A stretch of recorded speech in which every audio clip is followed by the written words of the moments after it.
Morning, everybody. Welcome on this Sunday morning to Circuit of the Americas in Austin, Texas. Ralph Shaheen, Ben Sissel, and Ford Martin all here with you today as we get ready for our International GT Endurance race today, Ben. Yeah, and as you can see, we have what I think they would call a damp track in places. It will be dry probably within 3 laps. It's not really standing water out there. This track drains really well, but we did have a bad rainstorm last night. We weren't able to do the Trans Am qualifying sessions here, but the IGT cars are going out for their 1-hour enduro. Just looking at this, it looks like we're maybe missing 3 or 4 cars from yesterday's sprint races, which is pretty normal. But this is a 1-hour enduro with a 5-minute pit stop, a mandatory pit stop, and that has to be after 30 minutes of race time that they can come in and make that pit stop. So a lot of strategy in this IGT Enduro. Now they should be doing 2 pace laps, and I'm not sure which pace lap they're on, but if I'm looking at the car's body language, I'd say that's their first pace lap. You could really see from that drone shot there was some moisture still on the racetrack in parts. There you can see some good spots there. Yeah, still some wet areas around the track. Obviously, we now have the time. I believe what went backwards last night. Yes, no, tonight goes so extra hour of sleep coming up. Wait, I thought we had it last night. No, it's tonight. Oh, really? You got nothing last night. Well, I felt good this morning until you said that. It's like, I needed that extra hour. I felt the same way. Yeah. Well, leave us a comment in the comment section if you're watching on SpeedTour TV on YouTube. We're monitoring that. If you have any insight or expertise on any of these drivers, but I'll quickly kind of go through because we do have some co-drivers here, as I see James Rogerson, fellow Texan, driving around the track one more time in his Mercedes pace car. So up front in the 11B is Bruno Carnero and John Boyette. In second place is Roberta De La Costa. Cliff Kayer is starting third. Bill Oliver and Bruno Carnero is starting fourth. Not sure how Bruno is going to be in 2 cars. We'll see how that goes. Liam and Eric Gray are starting fifth. Julio De Jesus is starting sixth. Francisco De Jesus is starting seventh. So we've got a father-son starting 6th and 7th. Woody Witchard is starting 8th. Brad Evans and Matteo Credici are starting 9th. Juan Gonzalez is not here as they come up the Mission Foods Turn 1 at the Mission Foods COTA SpeedTour, but he wishes everybody well. Stephen Thomas is starting now 10th. Nicholas Groombridge will start 11th. Yusuf Nabi and Dario Capitanio are starting 13th. This is going to be one of my dark horses. We saw Yusuf and Dario absolutely dominate the IGT race at Barber in that white Ferrari. Yusuf is our Maranello Cup champion. Then Maria Mejia, champion from years past, is starting 13th. Kurt Kropp, 14th. Joseph Vitigliano is going to be 15th. Richard Grant, 16th. And I do need to point out Richard Grant. I think this is his 53rd year of racing. You know you're living right if you're celebrating 53 years of racing. That's outstanding. Unbelievable. Then Tommy Ballister starting 18th, which is pretty low for him, with Ethan Lowe, speaking of, as his co-driver. And then the last one we have here is Rich Marziali. But I've just looked up at the screen real quick, and I'm seeing Woody Witchard starting from the back, and he should have been starting 8th. So not sure what happened there, but watch for that white Ferrari that we see in view because Yusuf and Dario, both very accomplished drivers. No, there's Woody. So what car was I seeing in the back? Maybe I was just seeing things. So all is well on this beautiful track. But there you can kind of see some of the damp just left over. But that isn't going to be a factor on slicks. It's the more like standing water for hydroplaning. That's going to dry quickly. So Ford hasn't joined us in the booth. He's going to be commentating with us in the Trans Am races today. Next after this is the Cube 3 Architecture TA2 races. But for these Enduros, anything can kind of happen in these Enduros. As I'm seeing some side damage there on this car here. Oh, yeah. See that? It's got something on the side. This is the Mission Foods COTA SpeedTour. But we have a car that's already smoking its left front tire with some body work happening there. It looked like some tire rub for sure. At first I thought maybe it was a little moisture getting kicked up, but again, the track is not wet enough probably to do that, I wouldn't think. We'll have to keep track of that, especially hard on the brakes down to 1. The elevation change going up the hill. Got to keep track of that right there. That's big. See if we can maybe see that again right there, just right out of our screen. And it's a little trail of smoke that's bringing there. It is Woody Witchard, isn't it?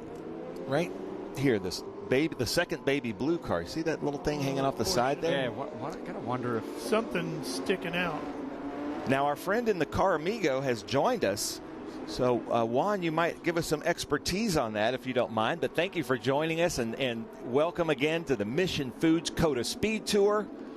This is going to be a really fun enduro, and Ford, it's going to be fun to have you in the booth because anything can happen in these things because of the whole pit stop and strategies as they come lights out to take the green. And I'm not sure what Woody Witchard is going to do here because I'm sure some of his crew are watching the live stream and see what we're seeing. We got 20 turns, 3.4 miles in length, getting ready to go. Here's the 20th turn right here, making their way out onto the front straightaway.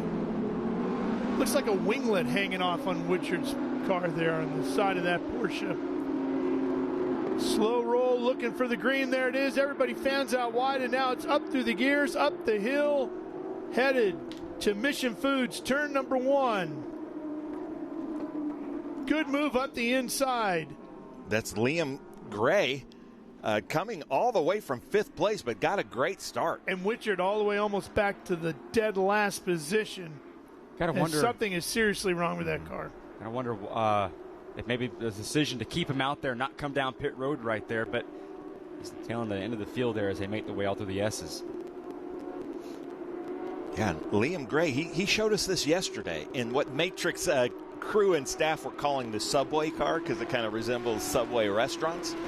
No affiliation that I'm aware of, but they were just kind of calling it that and giggling about it. But, man, look at this battle right here. Come on, this is an enduro, guys. You don't have to fight that hard right here in the first lap. Groombridge looking on the inside.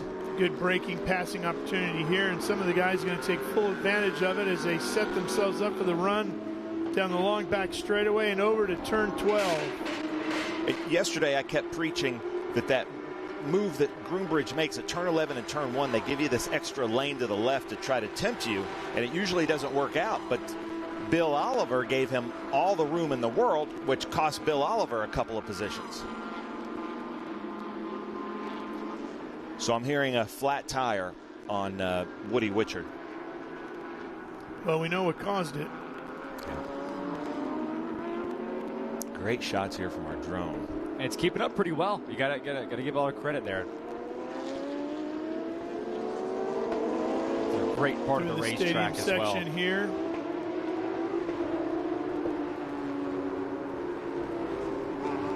As you go right past that 251-foot observation tower here at the Circuit of the Americas. Yeah, it's very neat to go up there and see. It's a great place to watch the racing. I went up there one time during a TA2 race, and there's all the spotters, you know, because you can see about 80% of the track from up there. Through turn 20 again and out onto the front straightaway. First lap in the books here today. Now, are those the main spotters or are they the secondary ones? I'm not sure. But I saw Mike Cope up there, you know, so I think those are main ones. So they're coming through Mission Foods, turn 1, turn 2, and to the S's, there's Tommy Ballister, and he's got a co-driver with him, Ethan Lowe. Tommy probably started.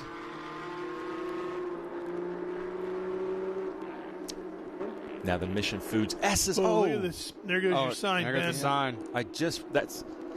My thumb is bleeding from replacing that sign this morning. I've had to replace it every day. Well, it looks like we know what you're doing at once. Mr. Gonzalez, if you're still watching, I did everything I could. Yeah, we know what you're doing after this. Yeah, exactly. The bad thing is for the TA2 race, that's out of bounds markers. So we'll see if somebody can go out there. But here we go, Groombridge making that same.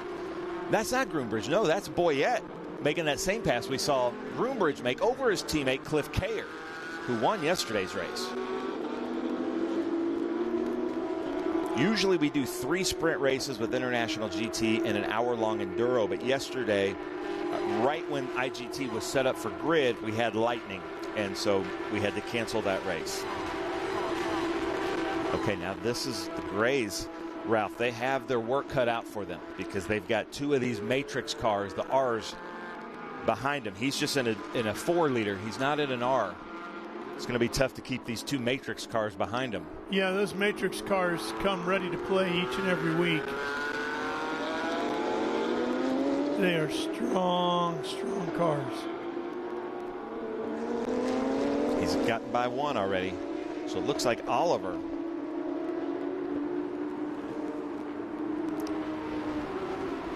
Sorry, Boyette is in the lead.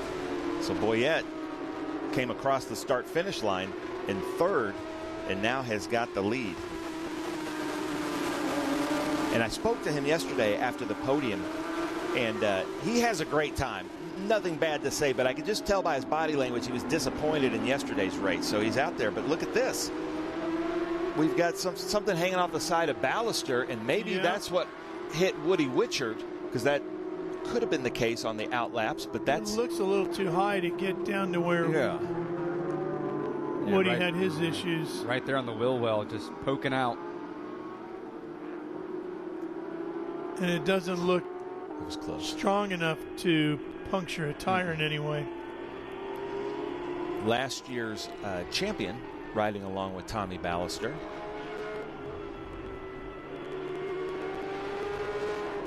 Another one of our great drivers in IGT, International GT, that makes food. I don't know what it is. Resume for the category, isn't it? There are so many. You have to have. Oh, that was tight right there. Oh, that was real tight, Tommy. It was so tight that it might have taken that thing hanging off his car. Not much of a passing zone there, but able to capitalize. I think maybe just the guy was right there in front of him, just maybe popped the throttle just a bit too much and got out of it and made the pass there. So he made that pass on Groombridge. Then you've got Bill Oliver just behind them.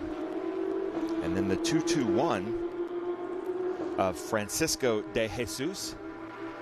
He and his son are both here this weekend. It looks like Kayer is around Gray, but Gray's really punching above his weight here in that car. Look at that. He just took it back. And can Kayer take it back again?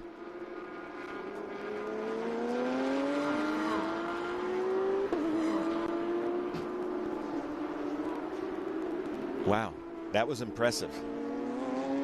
Going through the Cube 3 stadium section, there were like 2 or 3 lead changes happening.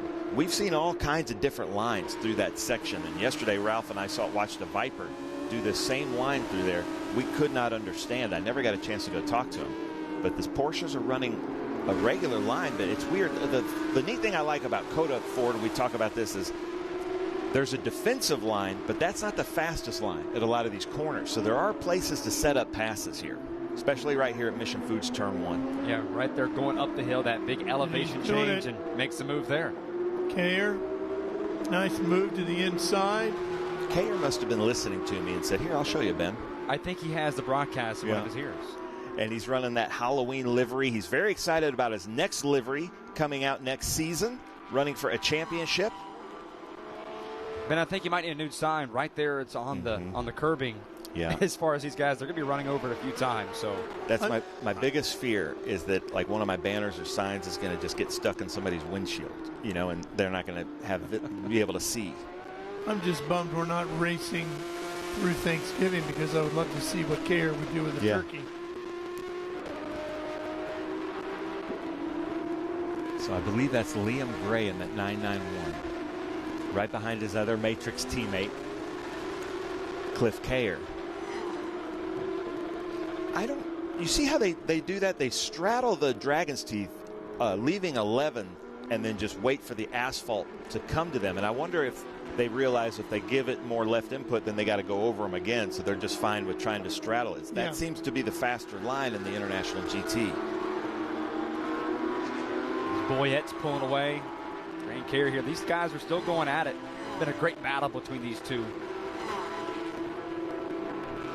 Yeah, I've been really excited to see what's been happening with Matrix Motorsports. Really growing.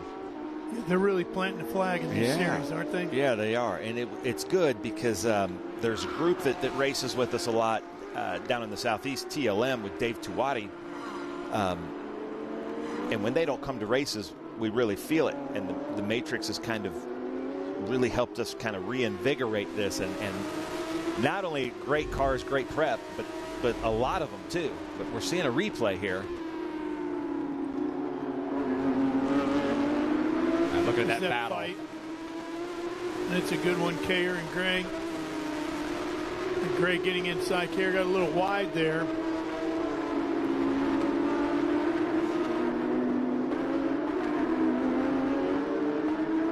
But you can see how many different lines there are through here, Ben. I mean, it's...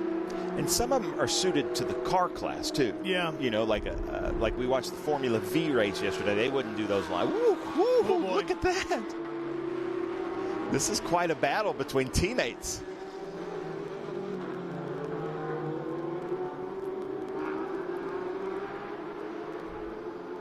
I'm ashamed to admit this, but Tommy Ballister and I were talking about this the other night in the hotel. Every morning I go out and set up those signs, and through the S's, you do get into a rhythm, and then that last turn, it gets you into this false rhythm, and it's a double apex. And at 30 miles an hour in my truck in the dark, I got lost on this track because I was thinking there should be a left here because I got into that rhythm. And now watch this. They keep straddling the Dragon's Teeth, and then they get back. I guess that's just to kind of save tires and suspension. Well, and why upset the balance of the car. Yeah, right? why the extra bump. So that makes sense. That's pretty cool.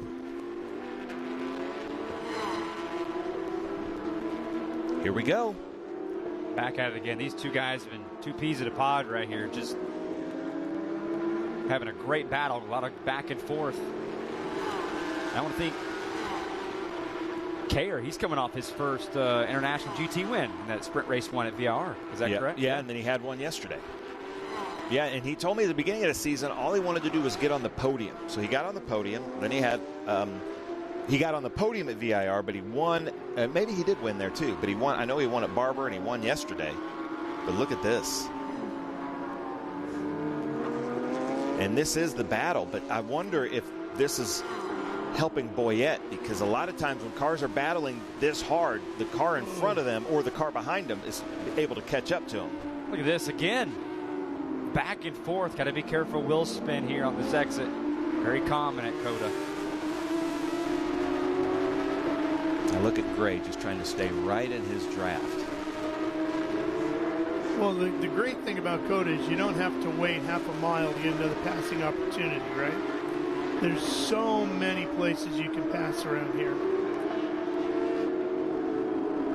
What a great battle between these guys. Yeah.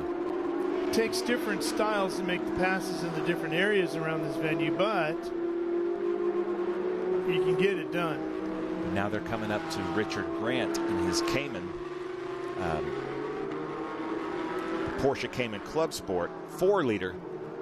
So they're going to have to get around Richard Grant, but hopefully they catch him on that back straight. There's the 218 on the side of the track. That should be Nicholas Groombridge. They're at turn 1, and I hope he's able to get that refired and not high centered. But here they go. Oh, gosh. I hope Richard sees them. Well, that was going to be a great move by Kayer if he could have done that a little bit quicker and used Grant as a pick there. Would have given him a little bit more space. But Gray got through there pretty quick as well. He did. Richard Grant, he and his brother Milton, you know, like I said, he's been racing for 53 years. They've done every kind of mixed group racing, Grand Am racers. So I think he knows that he's not in this battle because he's in a different battle in the Caymans. But look at this. Here we go. And remember, this is an endurance race. Mm-hmm. These guys are running it like a sprint. We've still got 42 minutes of racing to go. And Eric Gray is going to get in that car when Liam comes in. And Ben, with right now, as you mentioned, being an endurance race here, 42 minutes to go. These guys just at this point just having fun, just enjoying each other, enjoying the race, or they want to separate themselves here a little bit. Yeah, and because strategy comes in, they want to try to get the biggest lead that they can. But this is an hour-long sprint race. Here's that spin. I think he's maybe caught that curve. Just got on it a little too early, and around it went.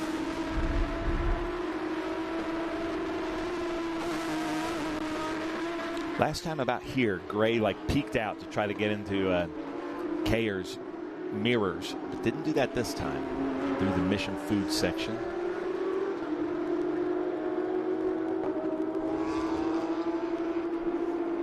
While those fans are on that bridge, it goes right towards one of the parking lots where you can make your way over and stand on that bridge. You have a great view of them coming all the way through the S's from the top of the hill and 1 back all the way through 4, 5, and 6. A lot of great views at this facility. You can see a lot of the racetrack, especially this weekend. It's not obviously not the crowd of F1, but you can see a lot of the racetrack from a lot of round places around COTA. I'm surprised to see Kayer cut that so short there to driver's left, because there is a big sausage or turtle on the that apex there, and that would really disrupt. It's like a speed bump at your grocery store parking lot. It's not, one of these nice kind of diamond things. It's a really hurt your suspension kind of speed bump. Battle in the Cayman category. There's Yusuf Nabi.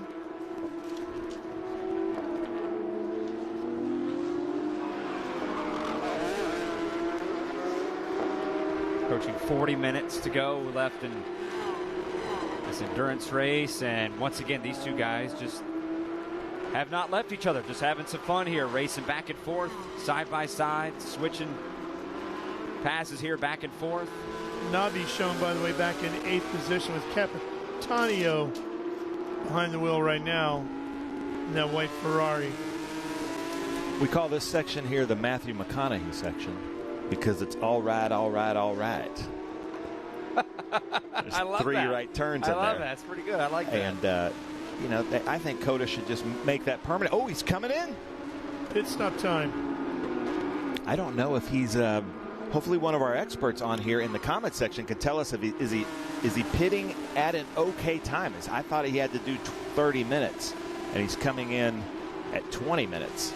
So maybe in the drivers' meeting they changed it to that.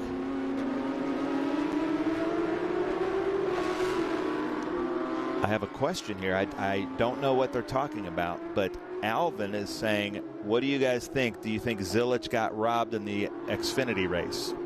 I didn't watch it, so I don't know. I mean, when you look at it's the more so the playoff atmosphere. Jesse Love pulled away at the very end, past Connor with about 25 laps to go, or 25 laps to go in that race last night. Connor ended up finishing third. Eric Almirola got past him in the end.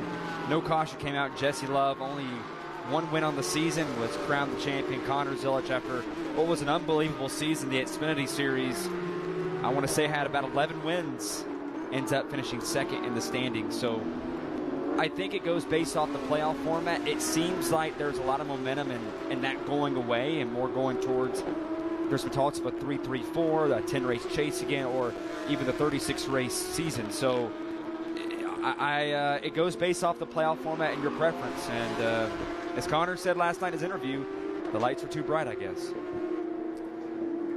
I don't know if I like it how it comes down to just one event.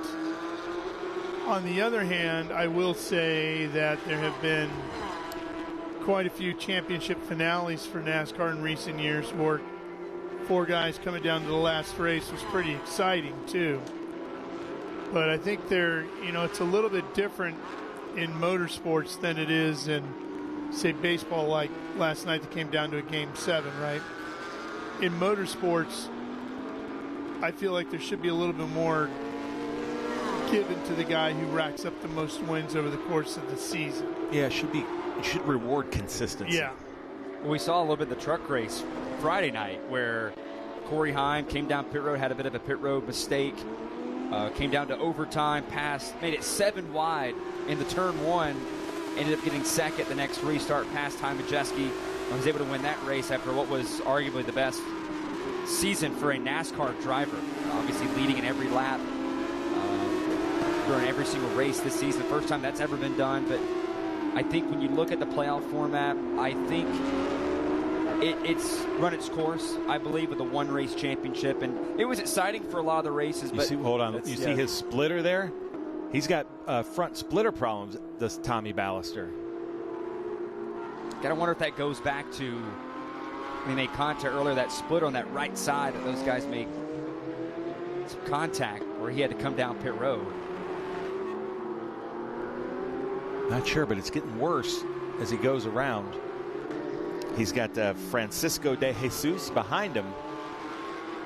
And then I'll show you this. So there's the mission sign there, and then there's this speed bump right there that he just hit. And that is like a speed bump at your local grocery store. So he needs to probably stop hitting that, Tommy. Because it's bigger than it looks. It's going to aggravate. You would think it wouldn't take a whole lot to make. You can see the damage to the splitter. Yeah, so if he ever hits that on the brakes a little bit and he lowers the car a little bit because of the brakes, that's really going to do some damage, because it's see the, maybe the 2 right inches. Front corner of the splitter is damaged. There's some pieces hanging down. And I've seen him do that line 2 or 3 times, and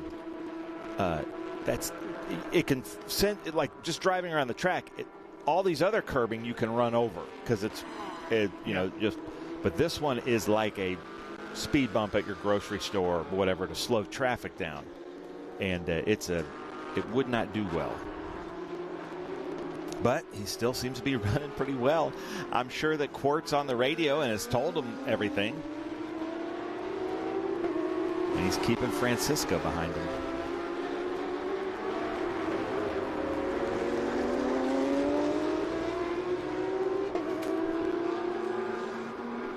We've got 35 minutes left to go here on this Sunday morning at Circuit of the Americas. International GT in the midst of their endurance race. Boyette continues to lead, and we'll be right back for more here on Speed Sport 1.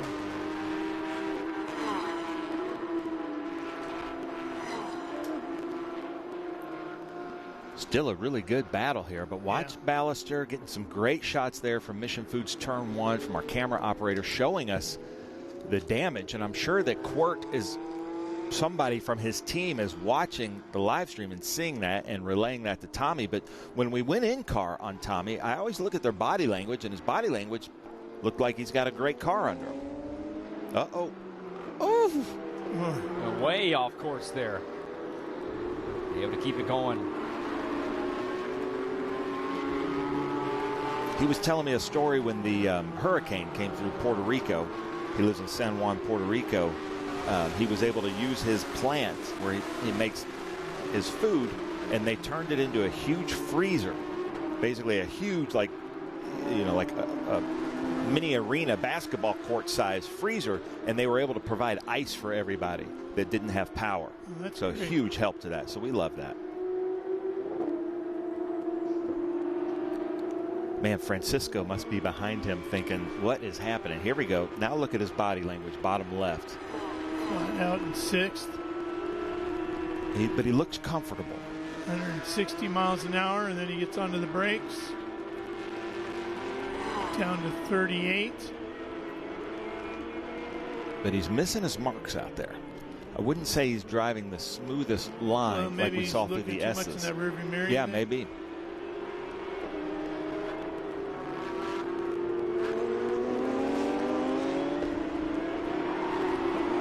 Here live on Speed Sport 1 at Circuit of the Americas. The International GT Endurance Race continuing. Riding on board here now. Working our way through the stadium section of the racetrack. Down out of 19, down here to turn 20. Man, he is using all of the track. He is using everything he can, and we've kind of talked about right there. Get a little bit of the grass. They're on exit. Yeah, you see him kind of sit up. In the rearview mirror. And now he's putting the visor down because he's going up into the sun. I guess that's pretty brutal right there, going right up, staring at the sun, especially going up the hill right at your braking point. But these two guys are just still all over each other. And in these low cars, you don't see the apex until you crest the hill. And if you've crested the hill and look for the apex, you're almost a little bit too late. He is on the aprons about 40% of his lap. Key rhythm section through there, down through those S's. So right here, this is my problem area for Tommy. That speed bump right there, he missed it. Nice. Yes, so he needs to do that line. Okay. Now they're going to head down the hill to 11. A great opportunity to make a pass down here. He's in better all down here. He's flashing him, yeah. His head a little bit. Defensive posture. He's in better than him right here all the time. Nice run through there as they straddle over the curbing. And we're 2 minutes away from the 30-minute mark. Yeah, Ralph, just reading the body language of the car, Francisco's getting frustrated. Hadn't seen him flashing the lights like that. He's trying to get into the driver's head. All we can do as drivers when you're back there is move out, try to get in the mirrors to try to, like when they're coming into braking zones, you're trying to get them to go 20 feet too deep or just miss the zone just a little bit by looking in their mirrors, and then you can take advantage of that. Yeah, it's just if I can get the guy to make one extra peek into the mirror, anything for just a split second can greatly change your opportunities.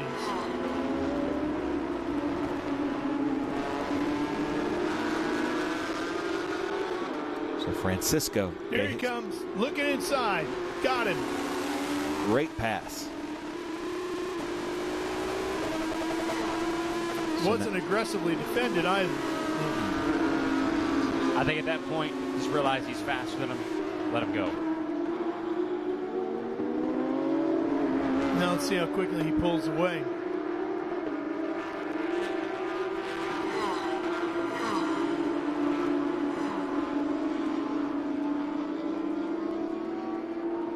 We'll see 30 minutes left right here in this endurance race, and on board here once again as they make their way through the S's.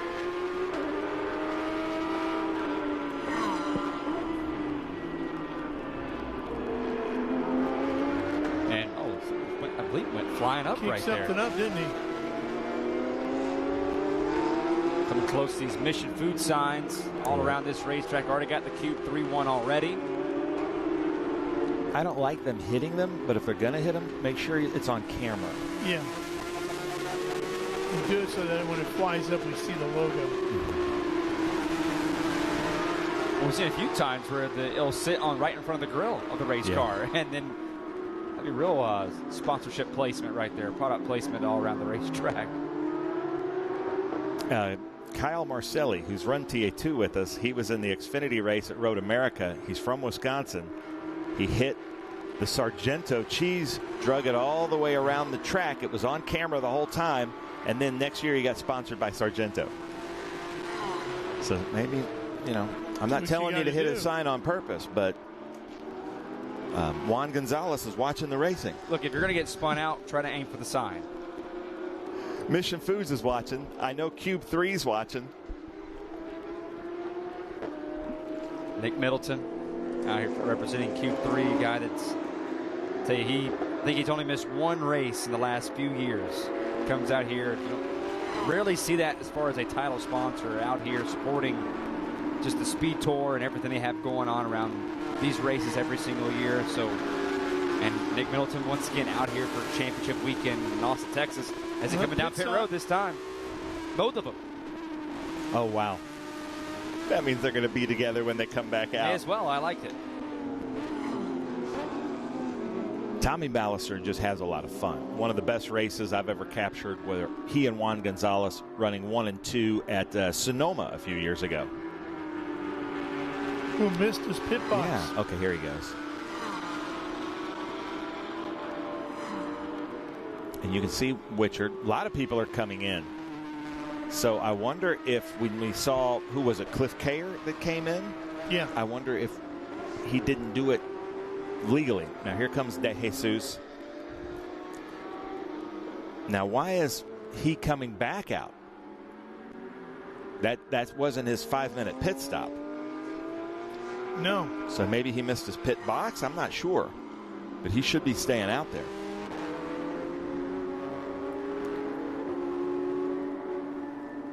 Let's see if he goes right back in. as they come through the Mission Foods S's here at the Mission Foods COTA SpeedTour, Austin, Texas. Boy, that would be a costly mistake if that was the case. Yep.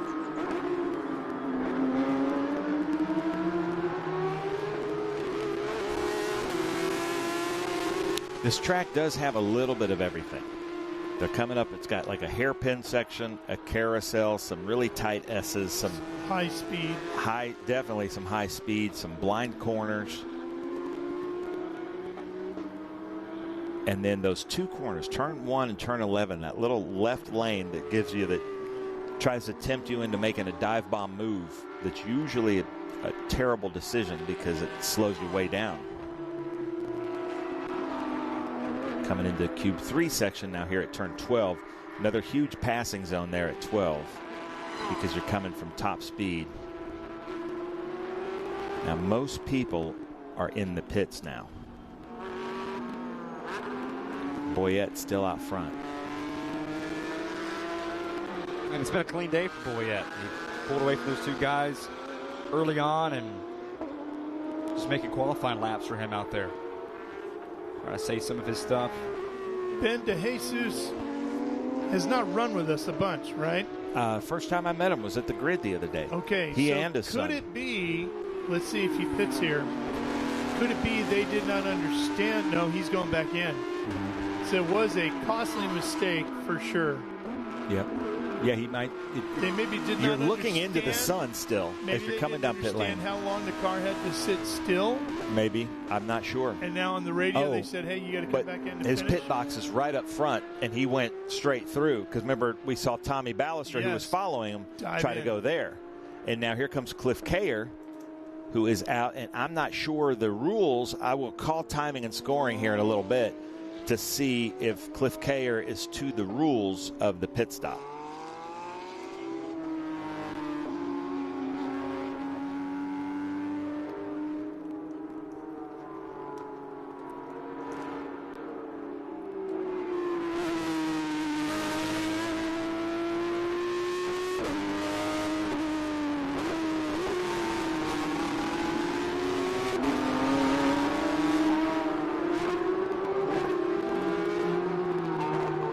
Inside of 25 minutes to go now as we continue to watch Kayer working up. The track drying slower than I thought it would here today.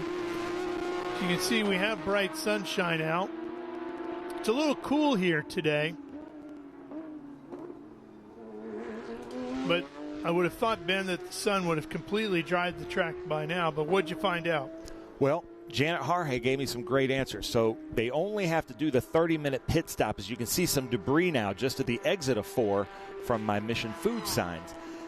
But Janet Harhay informed me, which is great information. I'm so glad she's there.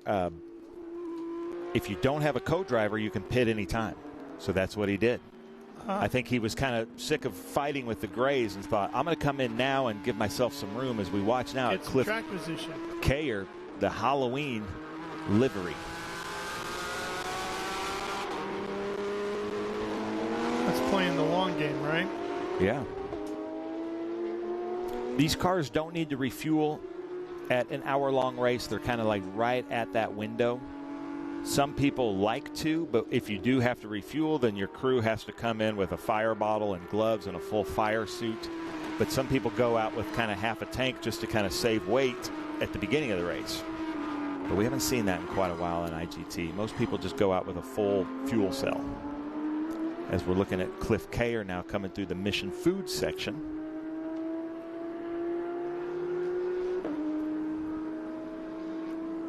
His car looks very good. We do have a lot of veterans out here, Cliff Kayer being one of them. Driver of this Ferrari, another one. And so is Yusuf Nabi. So this is Brad Evans and Matteo Credici in this camouflage-colored Ferrari 488. Once again, we are here at the Mission Foods Speed Tour event at Circuit of the Americas on this beautiful Sunday morning, getting what is going to be a long day of racing underway here on Speed Sport 1. Glad to have you here watching with us. And Ben, unfortunately, as you mentioned earlier, our friend Mr. Gonzalez, Juan Gonzalez, not here racing with us today. spending his Sunday with his family. Great to see good balance between your passion and your work, right? Got a text from Mr. Gonzalez here a little bit ago, and what I loved about it is the emojis that came with it. Yeah. A fist pump, a checkered flag, a bag of Mission chips, and a taco. Nice. Perfect. See, I love that. Remember, everything fits in a taco. Yeah.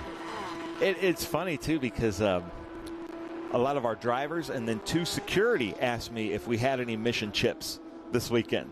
So I was able to bring them out some Mission chips. Yeah, everybody, it's a, who doesn't love that? You get all that and a bag of chips. Literally.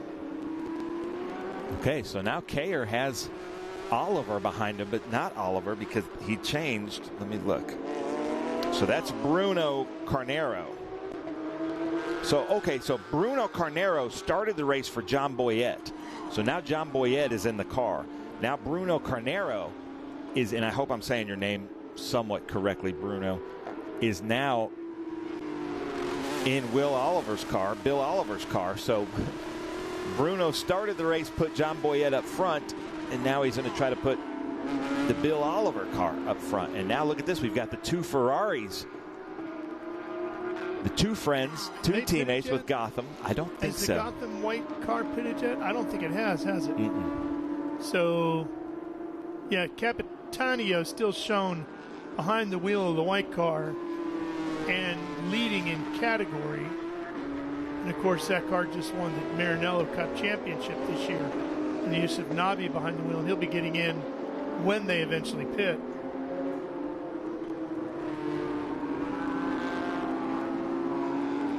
Well, as we watch this battle between the Ferraris, a couple of 488 Challenge Series machines fighting it out here, we'll take a quick break here on Speed Sport 1, and we will be right back to Circuit of the Americas for more great international GT endurance racing after these words.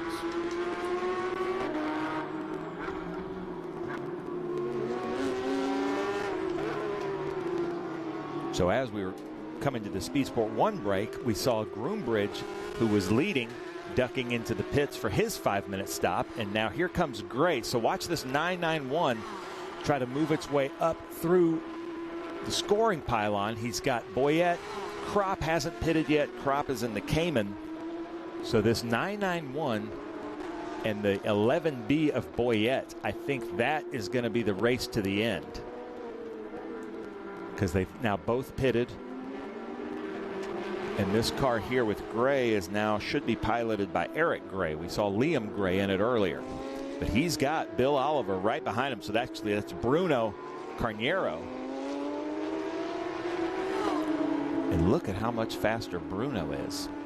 Bruno must be the pro driver, if anybody has any information. And then Dentman is saying that the curb that I was talking about, the big speed bump, it doesn't really upset the car that much because you're loaded on the other side. So as long as, I think he's saying it, maybe not as bad as I was saying, but Ballister was hitting it with both front wheels.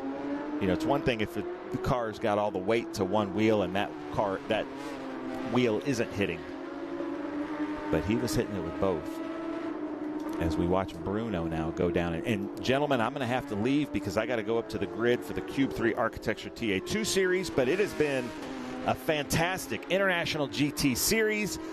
I'm so excited to see what next year brings under the leadership of Julie Bentley. It's been so great working with Ken Fangler. He has taught me so much. In fact, anytime I'm on the podium doing Winner's Circle, I'm just doing an impersonation of Ken Fangler. He's the one that kind of taught me how to do it, and so it's been a great IGT.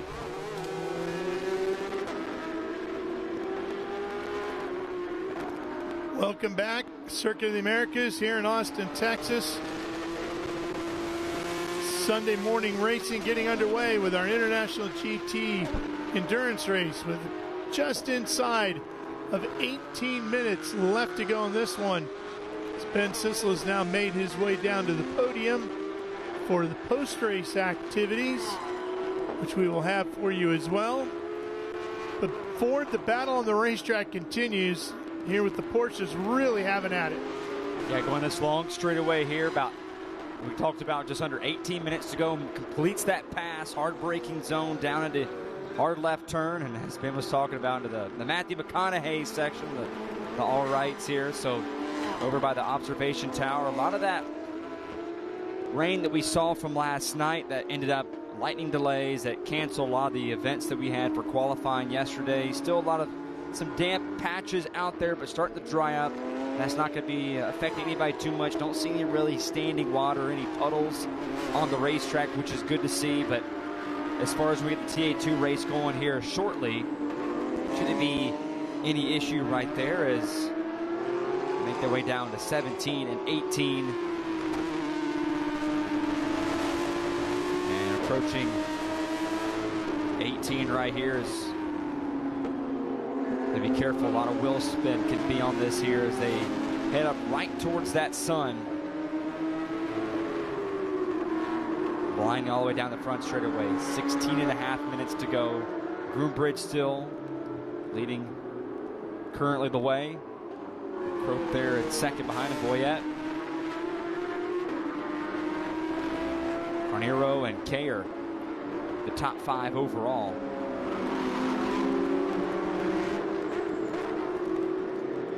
All the way through the S's that we talked about there moments ago. Just trying to get on that curb as much as you can there and just try to keep it as straight as you can. Not to scrub off too much speed. A couple of these guys coming down the front straightaway down to turn 1.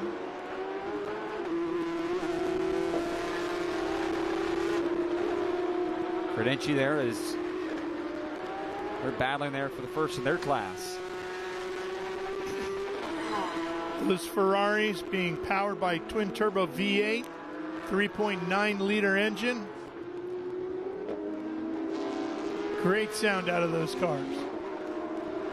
I was going to ask you, Ford, which sound do you like better to wake up to on your Sunday morning here? You like this twin-turbo V8 or you like that naturally aspirated flat 6 of the Porsches? I like the V8. I like the V8. I mean, I'm telling you, just by this listening to it in my ear on our headset right now currently, that's... You really can't beat that, so I'm going to go with the V8. Yeah, I'm right there with you. Yeah. I love the sound of it. Not that the flat 6 is all bad. If I got one as my, wake up and the other is my snooze, that would be the way to go, right? I think so. I help you wake up, that's for sure. Yeah. Either way, I'm up, for sure. That'll definitely get the blood going. 15 minutes to go here left. Boyette still leading all the way through right here on this Sunday morning. Championship races today. We're going to change up the sound a little bit coming up after this. Cube 3 Architecture TA2 Series, Trans Am Series presented by Pirelli. Have their season finale here next. 500 horsepower V8s thundering around Circuit of the Americas.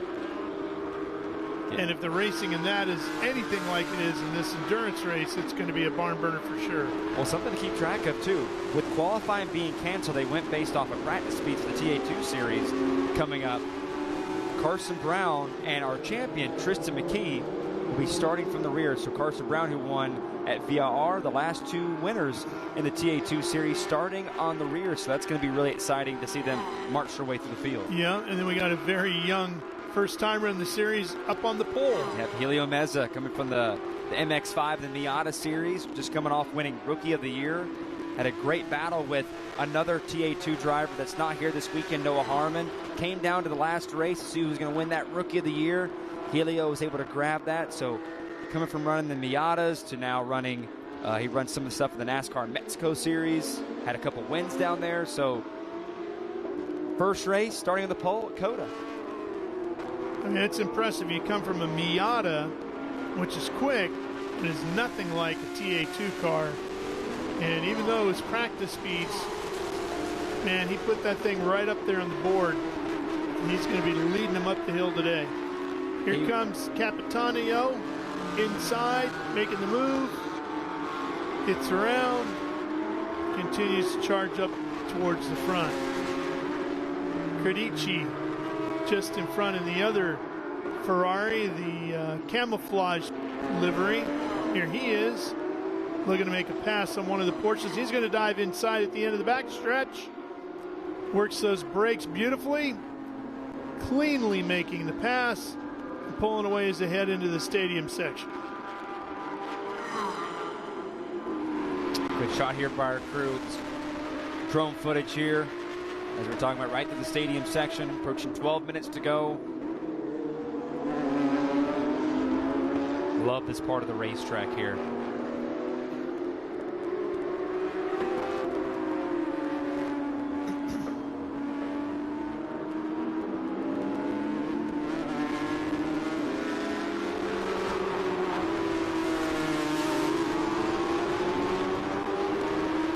You know, it's really unlike any other circuit we have in the country, isn't it? I mean, we have tracks that are actually longer than this. Road America, for example, 4 miles in length. This one awful close, 3.4. But the mixture of really fast, the flowy S's, and then the tight technical stadium section, very, very different than anywhere else. A lot of tracks will have a little bit of 1 or 2 of those, but not necessarily all 3 of those types of. It really has just about everything. It does. Like we talked about the elevation changes, going uphill, going downhill. It's one of those that iconic. It's really an iconic racetrack just based on what it's able to offer. I mean, you see it as far as in the stadium section, straightaways. You see, I know we've had a couple where NASCAR has come here. They ran a new layout this past one to shorten the course a bit, but. I mean, you look at not just the track itself, but just the facility. They're building a theme park outside of here. You had a concert here last night. So the Circuit of the Americas really offers a lot, and it looks beautiful on top of it with the paint work they have around here, and it's really up to grade. F1 was here a couple weeks ago.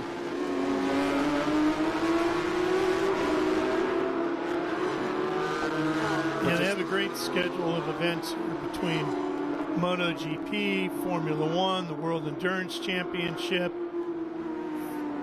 then of course NASCAR, and we come rolling in here with all of our stuff with Trans Am and SVRA. You get a little bit of everything here on the calendar, and all of it at the highest level. Great racing all season long. Well, don't forget, you got the big Christmas show and the drive-thru they have coming up. They put, actually, some of the lights are going on around the racetrack a little bit. They've been slowly starting to put that together so people can come here and see their big event they have, similar to what that we see some people in the motorsports around the North Carolina area that Charlotte Motor Speedway does for their Speedway Christmas. So yeah, they have their own tracks doing that these days. They have their own events. So COTA's really been known for, that's one of the big highlight events they have.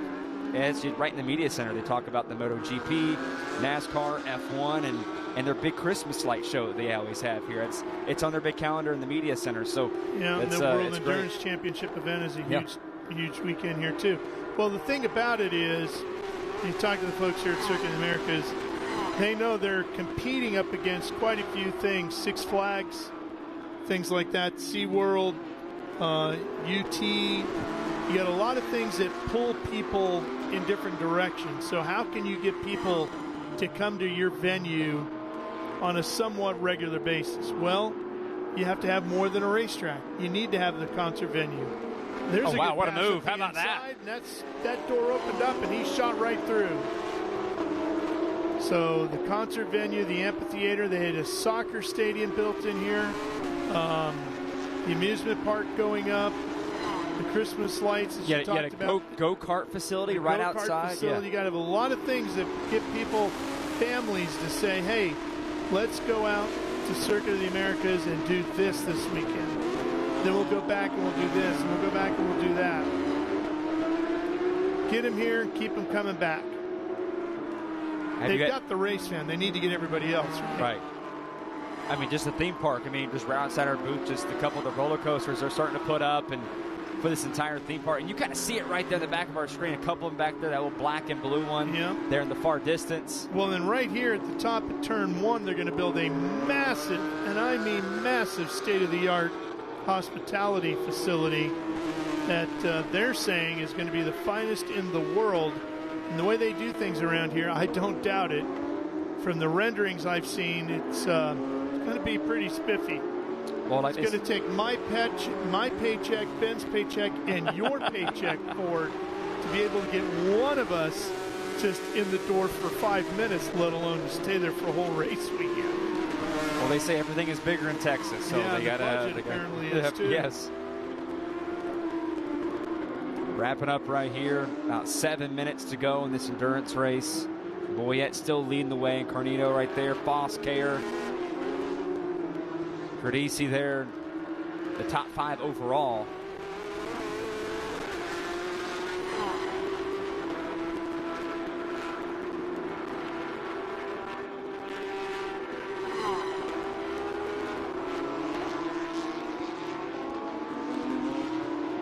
Arnero there as we're following him around as he's trying to make his way to the stadium section.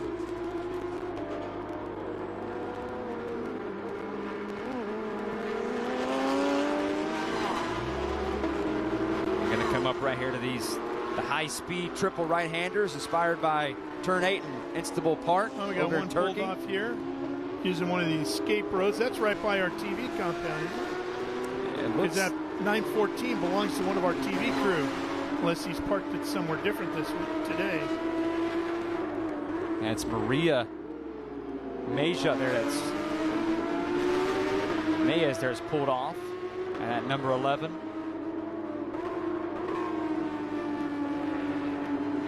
Just hovering around that 11th overall spot.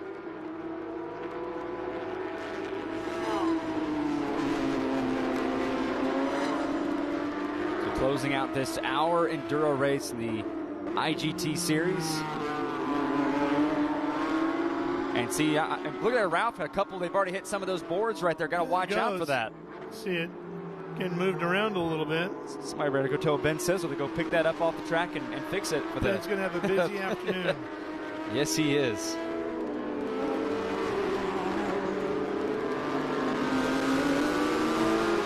There's that big curving on the inside of that right-hander. Saw him go right up and over it. You got to hit that corner right there just right to get yourself a good spot down here to make a pass. Because if you can carry a lot of speed out there down that hill, you can really eat somebody up on the inside going into that corner there before you get out here onto this long back straightaway. But you can see how quickly he got up on that Cayman, was able to take advantage of it. Closed up on him, I think, a little quicker than he thought. A little quicker than he thought. He was a little dicey there. Had to turn the wheel pretty quickly to dodge him, but able to get around with just under 5 to go. And here right there running P2 overall. Don't forget the Cube 3 Architecture TA2 series coming up. There's Nick Middleton right there, gentleman in the white shirt from Cube 3. We were talking about there, Ralph, just you don't really see many title sponsors come out here and attend as many races as he has. Only one race in the last 3 years he has missed, and he didn't want to miss it. He likes being out here every week, and that's really great to see just for the series overall. So got a great race coming up. It's going to be awesome to see for the TA2 series. It'll be their season finale. And then we have the Trans Am Series by Pirelli later on today, live here on Speed Sport 1, as well as the Cube 3 Architecture TA2 series. Then some great SVRA action as well you'll see live here on Speed Sport 1 as we hand out those beautiful gold bell helmets. One of the most sought-after trophies in all of vintage car racing here in the U.S. in one of those gold bell helmets. And Paul Menard trying to lock up the TA championship this afternoon. It's taken a while for it, but the track is now finally really dry in about 95% of the racetrack. And I got to say, a lot of the TA2 drivers are really happy about that, especially as our race is coming up at the conclusion of this. Still a few patches, but for the most part, it is really dried out.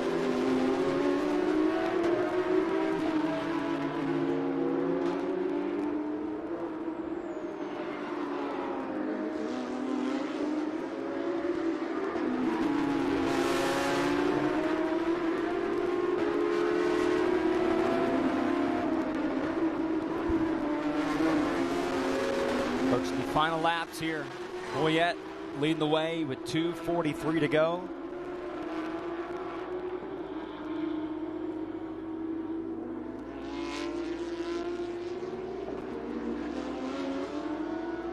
This racetrack, as some of the people in our comment sections talk about, just a hard racetrack just to find the rhythm. Most tracks you kind of see that around.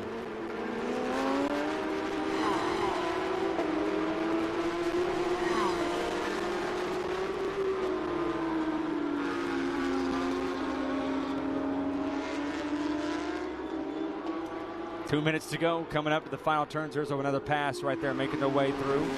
There's Foss. Makes his way around. This will be the last race of the weekend for our international GT competitors. Close out their activities, their season with us. White flag is out. One more to go here in our international GT endurance race.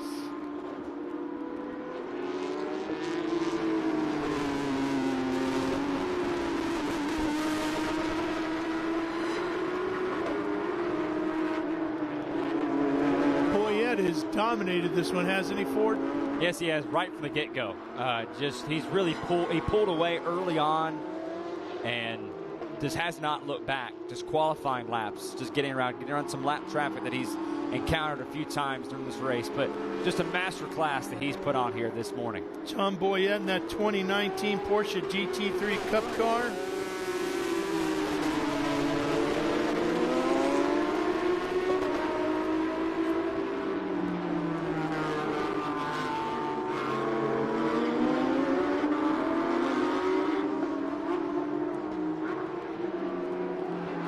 Watching Carnero right here.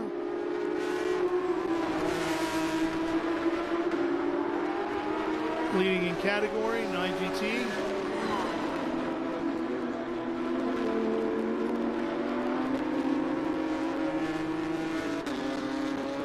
Boyette in the GT4R. There's a checkered flag for Boyette. Flashes of lights coming by. Taking the overall and the class category. Carnero making their way around on the final lap. He's just now getting right to the stadium section. So Boyette had a lot of distance in between a lot of these guys here this afternoon. Into the final corners. Ken Fengler's last race. Here with us, the head man with International GT, Julie Bennett, now officially taking over. Carnero taking second overall in the win in category.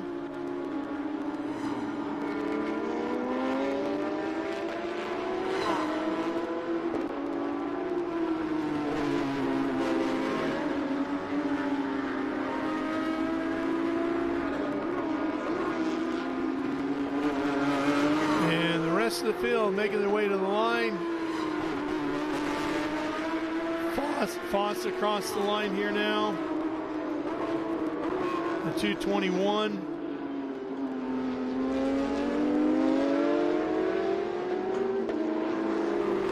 Bridge there making his way across the checkered flag while these guys finishing up their laps.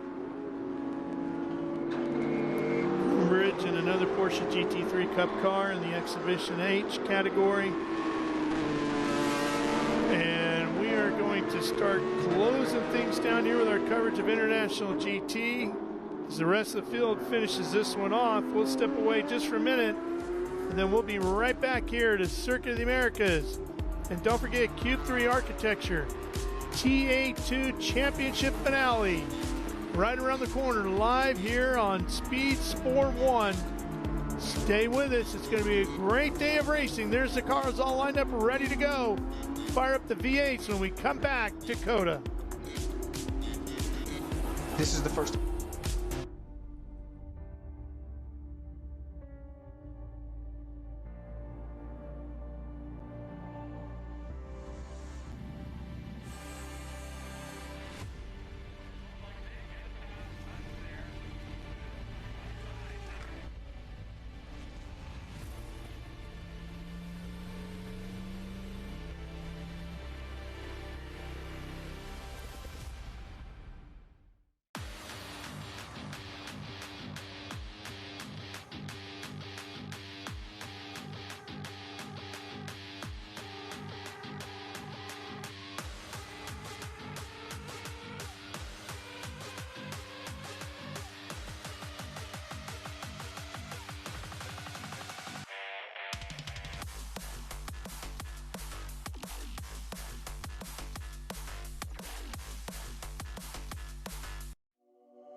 ready for race day with Mission Foods. The world's best racers and tastiest products come together to make every race delicious. Fully loaded tacos, fast wraps, piled high nachos. Whatever you crave, Mission will help you be race ready with easy-to-make recipes that will take your race day to the finish line. Keep your racing delicious and enjoy all the mouth-watering action. Brought to you by Mission Foods. Too fast, too tasty.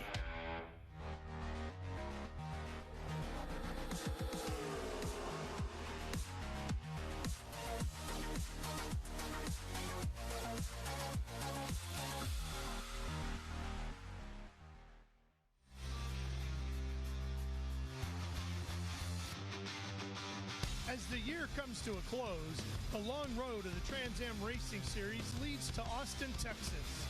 Thousands of miles traveled, hundreds more raced. Each lap, a battle. Each venue, a chance to add more to the history books. The crews have carried the weight of every victory and every setback. And for the drivers, once the helmets go on, the view narrows to a single vision, the checkered flag. Tristan McKee wrapped up the TA2 series with a win in Birmingham. Now it's down to the clash between Paul Menard and Adam Andretti. The championship fight comes to an end today on the grand stage of Circuit of the Americas. A season's worth of grit, courage, and horsepower, all converging on one final race. Live from the Lone Star State, this is the Trans Am Racing Series presented by Pirelli.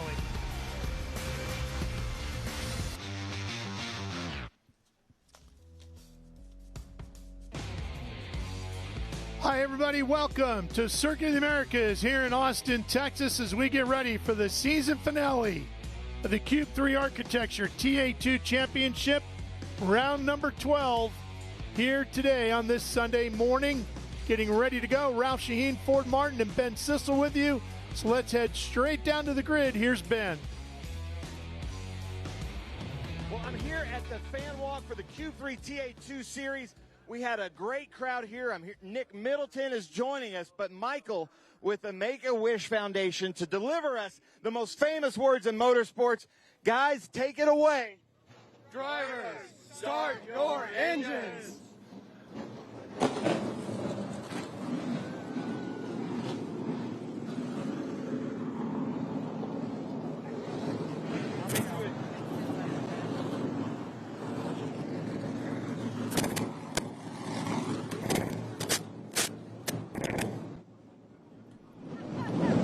Great to have Michael here with us today to get these engines fired up.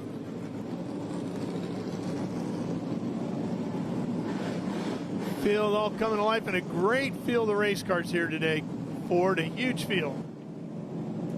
Yeah, it's great. It's great to see, and we always have a huge field when it comes in because we're mixing together the Western Series and the National Series all come together. So now remember, no qualifying yesterday. It was rained out due to lightning, and so the drivers are going to be set based on practice, and that is going to result in his first race. Helio Meza will start on the pole, and since he's coming over from the ARCA race that he ran yesterday, our champion that wrapped it up at Barber last week, Tristan McKee, he will start at the rear of the field, and the driver who won the weekend before, Carson Brown, he will also start back there. He finished second in that ARCA West race yesterday in his first career start running over there in that 28 Chevrolet for Pinnacle Racing. So these guys make their way off the grid, and Ralph, it's time to get this season finale underway.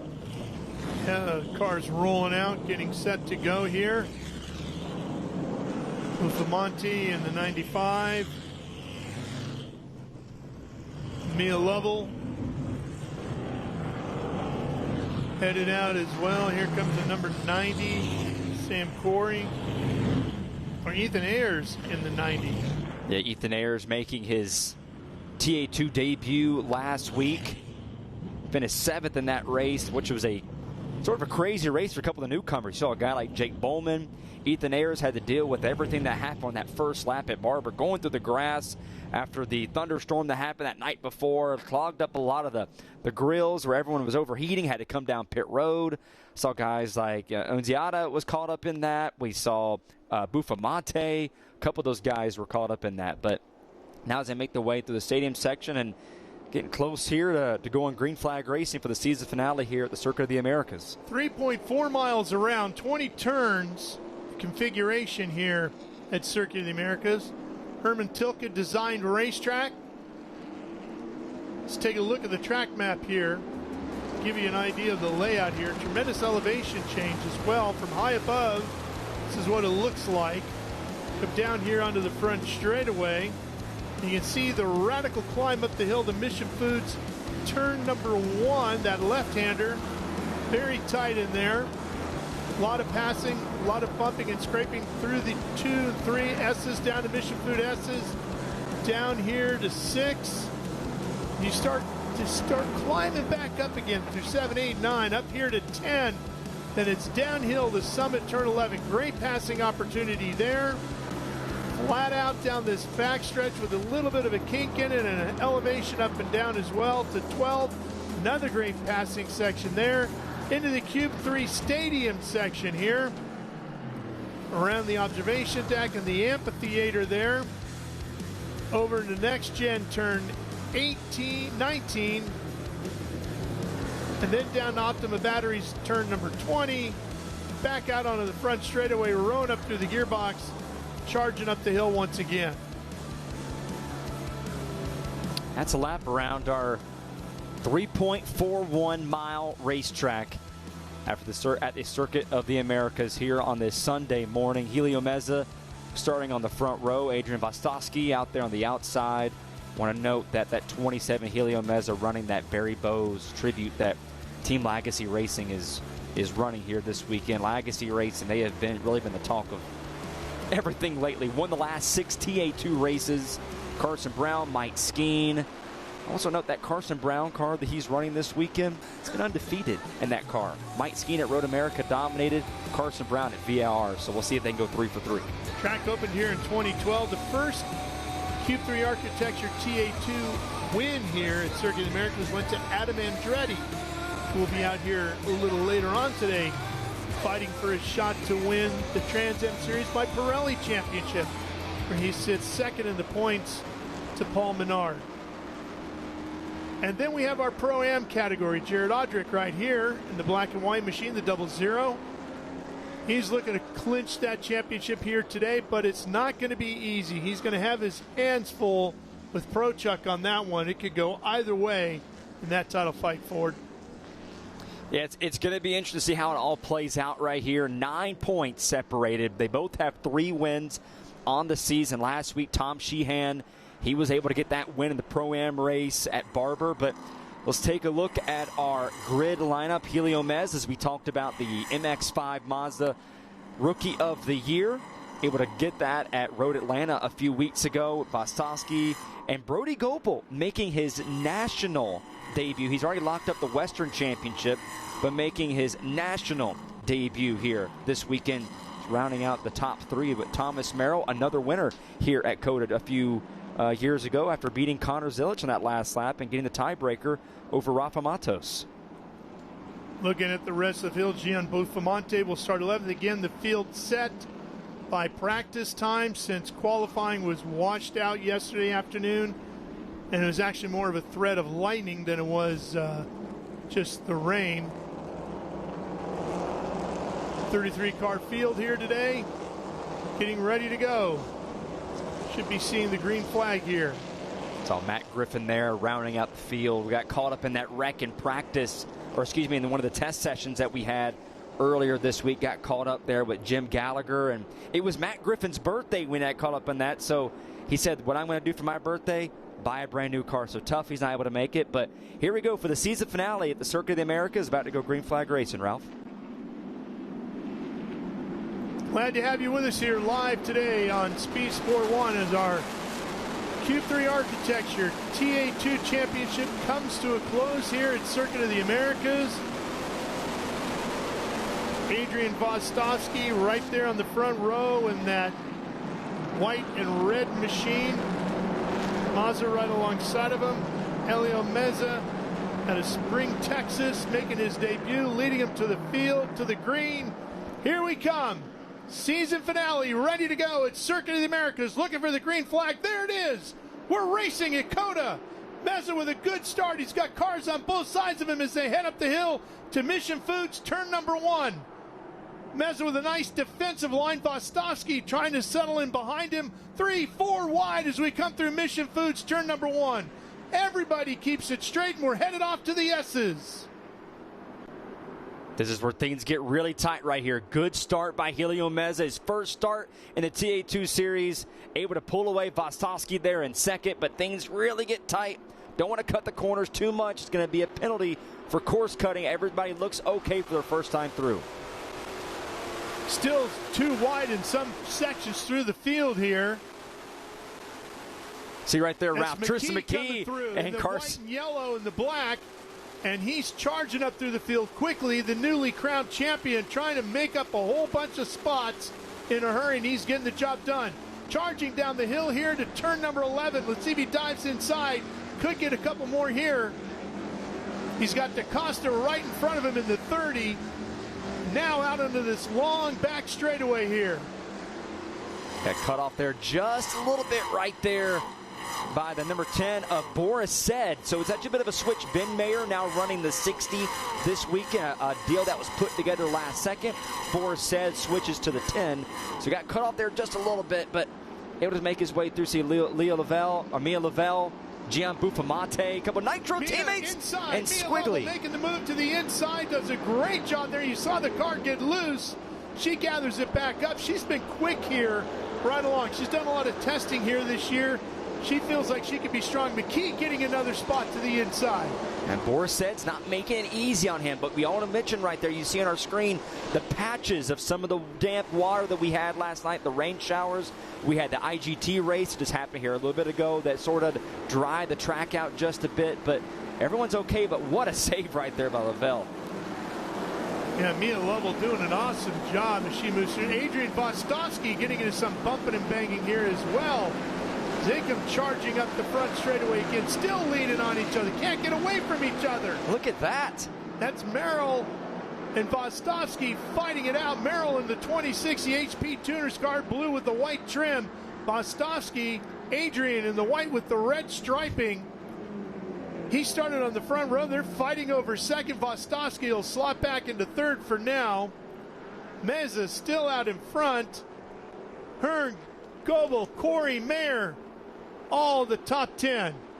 Ralph, I don't know about you, but I don't think Adrian Vostovsky liked that very much, especially this early in the race, 29 laps to go. Those guys right there tight on each other. But Merrill's able to get back around. He'll move to second. Hearn right there making his second appearance of the season. Ran that race at Watkins Glen.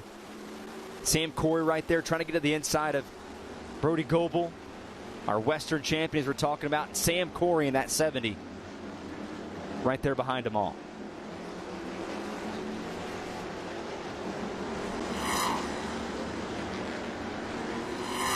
Down the long straightaway here. Making the way through. See Tristan McKee. Got around Julian DaCosta. With Ethan Ayers there following behind. McKee, our champion who wrapped it up at Barber last weekend. With Seamus McKendry right there in front of him as they make their way through the stadium section. A couple of the hard, fast right-handers coming up here shortly. There's Mia Lavelle right there. Mia in that number 40. She got Buffamante behind her. That's what, 11th and 12th. Raph, I want to mention the ProAm. Chuck has really not climbed to the field as fast as I thought he would. He's still back there in 18th with Odrick right now in 9th. And I'll tell you what, Ford, in that championship, my math ain't math. Okay? That's right. There's a lot that has to be figured out to decide who actually wins the Pro-Am category. Who's going to lead a lap, who's not going to lead a lap, who's going to finish in front of who's going to do this, who bought breakfast this morning.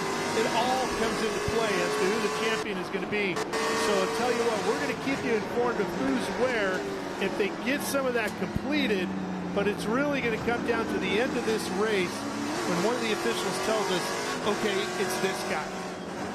It's not a straight up whoever finishes first gets it. Exactly. I mean, Jared Odrick right now, he's coming off that second place finish right now at Barber, won the race at VIR, just had his big new black underwear that this commercial came out here this weekend, something he's really been proud of, that was able to be showcased. So yeah, it's one of his college roommates from Penn State who started that company, and Jared is a part of it now. I'm working with him on it, and it's exciting for them, and they've got it going on here, part of the race team and part of the racing series. So Adrian Vostosky hasn't let Merrill pull out in front of him too much, and Tristan McKee getting inside the 95 of Buffamonte. Boy, Tristan is really making his way up through the field. No surprise at all. Up to 14th now. Brown further back in the 2 car. He hasn't made the progression up through the field as quickly as Tristan. He is about six cars further back. And Tristan McKee, youngest champion ever at 15 years, 2 months, and 16 days, which beats the winner from the ARCA. It makes me feel so incredibly old. I'm 30, and it's starting to make me feel a little old too here. Well, and then you see Meza up front. He's an extremely young man too, and doing just as quick. All these, I don't want to call them youngsters because they are, but they're not. They are not little kids. These are men that are racing hard, and they're doing a great job. They just happen to be of a significantly younger age than the rest of us.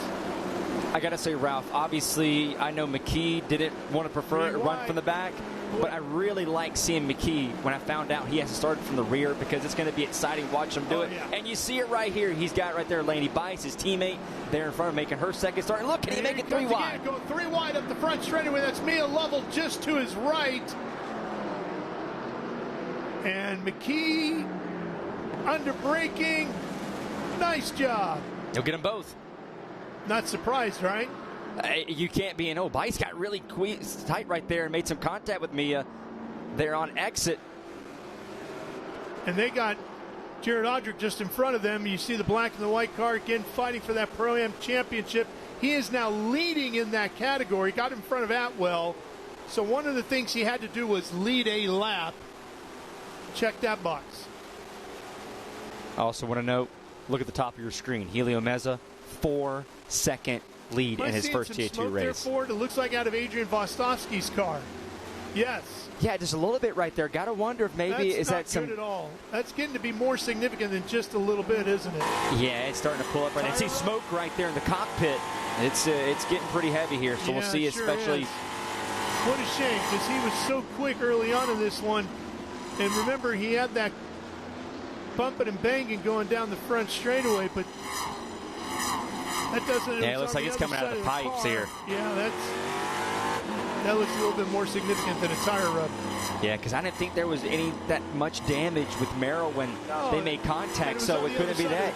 The way they were going up the hill. But he's able to still keep it going front. Here's Nathan Hearn. He'll get around, and Vostosky here, he's starting to. The smoke's starting to get a little too heavy right now. Doesn't look like anything's dripping out of the car, though, does it? Not as of right now, and still right there. Look at that smoke all right in the bottom left corner of your screen. He's definitely seeing it, and I'm sure feeling it in the performance of the car. And you look at the speed there on exit, not really keep up. And I think here he comes Ralph coming down pit road. He didn't have a choice. Tough break for Adrian. He got so close on numerous occasions this year to victories, and he finds himself at the last race of the year headed to pit lane way, way, way too early on this day. Of course, you make a pit stop on our Cube 3 Architecture TA2 Championship, your day is done. Here's Tristan McKee again, getting around Odrick to the inside at Mission Foods. Turn number 1, gets that pass completed. Now setting up after the HendrickCars.com number 60. See Carson Brown at the very end, but before we switch there, still trying to get around Boris Said, and McKee right there behind Ben Mayer. Remember, those two guys had a heck of a battle at VIR a few rounds ago. Yeah, Mayer in the 60. That car driven majority of the year by Boris Said Jr., but Dad Boris Said has spent quite a bit of time behind the wheel as well. And McKee, he's going to see if he can try to get around him right here. Use that runoff there. Got a lot of momentum. Belief will try and get him right here. And here he goes. Nice move to the inside. Great under the brakes. Hunter's had a heck of a view right there watching these two go at it. Jared comes up alongside as well, and he makes something happen down this long back straightaway headed to 12. Another great passing opportunity. He's going to get this done here, Ford. Yeah, used some of that side draft right there down this long straightaway, hard braking zone. I believe it looks like he's able to clear him. Ben Mayer will fall back behind him. Former NFL player with the Miami Dolphins. Drafted out of Penn State. Yeah, tough afternoon against Ohio State yesterday afternoon. A great NFL career that we saw. 23 sacks, 5 forced fumbles. He was a 2-time All-10 first-team player with the Nittany Lions. I wasn't sure you were going to show up here this morning after your balls were struggling. It was a tough night, but I feel like you're accustomed to that as a Tennessee fan when it comes to Tennessee sports. But we won't talk about that no more. I was like, well, I might be doing this race by myself. Ford's going to be curled up in a fetal position. It was not a very fun night, I'll tell you that. 25 laps to go. McKee now made his way into the top 10. Running 9th. Okay, going back to our Pro-Am battle, there's 8 spots separating Jared right now. Jared Odrick from Keith Prochuk. Oh, and around goes McKendry. Oh, McKendry getting spun in the 20, who is running in 14th. In the middle of that battle with Mia Lovell and Ayers, and around he goes. McKendry, who had a best finish on the season, the Western Division, there in race 2 at Thunderhill last week. It spun around right at the top of the hill. So Keith Prochuk, who we were just talking about, 8 spots between him and Jared Odrick right now. Not good. He's really got to get on the move. There with 25 laps to go. See right there, Laney Bice now getting to the inside of Ben Mayer. And the interesting part about Ben Mayer, he was a late add to it. You know, he's coming off that 2025 Pro Late Model Championship for Team Chevy. He was telling me there was a deal put together last minute, had enough stuff to put it together, borrow his late model crew chief to come out here, but he just wanted to see some time at a track that he'll be running at some point in the trucks. Well, that's why so many of these young drivers are looking at our Q3 Architecture TA2 series who have aspirations of moving on to NASCAR's top 3 premier divisions or touring championships because of how many road courses are now being put on the NASCAR schedules at the top 3 levels, whether it's the Cup Series, the O'Reilly Series starting next year, or the trucks.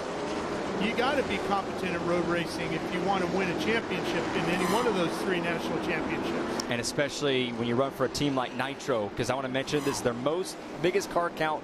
9 cars they brought this weekend, and look, they're all under a blanket, all right there together, all the way back to Ethan Ayers. It's a Nitro battle all the way through the final corners here at COTA, but a great opportunity for these young guys to come in here and race, and especially like we talked about Ben Mayer, coming to a track you want to get more familiar with. Keith Prochuk right in the middle of this group as well. Remember, he's fighting for that Pro-Am championship, but that guy that just turned left right there, Jared Odrick, there's a good look at the 90 of Ethan Ayers. Ayers chasing Julian DaCosta. That's a fight for 13th right now. DaCosta in the vintage Toyota livery. This is Adrian Vostovsky's car where they're under the hood. We saw the smoke billowing out on that car, and they're going to work on it, see if they can get it going just to get him back out to finish the day.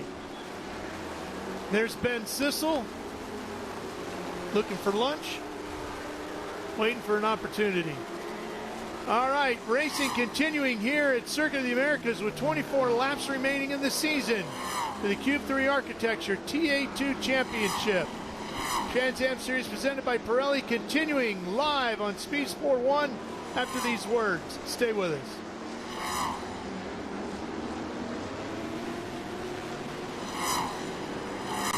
Odrick continuing to lead in that Pro-Am Championship. Ford, he's having a good run. He's up to 7th in that black underwear cool box backed Chevy Camaro. Yes, he really has, and he's just been patient with it, just not rushing things. See, McKee, he was able to get around Odrick made his way up now to the 6th position to the stadium section. But right there's Audric trying to get his championship here this morning.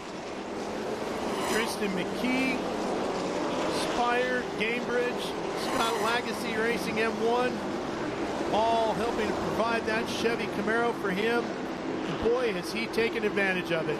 Started the year off, he was 14 years of age, won at Mid-Ohio for the first time, and baby, it was on after that, wasn't it?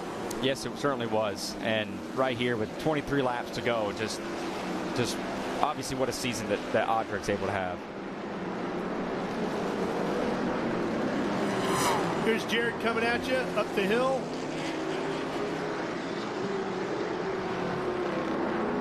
Talking to him throughout the car slipping and sliding a little bit on exit as he got a little farther over than I think he was hoping to. And Helio Meza right here leading the field. One of the great stories in the TA2 field this weekend is Helio Meza making his Trans Am debut. Comes to the Mazda MX-5 Cup where he's already shown impressive speed, and the racecraft he's shown this year, Rookie of the Year. He was born with microatresia. I want to make sure I get that correct. It's a condition that left him deaf, but that hasn't really stopped him from racing. He uses a bone-anchored hearing aid, and has some bone conduction system built into his helmet that lets him hear his team over the radio.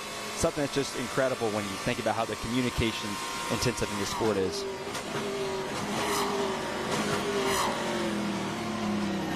Back here at Circuit of the Americas live on Speed Sport 1 as we watch our race leader in our Q3 Architecture TA2 Championship finale.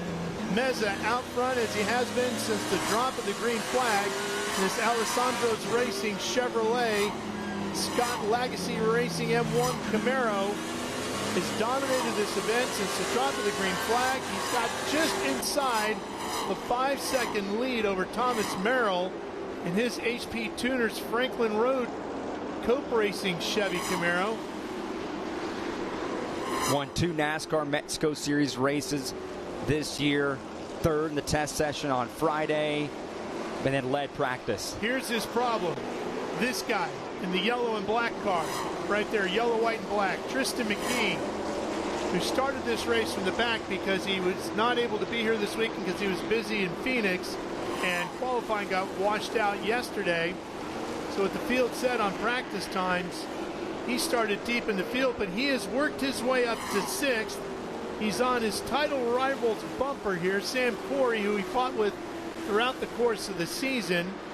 And now Tristan McKee's about to try to find his way into the top 5 with 22 laps remaining.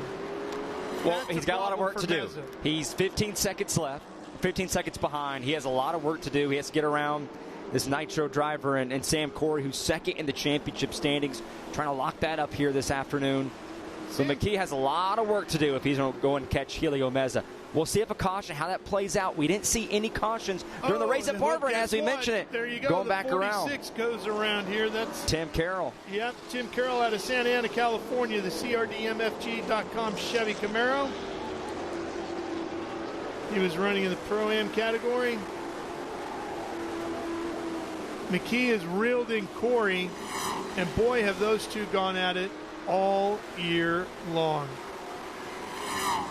As strong as Tristan McKee is, leading in literally every category that he can. Let's take a look at the spin again before we get deeper into that. Watch the orange car with the black going in to Mission Foods turn number 1. Just gets tapped from behind. Yeah, Carson Brown. Yeah. And it's been tough. I haven't really seen Carson Brown climb to the field as much as I thought he would. He's back there in that 19th position as his teammate McKee is able to make his way through. And here's a battle right now, trying to get in that top 5 with Sam Corey. He's able to do it. McKee Yes, he does. To the inside, gets it done. Corey has to settle into position behind him, which, as I was saying before, has been what he's done all year long. McKee leading every category he can. The overall points, he leads in the Sunoco Race Fuels Young Gun category. He leads Rookie of the Year. And guess who's 2nd in every single one of those groups? Sam Corey, right there with him, almost every step of the way. Sam has found his way to the winner's circle, winning in Lime Rock in a crazy weather race there, but he just hasn't had as many wins as Tristan McKee, and that's really what the difference is. Tristan McKee clinched the championship last week at Barber, and what the season he has had. Won Rookie of the Year honors, the Sunoco Young Guns, comes at a $20K prize. The first driver to win all 3 in the same season, and obviously we talked about I know you don't like being mentioned, but as far as being how young he is, beat Brent Cruz, who actually just won the ARCA race, beat Tristan in that race at Phoenix yesterday.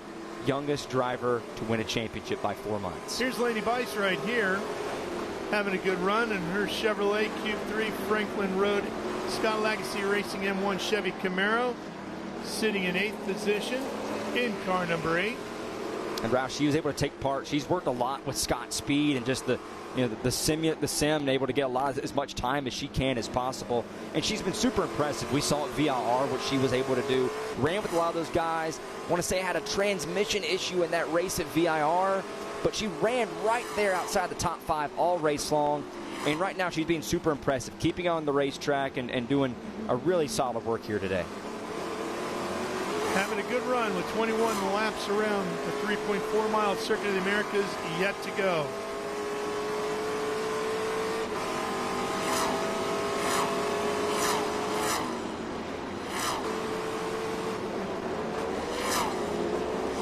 Right now running that 8th spot.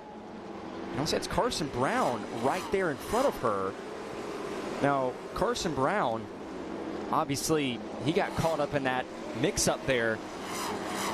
Or, excuse me, Audric right there in front of her, excuse me. Very similar to the paint schemes right there as far as how it looks on screen.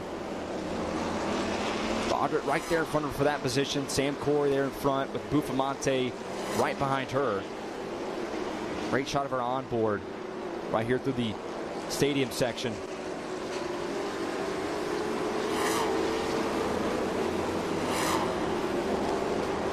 High-speed triple right-handers inspired by Turn 8 at Istanbul Park over in Turkey. And the final corner 18 are really easy at that wheel spin, and they just nip that grass right there on exit.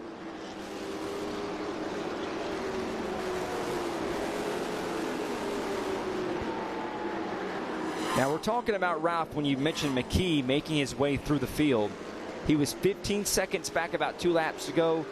14 seconds back now, so hasn't nipped into it too much as we sort of expected. But I do want to mention McKee. He has a lot of room in front of him now where he can start to make his way through. He's got through the big bunches as far as lap traffic holding him up just a bit. Call him lap traffic for Tristan McKee just because based on how fast he's been. But he's got to get around these guys up here from his 3-horse race. See Brody Goebel there in the 4th position making his national debut.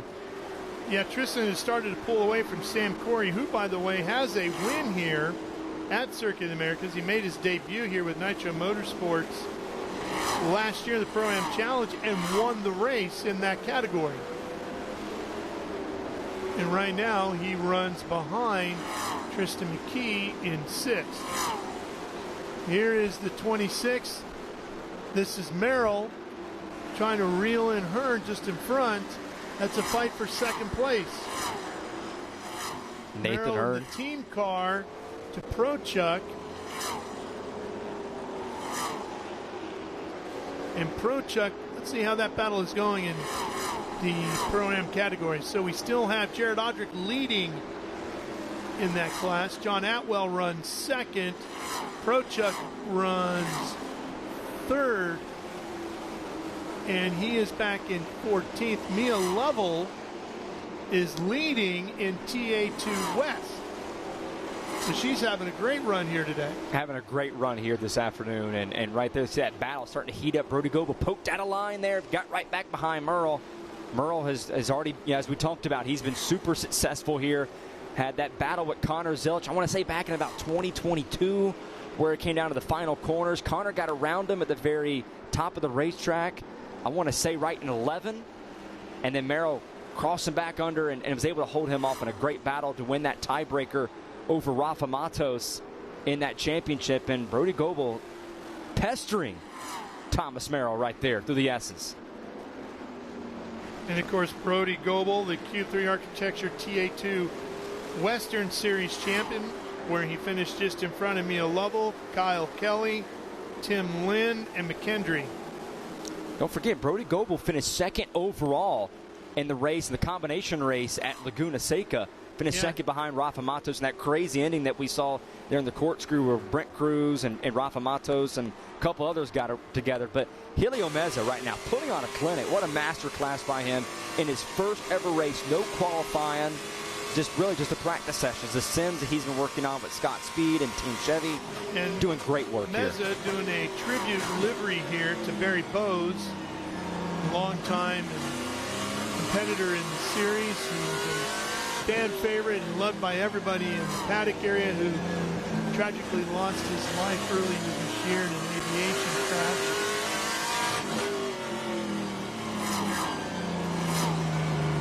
Trying to honor Barry right here in that 27 Chevrolet. It's been Helio's numbers. He's running through the Miata series, had that battle in the Rookie of the Year standings where it came down to road. Atlanta was going up against another TA2 driver, not here this weekend, but for Team Silverhair and Noah Harmon. They had a great battle for the Rookie of the Year.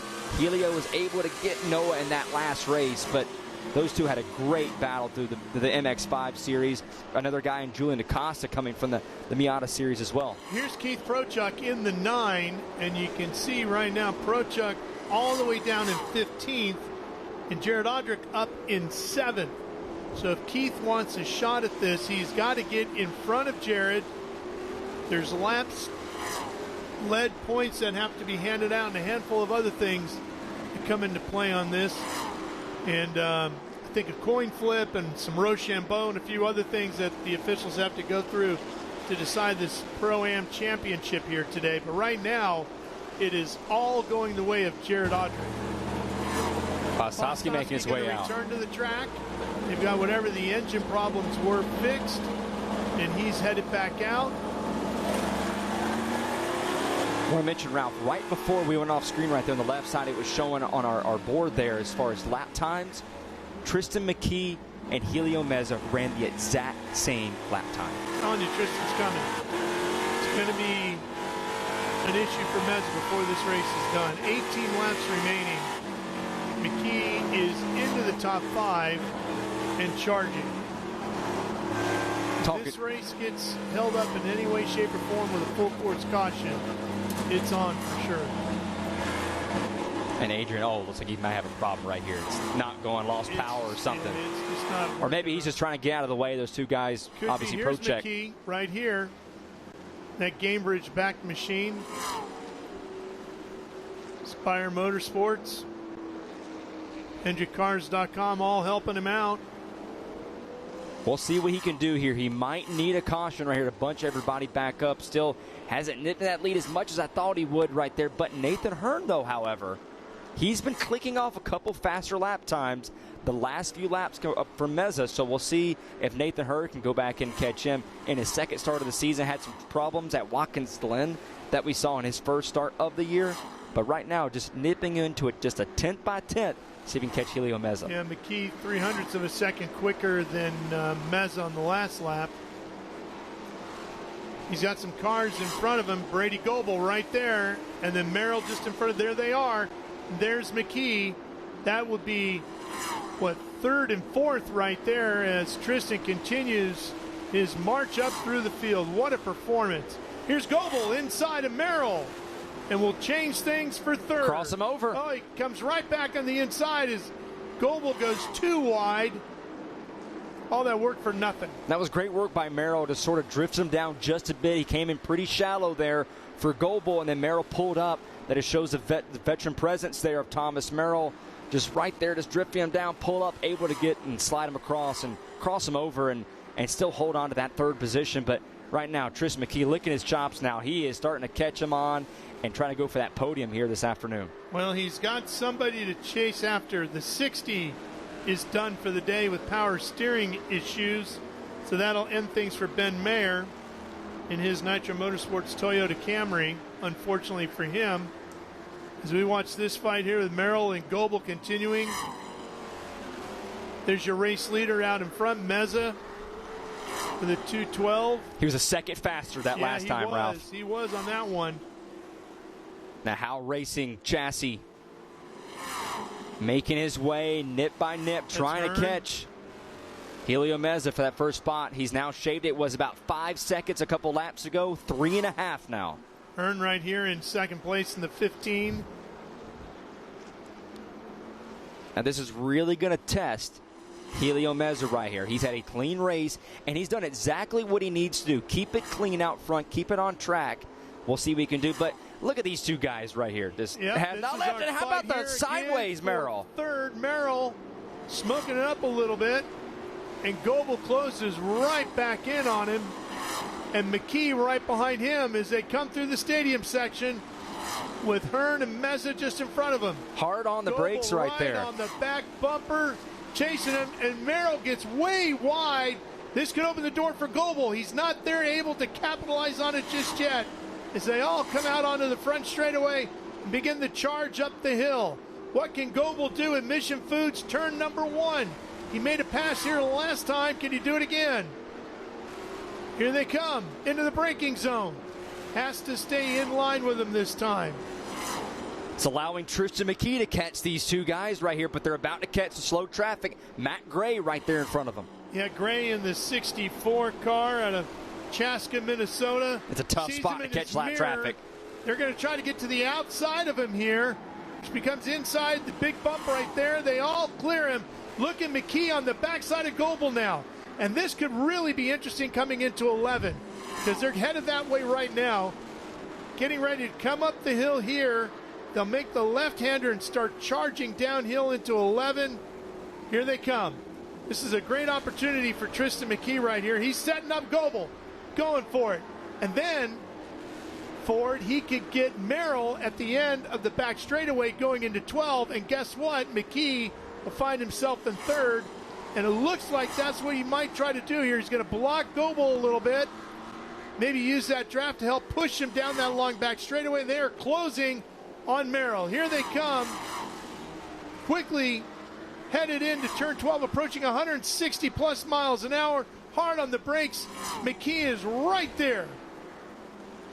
He had a block of too much, a little bit on Goebel, try to cross him over. I'll tell you what, if Merrill thought he had his hands full with Goebel, McKee's going to be a whole nother level of intensity here. A couple TA2 champions going at it right here. Tristan McKee, obviously, as we talked about, clinched it last week at Barber, and the season that he has had trying to get to Thomas Merrill and get on the podium after starting from the rear.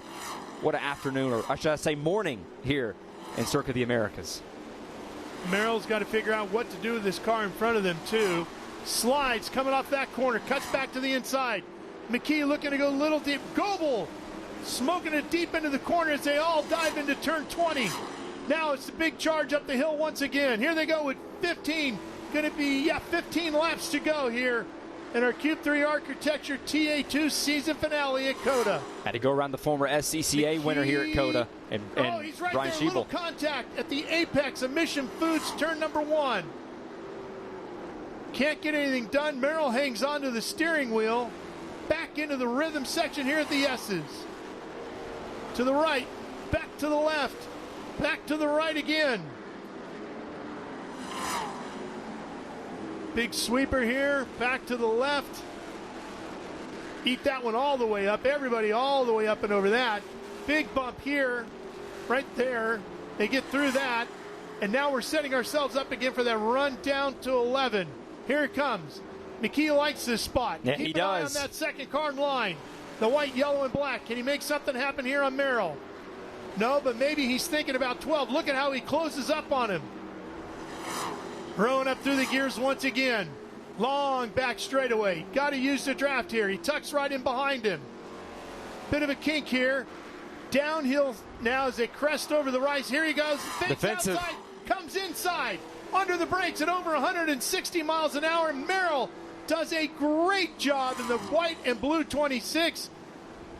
We've seen Merrill get sideways before, but how about the defensive moves we've seen from Merrill? What a battle. McKee loosened him up. There he is, right on his inside again, loosens him up again, but Merrill does a tremendous job of hanging on to it.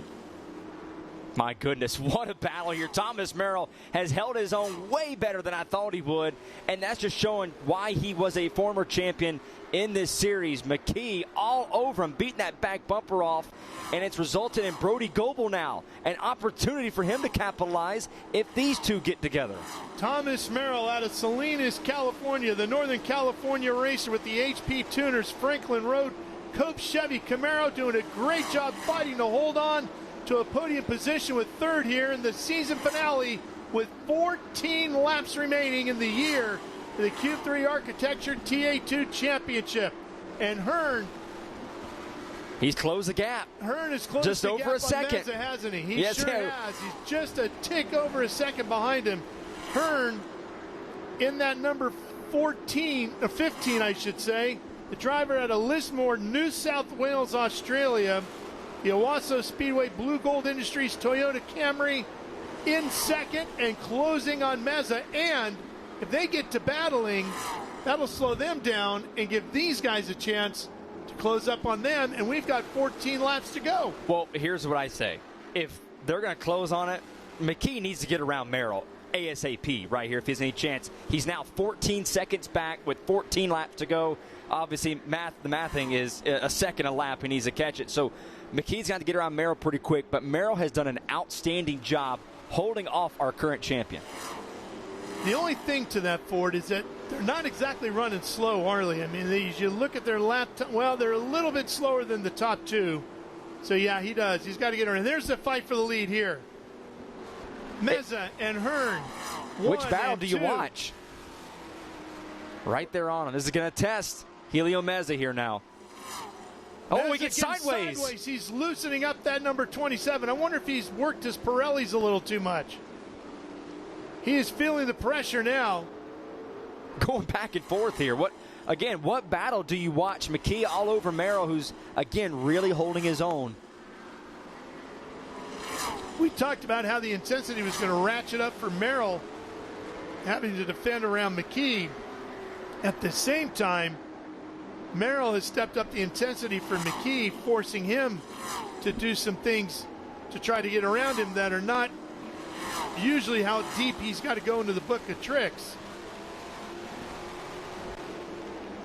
The number 40 has retired from the day. Mia Lovell, unfortunately, her Nitro Motorsports Toyota Camry is done as she was leading in the Western Championship here today.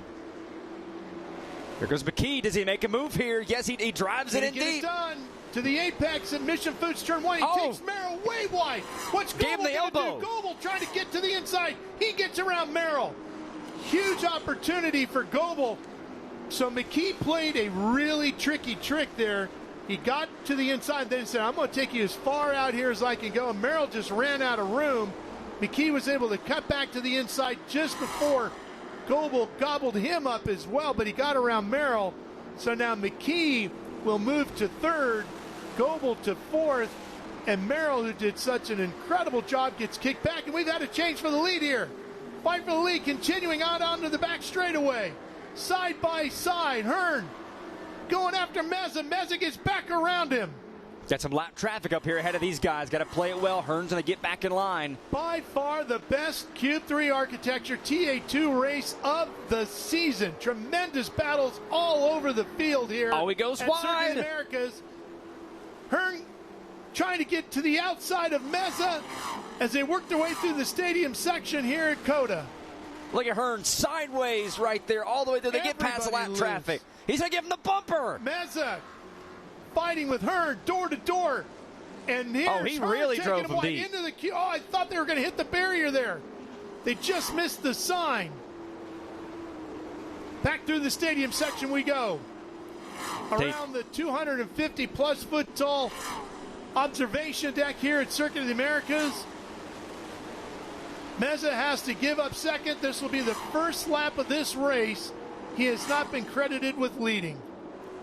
Hearn will get to lead this one with 12 laps remaining. What a fight we've had. Now, how quickly can McKee reel these guys in and take a shot at maybe winning this event? As they crested the hill and made the left at Mission Foods turn number 1, McKee had not shown up at the exit of turn 20 just yet. Those guys battled a little too long, and they didn't battle. As far as McKee, he needs a caution now. These guys didn't battle as much as they thought.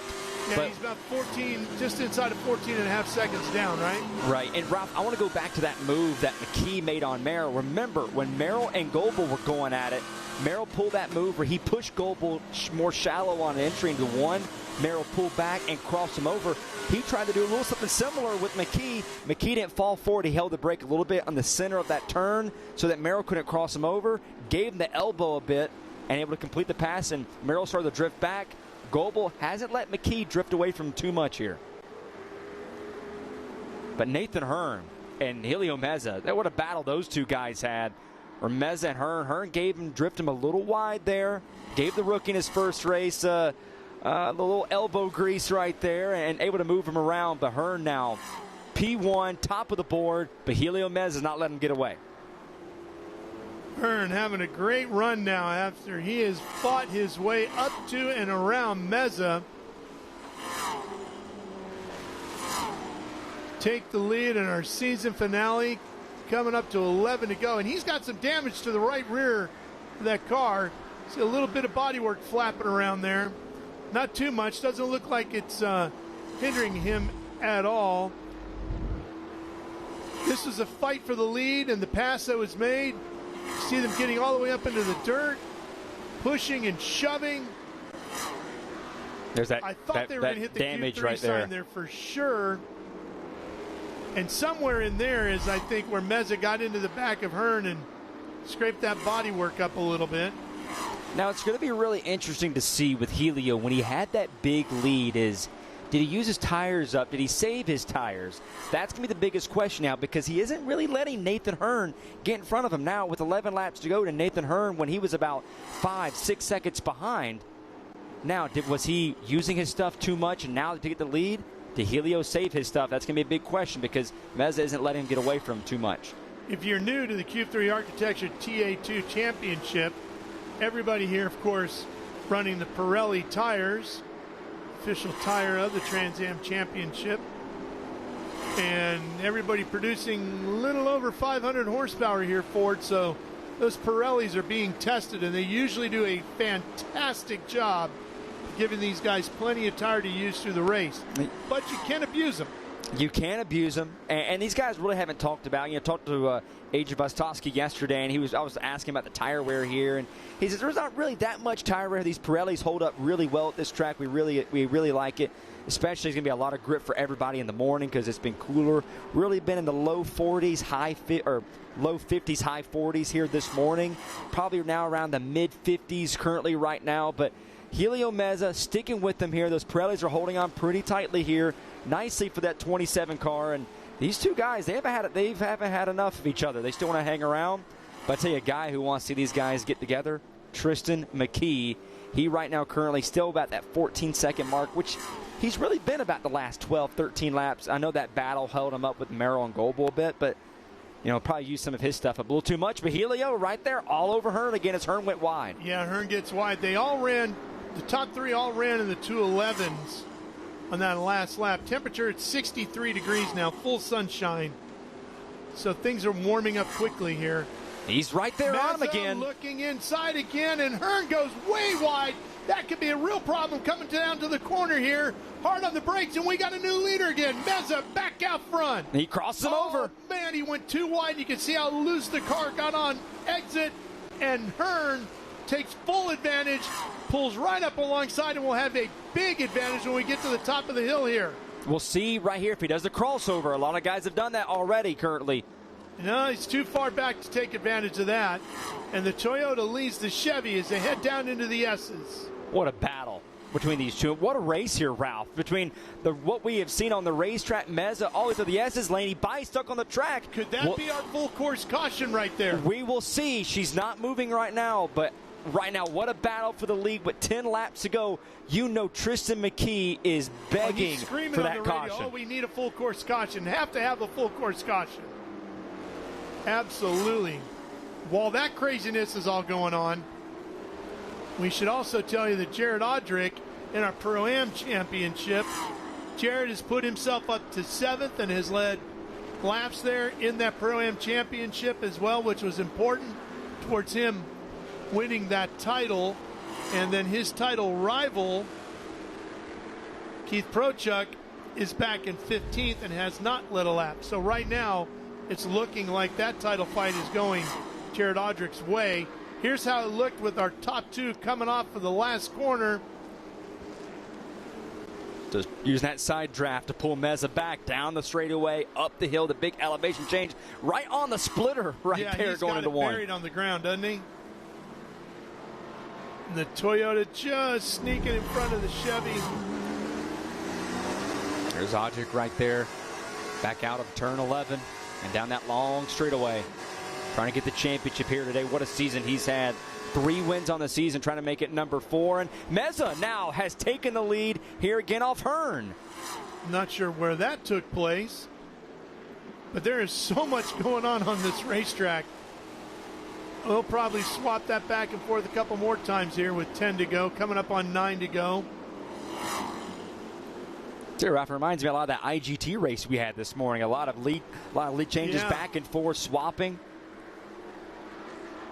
It is a perfect playing field today for everybody. The track is really providing us with some great racing. The design of this circuit from Herman Tilke is really allowing these guys to show their skills.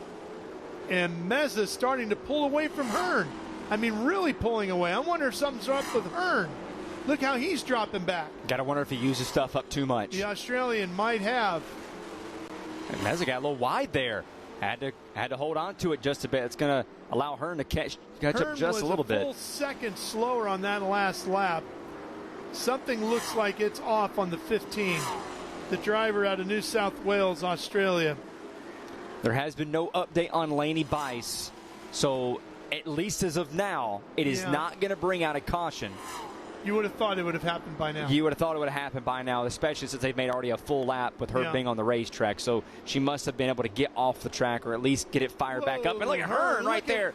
I wonder if the steering is off on that car. Oh, so he's got a problem. Flat tire, maybe? I don't know if he's maybe knocking something off and checking see if he has a flat or not. It is not well. Not well there's a at problem for the 15. What a shame. You can just hear it. He's not a full 100% right there. What a shame. He put on such a tremendous fight. And at times, looked like he had, you see the Owasso stickers on the side of that car. Is it Laney Bice? Yeah, she's still stuck in the area over there, yeah. Maybe just far enough off. Here's the last lead change. Let's see what happened here. Trying to get Hearn mirror driving a bit. See our drone right there in front of our camera, and look at Meza, goes around the outside, just easily goes around Hearn. So got to wonder if he was feeling he's maybe having some issues there.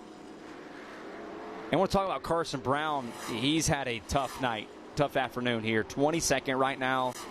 Just really hasn't been able to move through the field as much as you thought. Remember, he got caught up in that little spin there early on in the beginning part of the race. We're getting word now the problem, hearing from her team, Mia Lovell lost power steering.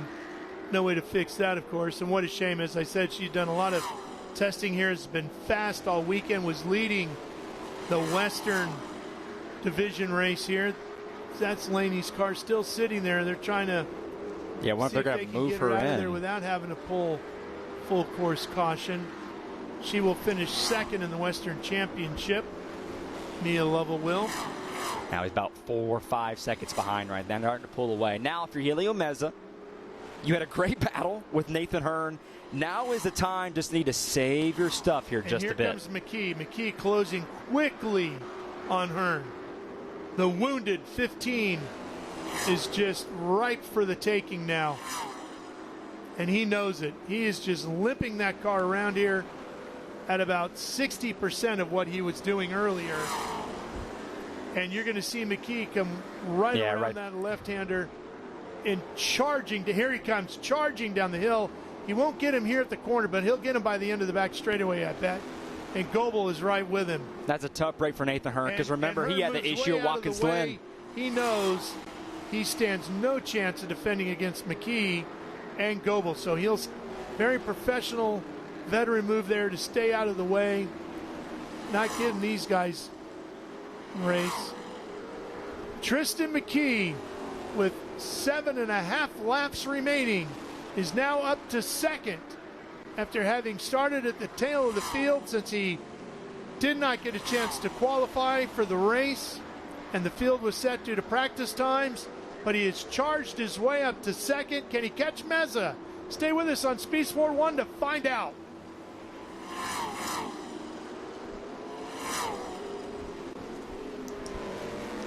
What a battle we are having here today. What a way to wrap up the 2025 Cube 3 Architecture TA2 Championship.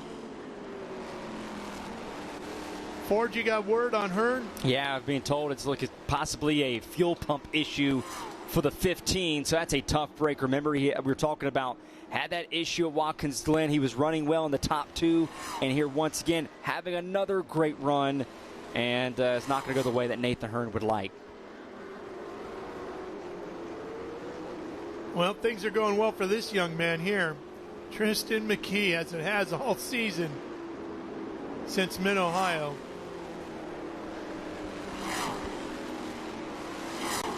He's trending to it just a bit, 10 seconds behind now. I remember for the longest time it felt like he was around 15 to 16 seconds back. Now at 10, starting to close in on a bit. We'll see if Helio Meza now. Here's the thing with him. Did he use too much of his stuff up, battling with Hearn a bit? Did he lock the brakes up? Pro-Am points leader right there, Jared Audrick, in the black and white 00. He's got Gian Buffamonte right behind him. Want to give Gian Buffamonte some of his flowers this season. 1 podium on the year. Had that second Laguna Seca. Obviously, his father, Tony, won the championship with Mike Cope in 2016. Has really been instrumental in Gian's development this season. 15 has gone to pit lane. That's a tough Hearn break. is out of this one. As we said, fuel pump the issue, and his day is done.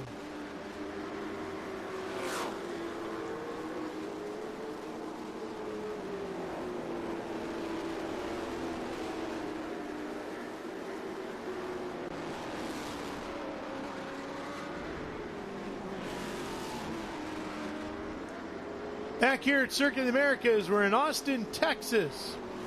Cube 3 Architecture TA2 Championship season finale. And there is the 15 getting pushed. Fuel pump the issues for Hearn, who had such a tremendous run. Nathan Hearn out of Lismore, New South Wales, Australia. His Toyota Camry struggling here in the late stages of this one. Fought for the lead, had the lead numerous occasions, and now finds himself with 7 laps to go, out of contention here. Just a tough break overall for what we saw with Hearn out there battling. He caught him from about 5 seconds back on Meza and able to get around him, and not able to cap around. But see McKee there on our screen, a whole second faster than Meza at the top left. So he needs to keep up that. He needs a second and more, because with 6 laps to go, he's going to have to really cut into that. That's our squabble over 7th right here between Audrick and Buffamonte. That is not for the Pro-Am Championship. They are not in the same category. Audrick, however, is leading that Pro-Am Championship at this point, with 6 laps now remaining in the 2025 season. Pro Chuck still sitting back in 14th. So things, title hopes. Oh, we got a lot of bodywork laying in the middle of the racetrack here. What does that do, Ford? It looks like a part of a Franklin Road car, which Sure is some of the legacy cars usually have that. But now we'll see. Is that enough to cause a full course caution? I mean, it's right there in the racing surface. Right in the middle of the racing line, because everybody drifts pretty wide there. I don't think you can just let it lay there. I don't think you can. We'll see what race control says here. You know, Helio Meza says, it's no problem. It's all good. It's just a little sheet metal. I can get around that, no problem. That's a significant chunk. That is a right there. Significant chunk. And if you hit that, looks like some pieces sticking out there too, that if you hit that, you could do some damage to your car. So I don't know if they can. This is right there from the right front. Yeah, that's what it looks like. But no caution yet. They keep moving on. We've seen it's going to take a lot. We saw at Barber. It had to take a lot if a caution is going to come out after what we saw there in the Calamity. Now looking at this one, we saw Laney Bice. She was pulled off track right by the racing surface, but she was off track. No caution for that debris right there. At least for now is what they're saying.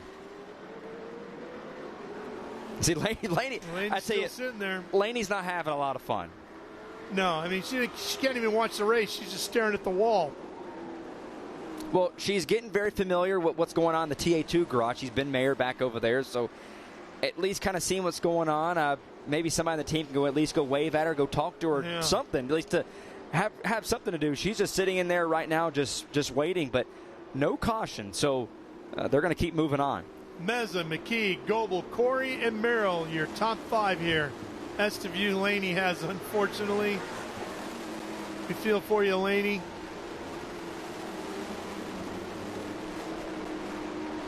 Here's Jared Audrick coming to the line with 5 to go. Bufamonte, Atwell, and DaCosta all running behind him. DaCosta talked with him earlier this week, and just all he wanted to do was just end the season strong. That was really big for him, just to be able to do that, and right now still running top 10. Oh, that's off of Tristan McKee's car. It is off of McKee's car. Well, I guess you do anything you can to get a yellow, right? That's right. I don't know if somebody or something where McKee maybe moved his right foot and trying to kick it off and get a caution. We've heard about guys throwing bungee cords out the windows and pieces of foam padding from inside the cockpit out the window trying to get cautions thrown. Maybe. I don't know if it has any water bottles or anything. Maybe you can start throwing some out. We've seen that done too, right? Tristan McKee. Boy, he needs a caution and a new right front. Gotta wonder where that would have come from, because I didn't see any contact with anybody. Really hard to get that ripped off. I mean, I know he elbowed Thomas Merrill, but that was more on the right rear quarter panel, if anything. I mean, that's significant damage to get a whole fender gone like that. You really had to wallop something. That looks like where you caught the inside of a wall. And like he's sideways. Sliding on him here, the rear end of the car, so he's got issues at the front and at the back. And no help from the officials right now. Well, I don't know where Ben Sizzle is at right now currently, but if there is a board that's being hit, he probably needs to go and make his way back out there and fix one of those boards. 4 to go. And you know what? The board couldn't have done that. It's not like, I wonder if Ford, could he have gotten up a little too much? He hits his own debris there too. And bottomed out the front of the car, caught the splitter, and ripped it back that way. Just trying to run it too aggressively, try to just get as much as he can. Because the board, you just blow right through that. The signboards. There's nothing there. But a couple of these corners, like right there at the entrance, the apex of the corner, you can see the bigger turtles down there. That's a big one right there. Yeah. And that might be the one that did it. If he had hit that hard the wrong way, if you're off just a hair in your approach to it, it might have done that damage. And that's pretty significant, as you were talking about right there. And that's not just a love tap or traditional battle scar. That's you whacked something hard. I do want to mention there too, when we were talking about it, McKee actually hit his own debris and just nipped it a little bit. Yeah. Maybe saying, hey, look, I'm hitting the debris out here. We got to get it off the racing line. It's seriously in the way. I know I'm missing the entire right front corner, but still. He's still clicking off some faster lap times on Helio, but for right now, Helio, he's just saving his stuff right now. A 9-second lead. You might have a caution. You never know what can happen. Just want to save his stuff just a bit here in case we get a late race caution. But with 4 laps to go right now, the clock is ticking. Helio Meza started on the front row in his first career TA2 start, trying to capture the win here for Team Legacy to make it 7 in a row for Team SLR. Well, Meza doesn't have a full-time ride signed up for 2026 in our Cube 3 Architecture TA2 series. He might here within the next hour. It wouldn't surprise me, no. Especially the relationship he has over there with Team Chevy and those guys over there. So right now, it's been what a great race for Helio Meza and Team Legacy going 1-2 right now. Jared Audrick now currently and he is a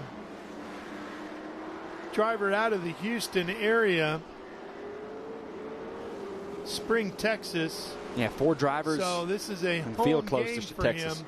So I'm sure he's got a fair amount of family and friends here and/or tuned in on Speed Sport 1 and watching live with you and us as this race winds down. Just 3 laps remaining in the season in this class.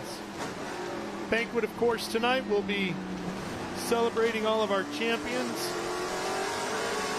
We'll settle the Trans Am Series presented by Pirelli next here today, live on Speed Sport 1, so make sure you stay with us. More great racing action from here at Circuit of the Americas as we work our way through the day. And then we will have some tremendous vintage car action, the Sports Car Vintage Racing Association, as we hand out the highly coveted Golden Bell helmets to our winners here this afternoon. Battle for 6th and 7th overall. Bufamonte and Audric here, but DaCosta starting to climb into the picture here just a bit. And you know what, Ford? What a tremendous season, and we've bookended it with 2 races that are 180 degrees apart from each other and how the races played out. The season opener at Sebring in Florida back in March, more caution laps than green flag laps. Here today, some of the most aggressive racing we've seen all season. Everybody's had their elbows up, leaning on each other, but being very respectful about it as to how they do it, giving each other plenty of room to, yeah, I'm going to bump you, I'm going to lean you, I'm going to loosen you, but I'm going to give you a chance. And it's been just spectacular racing throughout the field, especially in the top 5. And Ralph, it reminds me a lot of how far the series and these crop of drivers have come. We saw what happened at Sebring in the season opener. It was caution after caution. Guys are being too aggressive here. Andy Lally, the president of Trans Am, got everyone together. We can't have that happen again. And these guys have still been aggressive, but as you mentioned, they've been clean, they've been respectful, and it's been great racing. And it's been good to see today. It's like you mentioned, one of the best TA2 races we've had all season long. And so it's been great to see here this afternoon here in Austin, Texas. I'm going to tell you it's the best one we've seen all year. It has really been stunning. There's the number 80 leading in the Western category, Kyle Kelly out of Huntington Beach, California, the UPR.com PKK Motorsports Ford Mustang. Trying to go back-to-back, one COTA race, the Western race at COTA last season, trying to go back-to-back. Running 13th overall, was second to Mia Lovell till she had her issues, and now he's going to inherit the lead and hopefully win if he can hang on for another lap and a half or so. 13th overall. But 2 laps to go. Series will gather up again in Sebring, Florida in March of 2026 as we kick off the 60th anniversary of the Trans Am Series, where it all began in 1966 on a Friday afternoon as part of the 12 Hours of Sebring weekend back there in 1966. They ran it was a 4-hour enduro. Now, of course, 100 miles the distance in all Trans Am races become the tradition. I want to add on to Helio Mez's day here real quick, Ralph. Carson Quaffle last year had the track record at a 2:10.459. Right now, you're looking at Helio, his best time, a 2:10 flat. Blew it out. White flag. Here he comes, coming to the white flag. Meza, one more lap to go. Talk about a debut. He lapped his teammate right there, Carson Brown. Really just been an unfortunate day for him. Really expected him to make his way through the field faster. Not sure if maybe there was some sort of issue that he experienced. We know he was in that one contact earlier on, but finds himself in 21st, does Carson Brown. Can't say enough about Helio Meza, Ralph. I know we've talked about him all race long, but really, you can't say enough. I mean, he just won the MX-5 Rookie of the Year, and now comes here and does it. We don't have to say a word. He's doing all the talking. He ran the quickest practice laps, which played to his advantage because of the cancellation of qualifying yesterday afternoon late. Field was set by practice time, so he took full advantage of that. Started on the pole, did a great job, got a good jump, led into Mission Foods turn number 1, and has never looked back. Yes, he's been challenged. Hearn gave him a fight, but the Guthrie's Garage 27 has weathered all challenges here today. Looked like he was having some issues with his tires, overcame that. He's battled through whatever kind of handling issues he's had with the car. He made it fun for a while with Nathan Hearn, yeah. Fought off all challengers, mechanical and from other drivers.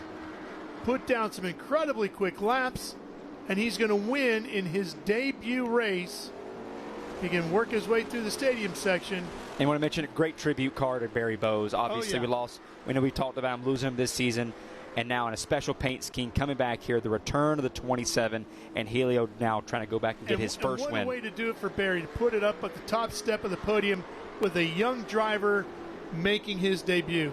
If you knew Barry the way we all do, Barry would have said, that's the perfect tribute to me. Thank you so much. He loved this series, loved this championship, loved the paddock, and Helio Meza is giving him a tremendous tribute here today. Coming through turn number 20 in his debut race, the driver out of Spring, Texas, Helio Meza, comes to Circuit of the Americas, defends it, hangs on, takes the win here today at COTA. What a tremendous debut run. And Jared Odrick in the 00 has given up this position to Gian Buffamonte here in the late stages of this last lap. That is a fight for 7th. It's going to go, no, 6th. It's going to go to Buffamonte, but Jared Odrick might lose the battle, but he's going to win the war, as he should end up claiming the Pro-Am championship here today after one more left-hander. Julian DaCosta right on his back bumper. As they come to the line, Jared Odrick and that 00 will unofficially be crowned the 2025 Cube 3 Architecture TA2 Pro-Am champion. We'll get total confirmation for you of that, but the way the math is looking, he should easily have won it today. He led laps. He finishes well in front of Keith Brochuk. It should definitely go to Jared Odrick. What a race. What a race. That was really enjoyable to sit back and watch what they were able to do. Helio Meza with the win. So much was going on there, Ford. I'm sorry. Tristan McKee crossed the line in second. We didn't see it, but he does officially finish second. 11.6 seconds behind Meza at the line, which, based on where his day started, is an incredible effort. Barry Goebel, our Western champion, will finish third. He's on the podium. Sam Corey, our Lime Rock winner, finishes second in the championship, finishes fourth in the season finale. And how about Thomas Merrill, the former champ, holds on for fifth. There's a look at the results. Man, I don't know what else to tell you.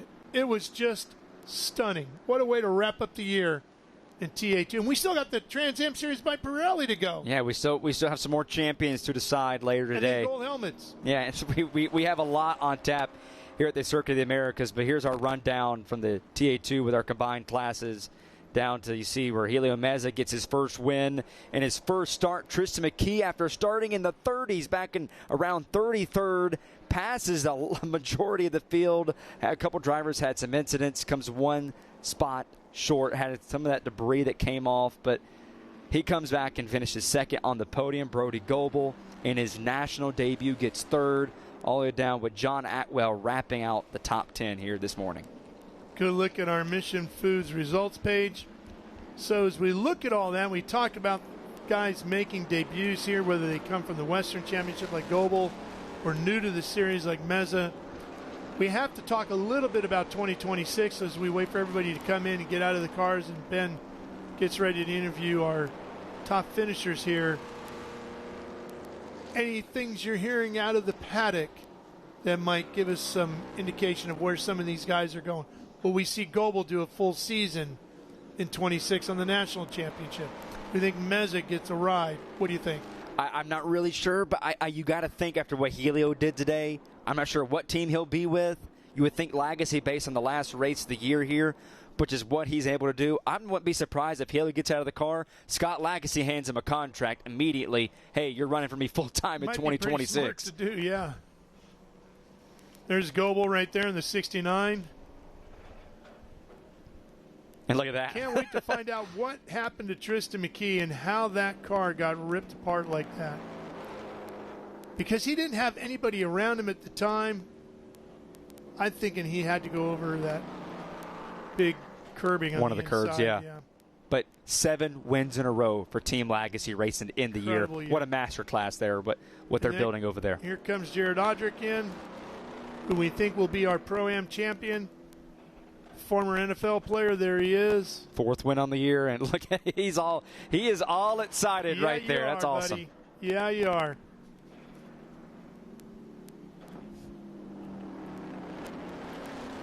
See Nick Middleton with Q3. Out. Yeah, get up there and celebrate. Andy Lally over there congratulating Jared. Nick Middleton from Cube 3. Yeah, and the white shirt and the hat right there. Those two might be meeting each other in victory lane quite a bit in the near future. Okay, there's Andy, president of the Trans Am Series. Laz Dennis, one of the top PR guys in the series, congratulating his driver. There comes our Western winner as well, coming round by Kyle Kelly winning the Western race.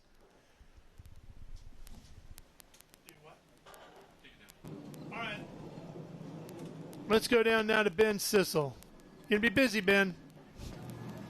Well, I'm down here. What a debut for Elio Meza here with the Team SLR M1. Unbelievable. First time in the Trans Am Series he gets on the pole and wins the race, basically from green to checkers. Unbelievable. How was it for you, Elio? No, this was a blast. It's probably some of the most fun I've ever had in a race. This car, the series. Hold on a second. Hey, we need to turn the gain down. Just super thankful for Chevrolet, Scott Legacy Racing for giving me this opportunity this weekend. And remember 2 years ago being in the paddock. I'm good friends with Connor. You know, got to go see him, and it's cool to be on the other side of the net this time and be in victory lane. So couldn't thank Alessandro's Racing enough. The Heraldo Media Group, my dad, all my family came out. They're from Texas, so they all came out to watch me. So super thankful for this team, and yeah, can't wait to see what's for the future. Nice job, Elio. Unbelievable.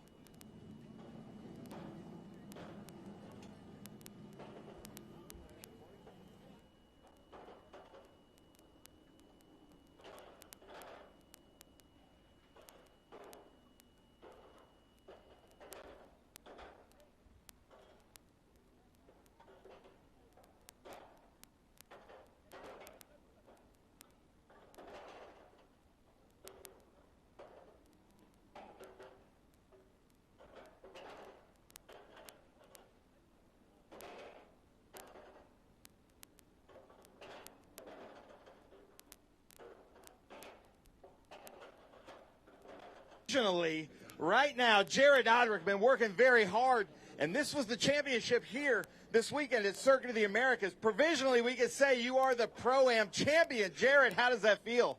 It feels awesome, but I know how point systems go, so I'm gonna wait. But no, this is awesome. Thank you so much to Troy and TRB and my wife Crystal, my mom Jan, and everybody that's about to show up here on the carts.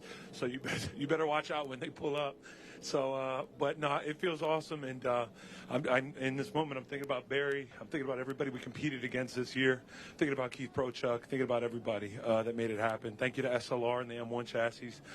Thank you to Mike Skeen, and I'm going to keep saying thank you. And I know I'm going to be up there again, doing it again. But you know, Evan Slater. And Kale, everybody, man, it's been an amazing team effort. So I'm just thankful. I'm grateful. Nice job, Jared. Proud of you. Unbelievable. He's been working for that for quite a while. One more, though. We've got Kyle Kelly, our Trans Am West winner here in the Barbie car. Here we go. We're coming over to him. Kyle Kelly, unbelievable. Nice job, man. How was it for you out there? It was good. You know, we just tried to keep a nice, clean race and be as away from people as we possibly could. And then we got caught up a little bit with some of the slower national guys. But once we got by them, we just started throwing down laps, trying to just get the best overall finish we could get. So it was great. Nice. And anybody you want to thank? Yeah, obviously everyone from Dig Motorsports. We got Paula, we got Jeremy, we got my dad, we got my kids at home, Kian and Parker, and then Karen obviously holding the fort down over there. We got Chase, you know, just everyone, John back at the shop who actually does more work than people think, but he gets it done. And yeah, everyone here at Trans Am are the corner workers, of course. Nice. All right, Kyle Kelly, how about that? Well, Ralph, we're about to have some fun here at Jim Weed Winner's Circle here at the Mission Foods COTA SpeedTour. I'm going to send it to you in the booth so we can start our celebrations. All right, Ben. I'm sure you're going to have a lot of very happy drivers. Really interested to find out what happened to Tristan there. While we wait to get everything ready to go in our Jim Weed Winner's Circle, we'll take a quick break here on Speed Sport 1, and we will be right back to Circuit of the Americas. Continue on the celebration in Jim Weed Winner's Circle. Stay with us.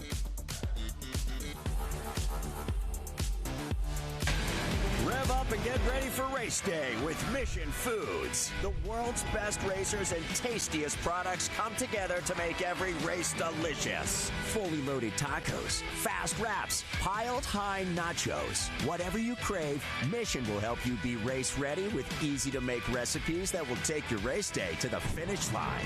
Keep your racing delicious and enjoy all the mouth-watering action. Brought to you by Mission Foods. Too fast, too tasty.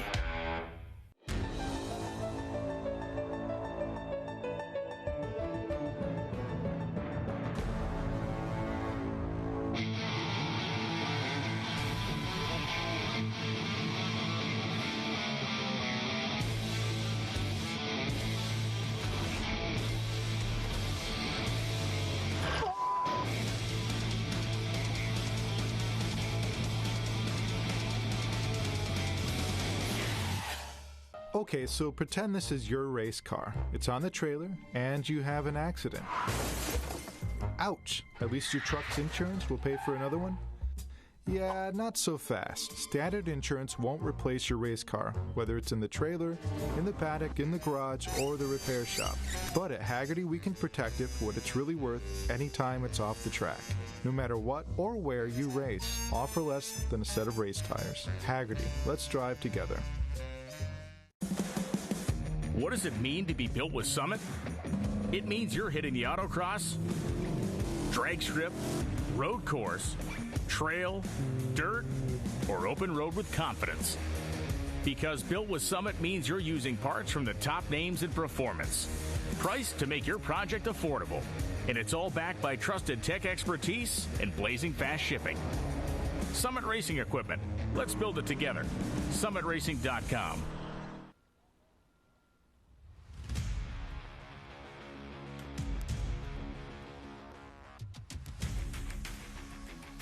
We are back here at Circuit of the Americas. Jared Audrick celebrating Jim Weed Winner's Circle. Let's go right back to Ben. All right, Mission Foods COTA SpeedTour. Let's hear you. We're live, back to live here at the Trans Am Series presented by Pirelli. Eric Whitnable is going to be throwing out some stuff, making sure this is fun. This is supposed to be a celebration, ladies and gentlemen, and if Austin, Texas is the live music capital of the world, I need to hear how loud you guys can get. We are going to start out in the Cube 3 TA2 Western Championship Series. Coming in third, I believe he was on the podium with us last year here in that beautiful red number 128. Let's hear it for J.C. Monet, ladies and gentlemen. Yes, keep it up, Austin. Keep up that energy. Even you, Sutherlands. I like this. This group over here is loud. I like that. JC and the founder, president, CEO of Cube 3 Architecture, Nick Middleton, giving him the trophy. JC, nice job. Second place in the Cube 3 TA2 Series Western Championship. I need the number 198. Ladies and gentlemen, let's get loud. First time up here, Stein Frederick Aker. Nice. I love it. Oh, look at that. No steps needed.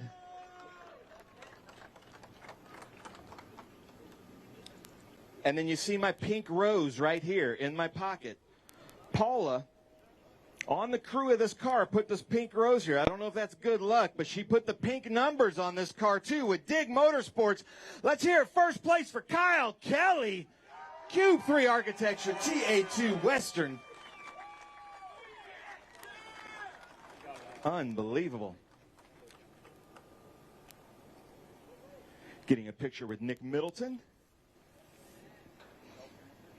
JC, I'm not mistaken, you were on the podium here last year with us, correct? Yeah, that was first time driving this brand new car from Nitro last year and got second. I'm really grateful to get third this year. The guys in the class are so fast. We had a great first lap. There were so many people, and I just spun on my own, but just my own mistake. And so we had to work hard, pick off a bunch of people. Had fastest laps at the end there, so I was still charging, which is great. Anytime I'm on the podium with this guy, I'm happy. He's a fast guy. My team did great. My wife is awesome. She helped so much. I also want to give it out. Really good lifelong friend of mine, Kendrick, who's on my crew, passed away this year. Sometime middle of the year, you guys probably saw him ride around that little red golf cart all the time. So I want to dedicate this to him. But just very grateful. Trans Am does a great job. Love Austin, love COTA. I don't know what else I can say. This is just a great day. Nice. How about that? JC Monet says he loves Austin. Stein, great to see you up here, man. How was the race? It's very good to be here. It took whole the year to get up to the podium, and finally we did it. It's special fine to do it this weekend because I have my whole family here and the whole crew from Norway. That's really cool. Thank you. Wait, where's your family? There they are. And the whole group from Norway as well? Yes, we are 15 people here this weekend, so it's really, really cool. Nice. How about let's welcome them all the way to Austin, Texas. Come on now. And then Kyle Kelly in what I call the Barbie car, showing us how it's done. Take the mic. Tell us about your race. Yeah, it was just a whole lot of staying out of trouble the best you could and, trying not to get too aggressive. We had a small incident down the straightaway, but I think we managed on both parties there. And, yeah, towards the end of the race, just started trying to catch some of the national guys and see what we can do. I think we're in the mid to high 13s the last couple of laps of the race, and just, car's feeling good, just going for it. How about that? All right. This is where the fun begins. Get loud if you want some giveaways. Come on now. JC Monet, Stein Frederick Aker, and Kyle Kelly. Keep this up, crowd. I like this. I like this energy, Austin. All right, then they're going to hold those up. Come on, one more time. JC Monet, Stein Frederick Aker, and Kyle Kelly. Nice. They got their cool box gift certificates, keep you cool. Now you can throw those Sunoco hats out, guys, if you want, or Stein, you might want to bring them home to Norway. But get loud if you want one of their hats. Let's see what kind of arms they have. Come on, JC, throw out that. There you go, Kyle Kelly. Oh, almost hit JC's wife. The Cube 3 Architecture hats. Hold those up for the photographer, Chris Clark. Come on now. Get loud, Austin. JC Monet, Stein Frederick Aker, and Kyle Kelly. Kyle Kelly wins the last race of our 2025 Western Championship. He won last year here. Thanks for that info, JC. I love it. That was a good toss, too, by the way. Look at that. Ooh, one-handed. All right, Circuit of the Americas. Last chance for this group. Let's get loud. Let's welcome Norway. Come on now. JC Monet, Stein Frederick Aker, and Kyle Kelly. Trans Am 2 Western with the Cube 3 Architecture TA2 Series. Nice job, guys. I like these Western podiums. All of these gentlemen are of age. Extra large. Extra large bottles.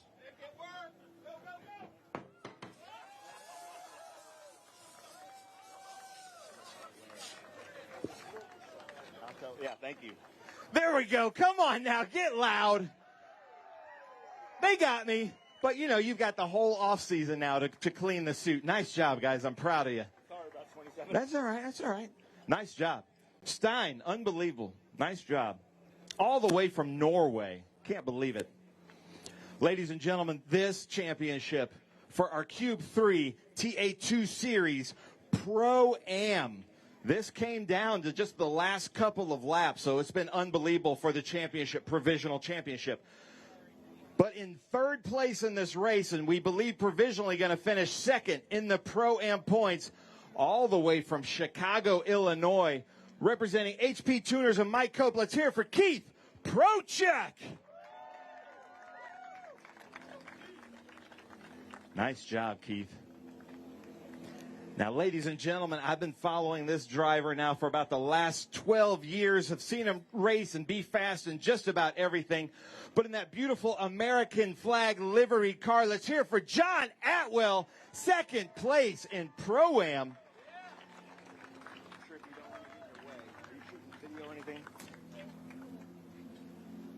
Nick Middleton giving him the trophies. And then, ladies and gentlemen, first round draft pick to the NFL. Most sacks of anybody on Tom Brady, I believe. He's been fighting for this now for 3 seasons, this Pro-Am Championship. Provisionally, our winner of the Pro-Am Championship for 2025 is my friend Jared Odrick, running with black underwear, Cool Box, the 00. How about that? Ladies and gentlemen, gets out of one professional sport, dominates, comes into another one, and starts to dominate here.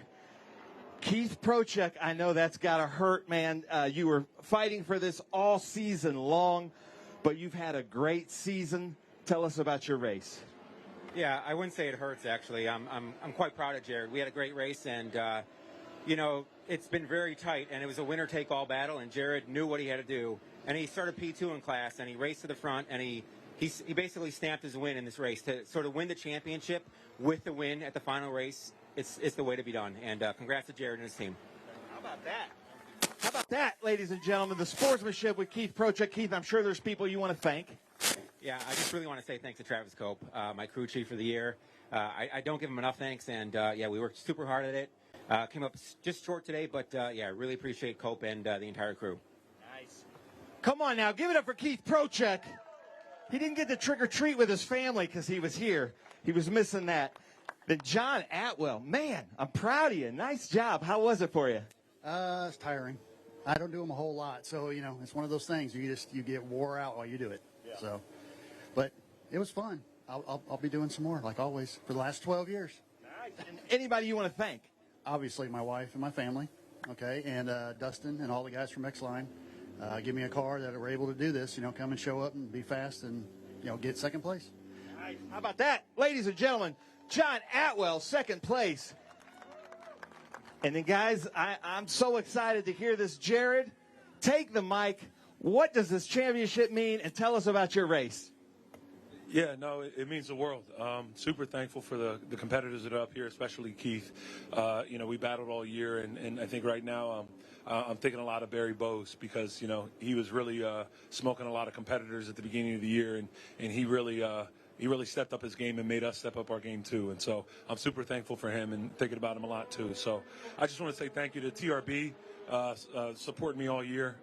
We have a great relationship. Crew Chief Thomas and everybody else in the group, and Troy has been awesome. I'm learning so much from him. I've learned so much from Evan Slater, my coach all year, and then another part-time coach is Mike Skeen.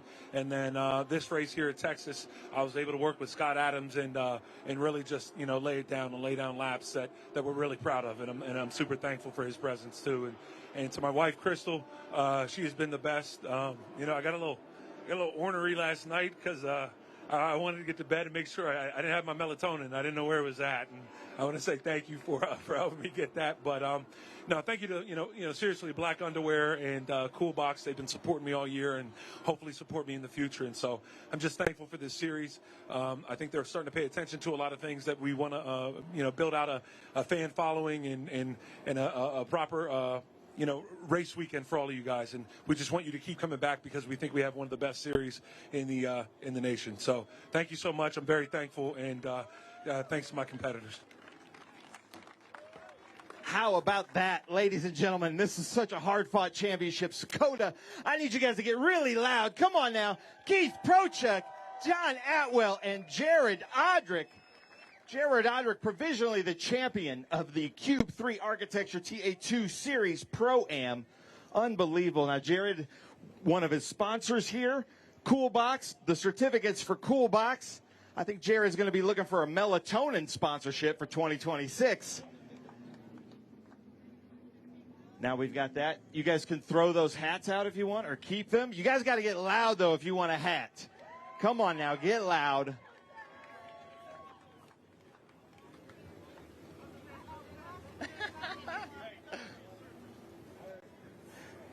Somebody needs to throw a Cube 3 hat at our cameraman, Lucas. Hey, congratulations. All right, now, you've got the Cube 3 cubes, the Cube 3 hats. Let's get loud because the CEO and founder of Cube 3 is here, Nick Middleton. Come on now, get loud. Keith Prochek, John Atwell, Jared Odrick, our Pro-Am provisional champion for 2025. So exciting. He and Keith went at it all season long.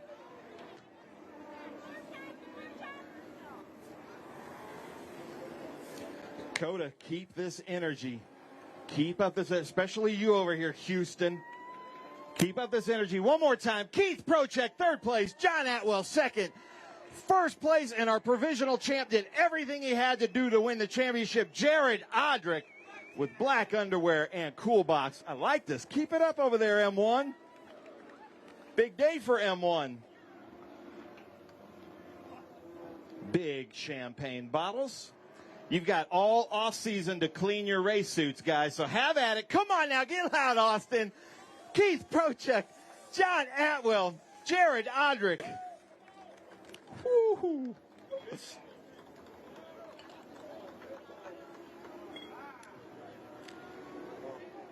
That is quite a bit more champagne than we're used to up here. Michael Printup. That's a lot of champagne, those big bottles. But Michael wanted a show, and you guys wanted a show, right?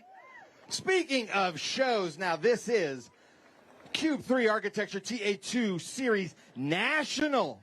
And ladies and gentlemen, speaking of that, this guy is our Western champion for this year. He was our 2023 Western champion, so this time he wanted to run national. He drove here personally. He drove his RV over 1,800 miles to be here. So finishing third with Brown Brothers Automotive. Let's hear it. Brody Goebel, ladies and gentlemen, all the way from Vancouver, Canada. Yeah, let's go West Coast. I like that, Carrie. Okay, wait, Nick Middleton, come over here. COTA, you got to get super loud for the greatest sponsor in motorsports right here, Nick Middleton. Come on, get loud, COTA. He brings this to us. Nick, take the mic. Tell us about your weekend. Well, first of all, thank you very much for everybody here in Austin and COTA for the fans that have come out this weekend. We couldn't do this racing without all the teams, the Trans Am staff that make this happen. But congratulations to Jared Odrick. That was a great race to the end of the season. Tristan's not up here, our youngest champion in history. So we will see him in a few minutes. And also, congratulations to Brody as well and Kyle Kelly.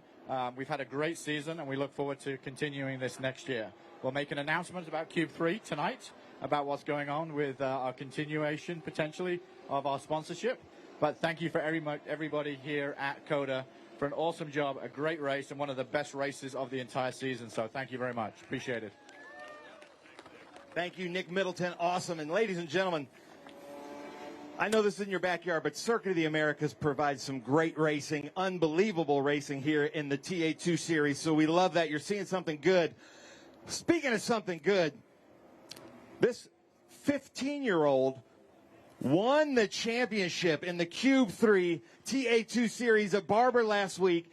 He was racing, I think, last night in ARCA Menards, did really well, flew in, had to start at the back, but now here he is on the second step. Let's hear it.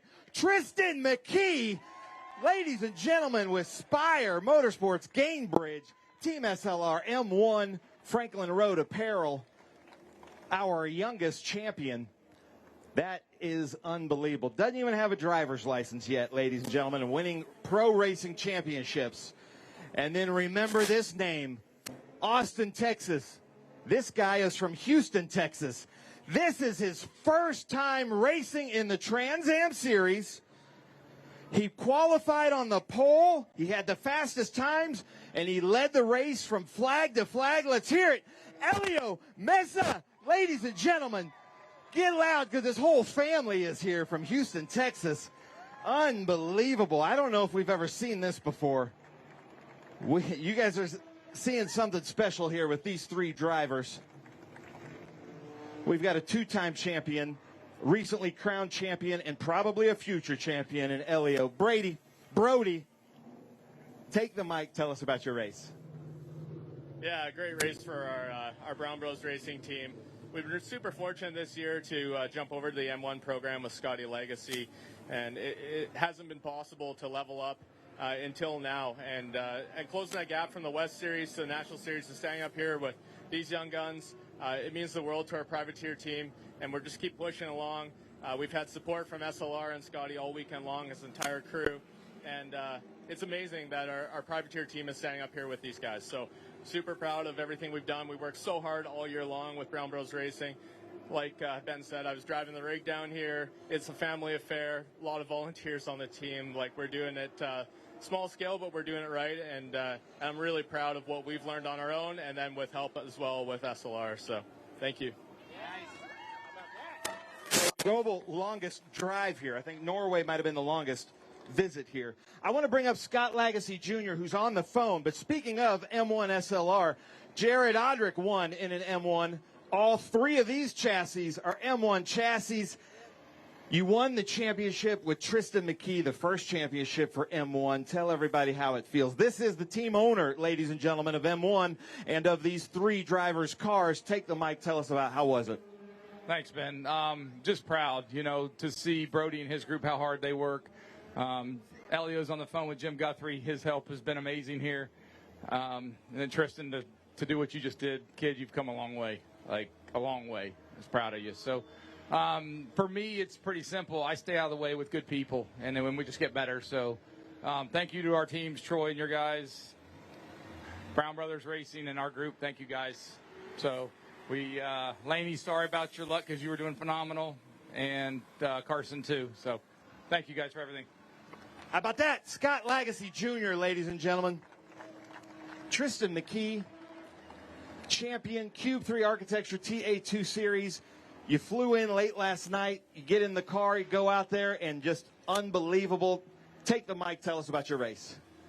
Yeah, it was definitely cool getting here from Phoenix. We actually had 35 minutes or so to spare to hopefully make qualifying, which unfortunately that got rained out, so we had to start towards the tail. But I just want to start off by saying huge thanks to Chevrolet, Spire, HendrickCars.com, and everyone who supports me, all the Josh Wise program, for all the preparation work that we've done all year, and just all the hard work that all of us put in, and everyone at SLR, every single crew member has put in tons of hard work at the racetrack, at the shop, to bring really good race cars to the track every weekend. And we've gotten better and better every single weekend, and I feel like it's been a big improvement game all year. So I'm just super proud of all the hard work, and just a thank you to all the SLR guys for bringing fast cars, and just, Scott Legacy and his dad, just all the hard work they put into me and the other drivers is just means a lot. So it feels really good to have a bunch of great people in my corner, and none of this would be possible without them.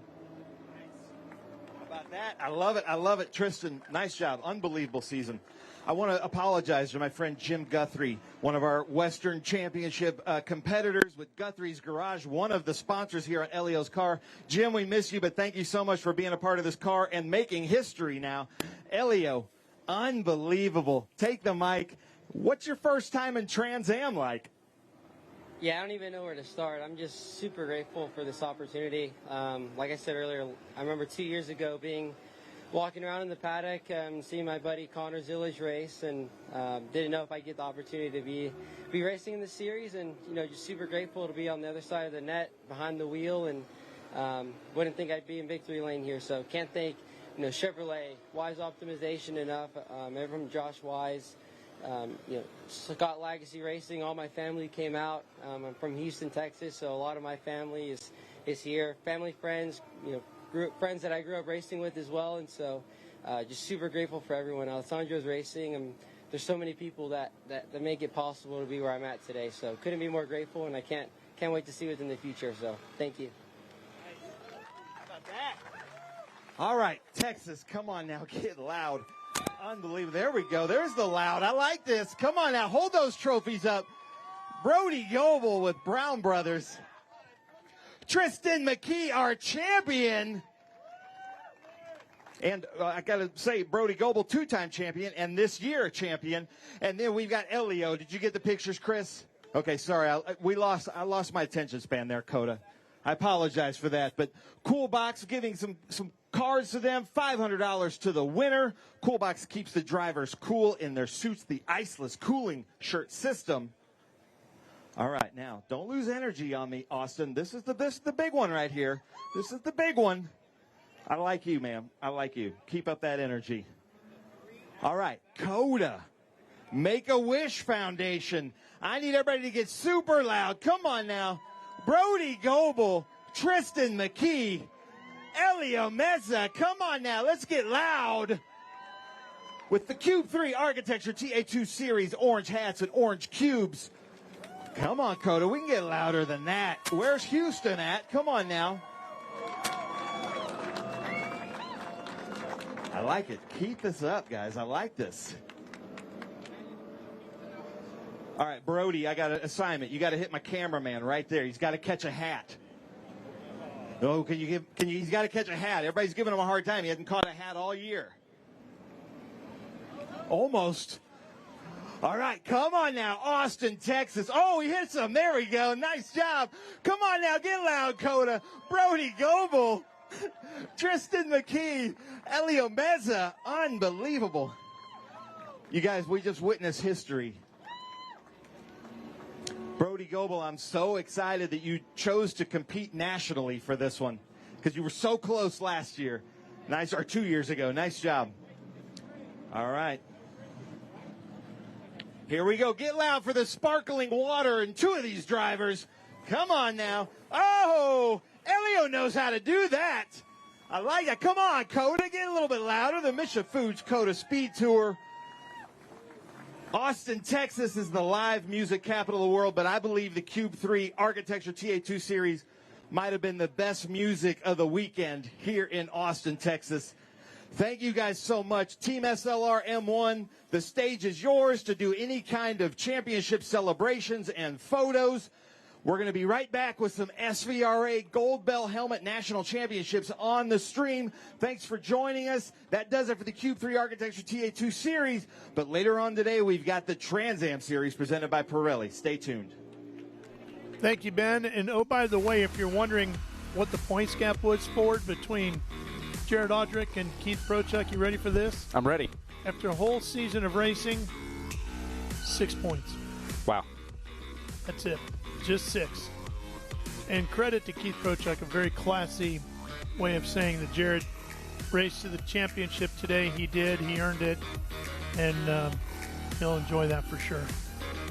Well, there's a look at some of the highlights from today, and what a way it was to wrap up the year here. Season finale in Austin, Texas. Elio coming up the hill, the green flag, taking the lead. Merrill getting together with Adrian Vostovsky early on, causing mechanical problems with the fuel pump for Vostovsky. Tough break for him today. Just was really excited coming into the weekend. Tristan McKee came charging up through the field in that yellow, white, and black car. Some nitro cars getting together, some contact they've had. A couple mistakes here. Carson Brown didn't get to see him move to the field as fast as we thought we were going to see today, Ralph. Yeah. McKee just kept coming, picking his way through the field. Everybody he came up with, he got around, except for this guy. Just couldn't catch Elio. A couple of Merrill and Brody Goebel. Those guys went at it for a long time. To fight. Hearn came up to fight for the lead and took it in the 15, the driver out of Australia. But ultimately, he would have some mechanical issues as well after swapping the lead back and forth a few times with Meza.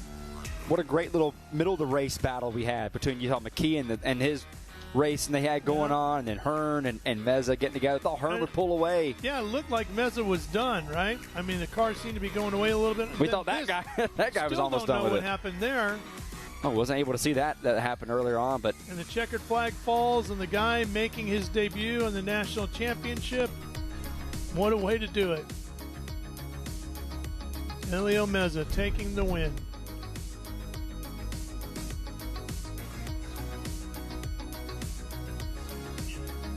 Got a full Team SLR photo game together here. Just what a season they had. Ending the season, 7 wins. Well, we're going to step away here as they continue to wrap things up in the Jim Weed Winner's Circle here, but Speed Sport 1 will be right back to Circuit of the Americas. A lot more racing to go. Trans Am Series presented by Pirelli coming up. SVRA action as we hand out gold bell helmets today as well. Stay with us. It's going to be a great day.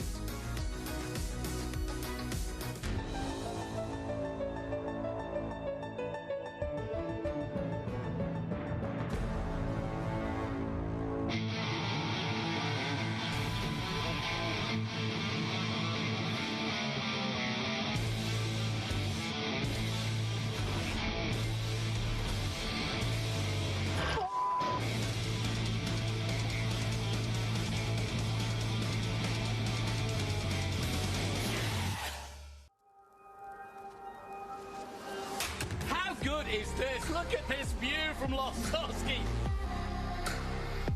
It brings all my fans, it brings the audience into the car with me. Speed turn 140-mile-an-hour entry speeds. The quickest and most efficient way for me to get information to my drivers is from using the V-Box HD2 system.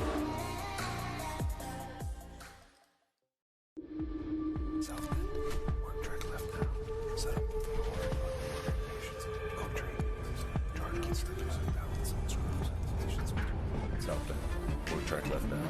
Set up for hard braking. Help keep straight patience on turn. Get track left. Track out left side again. Get out of inside right. You have more important things to worry about than your underwear. In racing, every second counts. Communication isn't just important, it's everything.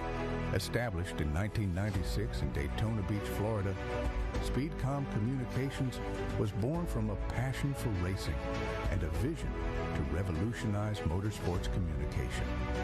Trusted by competitors across the world.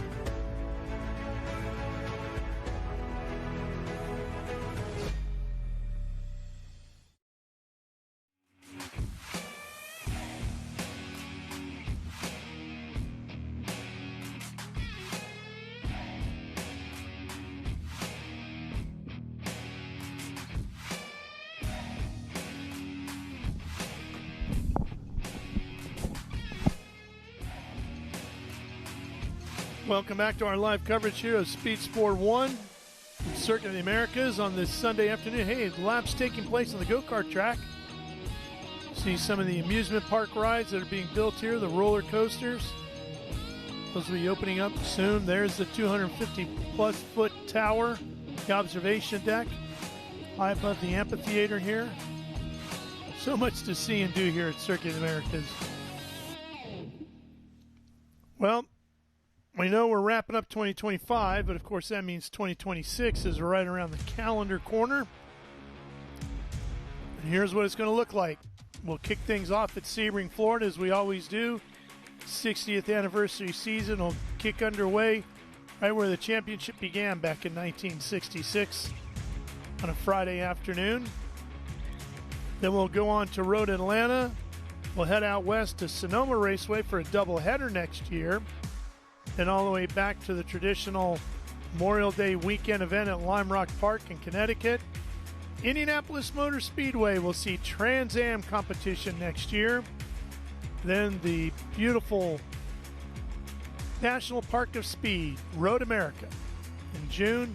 Watkins Glen will have a doubleheader in July. We'll go across the border at Canadian Tire Motorsports Park, September, as well as VIR, before we close things out again in 2026 right here at Circuit of the Americas. Western Championship will join us for doubleheader at Sonoma. Then they'll have their own doubleheader at Laguna Seca.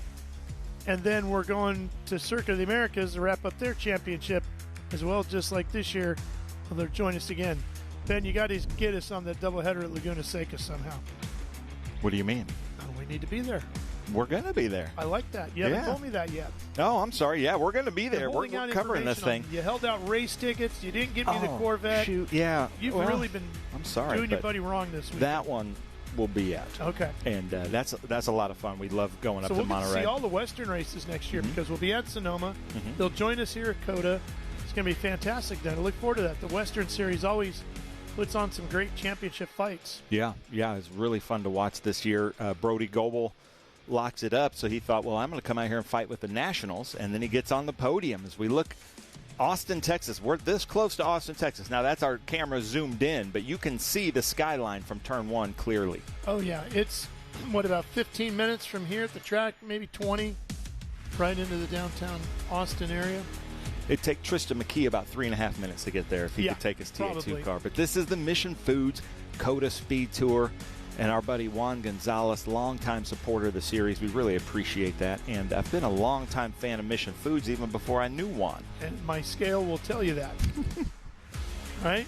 Yeah, but I love it. And I've had some fantastic Mexican food here in Austin while I've been here. You give me a bag of those Mission chips and some of that salsa, and look out. And come find me in an hour. Sometimes I grab a bag and I'm like, I'll do one or two, and then the bag's empty. Oh, yeah. Yeah. You can't. You gotta do it much.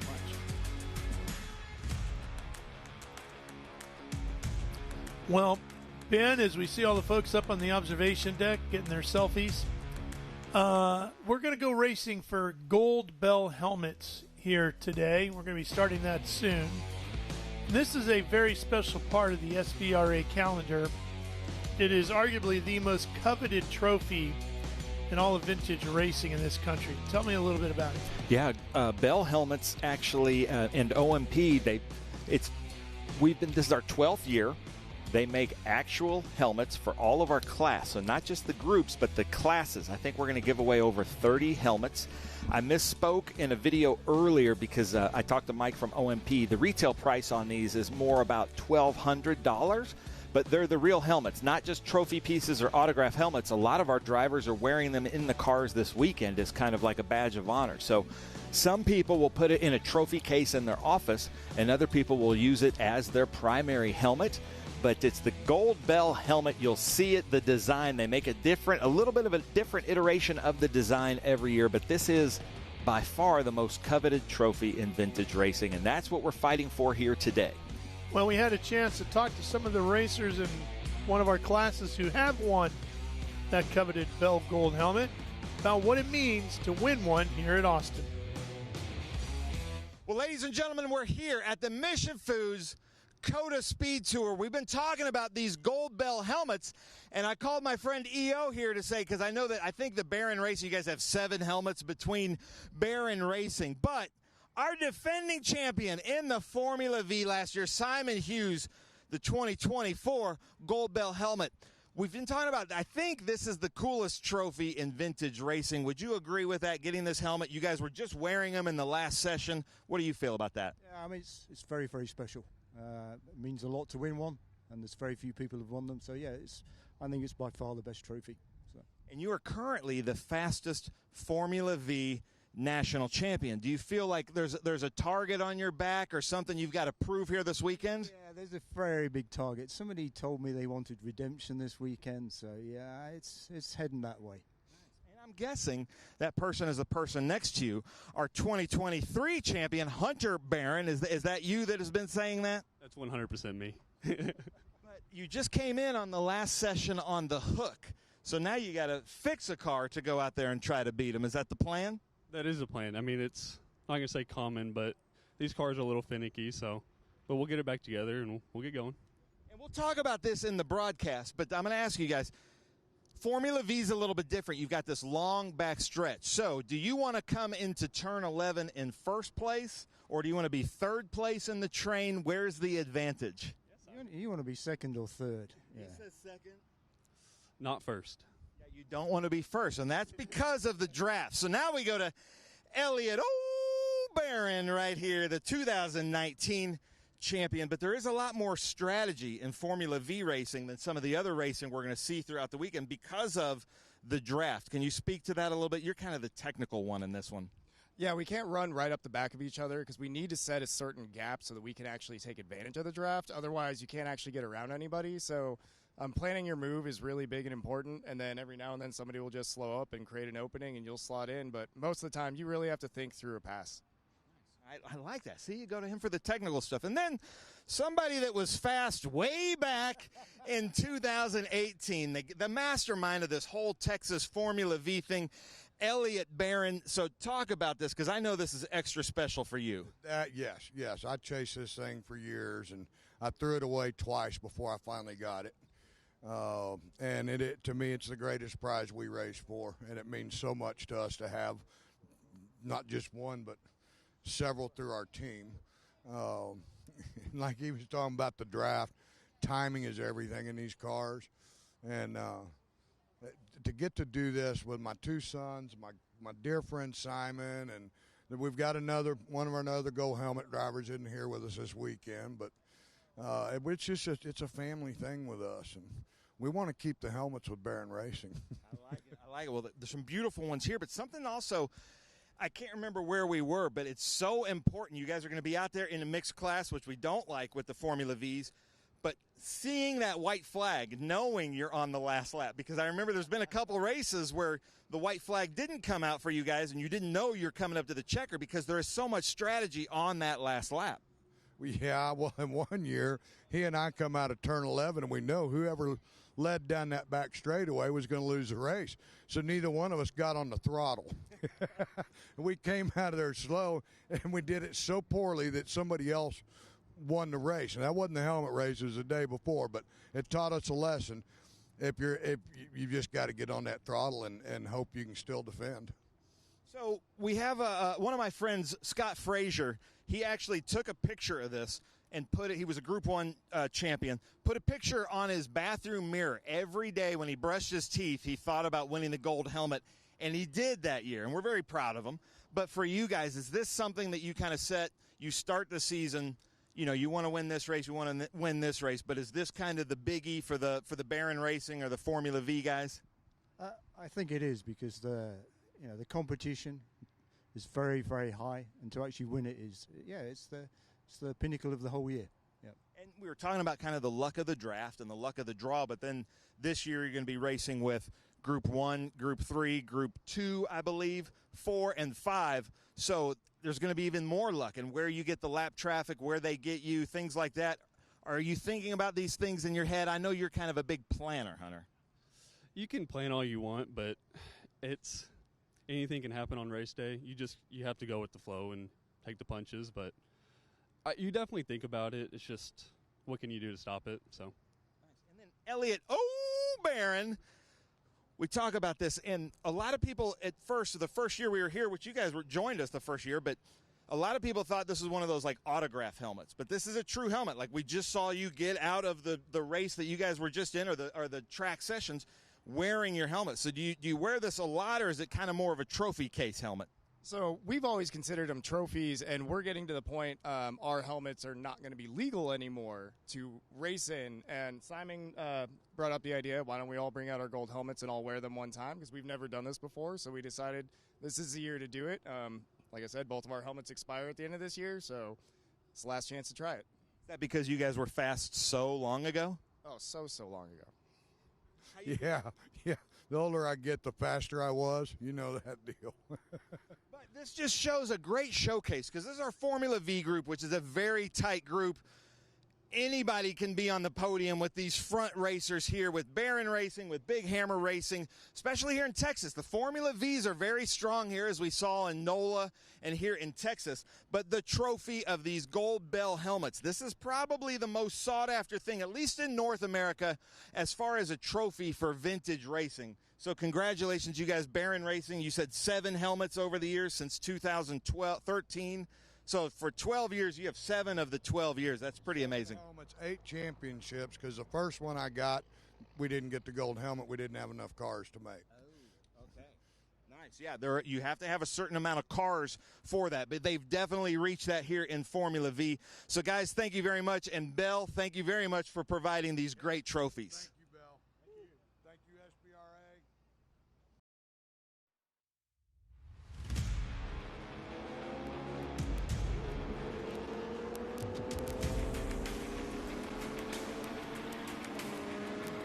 All right, ready to go with our first SVRA race of the day. Looks like Group 6 rolling in here.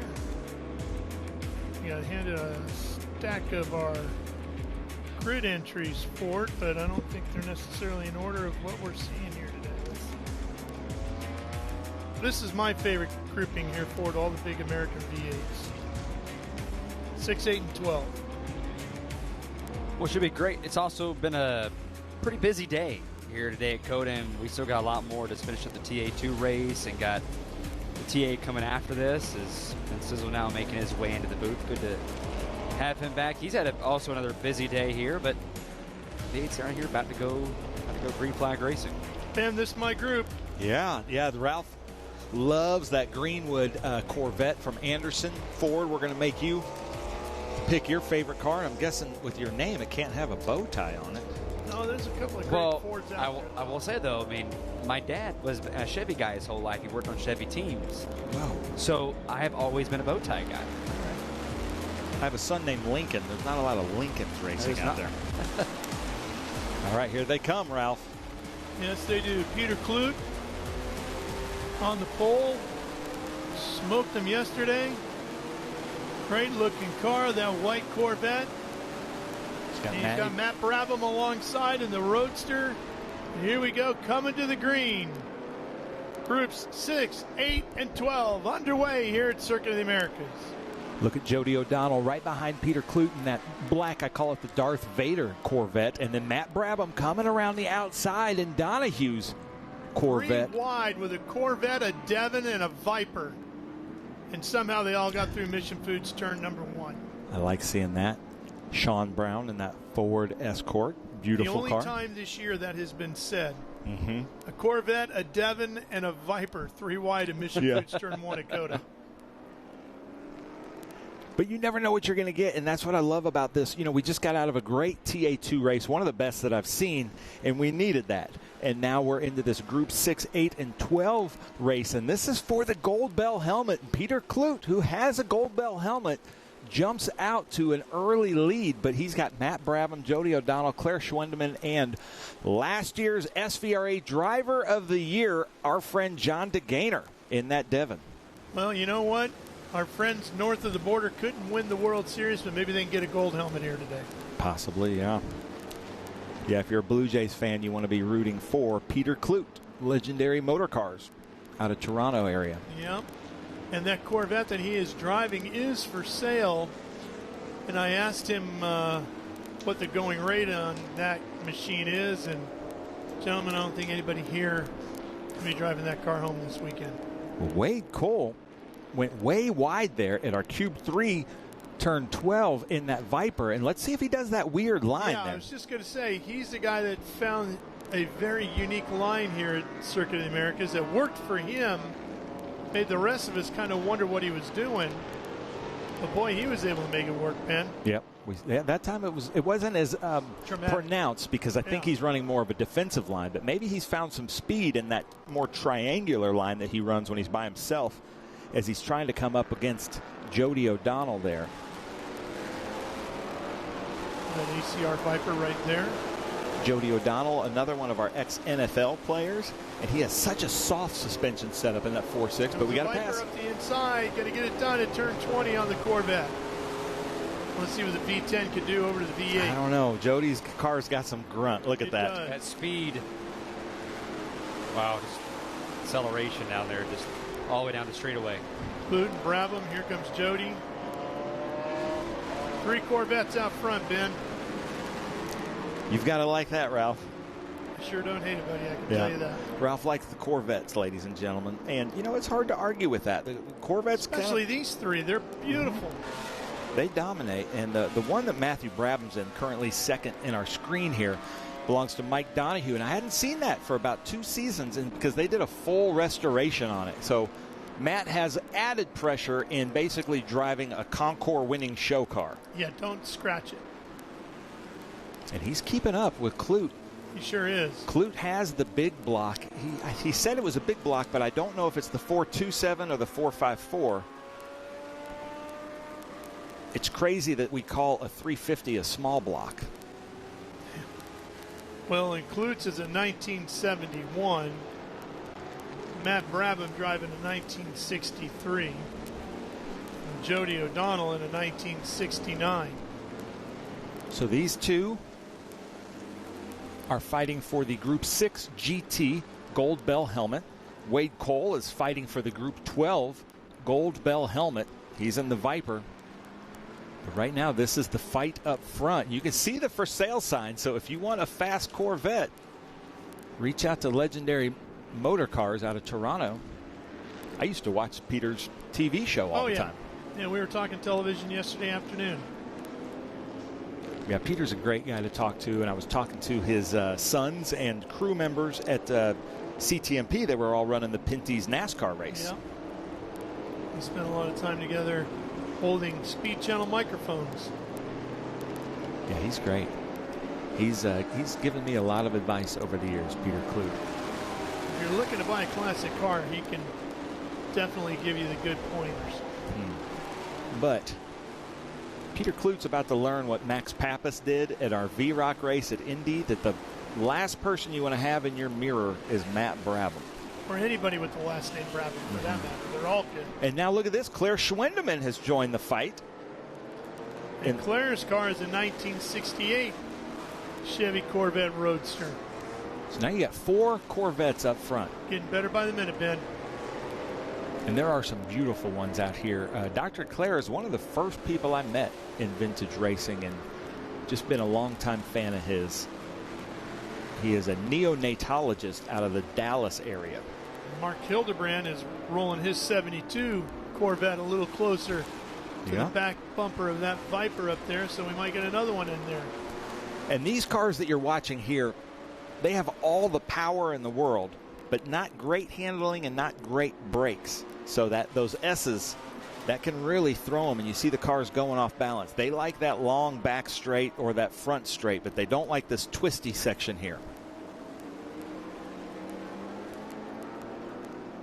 But I love when these Gold Bell helmets, you've got this weather like this. This is what a lot of these drivers set their calendar to. In fact, I was talking to Scott Frazier a few years ago when he won this. He took a picture of the Gold Bell helmet, put it on his mirror, so every morning and every night when he brushed his teeth, he had his motivation.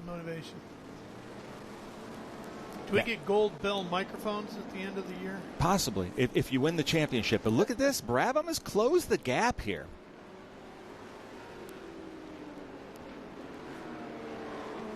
And you were telling me they keep that rear deck a little loose to help vent some heat out of there, huh? Yeah, I think the exhaust tunnel probably goes through there. There's probably some heat in the rear diff, and that's just kind of venting it out of there. And if I remember right, in the other car that Peter Kloot had that he co-drove with Al Jr. in V-Rock, he had a little rear window vent in his Corvette like that as well.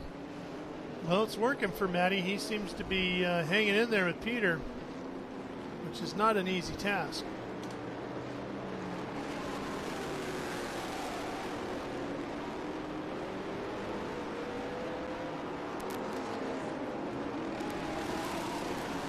$15 minutes to go here. Klutz still leading the way. Brabham right there in second. O'Donnell in third. Now, is this the same Brabham that's going to be running the TA race coming up next? Starting on the pole, right? Yep. Filling in for Chris Dyson this week. I want to make sure that was the same person still running that. Running a little double duty. Yeah, he is fast in anything. I watched him at Nashville do the Stadium Super Trucks and win some Stadium Super Truck races. I've seen him win Indy Lights races.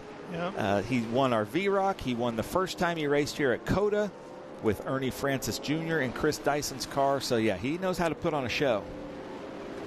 Going in for Chris Dyson here today. He did already won a few times this season.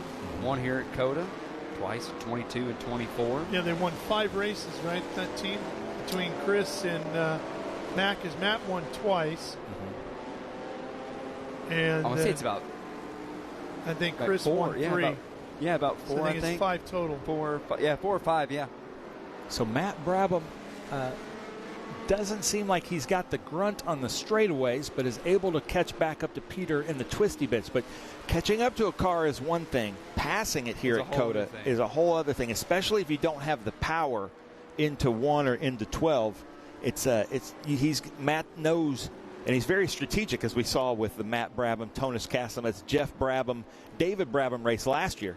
He's going to have to probably make a pass where he's not super comfortable doing that. And now they're coming up to lap traffic.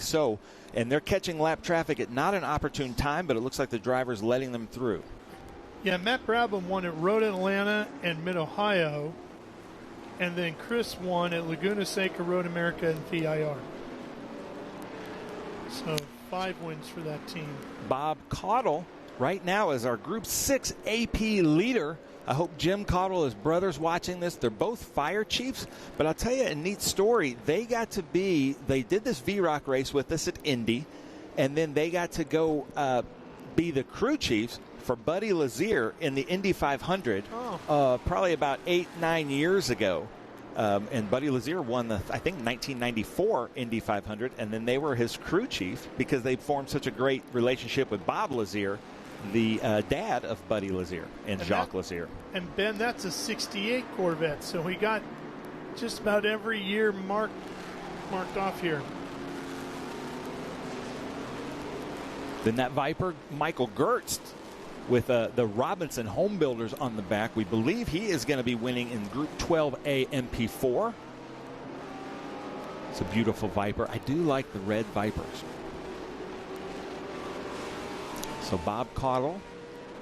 That Buddy won in 1996. 6, okay. And then Michael Gertz in that beautiful Viper. So you like the red? I do like the red. Coupe. I like the blue with the white, the traditional American. Okay. But I like the coupe better than I do the Roadster.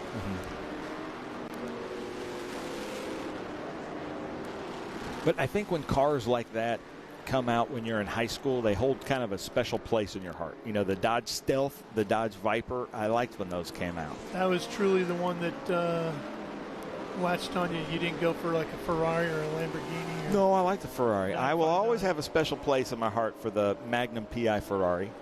308, 328, that era. It was a Countach for me. That was the poster car. I know you're not surprised at that at all. So Gertz is running down. You can see these beautiful, how twisty this track really is for this Group 6, Group 8, and Group 12.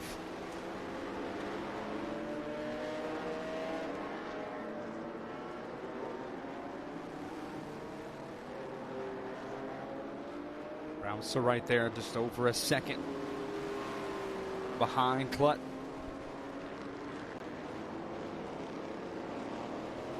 Donald and rounding out that top 3.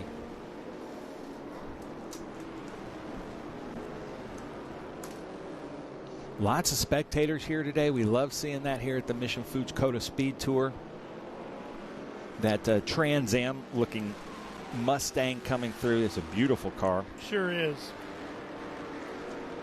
Is that the 66 of Victor Corda? 1966 era? No. I'm trying to find it. It's got to be his 70s, right? Trying to find the driver. There's Hildebrandt in the 7.6 Corvette.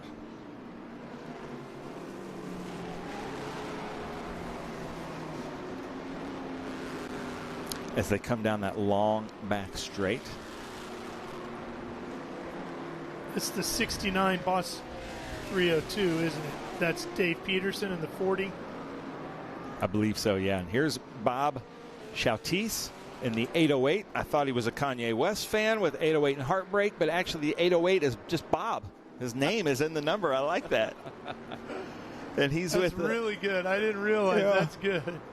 Huh. So Simon Gregg will be out with us. He runs the 59 because it's his initials, but Bob gets his whole name on the car. Here, this should be our leader in BP probably, right? Is that Gary Moore? Yeah, he's the one that has that great sticker on the back. If I made a Mount Rushmore of vintage racers, I think I'd have to put Gary Moore up there. Just a very good controlled driver out there in a true GT 350. And just a beautiful car. And they're stunning. The note that hits at full song is just absolutely beautiful. I don't know what Cobra Automotive has found in these things, but there's just this note that only Cobra Automotive can get out of these big V8s.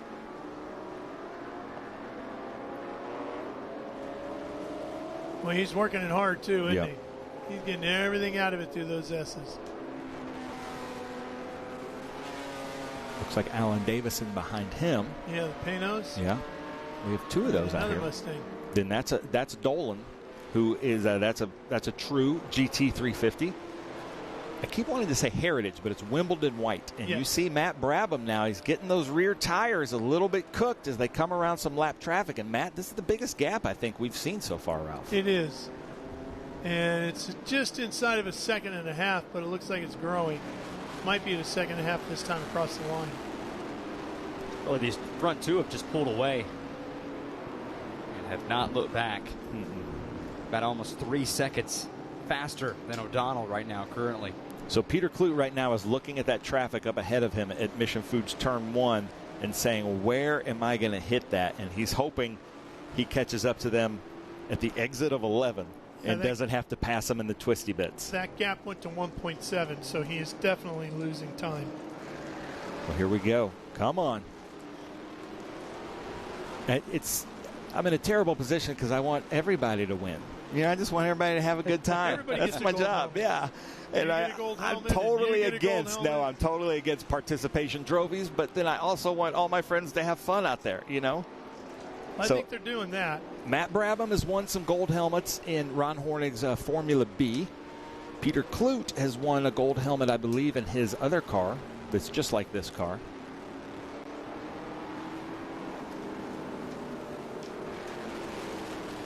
What would you do with a gold helmet, Ben, if you won one? Could you take it on tour like the Stanley Cup? I'd wear it. I would do what Dave Handy did. Dave Handy won one a few years ago, and he went to, Waffle House in it. He wore it the whole day. He went home and took pictures for social media of him wearing the helmet in every situation. Incredible. He went to the movie theater in it. He went shopping at the grocery store and put it on his social media. But here is the car. And if we could ever get Cam to get out of his Kia and like Camaros, I think this is one of the prettiest Camaros in the country with Sam LeCompte. It is stunning. It should be in every concours out there. It is just really well done. Yeah, that is a really nice car. And I think I offended him when I said at the fan walk yesterday. I was surprised to see Sam LeCompte in such a nice-looking car. Huh. And he's like, wait, what does that mean? Yeah, exactly. So he is our Group 6 Trans Am leader is Sam LeCompte in that number 67 with Concierge Motorsports, my friend Edward Savagian. Boy, do they do a good job. Yep. He's got a lot of cars here. Then he works with Joe Nemechek on the stock cars. And then he's a part owner of the beautiful track just outside of Dallas that you need to check out, Eagles Canyon. Concierge is a group that handles the car for our buddy from Australia, right? Mm-hmm. Yeah. Yeah, I was surprised to not see him here. But look at that black Camaro. Getting his sponsors on his roof some time here.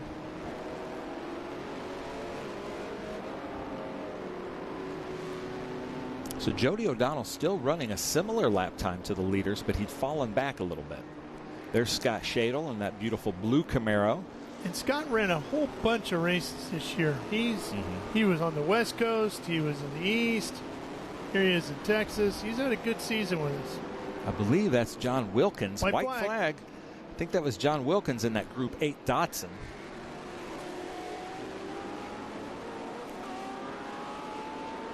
Let me make sure that's him because okay, John Wilkins, that's our old tech director at SVRA, and he's built some very fast 240Zs, and this is our Group 8 leader here. That's a 1970 Datsun 240. Yeah. He just moved to Texas from California, so this is now his home track. Ooh, Matt Brabham getting real close to Skillman. Almost got some orange on that. Yeah. Oh, gosh, Matt Brabham doing everything he can, but he caught it right at the wrong time because Kloot has the drag down this straight, and Matt Brabham had to get real hard on the binders. So that's going to really hurt him coming to this checker flag. You got Peter sets the nose on that thing, and we have to stay with this. So John Wilkins, congratulations. Cross the finish line, buddy, but we got to stay with these leaders here with Peter Kloot leading them out. Bringing us to the checkered, Ralph. Working final time through the stadium section here at Circuit of the Americas. Peter Kloot, the folks at Legendary Motor Cars, led this one from the green. It's like he did yesterday. They might give John Wilkins another lap. I don't think they can get John Wilkins here for the checker flag. But John might slow down if he's smart. He knows what's going on behind him. He might slow down to just take the checker flag. Yesterday was the actual end of the 2025 SVRA season. Today we race for the gold helmets. There's a checkered flag for Peter Kloot.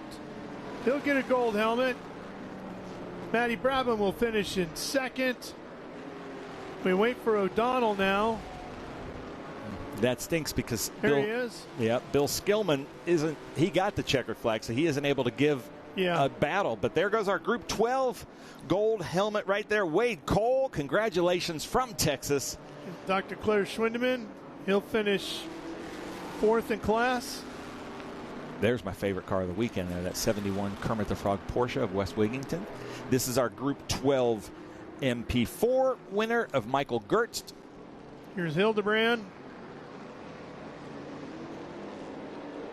There's your car. And that car's going back to Charlotte. Just told him to put it in your trailer. I'll drive it. You kidding me? I'll get home quicker than I would in the plane. Here we go. That should be Gary Moore. Gary Moore should be our Group 6 BP. Nice job, Gary.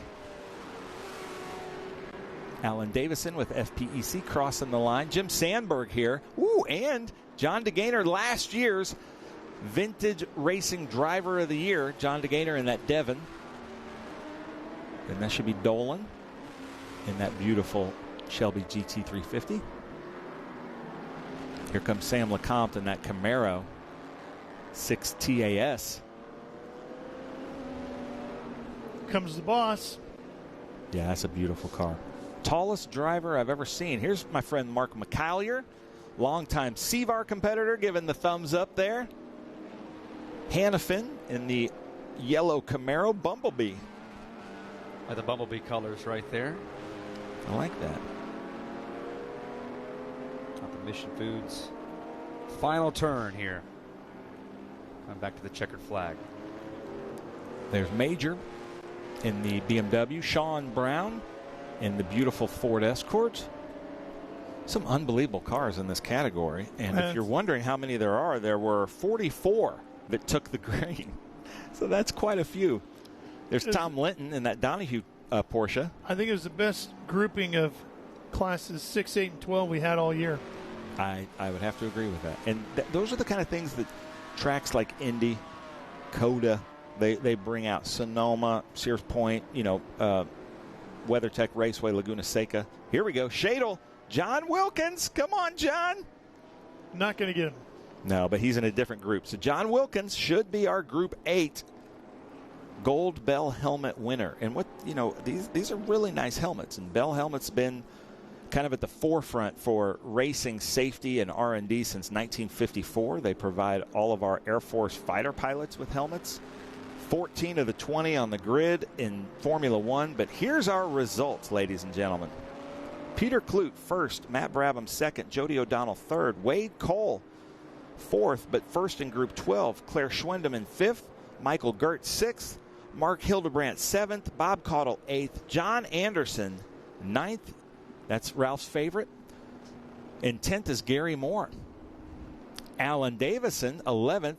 John DeGaynor stayed up partying a little bit too late last night for winning the SVRA Driver of the Year award, so he's going to be out there in GT1 in the Trans Am race. He's 12th. Jim Sandberg 13th. Peter Dolan 14th. Samuel LeCompte 15th. Victor Cordes 16th. Mark McAllier from Austin, but now lives in Dallas, 17th. Mark Hannafin 18th. John Major in that E46 19th, and Alan Benjamin 20th. Robert Brown, Tom Linton, Scott Shadle, John Wilkins, first in Group 8. Thomas Schluter, Bill Skillman, Larry Lunda, William Vaughn, Wes Wigington, J. Paul Haynes, Rob Bellevue, Jose Miguel Iturbe, Dave Peterson, Steve Smith, Bob Chautis, Steve Yarborough, Jeff Winter, Jose Iturbe, Ron Pauley, and Peter Federlin. Johnny Rea, Mark Hoplamazian, Lisa Weinberger in that Janet Guthrie car, and Mayor Primo in his Group 8 Alfa Romeo. That rounds out our 44. I like saying 44 cars on the grid. We should do more of that. We've had big fields in most of our categories this weekend. TA2 is huge. Trans Am field is nice big field today as well coming up. Shelby Racer saying nice coverage. Definitely will be racing SVRA COTA next year. I like hearing that. Taking a look at the highlights here. Peter Clute led him up the hill to Mission Foods turn number 1 in his beautiful 1971 Chevy Corvette. If you'd like to purchase it, it's a 2-time winner here this weekend. Just visit those guys at Legendary Motor Cars. You'll find it there. Strobel had troubles with the Camaro. Ben's Viper had a good run. But nobody could challenge Peter too closely, although David Brabham gave him a run, or Matty Brabham. There's Bob in the 808. It's great seeing all these just really cool cars come out here and race here at COTA in the end of season finale. Obviously, you know, as you talked about, one of your favorite races we have here.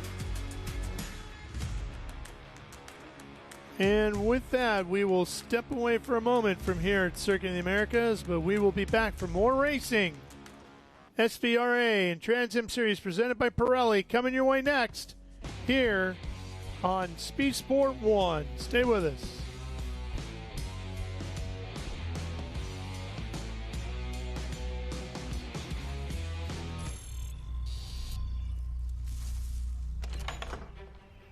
Yes.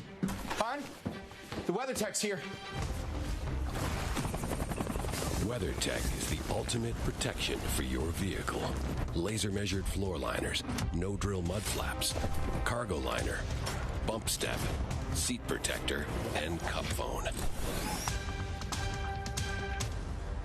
What about my car? WeatherTech.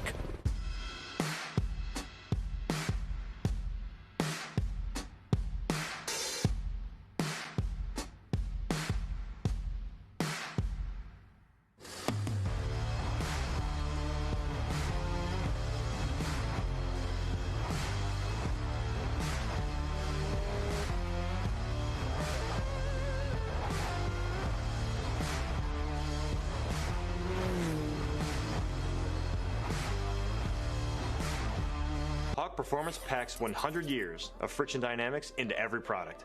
Backed by Carlisle Brake and Friction, the world's premier innovator of industrial brake and friction components, Hawk leverages R&D tools and motorsports experience to deliver uncompromising performance on the street. There's no reason to settle for less. Choose pads that are race-proven and street legal. Find the Hawk Performance Brake dealer near you at hawkperformance.com.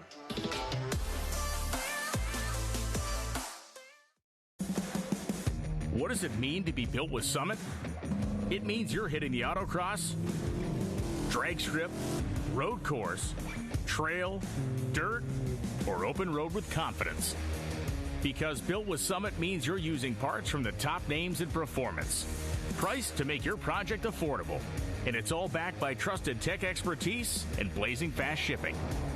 Summit Racing Equipment. Let's build it together. SummitRacing.com. There's a great look from high up at turn number 1, back down the straightaway towards turn 20. See some of the roller coasters off to the left where they're building the amusement park. You see the go-kart track over there as well. Great skyline here at Austin, Texas. The theme park being put around some of the go-karts. See somebody race some go-karts there in the distance. I don't know if maybe I could sneak away from you and maybe go run some of those go-karts. Put a lap or two in, yeah, see that's what right. you do.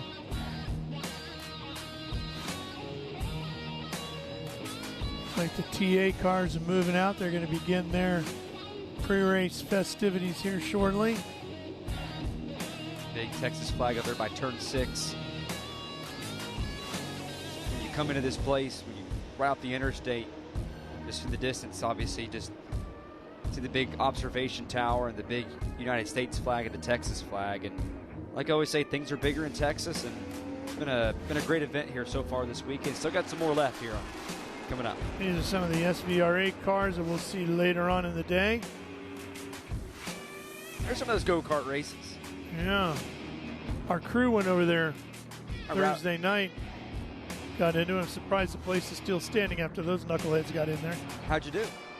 I didn't get a chance to go. Whoa, 1 around, 2 around. And we can head down to Bend. Well, thank you, Ralph. I'm here with our friend Peter Clute, who right now provisionally the Gold Bell helmet winner here. And I remember you won this a few years ago, correct? Yeah, a lot of years ago. It's probably 10 now. Time flies, huh? Yeah. Now, what's it like? Because Max Pappas had this problem one time at Indy. He's like, oh, no, I've got Matt Brabham in my mirrors. And there were times he was getting up behind you. It was he was right there, and I'm probably shouldn't be, but I was driving in the mirrors a little bit, and I tried getting away, but I think I used up the brakes a little. In the last lap, I got a little loose up in one, and he was getting me, and just got lucky at the end, I think. Nice. Yeah. Well, congratulations. Another Gold Bell helmet. And, you know, whenever you win a championship like that, the price of the car usually goes up by 10%. I agree with that. Yeah, you know, that's just provenance. You know, that's pretty easy to figure out. Let's come down and try to talk to some others real quick that I can see down here. I don't see John Wilkins' car down here. He might be going through, but we think that this car is our Group 12. And then Cole, where's Cole? So you're Gertz. Come over here. Tell us about this Red Viper. How was your race out there? It was a good race. Picked up 3 spots overall today. Went real well. This is a 2010 ACRX. They made 50 of them from the factory. This is chassis number 16. It was a celebrity race car in the Viper Cup for 3 years. Yeah. And I've had it for 3 years now. I'm enjoying coming out here and running with SVRA. It's a good group to run with. Absolutely. Yep. Well, man, thank you so much for coming out. Congratulations. That was a great race to watch. They're starting here with the winner's circle, so I'm going to step away, and we're going to cover this winner's circle until we go down to the Trans Am fan walk. There's Paul Menard getting ready to lock up the Trans Am Championship presented by Pirelli if a couple of things go his way. As of right now, obviously the points just have to figure out what that's going to be, but clinches the championship with a start is what we were told coming into the weekend. But just what a season he's had. 5 victories, 9 podiums this year. Led 245 of the 434 laps this season, just over half of all the laps, and trying to go back-to-back. Winning the championship last year and trying to do that again as Pittsburgh paints TA car. There's our drone high above the paddock. Obviously had some great racing here earlier today. The TA2 race, Tristan McKee clinching that one and getting his first championship, youngest champion ever in the TA2 series. But Helio Mez in his first TA2 start got the win here at the Circuit of the Americas. It was great to see him come out here and get a huge win. But some of these cars making their way around the 251-foot observation tower. Great shot by our footage here of a race that just had F1 a couple weeks ago.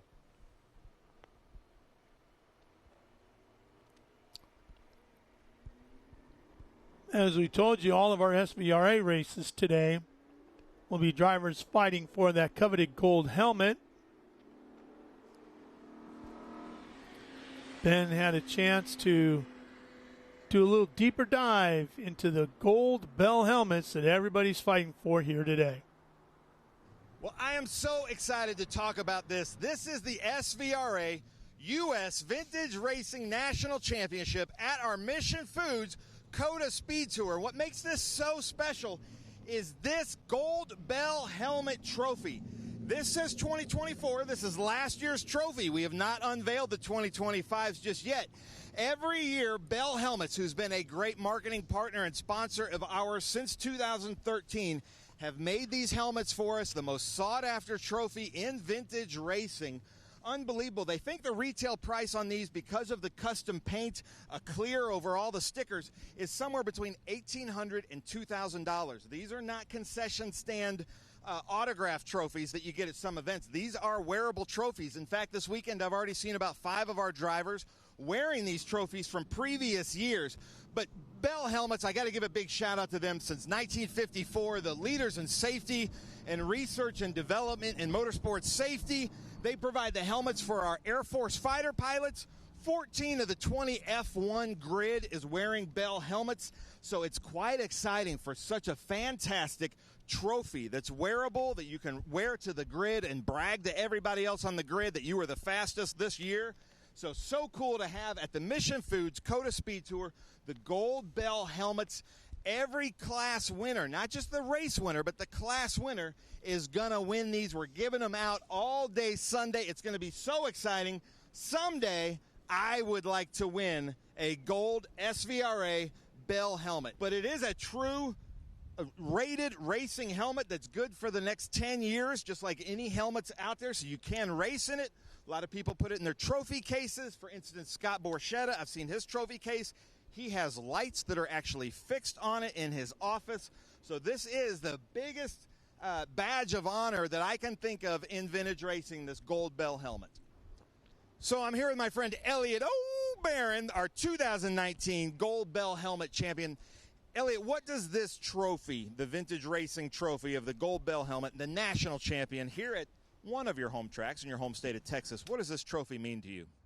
Well, unlike with our regional clubs, where we do get trophies and we have a point system, and people get out there and win special races and prizes, but this is more like an Olympic event. You have one chance. That's it. You don't get to accumulate points over the year. You have a bad weekend and you have no shot at this. So this is a really tough helmet to win, especially in our class. Elliot O'Barron, our 2019 gold Bell helmet champion. The most sought-after trophy in vintage racing. Bell helmets, thank you so much for doing this and keeping our drivers' heads safe. Thank you, Ben. What a cool-looking trophy. Such a unique trophy as well. Those drivers will climb out of their car post-race, receive some accolades, and they'll get sized right here today for their helmet. It is definitely not one size fits all. There's Adam Andretti's number 17. Burton Racing, top liner, back Chevy. And Trans Am by Pirelli president Andy Lally earlier this year explained to us the different categories of the cars competing in the Trans Am Series presented by Pirelli. The Trans Am Series has been around since 1966. What it has evolved to in that time is right here, a 900 horsepower, 2,800 pound beast. This thing produces over 2,000 pounds of downforce and flies around the track on 18-inch Pirellis. They're 14 inches wide at the rear, 13 inches wide at the front. It's an 18-inch wheel. Hauling tail around here. They're one of the most vicious cars around here. No traction control. No ABS, just a fire-breathing V8 flying around at 200 miles an hour.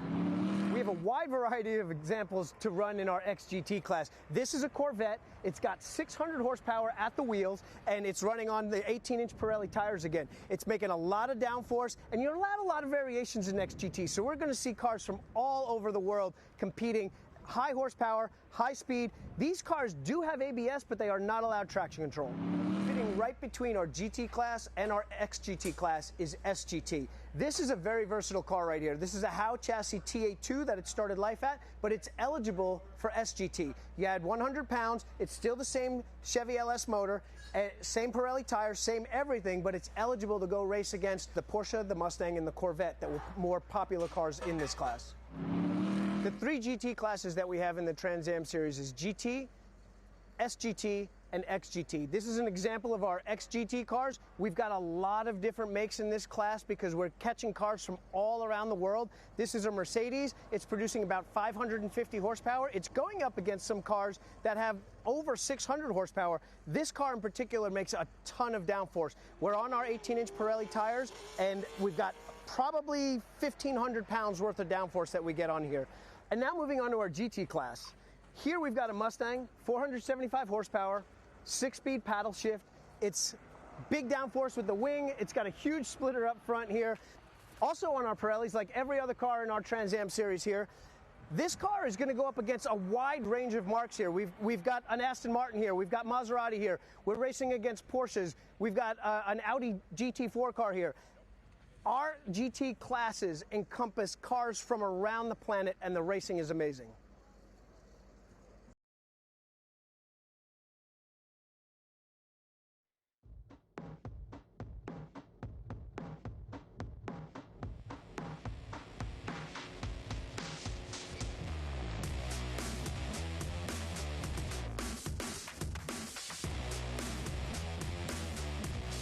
And welcome back here. That was great to hear from Andy Lally talking about the different classes that we have here at Circuit of the Americas and in the Trans Am Series. Adam Andretti there getting set up for the TA race that is about to begin here about 12:30.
Rev up and get ready for race day with Mission Foods. The world's best racers and tastiest products come together to make every race delicious. Fully loaded tacos, fast wraps, piled high nachos. Whatever you crave.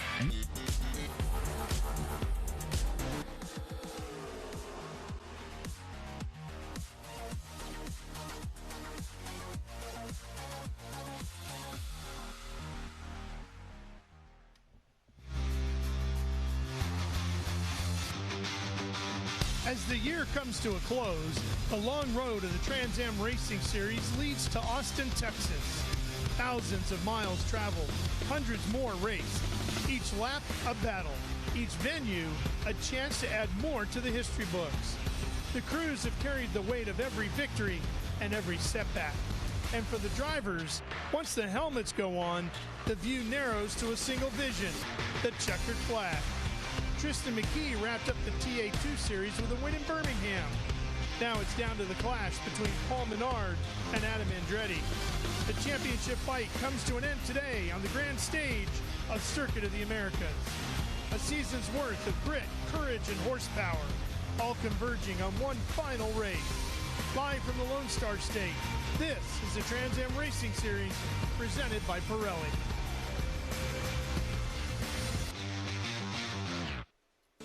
Good afternoon, everybody, and welcome to Circuit of the Americas.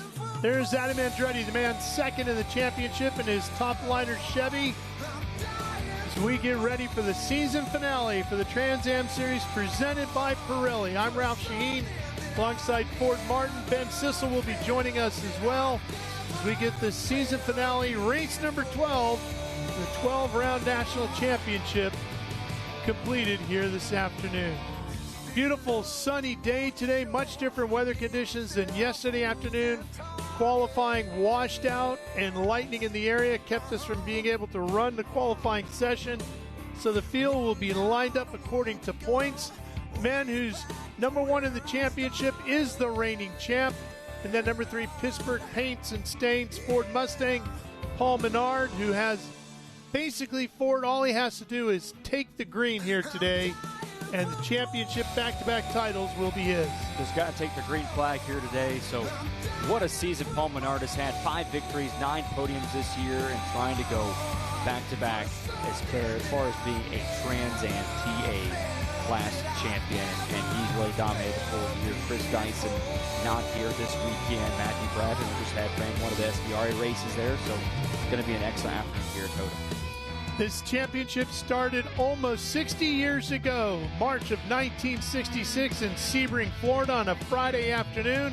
It was a 4-hour event. Now, of course, all the races run in the traditional 100-mile segments. But let's take a quick look back on the history of this great championship, Trans Am, presented by Pirelli. Since 1966, the Trans Am Series has been the battleground for American muscle and motorsport legends. It's where names like Mark Donohue, Parnelli Jones, and George Fulmer forged a legacy. Pioneers of power, precision, and pure determination. The 70s saw the rise of Bob Tullius and his Jaguar, slicing through the dominance of the Corvettes, proving that passion and engineering could topple giants. Then came the Roush racing era. The 80s and 90s belonged to Wally Dallenbach Jr., Scott Pruitt, and Tommy Kendall, drivers who redefined domination, with Kendall capturing 4 championships and an unmatched streak of wins. The 2000s brought evolution, new classes, new stars. Tommy Dreese, Chris Dyson, and Amy Ruman, the first woman to ever wear the Trans Am crown. Through every era, one thing's remained the same. It takes heart, courage, and total control to conquer these fire-breathing beasts. Yesterday's legends paved the way, but the next generation is already writing the future. Because in Trans Am, legends don't fade, they just shift gears.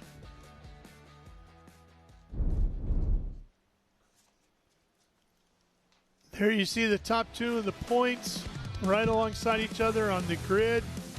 Menard and Andretti. Simon Gregg here today racing with us in the 59. There's Adam and his wife Tabitha. They're going to take a quick prayer here. We're going to take a quick break here on Speed Sport 1, and we will be right back for more pre-race activities from the season finale of the Trans Am Series presented by Pirelli right after this.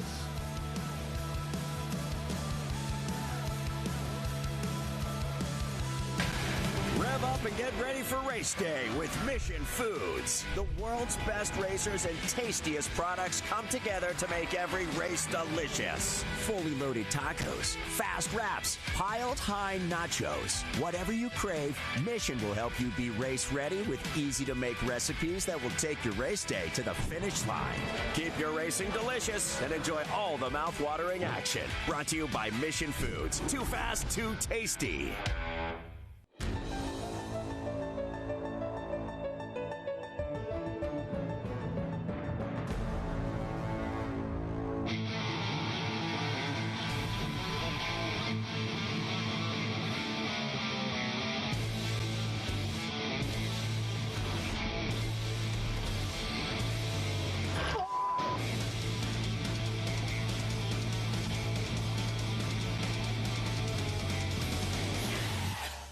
Okay, so pretend this is your race car. It's on the trailer, and you have an accident. Ouch! At least your truck's insurance will pay for another one? Yeah, not so fast. Standard insurance won't replace your race car, whether it's in the trailer, in the paddock, in the garage, or the repair shop. But at Hagerty, we can protect it for what it's really worth anytime it's off the track. No matter what or where you race, offer less than a set of race tires. Hagerty, let's drive together. What does it mean to be built with Summit? It means you're hitting the autocross, drag strip, road course, trail, dirt, or open road with confidence. Because built with Summit means you're using parts from the top names in performance. priced to make your project affordable. And it's all backed by trusted tech expertise and blazing fast shipping. Summit Racing Equipment. Let's build it together. SummitRacing.com. Back here at Circuit of the Americas, continuing with our pre-race ceremonies. Taking a look back through the field, Tommy Dreese. See him in his trench shoring Motul number 8, ready to go. And let's head back to Ben Sissel for more. Down here at our beautiful Trans Am Series presented by Pirelli Fanwalk here at the Mission Foods COTA SpeedTour. We've got a lot of new things here this weekend. Speaking of new to the series, Derek Carter in this beautiful Ford Mustang. He thinks it's the first GT500 to go pro racing. Is that correct? Yeah, yep. So this is the first GT500 to do any type of pro racing at all. So there's a lot of stuff that we're going to have to learn and figure out as far as trying to make a GT500 compete in a 100-mile, 75-minute race. Nice. Well, I love it. Well, welcome to the series. Beautiful car. I've been looking at it all weekend. So congratulations and good luck out there. Speaking of new, Milton Grant, who's been racing for over 50 years, but to me, this is a new car. I'm missing the Century Guard on the side. You know, you've done so well in SGT, you and your son Kerry, the last few years, but this is new to me, so explain this. Well, it's new to me too. So I run the other car so long, I felt like I'd kind of gotten the mileage out of it. You know, little things were breaking, so I decided to go to this to get something a little fresher. Nice, but I know Richard and Keith got the new Cayman Club Sports for racing, but you decided to get this one, huh? Yes. Nice. Yeah. Still running in SGT, so Milton, good luck out there. Nice, a new car for Milton Grant. Then Tim Gray with Ryan. I want to point this out. Ryan have been longtime supporters of the Trans Am Series. Years ago, they would bring us out to Brainerd. He is also running at SGT. Longtime competitor is Tim Gray. So, Tim, welcome to Circuit of the Americas. Welcome back, I should say. How's it feeling? It's feeling good, except yesterday we lost a little time. But other than that, it was a great day on Friday. Nice. Yeah. All right, well, have fun out there running this beautiful white Mustang with Ryan and TRB. I want to come across here and talk to Bogatich, because he wasn't here with us last year with the Westover control, but here in this beautiful Camaro. How you feeling? You're looking good. I'm doing pretty well, yeah. Whole lot nicer now than when it's 92 degrees, so all's good. Bringing this back. I tried TA2 here a couple of years ago, so I'm back to this car. So I love it. Well, we love the Camaros, so thanks for coming back. Now we're going to come over here. It's been a while since I've seen a great TA2 Dodge Challenger. Now he's running the SGT, but Molina, look at this thing. I've just always, I don't know, I think I've just always kind of been partial to these because they're just so pretty. They look like the real cars. How you feeling? Welcome to Circuit of the Americas. Is this your first time in Trans Am? This is my first Trans Am weekend. Really looking forward to it. Well, man, welcome. Let me give you a handshake. Welcome to the Trans Am Series, the greatest road racing in North America. And tell us about your Challenger here. Well, it's a TA2 car I bought last year. It's taken me about a year to get up to speed. The guys with John Atwell have been helping me set up the car and get me up to speed. So this year I feel like I could come and make a decent run and not embarrass myself out there. So I'm excited to get out on track. Well, John Atwell got on the podium with us in ProAm, so now the pressure's on for you. Pressure's on. We'll see how we do. I want to take the green. I want to take the checker. So we'll see. Anything else, all gravy after that. I love it. I love it. Well, congratulations. Welcome to the series. Then we've got Colin Cohen. I'm not seeing him over here with the Norwood Auto Italia, one of our stalwarts in GT racing with Chris Coffey. But we've got 3 of the 5 of these Maseratis that are actually in America are over here with us. Now, Walt Brown, come over here, buddy. I see my friend Walt Brown, who's been a long time Trans Am fan. We're celebrating 60 years next year. He's in a car that would have qualified the Pink Panther car, but I know you love these Trans Am cars. Are you having fun here this weekend? You know, Ben, these cars are so amazing. They're so fast. They're such great drivers. If you're not here looking at it, you should be. I mean, it's as exciting as you get.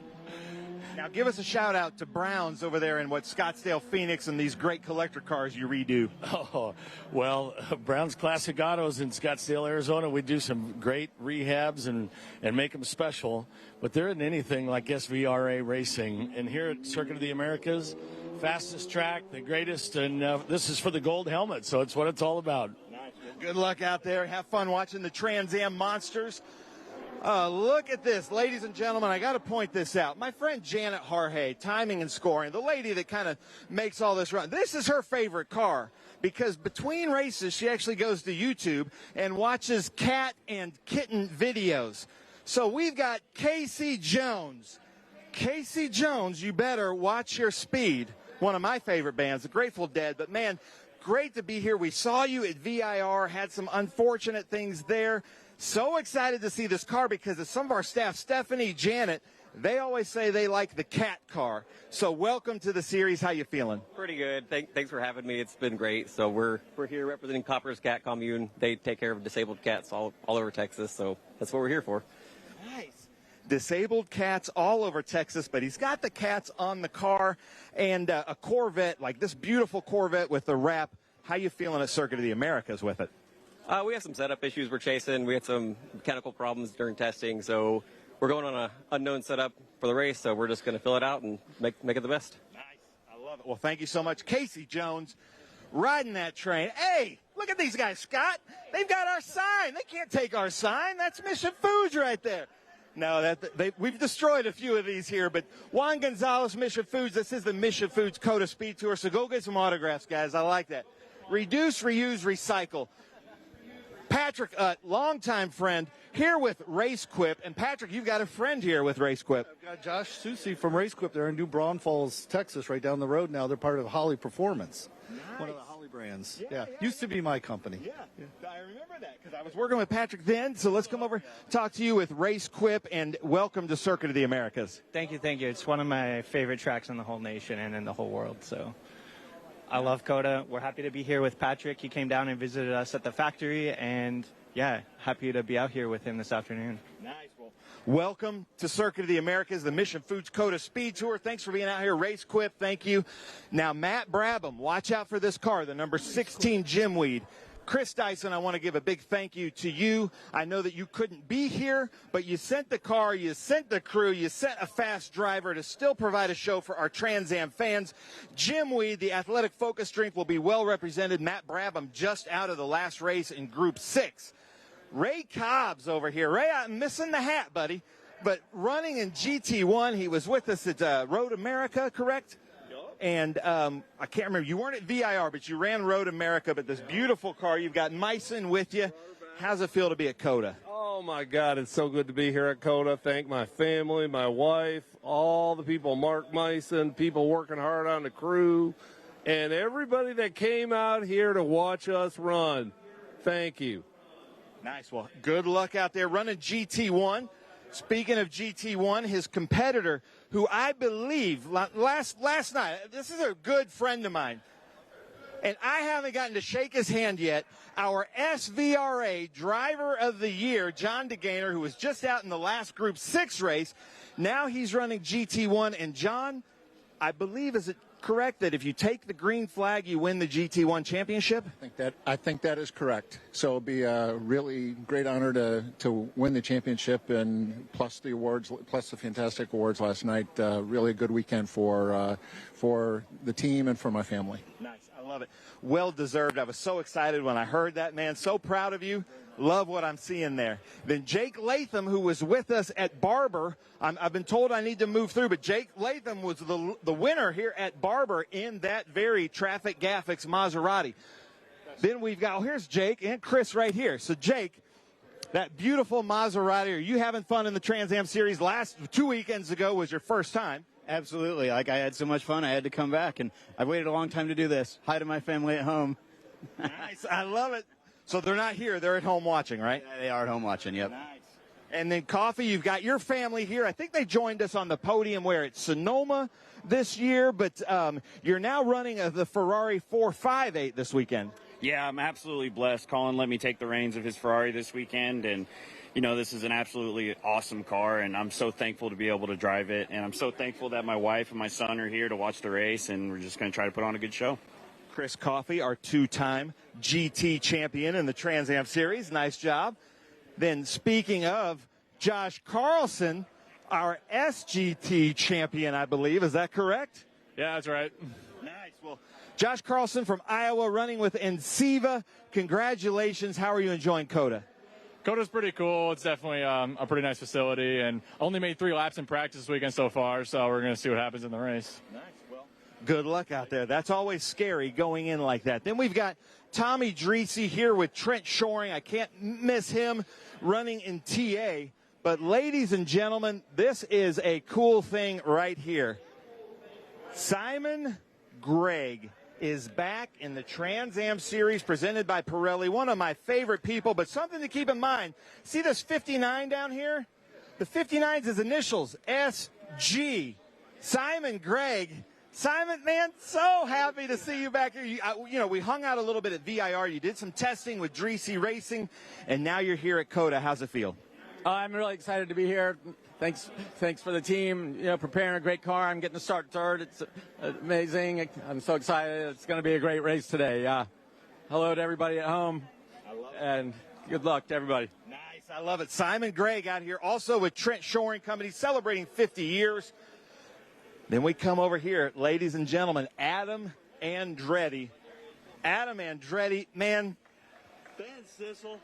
So excited to have you. You've had such a great year. I've been so proud of you and the team working on this car, developing this car. Take the mic. Tell us about your time at COTA.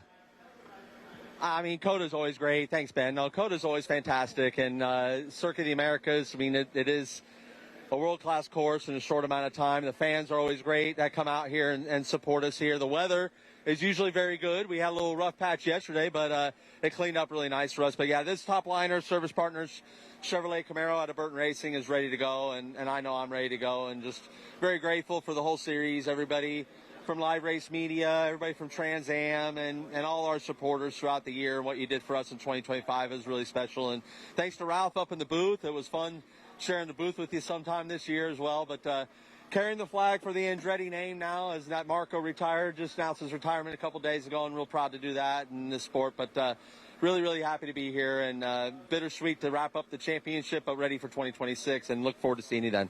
Nice. I love it. Adam Andretti. And I would be remiss, Adam, if we didn't talk about our friend Amy Ruman, who had a non-racing injury. But I want to mention Amy Ruman. We miss you in that beautiful McNichols Metal and Steel Chevrolet Valley Automotive Group, and I know you're missing her too. Yeah, get well soon, Amy. I mean, this is bigger than racing, right? She broke her ankle pretty severely, and I know that she's been going through a lot, and there's going to be a lot of physical therapy over the winter for her to even get back in these things at the beginning of at Sebring. So hopefully we'll get her back, and looking forward to that. And just get well soon, Amy, and hi to the whole Ruman family. Bless you. I love it. Well, now we come over here to Paul. I like the round of applause from everybody, too, to Paul Menard. The Save Big Money at Menards. Paul Menard, come on over here. The Pittsburgh Paints and Stains. Beautiful car. Last year's champion. Do you know, I know you don't like to know some of the details, but what do you need to do to win a championship?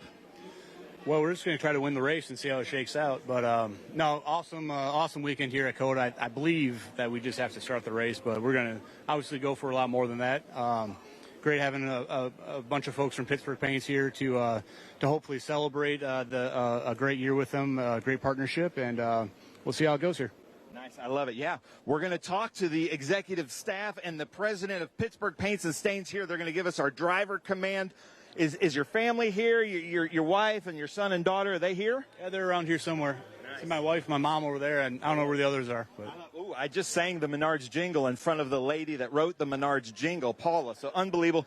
Good luck out there. We have our big banquet, our end-of-the-year gala here tonight, so it's unbelievable. Are we coming straight to invocation? So Ralph, I've gone through the whole field. We've got a lot of people. We're clearing the grid. There's been a lot of fans here at the Mission Foods COTA SpeedTour. I'm going to send it up to you, and then we're going to come back here with the opening ceremonies on grid. All right, Ben, thank you. There you see Paul Menard's helmet ready to go. Great work by Ben. That was a lot of work. Oh, yeah. A lot of hustle. He's got it figured out. Does it every week. Field is ready to go. Should be a great competitive race. If it's anything like the Cube 3 Architecture TA2 event, one of the best of the year. It'd be a barn burner. Our International GT race was great. 6-8-12 was really good. Got some great racing today. We expect this one to be more of the same. So stay with us here on Speed Sport 1. It's been the home live coverage, live and free all year long. Trans Am Series presented by Pirelli. We're glad to bring you the season finale after this.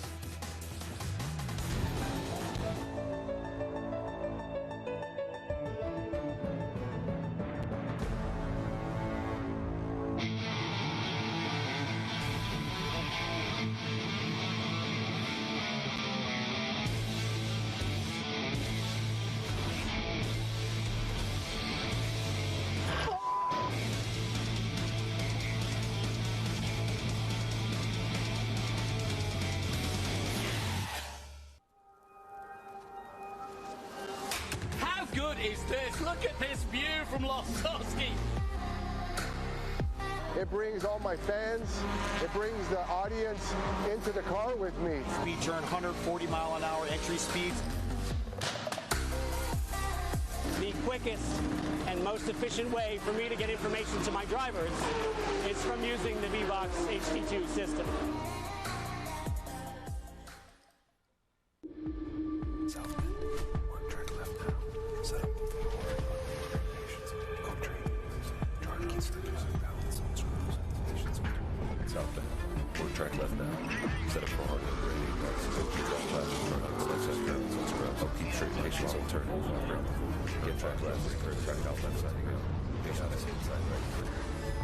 You have more important things to worry about than your underwear.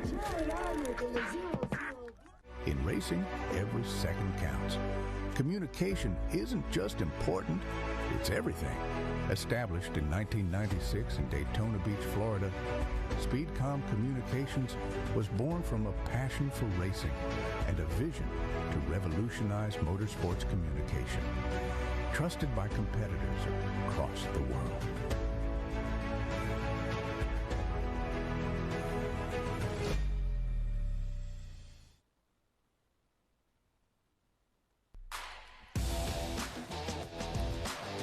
And we are back here at Circuit of the Americas. 251 feet up in the air is where you will be at the top of the observation deck.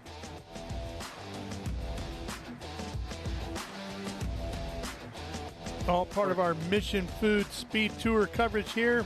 This Mission Foods SpeedTour weekend. It's Circuit of the Americas. Got a great view from up there, just from the racetrack itself. It's got to be awesome. I haven't had a chance to go up there yet, but just looks incredible. Some lucky folks up there. And we go back to Ben, who's way down below the tower. Ben?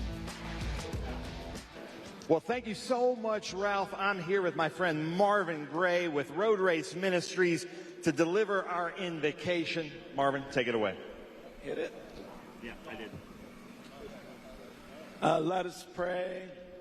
Heavenly Father, we thank you for the opportunity to be here in this amazing facility. And Lord, we thank you for being here with our Trans Am family, because this series is truly a family. We thank you for being with us through the year. And now we ask your blessing and protection on all who are part of the series and part of the race, our drivers, our crew, the workers, the officials, the track staff, and our fans. Thank you for our fans who come and support us. And now, Lord, we ask your blessing upon our troops, our safety forces, emergency workers, doctors and hospital workers, all those who help us and serve us. And Lord, we pray into the fighting in Gaza, in Ukraine, in Africa. And we pray that you bring resources to the Caribbean to rebuild from the storms. In your name we pray, Lord Jesus. Amen. Man, Marvin, thank you so much. So excited to be here. So many great fans here at the Mission Foods COTA SpeedTour. We love seeing it. Now, listen, Trans Am fans that I'm talking to and waving to up there, thank you for being here. I like this. I like coming to Austin, Texas. Make sure you come down to our Jim Weed Winter Circle after this race. We're going to be throwing out hats and shirts and all kinds of good stuff. We've got 900 horsepower monsters about to take the track. I keep saying this, but Austin, Texas is known as the live music capital of the world, and I think we're about to put on the best music here that Austin's going to see all weekend. Do you guys agree with that? Nice. I like coming to Austin. Now, speaking of music and great performances, Mike Dome, come in here, man. I got to talk to you because I had at least 3 or 4 staff come up to me and say, who is that guy singing? That was unbelievable. That was one of the best anthems. And then you sang last night at our banquet for SVRA, another one of our partners. So thank you so much. Are you having fun here at COTA? Absolutely. Nice. And do you live here? You have a Texas. I'm from Tennessee. So, you know, you have that Texas-Tennessee draw. Yes, sir. I've been here for about 13 years. I was one of those that got here as soon as I could. I love it. How about that speaking voice, too? I'm going to hire you to do voiceovers. But, sir, to deliver us a beautiful national anthem, there's a flag up the hill at Turn 1 as big as Texas. Take it away. Oh, say, can you see by the dawn's early light what so proudly we hailed at the twilight's last gleaming, whose broad stripes and bright stars through the perilous fight o'er the ramparts we watched were so gallantly streaming, and the rocket's red glare, the bombs bursting in air, gave proof through the night that our flag was still there. Oh, say, does that star-spangled banner yet wave o'er the land of the free and the home of the brave?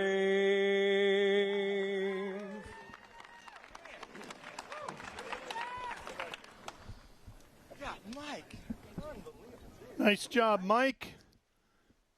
He went 2 for 2 this weekend. He knocked it out of the park yesterday, did a great job again here today. Great work. He did a really solid job.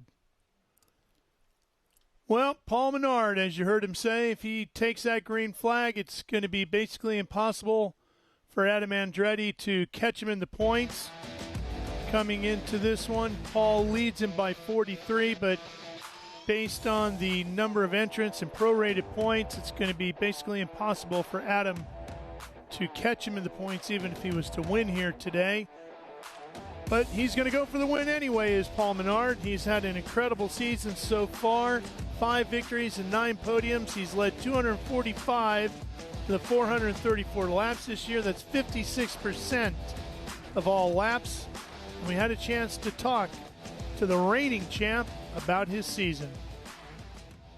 You know, last year I felt like the car was a lot harder to drive last year, and we made a lot of gains throughout the winter to just kind of calm the car down. We probably lost a little overall speed by doing that. We don't have the the poles. We've won 2 pole positions this year versus 4 or 5 last year. But our race pace, the car is way more comfortable, and that allows me to not have to push it at 100%. I can run it at 99% and try to conserve the car and finish these races, which as you can tell, I mean, these cars are brutal, and it's hard to finish a race without something falling off or breaking just because they're so violent. So if I can, I obviously have the best team, 3GT, that have been doing this forever. so I'm not worried about stuff falling off. And then if I can just tone it down a little bit to keep the car intact, then that's how we win our races and lead the points. Yeah, I mean, everything's coming together to run TA again next year. Really like to help the series get pumped up as far as car counts and whatever we can do to help get eyes on these on the series, on the cars, because I feel like if you're a race fan that's never, you watch Indy cars or stock cars or NASCAR, if you've never seen one of these cars, you need to come out and look at them, watch them, feel them, and I think you'll be hooked, because these are probably the coolest road racing cars in America right now. We just need more eyes, more people to watch it on TV, of course, but get here and experience it in person, because that's really where they get your hooks in you. I mean, every track we go to is fantastic on the series. That's what Trans Am does really well, is put historic, world-class races on the season. So obviously the wins stand out, but I ran second to Adam at Barber, but man, it was a lot of fun driving in the rain for the first first 90% of the race until it started drying out. He just had better pace than us, but I always liked a little bit of adversity. If you have an issue like Laguna Seca spun out, had to come back through, got on the podium. Mid Ohio, I crashed twice during the race, still got on the podium. So battling through adversity is always good. And then some races I think we've led every lap, and it was kind of a boring race probably to watch, but those are the ones you like too. So every race weekend's kind of a microcosm of something bigger, right? So Sonoma was a cool win for us. It was wet at the start, it was on dry tires, and then it kind of dried out, and had a good battle with Dyson. Sebring's always just great to get the season started in such a historic track. Jeff Bodine said it years ago. He never celebrated victories because he did his job. That's what he came here to do, and I probably don't take it quite that far. I mean, I'm so proud of my guys, and just happy that we accomplished something that we as a team set out to do. I feel like that's just a big box that you check. That all right, we did everything right with a few hiccups along the way, but we persevered, and at the end of the day, success. Here's a look at the season, and you know what, Ford? Let's not put too much on Paul and take too much away from Adam, because Adam won our last race at Barber, could have won at Watkins Glen, had the huge crash at Sonoma. If you change anything with that Watkins Glen Sonoma duo, this championship is not coming down to just starting the car. No, it'll come down to a much closer, and Adam Andretti finally breaking through for that win that we saw last weekend at Barber. So that was great to see him break through it. But today, Paul Menard, he's going to be the one that's going to start the race. He is. That's the championship. And there's no doubt Paul has earned every bit of it. All right, let's go down to Ben to fire up those 900 horsepower engines, Ben. Well, thank you so much. I'm here with the crew from Pittsburgh Paints and Stains, the leadership team, to deliver the most famous words in motorsports. Take it away, guys. Painters, start your engines!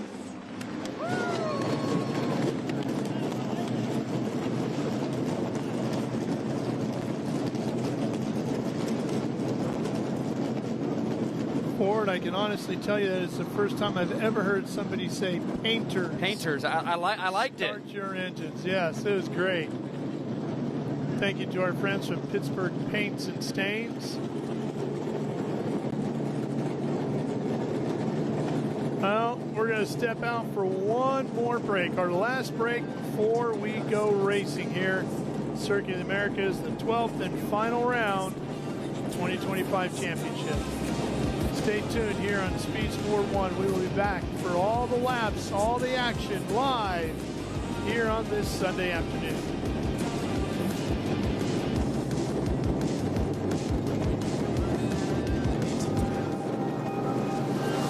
How good is this? Look at this view from Losowski.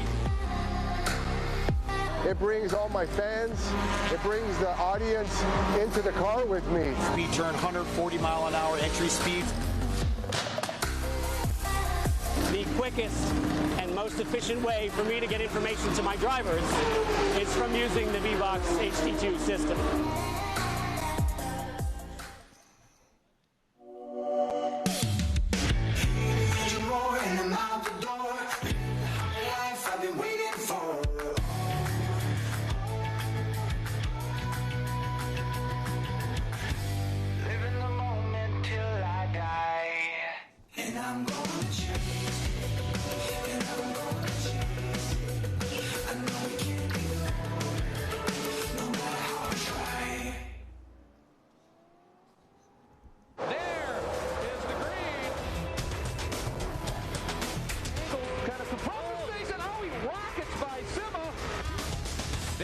Said. One of the ways you overtake here at Sebring is really good in the braking zone, like this one right here. Both go around. There's the green. We are back and at it. Watch this. Oh, look out. Miller, look out.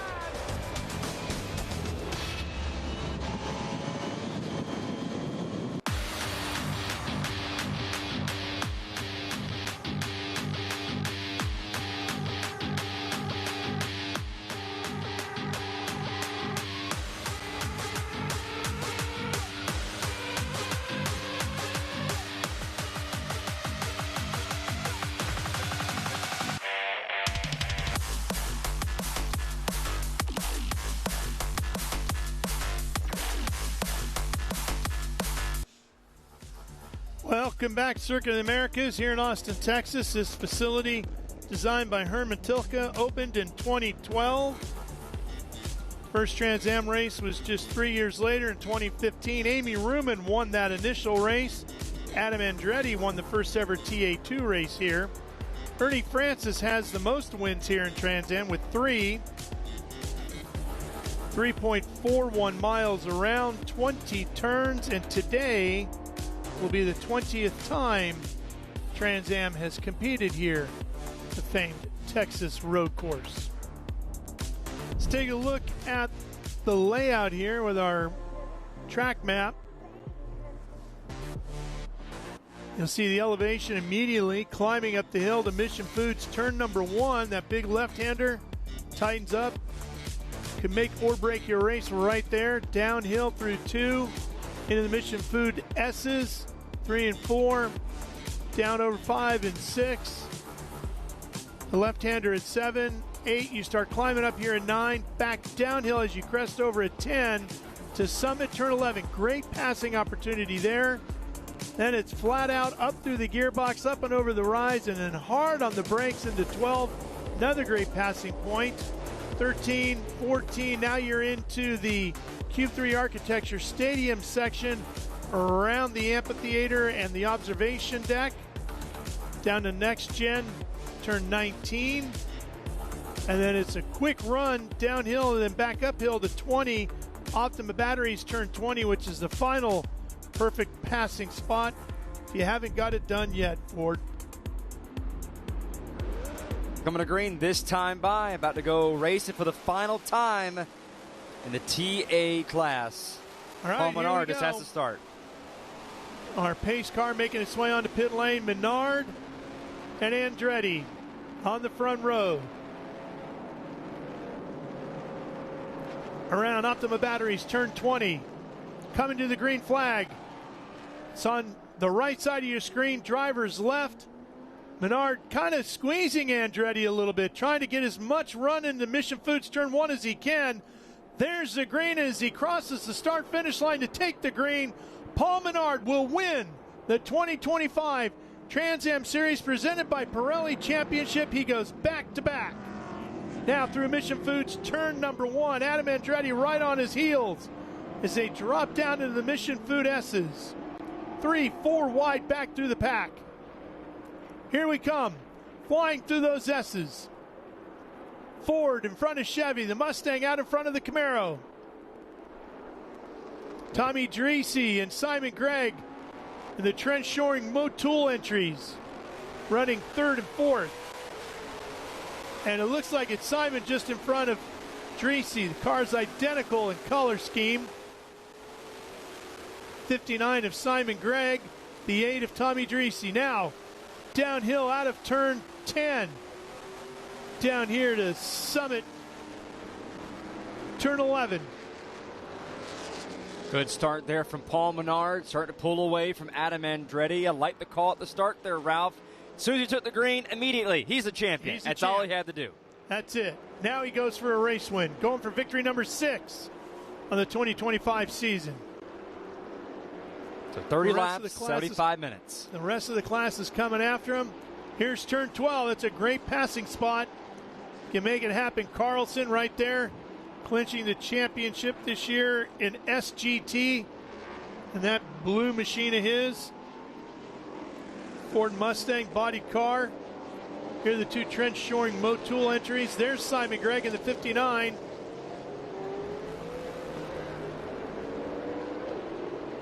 First time since 2022, Simon Gregg returns to the TA Series. Hoping to see a lot more of him next year, maybe. And here's Matt Brabham and Chris Dyson's machine behind him. Whoa, look how wide Tommy Dreese gets. How wide do you want to go? 19 down into turn 20 as the field comes past us here on the start straight. Menard leads the opening lap. Andretti and Gregg. Carlson right there behind. Dyson looking to make it, or not Dyson, actually, it's Brabham behind the wheel. So used to seeing Chris driving that car, unable to be with us here today, and Brabham making the move on Gregg. That will be for 4th and give the spot to Matt Brabham.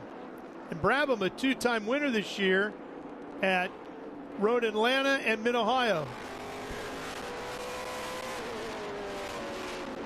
Brabham running earlier today, taking 2nd place in Class 6 in one of our SVRA Sports Car Vintage Racing Association events.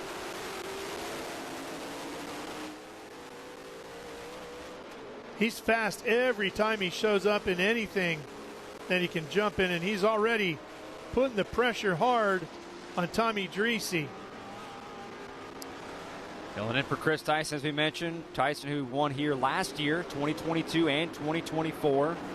It's the 3rd time he's filled in. He won that first race at Road Atlanta in March, which was his first win since 2023 at Mid-Ohio, and led the test session on Friday. Wasn't able to top the charts in practice. Paul Menard was able to take care of that one, but right here, putting the pressure on Gregg now for that 4th position. Brabham working hard to get to the inside of Dreese here. Trying to go wide, get that launch there on exit. Dreese defending, can't get him there, can't hold him off any longer. Tommy Dreese will succumb to the pressure, and we'll see Dyson move around him. Hard double rights. That will set his sights now on Dreese to that first podium position. And those guys have really started to pull away there, Ralph. They sure have. Menard and Andretti have started to pull away from the field. See how fast Brabham is up the hill. It was up over 155 miles an hour, was it, before he got to the brakes? Yeah, just about. And I know a lot of these guys appreciate running more the afternoon compared to the morning based on how brutal that sun was for our first class IGT series this morning. Yeah. And if this, around goes the 00. Cobbs goes around. See, to get that thing fired up. He stopped there on the track. See, to get that thing going. Cobbs out of Norwell, Massachusetts in the Auditwell Chevy Corvette. He was running in about 10th, I think it was. 8th at the time of the spin. Here's Carlson fighting through with one of the Maseratis. Carlson fighting with, I believe, is that Chris Coffey in the Ferrari, actually. Taking a look at that spin here, Ralph. Looks like maybe he just lost it there on exit. I think he got on it too hard coming out of Mission Foods turn 1, is it? Yeah, just that back end just swung around him a little too quick. Took a second to get that. He was stopped there for a while. There he's officially moving. He's rolling now. Get through the S's. So took him a while to get it fired up and moving, but we'll keep this one green for now. A big Chevy thundering down through the Mission Food S's.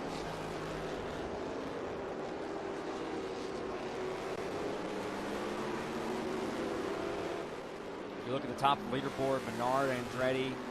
Menard has extended that lead to about just over a second and a half. He's right on board Matt Brabham right here. Under 25 miles per hour, down through 17 and 18s in the theme park. Rides in the background. Get a lot of wheel spin here off of 18. Gets a good drive off. Sight set on Tommy Drissi up there. Trying to see if he can get on the podium. Uphill, a lot of elevation change right here at this racetrack. This right here where Ray Cobbs got this spun around just a bit too much, came off a bit too shallow on exit and spun around. So they're now going right through the S's. Got to ride these curbs here a little bit. Got to be really aggressive with it. See a lot of guys really abuse these turtles here today.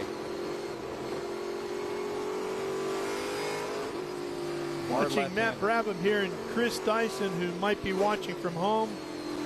We miss you, Chris. Wish you were here with us.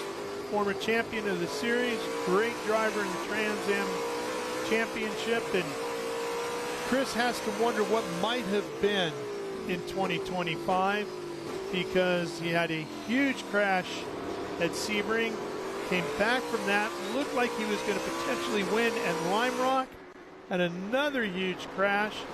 You take those two races out of his season, if they were just decent runs, he had 3 victories himself. Matt Brabham filled in at a couple of races this year. He got 2 wins. So Chris could have been looking at another win or 2 over the 3 that he got. He might be battling Menard for the championship today instead of Andretti. There's a lot of what-ifs this season for Chris Dyson. And when he's been here, he's shown a lot of the speed. And in reserve, Matthew Brabham has come in here, and he's excelled, and he's won in this Jim Weed 16 machine. So he's really had a solid season right here. Looking at the 49 of Patrick Utner. We talked to him before, has raced Quip car. Some of the folks there, some friends here this weekend. He runs an SGT out of Florida, Riverview, Florida. 3rd right now in his class.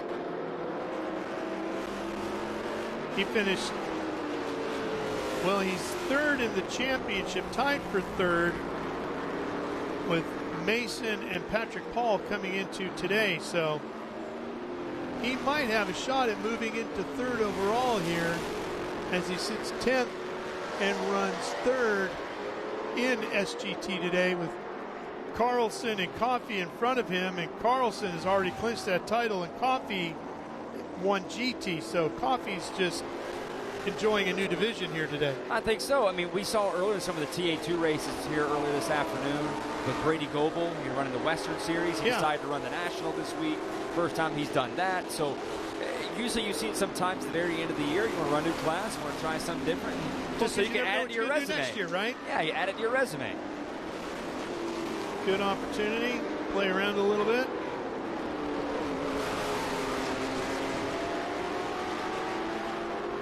.26 laps to go. And Menard extending his lead thus more. Right about 3 seconds. Over Adam Andretti. Driving now, he's actually running the 2nd fastest car on the racetrack. Paul Menard, top of the board, fastest car. You know, I talked with Adam after Barber, which is where he got his first win of the year, did a tremendous job, and was by far the car there all day, right? An amazing finish. What a race that was to see all the way to the end as he caught Paul and took the victory away from him. But he said, you know what? Even if we don't have a shot at the championship this year, that victory at Barber has really set us up as a team for 2026. And I expect great things out of that Burton Racing entry next year with Adam Andretti. Look at Adam Andretti. I mean, he's also had a great season. Obviously, we came off and had that win against Barber, last week. And this is a racetrack he really likes coming to. He's won here 3 times. Yeah, won here TA2, right? Yeah, and obviously, so in the first, coming back, as we talked about, the first race at Barber for Trans Am making there. He can say he was the first to win a Trans Am race at Barber, which is a big deal. I know he greatly appreciates that, but he's shown speed all season. I'm glad he was able to get that, but right now he's going to battle a pass right here in a hard corner down in the 12.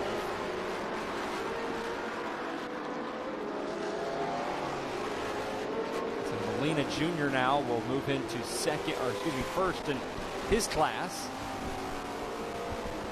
Here's one for you, Ford. This is pretty interesting in talking with Adam. Obviously, Mario Andretti has retired.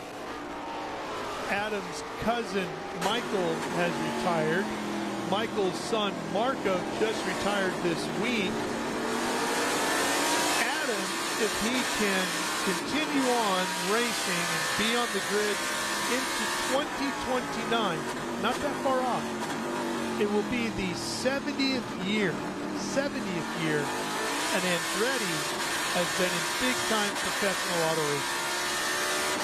What a family legacy that is. Wow, that's a great nugget right there. 70 years. And of course, we're not even talking about John and Adam and John's father, Aldo, who also raced, Mario's twin.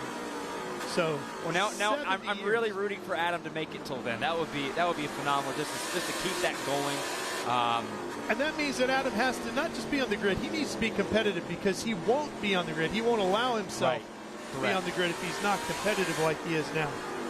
Well, he's been very competitive, this season as far as a TA. I know he appeared in a TA2 race at Sebring to start the season. Yep. But, I don't think you have any problem with him coming out here, and especially when it comes to COTA, compared to talking about how much success that he's had at this racetrack. So I'm pulling for it. I think that's a great nugget. I love that. Right? That'd be awesome to be 70 years. 70 years. What a family legacy. Yeah. Right now he's true racing royalty here in the American. Falling back just a little bit, 4.5 seconds. Watching Adam head down into the Mission Foods S's, and he's got to get hoofing it, because closing in is Matt Brabham, who comes from another great racing family out of Australia.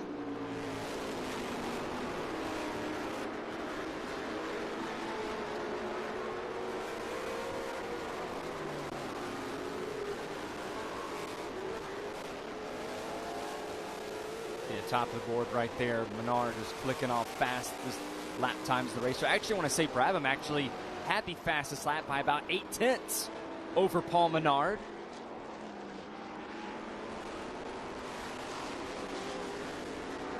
Right there in that third spot. So Menard, Andretti, Brabham, Drissy, and Greg in the TA series. And that long straightaway Brabham right there, and that Jim Weed Ford Mustang.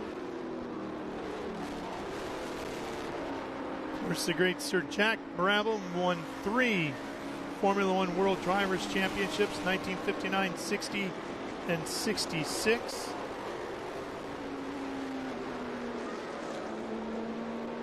Won 14 Grands Prix over 16 seasons.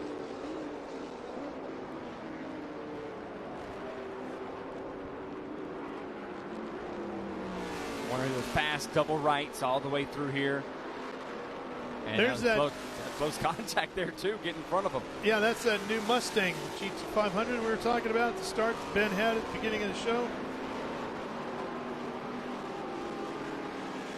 Great addition to the field. Hope to see more of those turning out.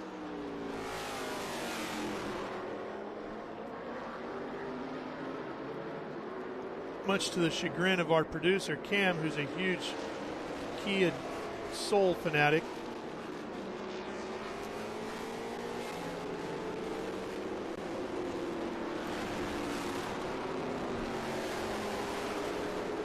Down to the S's. Fastest parts of the track. Going to go side by side. Oh, man. There, got close. Did you see how close Adam got to the sign going through there, too? Man, that's an interesting line, huh?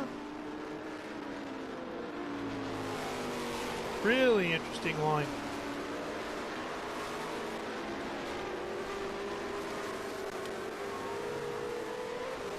So 21 laps to go here to wrap up our season, and TA in the class, got a slow vehicle. Maybe just went off there, just getting back up to speed. One of our GT cars. Slow on the racetrack. A couple guys. Do we have a full course caution here, Ralph? Could be. Yeah, it looks like it. There they are. Yeah, so full course caution is out.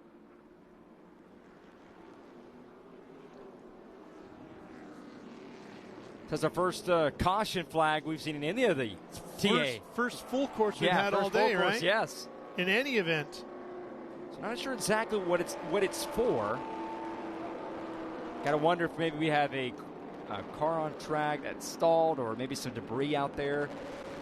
Obviously, we saw what happened with Tristan McKee after he had some contact earlier in that race today. Half the car out there and it didn't matter, right? Yeah, that's right.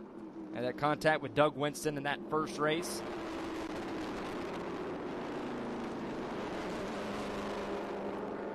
If you're just joining us here on Speed Sport 1, you have missed a tremendous amount of great racing already today.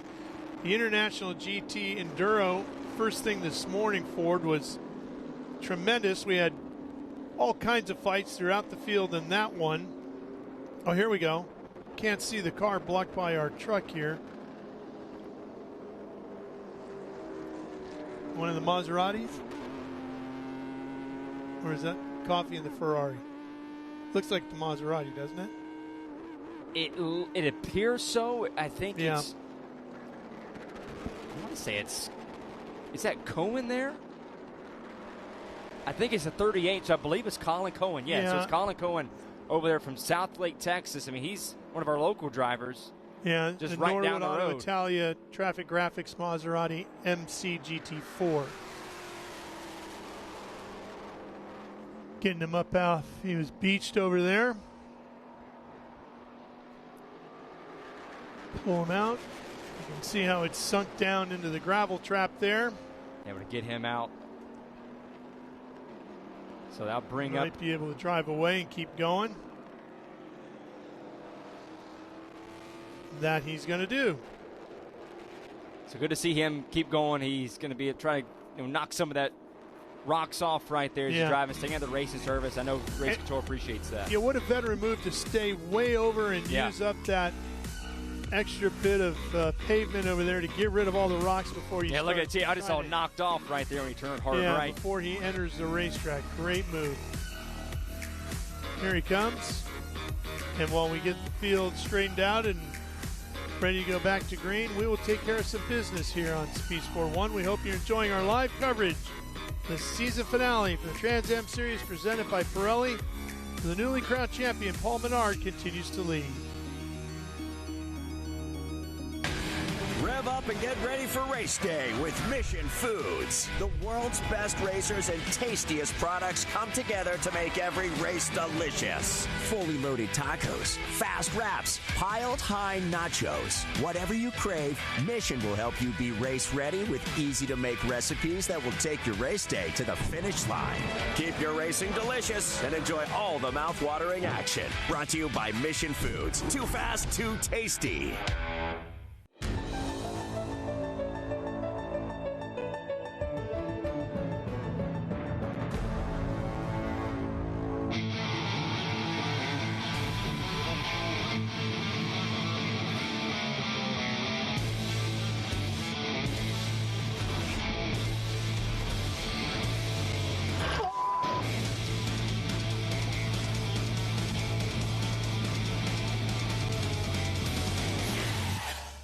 Okay, so pretend this is your race car. It's on the trailer, and you have an accident. Ouch! At least your truck's insurance will pay for another one? Yeah, not so fast. Standard insurance won't replace your race car, whether it's in the trailer, in the paddock, in the garage, or the repair shop. But at Hagerty, we can protect it for what it's really worth anytime it's off the track. No matter what or where you race, offer less than a set of race tires. Hagerty, let's drive together. What does it mean to be built with Summit? It means you're hitting the autocross, drag strip, road course, trail, dirt, or open road with confidence. Because built with Summit means you're using parts from the top names in performance. Priced to make your project affordable. And it's all backed by trusted tech expertise and blazing fast shipping. Summit Racing Equipment. Let's build it together. SummitRacing.com. We are back here at Circuit of the Americas. It's in Austin, Texas. We're about 15 minutes from the airport. About 20 minutes or so, when you say, Ford, from downtown, maybe 25 minutes. There's downtown Austin right there off in the distance. Yeah, about 20 minutes away, about maybe 10 minutes away from the Austin airport. You can see a lot of planes that come in the background. You've probably seen it a few times here on our screen. Coming in right there. Beautiful Austin, Texas, home of the Texas Longhorns. Had a big win against Vanderbilt yesterday. Yeah, and let's run down the pit lane and hear from Ben Sissel.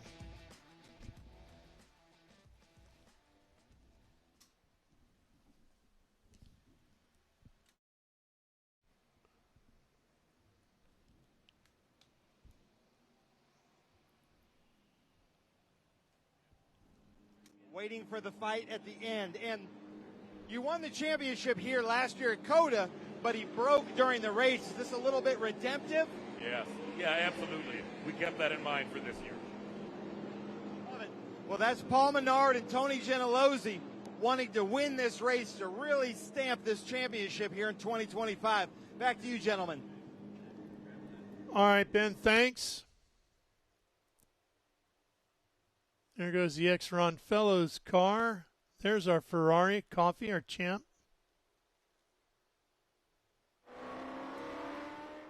From GT, running an SGT today. Over from Murphy, Texas. We have a lot of Texas drivers between the TA2 Big and state, the a lot TA. of fast guys. That's right. I think I want to say about 9 total between both classes here for this weekend. But not the caution Paul Menard wanted to see, but definitely one that Adam Andretti loved to see. Another chance to crack at Paul Menard. Because what it did was it pulled Matt Brabham right up onto the bumper of Adam, and Matt was quick. Well, Matt's quick, but I think if you're Adam, you're a competitor. You want to get the win for today. Sure. So we'll see. I mean, we'll see how it works out. Adam, he's had a couple laps to feel his car out, see how it works. But Brabham, I'm telling you, I agree. I think he's going to come up here and he started clicking off some fast lap times. Got to wonder when he knew Menard was a little too far away from him just to save his stuff.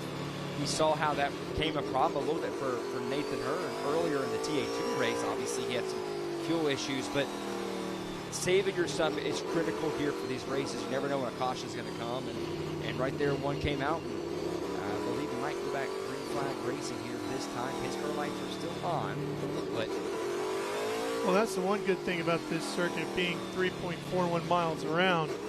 Plenty of opportunity to get everything cleaned up so that you can quickly get back to racing. Because we saw that last week, and going back a little bit to when we saw Cohen there in the sand trap, bringing the rocks out. We're talking about the veteran movement, keeping them out and not bringing it onto the racetrack. We saw the opposite of that in the TA2 race at Barber the week before. Well, they just brought all the rocks back onto the racetrack, had no problem. That's one of the things that, Andy Lally and his group and leadership has told these drivers just to be careful of that and just not bring it all back onto the racetrack. It's hard to remember some of that sometimes because you're so keyed up, right? You just spun off, you're frustrated, you're anxious to get back out, you just want to get on track. You're like, oh, I got to get rid of all the stuff. Oh, no. Tracy and Simon Gregg. Tommy runs in 4th. Simon's in 5th. Trent Shoring Motul backed entry. Tommy Dreesy. Simon, of course, the son of the late, great Peter Gregg, who also ran the 59, which is another reason why. I know Ben talked about it being the SG. For Simon, it's also the number that his father ran, made famous in all those great Brumos racing Porsches over the years. Boy, there Tommy Dreesy, who's had a pretty quiet afternoon so far. And I was talking to him the other day. What was your stick and ball deal? What were you? play some stick and ball sports? Well, I know you did. I played. I wasn't very good, What but was your game? I was a basketball guy. I was a basketball guy growing up. Then you and Dreesy need to get to know each other. Because Dreesy, apparently, he was telling me, would go hunting for games. He'd roll all around Southern California looking for pickup games where all the best games were played. And he says he's quite the hoopster. So I don't know. I think you and I probably need to take him on a little bit. I'm game for that. See I what wasn't his game very is I still wasn't like. very good in high school for it. I was the guy that came off the bench. I'm starting to move into golf now. So we're at that stage. We are. Okay. Well, I can't laugh at you too hard. I'm the pickleball guy now. So Wow! How about that? Huh. So we're now Ralph Shane, the pickleball guy. We're laying all the cards on the table. Wow! Here, How Ford. about that? Now we need you to do some play-by-play for some pickleball now. Oh, I'm hearing our live race media guys are in a bar volleyball league, with all of them hailing out of Wisconsin. No surprise, it's a bar volleyball league. I'm sure they celebrate with cheese curds and have a wonderful time with brats. And their Packers are getting beat. Thought I'd throw that out there. Oh, that was a tough dig to our team. And our producer's telling me it wasn't necessary. He's right. It wasn't necessary, but you take the shots when you can get them. And Adam Andretti would like to take a shot right now. Paul Menard, if we can get the safety car off the track, he might have something for him going into Mission Foods turn number 1. Yeah, a bit of a surprise that we had that long of a caution. Thought we would go green that last time, just considering that Cohen was stuck in the sand trap. That's the Cat Corvette right there.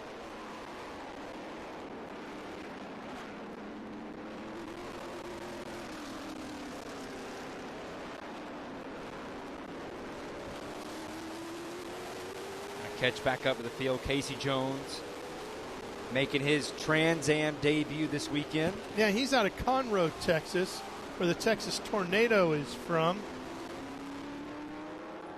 Great motorcycle racer over there. Colin Edwards. So if they go green flag this time, it will be 19 to go when they reach back to the line. Our timer has us about just over 46 minutes.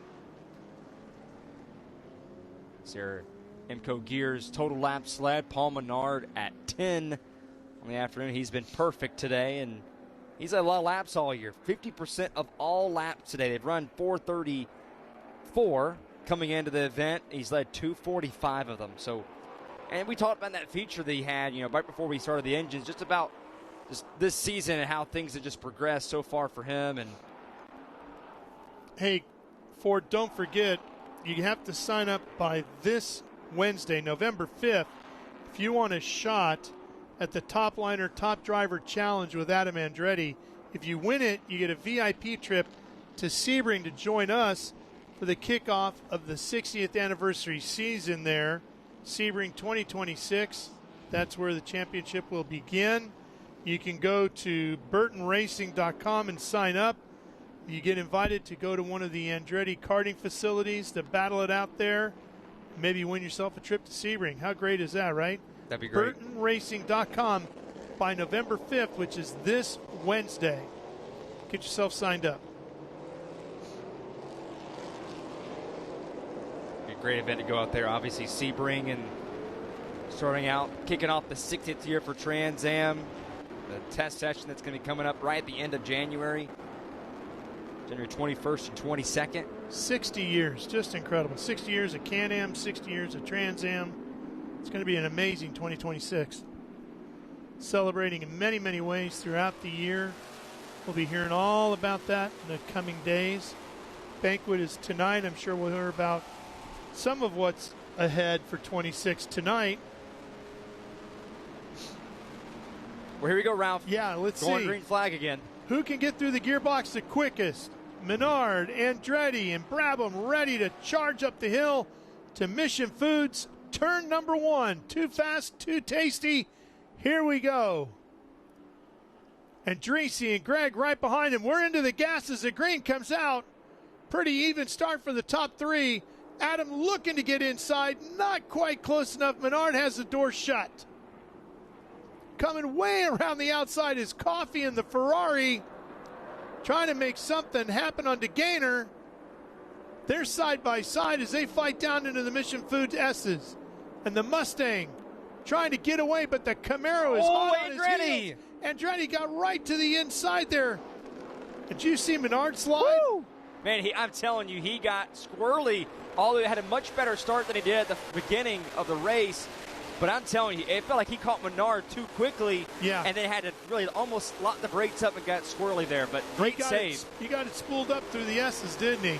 And here comes Brabham on full attack in his Mustang, the Jim Weed machine, looking for a way around the top liner entry.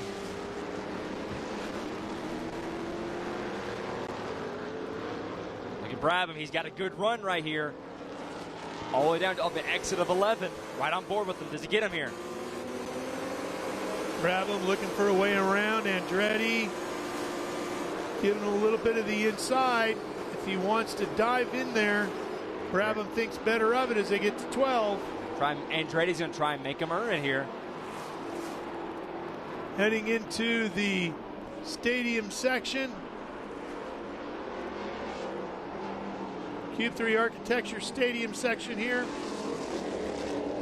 You work your way around 250-foot tall observation deck and the amphitheater. Here it is.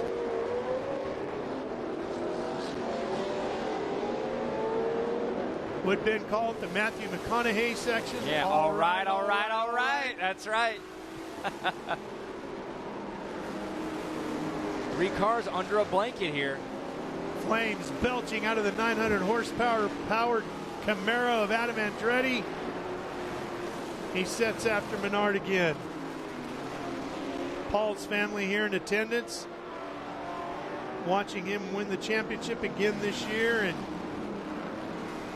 see if he can get one more victory. This is where Adam was so quick on the opening lap, right down here through this section. Now he pulls a little bit away from Brabham, doesn't he, through there? He does. He's been faster all the way through here. Just Menard has just been pretty much, just really much faster on exit. And well, it also looks like Menard is quicker down the straight, down the backstretch and up the hill to 1. But Andretti really catches him a lot for the S's. He does. He is super quick through there. Here they come down the hill to Summit, turn 11. Well, compared to last time, Ralph, Menard drove away. Now, he drove away from everybody. This time, Andretti and Brabham, they're keeping up with him. They're not letting him get away this time. Hey, we know you're the champion this year, but we still want to win some races. That's right. We're going to let you know we're coming next year after you. Enjoy that title now. Brabham's going to use that draft and catch up to Menard. He stays in line this time. Looked like they got up over 170 miles an hour before they got into the brakes for turn 12. Our braking zone as they're trying to enter the stadium section. That was on board with Brabham. Lower right of your screen.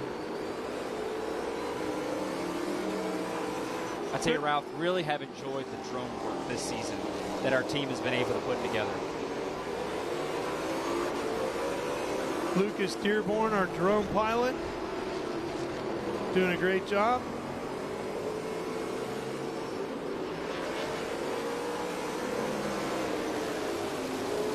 Got a great crew with our live race media bunch who produce all of our shows for Speed Sport 1.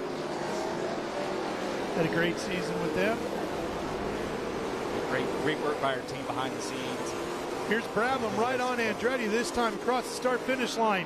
Is Matty thinking about Mission Foods turn 1? He is. He's alongside the Camaro. And it'll be Mustang 1 and 2 as they head down towards the Mission Foods S's. Andretti trying to do that crossover, but just... Yeah, but this is where he's really good, right? Right. Down through here, let's see what he can do. Keep your eyes on the third car in line. If I'm Brabham, you just got to survive the S's. He really straightens it out through there.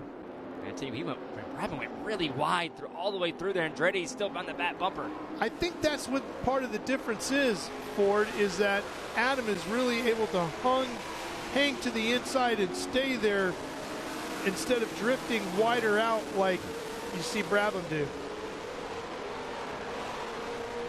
Now Brabham has survived the S's with Andretti in his mirror. Now, and he's can he go and track down Menard? Stretch, right? Yes, he does. He's shown that earlier. If you go based off the last lap speed, he was about 3/10 faster than Menard with someone in front of him.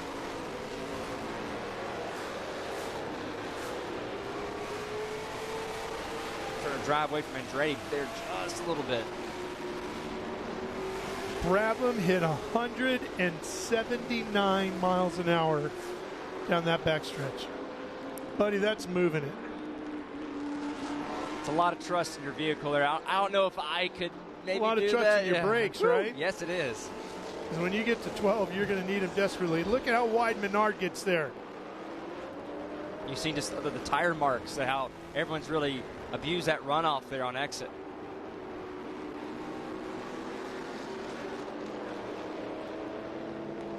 What a great battle right here, these three.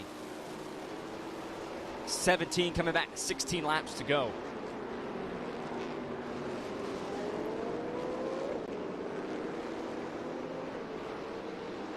Brabham using some of that draft rate. This is where he can really start to reel them in.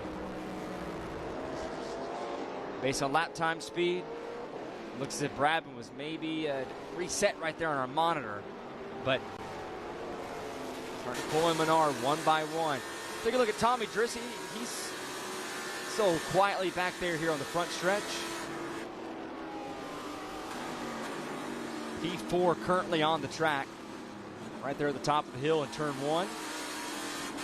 Tell you, 180 miles an hour is not the fastest top speed here at Circuit of the Americas, but it's up in the top groups. It looks like the fastest, no surprise, would be the MotoGP bikes at 220 plus miles an hour. Top speed on the front straightaway. Wow. Okay, right, you're going through the S's. And I'm not sure, Ralph, you've seen some videos, maybe even in person when the F1 comes here, to see how they just immediately just whip around these S's. It's truly incredible to see. Yeah, their ability to change direction is just insane. But when you think about what you're looking at here and you're asking of these vehicles to do, you know, this car is so differently designed than an F1 car, right? And how impressive they perform. When you talk to any of the drivers who compete in the Trans Am Series presented by Pirelli, they will all tell you this is the most exciting race car in America these days. From the driver's perspective. Menard really has just enjoyed, you know, running these cars. I mean, I know they made some changes in the off season, and he really has come back and raved just about how much more fun and a little bit easier to drive these cars now.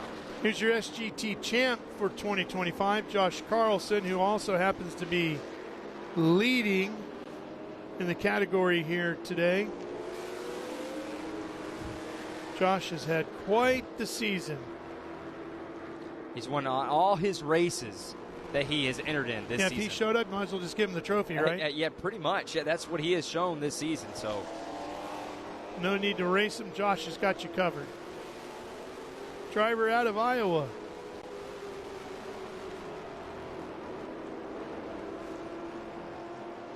Princeton, Iowa. The Enceva Dierks Limited TC Fab Ford Mustang. He'll be celebrated tonight as he picks up his championship hardware. The banquet. Here comes John DeGainer, the ex-Ron Fellows car. That's your GT1 category leader. DeGainer in the Speed Dreamin' Racing Ford Mustang, clinching his first ever GT1 Challenge championship with the start here today. So he has already clinched a championship, and he'll be celebrated as well tonight. I want to mention here again, Ralph, Menard and Brabham have pulled away from Andretti, have now really extended that margin now. Now Andretti's fallen back about 2.5 seconds. And see a battle for the lead here. Yep. Brabham and Menard, two Mustangs going at it.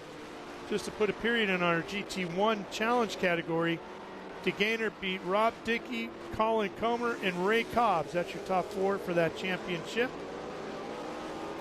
Driving in deep here. Looking inside. Brabham not able to get it done just yet. Again, he was second earlier today in a Corvette Roadster, 1963 Corvette Roadster, in our Class 6 action in SVRA competition.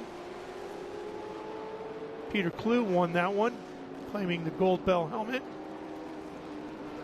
Up the front straightaway now.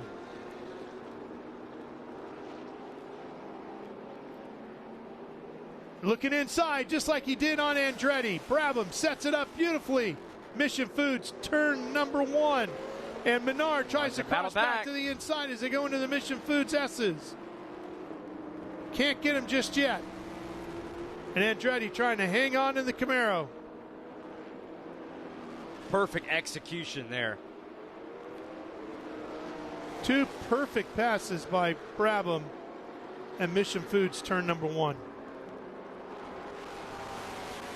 Great execution there, just driving in deep. How about Menard? He sails it in. Boy, he is good through there, isn't he?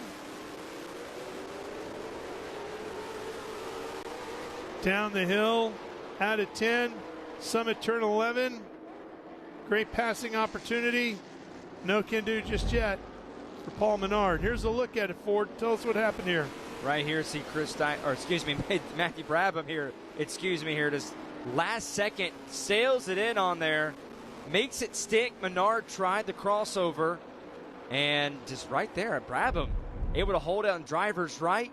Holds off Paul Menard, somebody that earlier was really driving away. Had about a 5-second lead over Andretti and Brabham. And got that caution after Colin Cohen went off course. And Paul Menard had that lead taken away. Brabham takes it over. Menard not letting him out of his sights too much here. Of course, if you're just joining us, Paul Menard clinched the TA championship coming in with that start of the race. Saw Ralph actually call the championship clinching call when they took the green. Yeah. That was basically all he had to do here today. Look how wide Brabham gets coming out of 19. Boy, he used up all of it there. Taking back around with now 13 laps to go.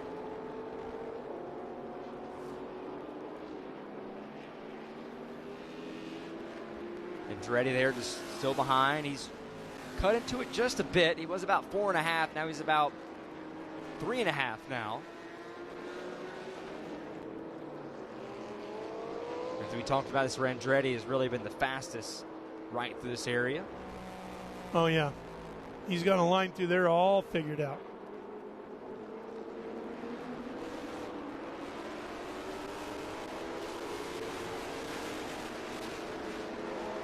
As we look back to some of our other classes that we have going through, Latham leading in his category right now. Riding back there in that 10th position overall. Latham is in GT.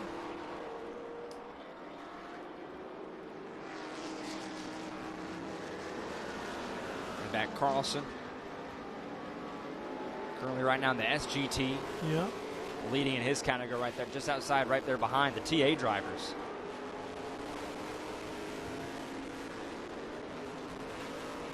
In those other championships, Kaylee Bryson claimed XGT. Yeah, and Ken Sutherland grabbed the TA Cup title this year over John Moore, Ken Thwaites, Michelle Nagy, and Chris Evans. And then Tristan McKee, of course, grabbed the Cube 3 Architecture TA2 championship.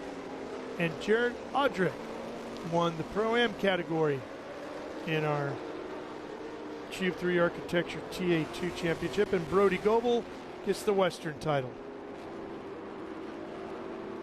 What a great season we have had at Trans Am this year, and just been a good one. A master class in the TA2 series by Team Legacy Racing, winning the last 7 races. That was great to see. You saw Tristan McKee and the development that Chevrolet has come in here and what they've been able to do. Nitro winning the championship last year with Rafa Matos, now this year with Team Legacy. Great season for them overall. And then Jared Audrick there former NFL player with the Miami Dolphins and the Jacksonville Jaguars, getting his first championship. And right here, one of our GT cars, and Jake Latham. He's leading in GT.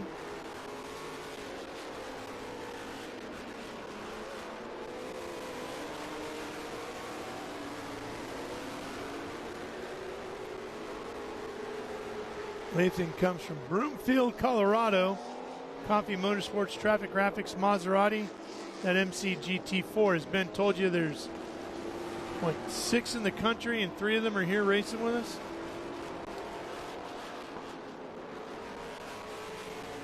Yeah, I believe so. So that's right here with leading that category. And 10th. And Brad was starting to pull away. Here, Ralph and Paul Menard. Andretti still just barely hanging on. I mean, he needed those two to kind of get together and battle a little bit longer than he probably would have hoped he would. But Menard right here all the way through the stadium section. Wondering what's going on in Paul Menard's mind right now. I mean, the war is over. He's clinched the championship, but he wanted to win this battle too. Be victory number 6 on the season. Gotta wonder if he's just think he's cooling his Pirellis down a little bit, waiting for a run at the back end of this deal. It's tough to say. I mean, you never know when you might get that late caution. Yeah. And we saw it there early on. These guys play really interesting strategy games. And it's not really going to help have caught that lap traffic right at a bad time there. As you saw there on the screen, the waving the move out of the way. And I'll tell you what, Adam's not out of this. We get a full course caution. He's right there. In fact, he seems to be closing a little bit on the back of Menard as he gets around that. Is that Milton Grant there? He got around? I believe so. Yeah, it moves back around Grant. His lap traffic set. They're having to navigate around. And then obviously, what has been a big day today, a big night on tap. Banquet for the Trans Am Series, recognizing all of our champions.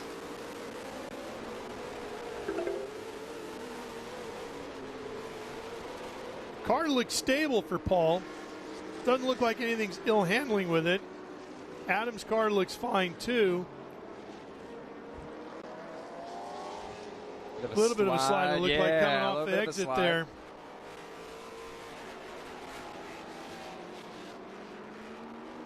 Don't forget at Barber, the last round, a couple of weeks back, Adam was 24 seconds down on Paul, I believe it was. And came back and got him, yeah. Got him with, because remember the track was 2 to go. The track was wet, and then it started to slowly dry up, and then just reeled him in one at a time. And got him with 2 laps to go. What a race that was. Brad Andretti ran identical lap times that last lap there, by the way. Right there, 4.5 seconds behind, though. Still a fair amount of racing to go. 11 laps remaining in the 2025 season here. Trans Am Series presented by Pirelli. You're watching it all live here on Speed Sport 1. We're going to take a quick break, but we're coming back for the finish from COTA. Stay with us.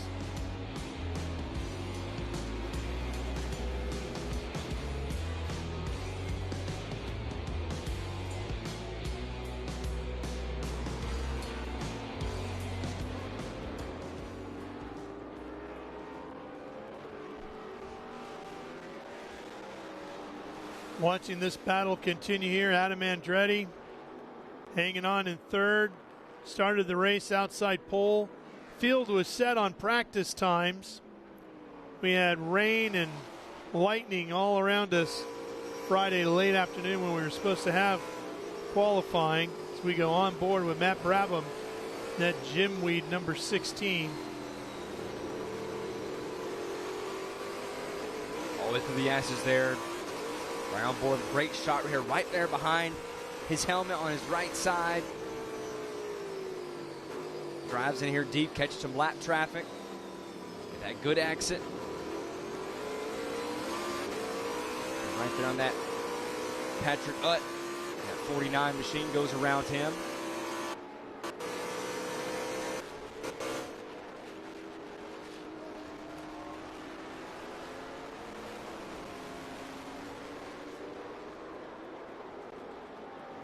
Makes his way through the stadium section here.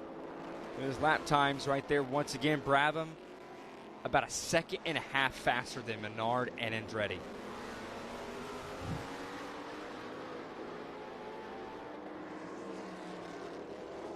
Matt subbed for Chris Dyson here in 2021 and won the race. Looking to do it again here today. I would love to see Matt get a full season in Trans Am as a teammate to Chris. He would be a tremendous addition to the field on a regular basis. And to see him in one of these series.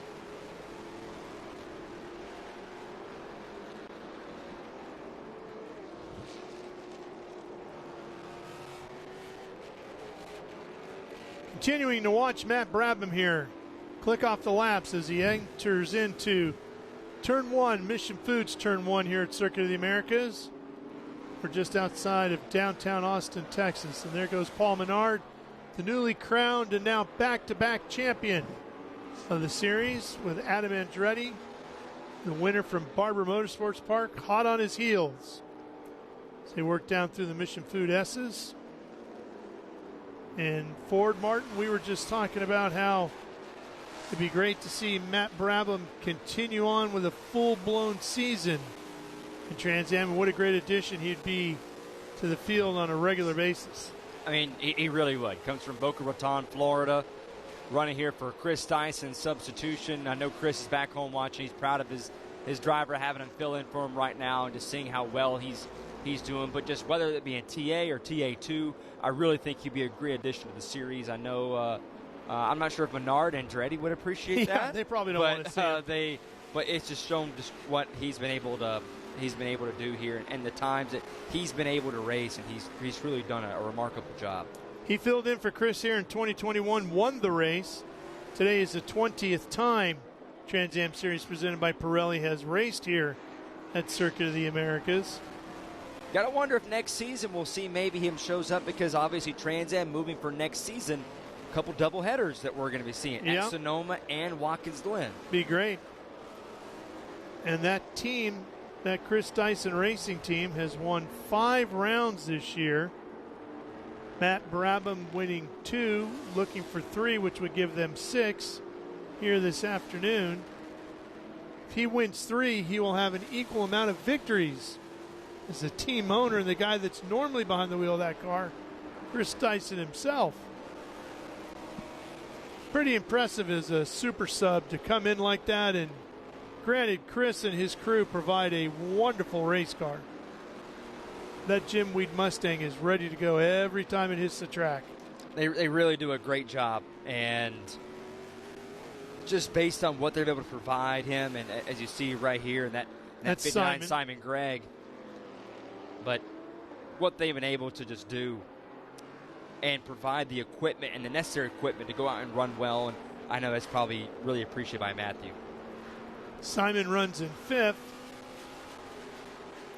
2012 Trans Am Series champion, driving his Dreesy Motorsports Chevy Camaro. It's the first time he's been back in action with us since 2022. He's made 206 starts and has 4 wins. A best finish here at Circuit of the Americas of 4th in 2016. So he's right there to potentially better that. And we are hearing no confirmation as to exactly what, but we're hearing he's going to be back with us on a regular, if not full-time basis in Trans Am in 2026. Not sure which car, which category, which team, but it'd be great to welcome Simon back to the paddock at Trans Am on a regular basis. Look forward to that. And a nice chat with him on Friday. 2012 there TA goes champion. One of our Maseratis around. That's the 27 car again. That's the one belonging to Jake Latham, Coffee Motorsports entry.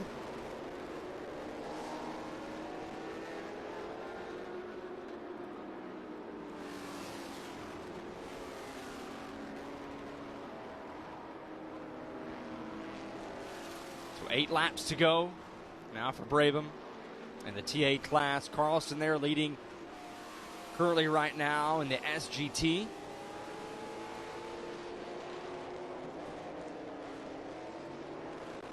We sure hope Amy Ruman is healing up quickly and will be back with us ready to go in Sebring in Florida in March. Jake Latham leading in his category in the GT class right there.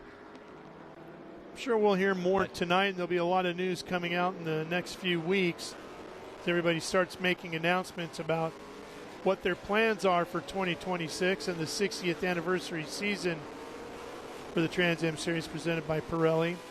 And I really think you're going to see a lot of those announcements really come around, typical motorsports around that December and mostly in the January region when it comes to Trans Am. And I think you're going to see a lot of it when it comes down to TA2. And obviously TA, we'll see what Brabham, does he come back? Does he race in TA full time? Does Chris Dyson have a second car where they both come out and both compete against each other in the same weekends? Things like that. So I'm really interested to see what is going to be next season. But we got a great schedule coming up for next year. And going back to Indianapolis, which is going to be exciting. That's going to be awesome. I think we'll see, speaking of Indy, I think we'll see a lot of those announcements at the Performance Racing Industry Show, the PRI show. Yes. Coming up early December. Of course, we'll be there with a big Speed Sport booth. Speed Sport 1. There's a good look at all the gaps out around the racetrack. We saw a quick glimpse of Rene Molina out of Mission, Texas. The Rene Molina Racing Dodge Challenger. And Rene has moved up to 11th in SGT West. I mentioned here, Ralph, our chat that we have on YouTube, Doorstop Nation TV, hoping he can go to the Trans Am race in Indy next year. Look forward to seeing you there. Yeah, so really excited about going back to Indianapolis. I know a lot of the guys mentioned going back there. Speaking of Indianapolis, when you go there, make sure you go by and see the completely renovated Indianapolis Motor Speedway Museum, which Chris Dyson's dad, Rob, has a large part in. It's part of the board there. It is absolutely spectacular. Truly impressive. You do not want to miss that, so make sure you save a little time on your Trans Am weekend, their Speed Tour weekend. Do that, and now, since I'm now a golf guy, try to go check out the golf course there, too. I want to go play it. And leave yourself some time for dinner at St. Elmo's. Yeah. Oh, jeez. All the things you have to do in Indy. Circle City, can't wait to get there. So 6 laps to go for Matthew Brabham, pulling away just right under 2 seconds faster than Paul Menard that last lap. He's so smooth, and when you just watch it, it doesn't necessarily look unbelievably fast, but then you look at the time, and you're like, wow, just blazing quick. This is the racetrack where it's really hard to get into that rhythm. And just from talking to drivers, earlier this weekend, just hard to get in rhythm. But Brabham right now, he's just showing that rhythm. That's really hard to find at a racetrack like COTA. So, really and he's not super aggressive on the wheel, right? He's not overdriving the car. There's not a lot of pushing or sliding the car. It's just smooth. And as they say, smooth is fast, and he sure is. He does use up all the racetrack he can if he needs it. He's a lot tidier through there now than he was earlier. He was really pushing it and eating up all that racetrack out there on that pavement. But he knew he had to break away from Menard, and now that he's comfortably out there, like I said, he's a lot tidier with it. Let's see what that gap is between him and Menard. Wait for Paul to cross the line. There he goes. The gap showing 2 seconds quicker was Brabham on that lap. And it's 6.5 between Brabham and Menard, and then another 4 seconds back is where you find Adam. So the fight for second is not done yet. Podium positions still at stake here. Circuit of the Americas, as we have Just a handful of laps left in the season. Menard goes. Menard, he has a problem. He broke. Something seriously wrong with the 3. Here comes Andretti whistling by. Menard now getting back up to speed. I'm not sure if I was able to see it, Ralph, but I think he maybe just overblown one of the corners, and he that did would have be to slow a it down. huge overcooking, though, wouldn't it? Yeah, I think you're so. right. Yeah, I think he just overblew one of the corners there. We'll see if we get another look at it. I mean, it slowed so dramatically, I thought something broke on the car.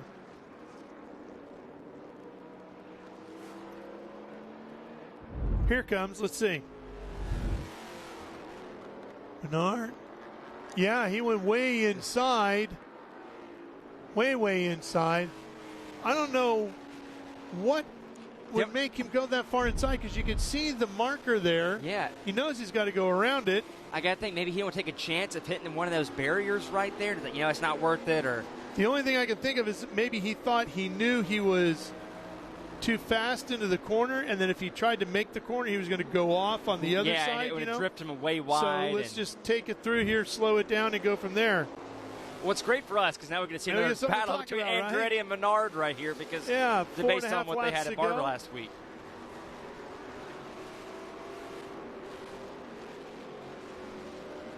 And you know, if it finishes like this, Paul's going to be happy he won the title, but he's going to be really frustrated over that. Yeah, Paul wanted to go out with just on top. Obviously, if you're just joining us, clinch the championship with the start. I'll tell you what, though, this is exactly what this Burton Racing team needs with Adam Andretti, Claudio Burton, and the rest of the top liner guys and gals over there. Because if they can finish second here today. Oh, boy, got tight. Two fighting hard going down to the Mission Food S's. You know, this is where Andretti's faster right here. Yes, he is. Coming right into this section here. Look at that gap he put on him. Makes all the difference through there for Adam. But if they can get a win at Barber and a strong second place finish here at COTA to wrap up the season, what momentum that is leading into the offseason for them. Get that team energized to work hard on your cars throughout the cold nights as you get ready to go to Florida in March. Heat up the weather, heat up the racetrack, and get after it again. See if Menard can use this exit speed. It's where he's strong. He's got so much horsepower down through here. See what that Mustang can do. Adam trying to keep that Camaro wide. No attack up the inside just yet. Oh, trying to get Andretti. Look at that mirror there. Make him overcook his entry just a bit. But Andretti stands tall. It is hard to rattle Adam Andretti. Interesting line right there. Menard take. He took more of a shallow, Andretti and let it go wide and drift out some more. Menard trying to set up his exit. That, and I think you're trying to rattle him a little bit by making him, make him wonder where you went, right? Yeah. Here's Menard looking to the inside. He loses it right through the stadium section, the Cube 3 Architecture Stadium section, right below the observation deck, and around goes Menard, and away goes Andretti. Menard was pushing it right there. Tabitha, the rest of the Burton gang, that's Adam's wife right there. Look, wait, look. Oh my gosh, what happened?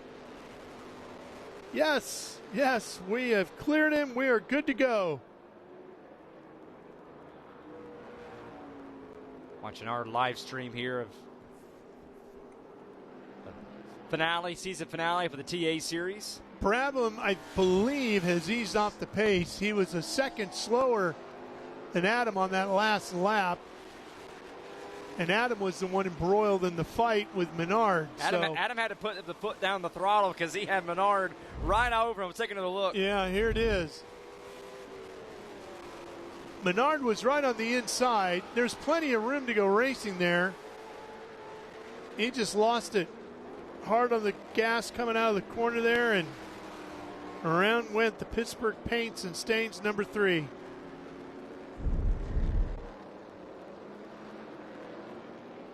Brabham, Andretti, Menard, Dreese, Gregg. That's your top 5 in our Trans Am Series presented by Pirelli here at the season finale, with 3 laps remaining in the year. Now I got to wonder what Paul Menard here, after spinning that out there, making sure there's no flat spots on those tires, got to take it really easy. If he comes down pit road, there goes his podium to end the season. But right now, based on the gap that he has on Drissy, got to wonder if he just takes care of his stuff, ease it at a time, and don't do anything too drastic right now where Drissy at least cause more issues than, obviously it could be worse than third.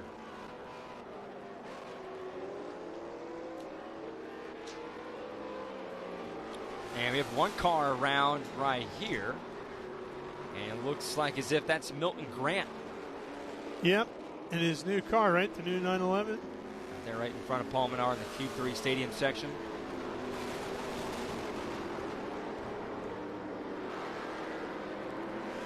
But right there, that gap, 19 seconds back. Menard, Drissy's about 20 seconds behind Menard right now currently.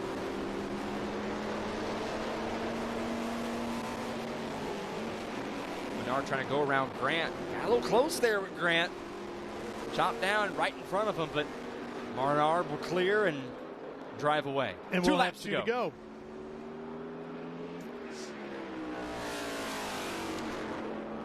But Ralph, as we're wrapping up this race, just more about the season overall. What a season it's been. From the TA2 to the TA, Trans Am in general. Been a great 2025 season. And 2 great champions in Paul Menard and Tristan McKee as far as the Trans Am categories. Yeah, that's for sure. The future looks bright for both championships. I mentioned the calendar, that's already been announced. We'll start as we always do, just like the championship did in 1966 in Sebring, Florida in March.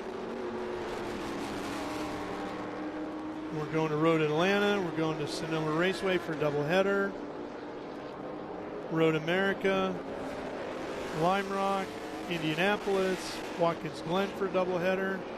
Canadian Tire Motorsports Park. Really looking forward to the doubleheaders next season. It's going to be a lot of fun. A lot of race week. I know a lot of fans, especially Watkins Glen and Sonoma, the people out in the west and the east, have a real good chance to go ahead and see a lot of racing in one weekend. Yep, Virginia International Raceway, and then we'll wrap up 2026 right here once again.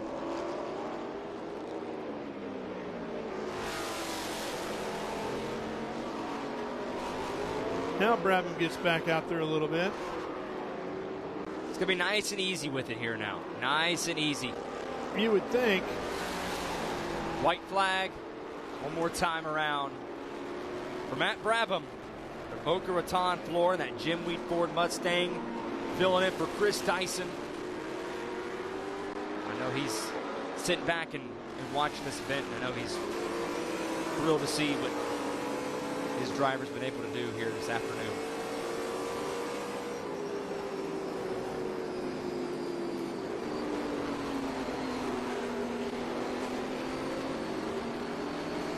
All the way through the S's.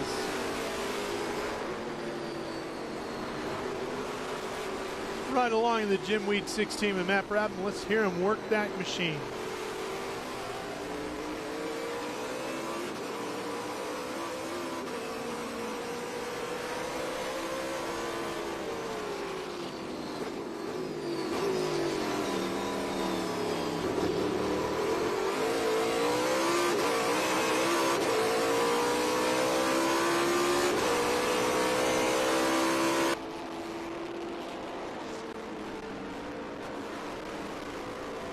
Headed down to turn 12 for the final time in anger. Some slower traffic in front of him. He'll ease through them, including Udd, who moves over and does the veteran thing to allow the leader through.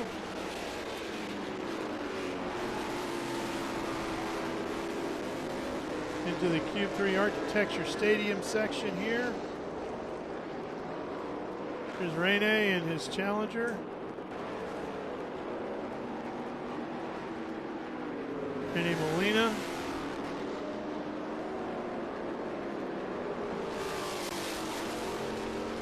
What a race, Brabham. Yeah, he's charging hard still here at the end, isn't he? He lets it eat there. Comes down to the final corner. Out onto the front straightaway for the final time. He won in Road Atlanta. He won in Mid-Ohio. And now Matthew Brabham wins at Circuit of the Americas. He'll take the season finale of the 2025 Trans Am Series presented by Pirelli.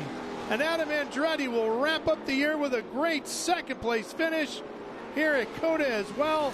And he'll finish second in the 2025 championship standings. But the man who will be king is this guy right here, Paul Menard, the 2024 and 2025 champion. Trans Am Series presented by Pirelli is Paul Menard, and he will finish his championship year off on the podium here in Austin. What a season for Paul Menard. Oh, yeah. Again, this will be his 10th podium of the season. 5 victories. 6 now. Oh, I'm sorry, 5. You're right. Yep. 6 victories now. 10 podiums and led over 57% of the laps.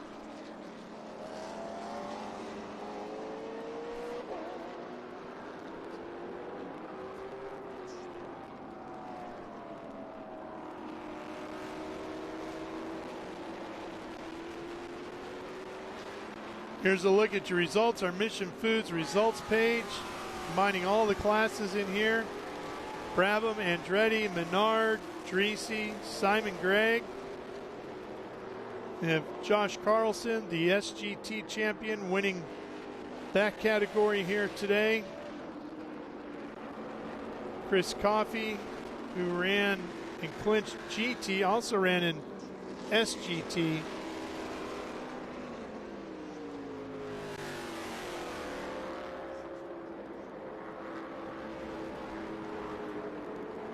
Randy Molina, who started on the tail of the field in his new Challenger, ends up coming home 11th.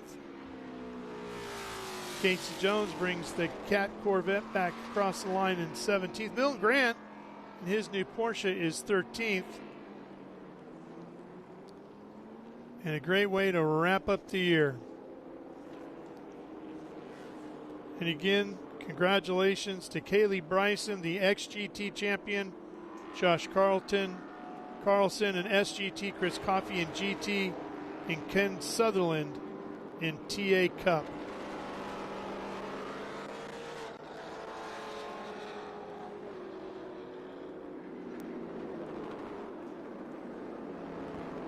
Paul Menard. Great season he's had. Coming back around, and I know it wasn't the way he wanted it as far as the last race. You know, had some near contact right there with Adam Andretti. He was able to avoid making contact with him. They both went around right there in that same exact spot. But make his way back around and get the celebration going for him. Yep. I know he'll be a little frustrated that he had this one, and I'm sure he'll feel like he had this one in the bag. But he ends up on the podium and as the champion for the year. We get him over to the banquet tonight. He'll start celebrating with his team, and he'll feel a little bit better. Big night ahead for him, and there's your winner right there. He's so far in front of the field, already out of his car already. Jim Weed Winner's Circle, that's where he is. Matt Brabham, and here's Ben Sissel.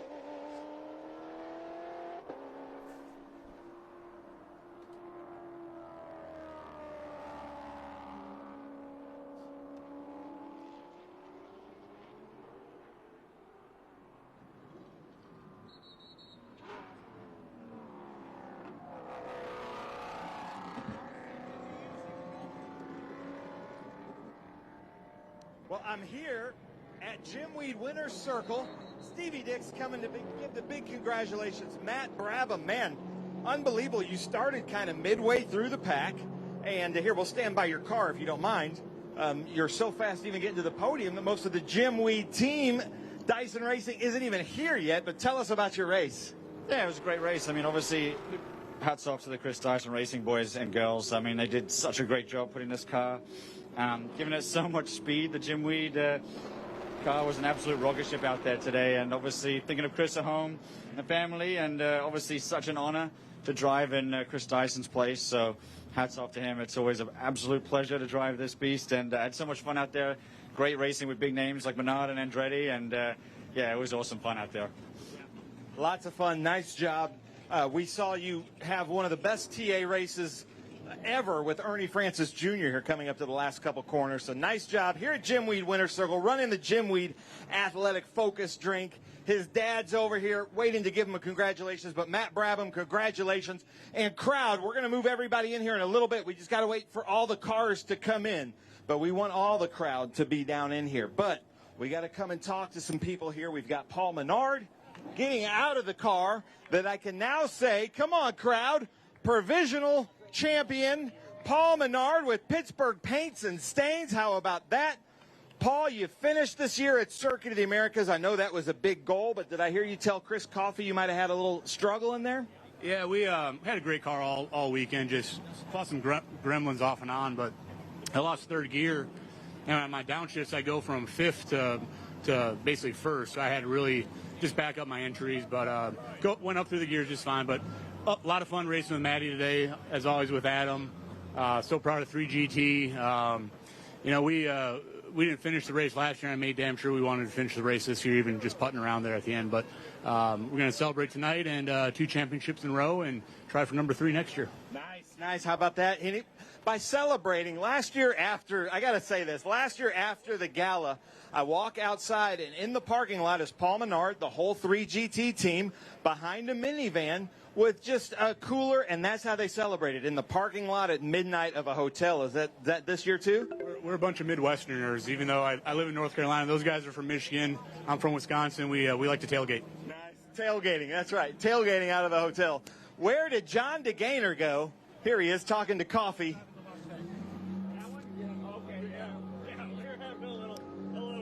Well, speaking of champions, now we could say John DeGainer is now our GT1 champion. So SVRA Driver of the Year last night. Today, GT1 champion. I think you've reached your goals for the year in racing. Yes, sir. I absolutely have. I want to thank my team and my family and the team from ProAm Motorsports Holdings, both Trans Am and SVRA, for being able to do this. It was absolutely fantastic. So thank you all very much. Nice. John DeGainer, proud of you, man. Nice job. And maybe Lee owes you an ice cream cone next time. He says he's in. Check this out. Look at this, guys. We got this guy. He's got a Sharpie now, so make sure everybody comes over and signs his mission board here at Mission Foods COTA SpeedTour. But, Ralph, we're going to get going here at Jim Weed Winter Circle. It's going to be a huge celebration. I'm going to send it back to you in the booth. We are looking forward to that, Ben. Should be a great time. We'll get everything organized over there. Get the Jim Weed out, the champagne, get ready to celebrate.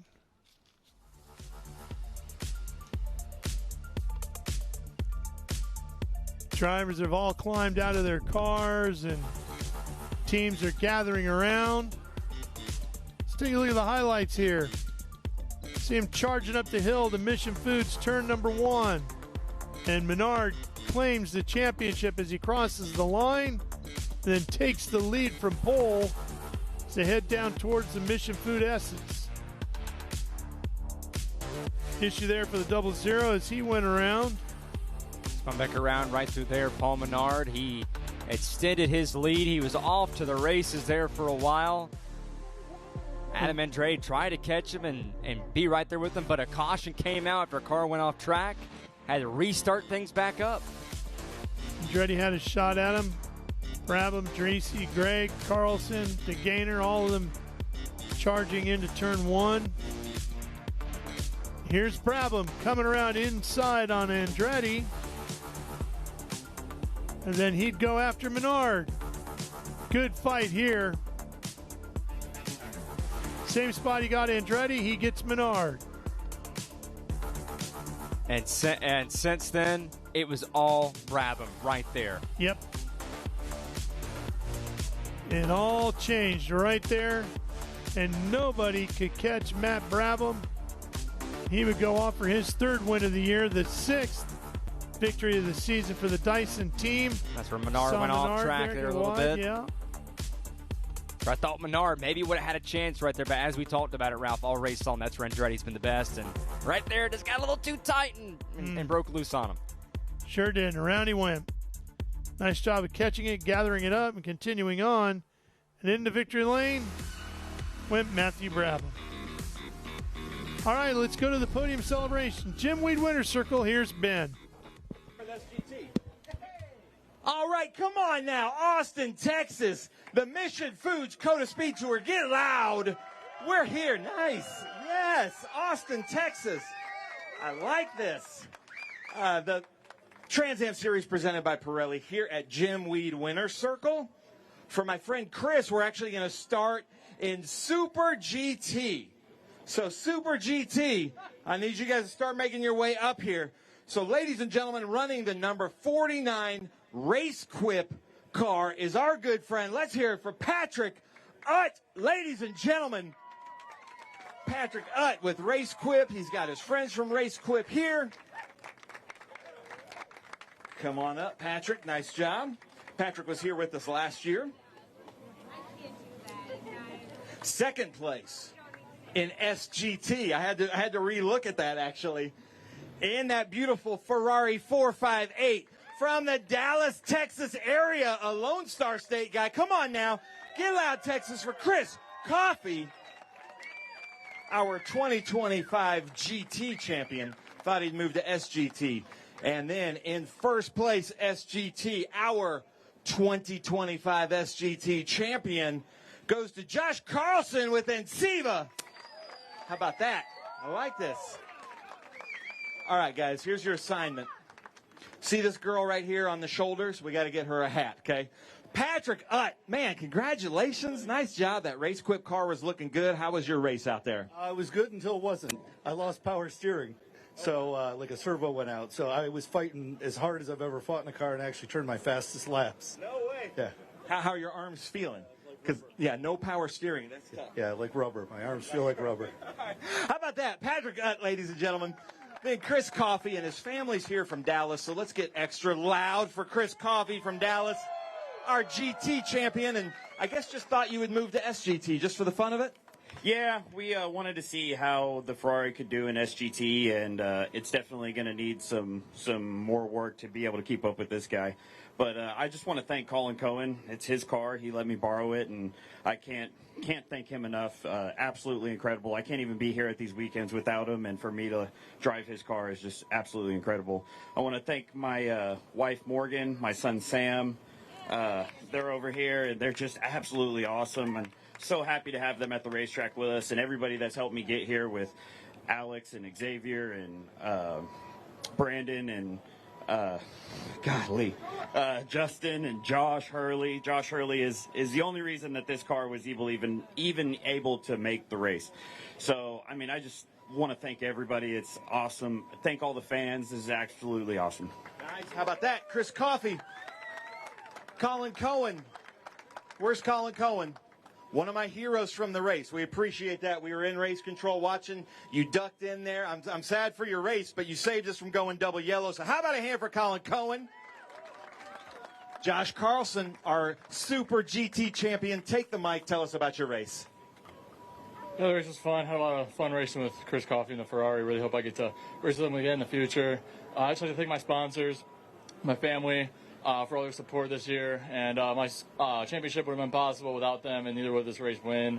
Thank you for Trans Am putting on such a good show. Thank you for all the fans for coming out, and really looking forward to next year.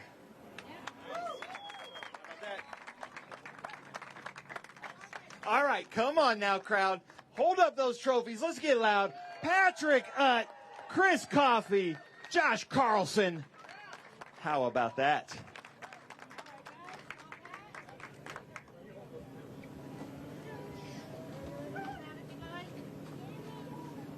There we go. That was a good throw. All right, we're going to try to get one to the girl on the shoulders. Patrick, let's see what kind of arm you got. Oh, but I'm sure we can get. Oh, see, look at that. Thank you so much. There we go. How about that? Hey, Paul Menard, the guy right here on the top step, works at a Menards. How about that? See, keeping it in the family. Come on now, let's get loud. Patrick Utt, Chris Coffey, Josh Carlson.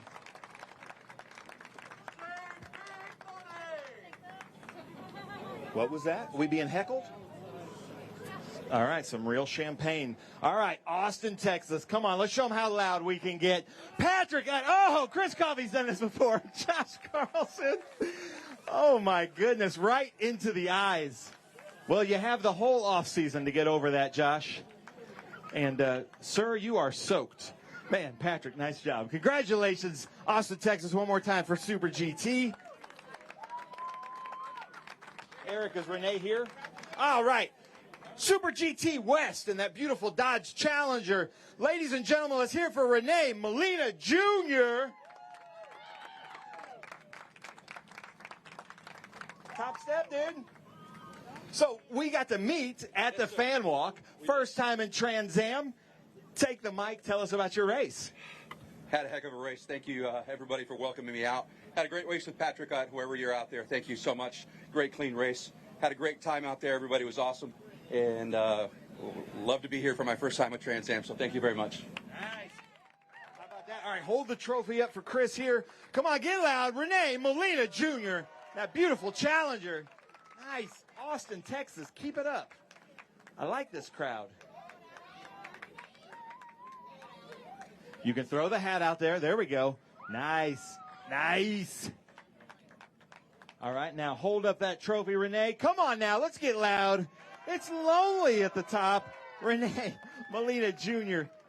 You got champagne. Now take that back and enjoy that with your crew. Thank you very much. There you go. How about that, Renee? We're going to go to GT now. GT.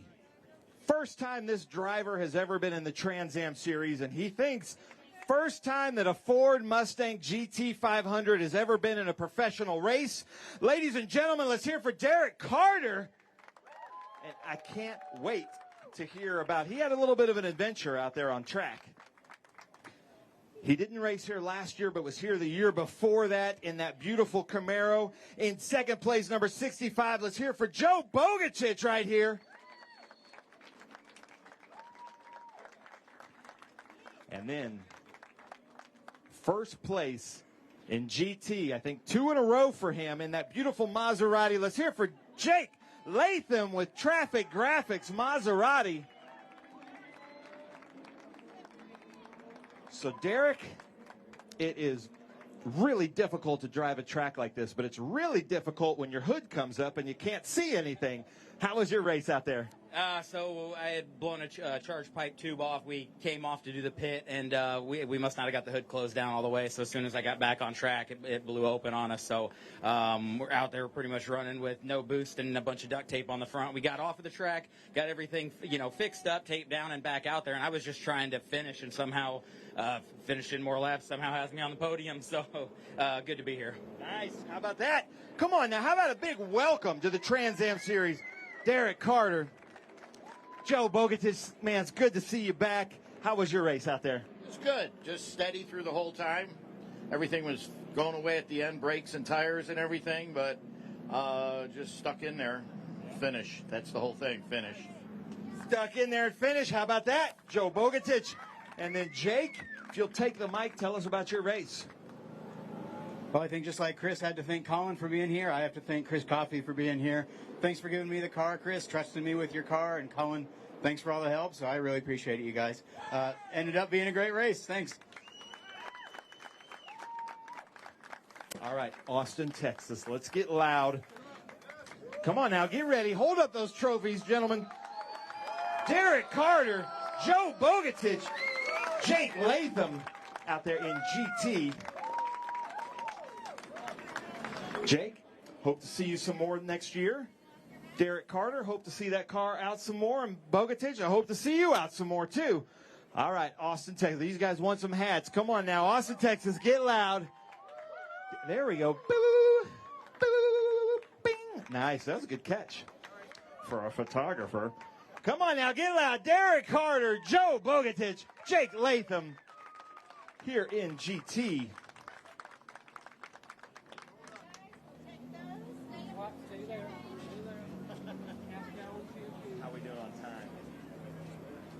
All right, what are they going to do with champagne?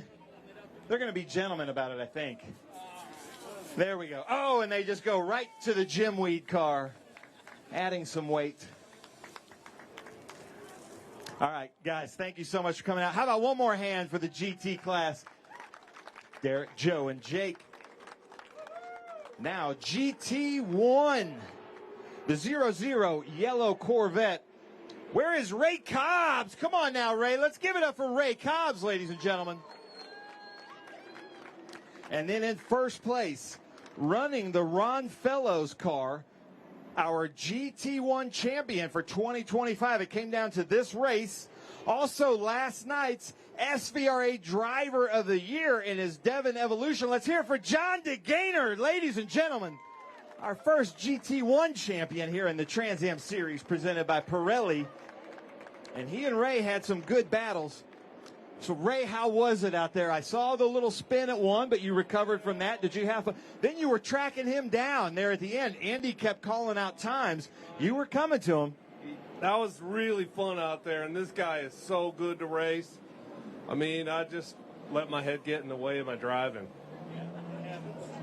Anybody you want to thank? Oh, my God. I want to start by thanking my wife and my family. I want to thank Mark Meissen for the car. I want to thank all the people that put up with all this stuff in my family and a friend network, and all y'alls for coming out here. Thank you. Nice. How about that? Ladies and gentlemen, and now, John DeGainer, man, what a weekend for you. Take the mic, please.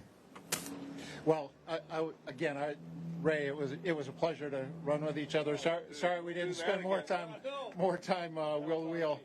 It was a lot of fun out there. We had a few challenges toward the end, so we had to turn all of the electrics off, so it was a bit of a sauna.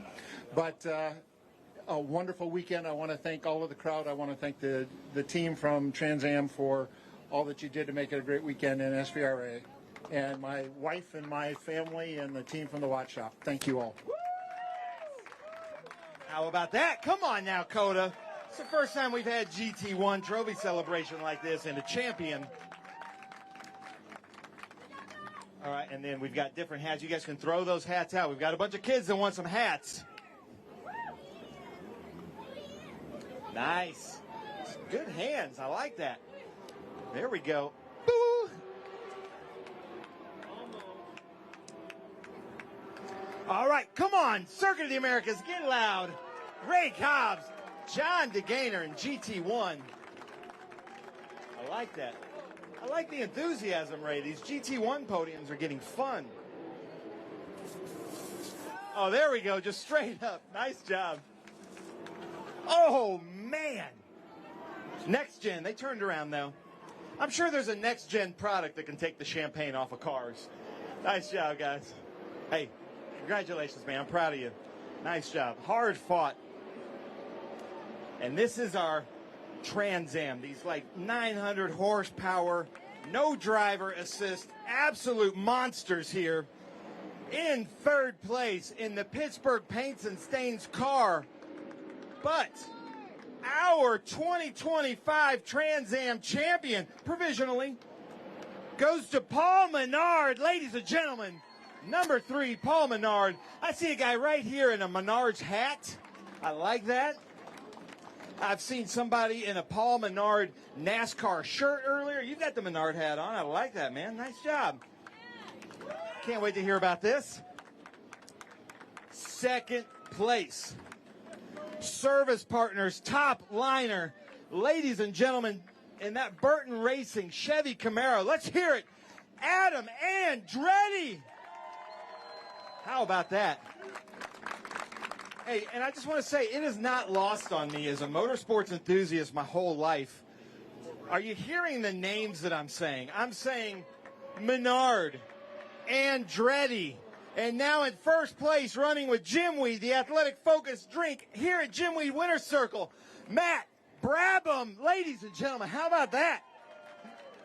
How about that for some motorsports royalty? Unbelievable. Paul Menard. They're all talking about the champagne on the car. Oh, and the helmet. Oh, yeah, we should have moved that. I'm sorry about that. Paul, you took the checkered flag at COTA. I know that you want to win every race out there, but you've got another championship. The family, friends, Pittsburgh Paints and Stains are here. That's got to feel good. How was your race? Yeah, I mean, we had adversity, but 3GT, they built me a great race car. It was wounded but didn't break. We wanted to finish this race on the podium. We got that. We won. We didn't win the battle. We won the war. And awesome racing these guys. Chris Dyson back home. Just a battle every week. You never know who's going to show up, and when they do, they're fast. So just love the Trans Am Series. These cars are the coolest cars in America, and proud to be a champion. How about that? Come on now, Paul Menard. How cool is that? Then we come over here, Adam Andretti. Been on the podium with us a lot this year, constantly chasing Paul Menard for the championship.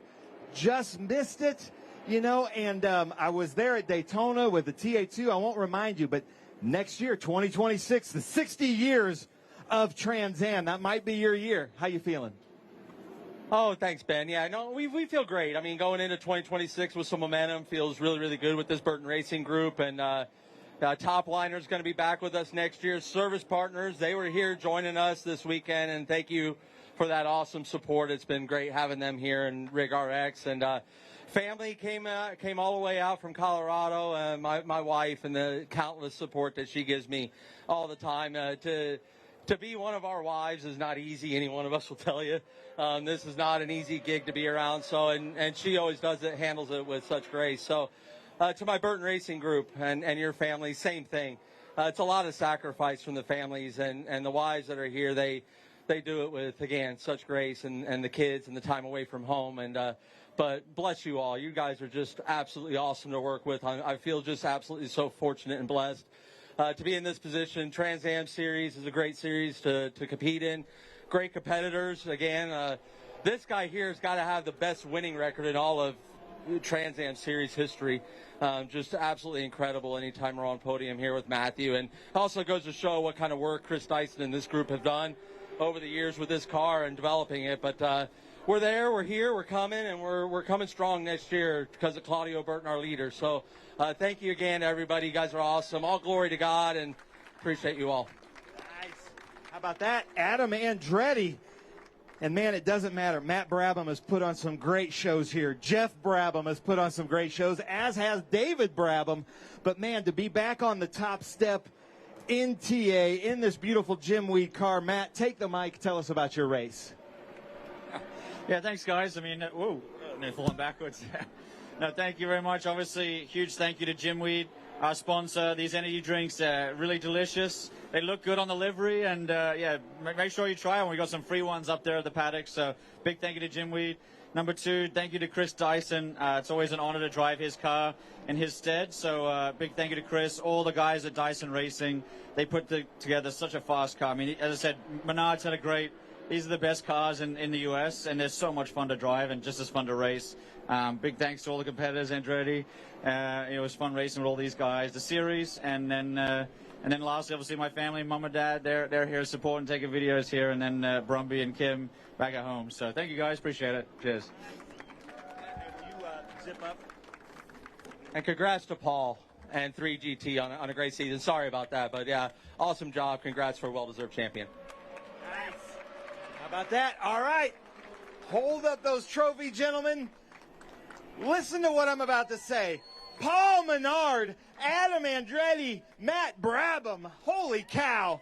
It is an honor just to be able to say those names. Some huge names in motorsports. And if you guys will hold up the Next Gen sprays. Next Gen, some of our great marketing partners. They make some great car detailing. Anything for your car. Next Gen. How about that? Hold those up for the camera. Chris, you got those? I don't know if we're allowed to throw those out. Those are a little dangerous. Now we've got the cool box. These are cool box certificates that you can cash in for some cool box gear. Come on now, let's get loud. Paul Menard, Adam Andretti, and Matt Brabham. I like this crowd. Keep up the energy, guys. I like this. I like this. You got a lot of people looking for some hats.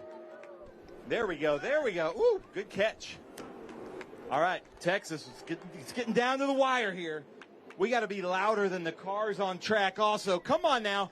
Our two-time champion, Paul Menard, our 2025 champion. Paul Menard with Pittsburgh Paints and Stains. Second place in the championship. Service partners, top liner Adam Andretti. And then a guest driver that comes in and out, Matthew Brabham with Jim Weed. How about that? We're going to send out the champagne.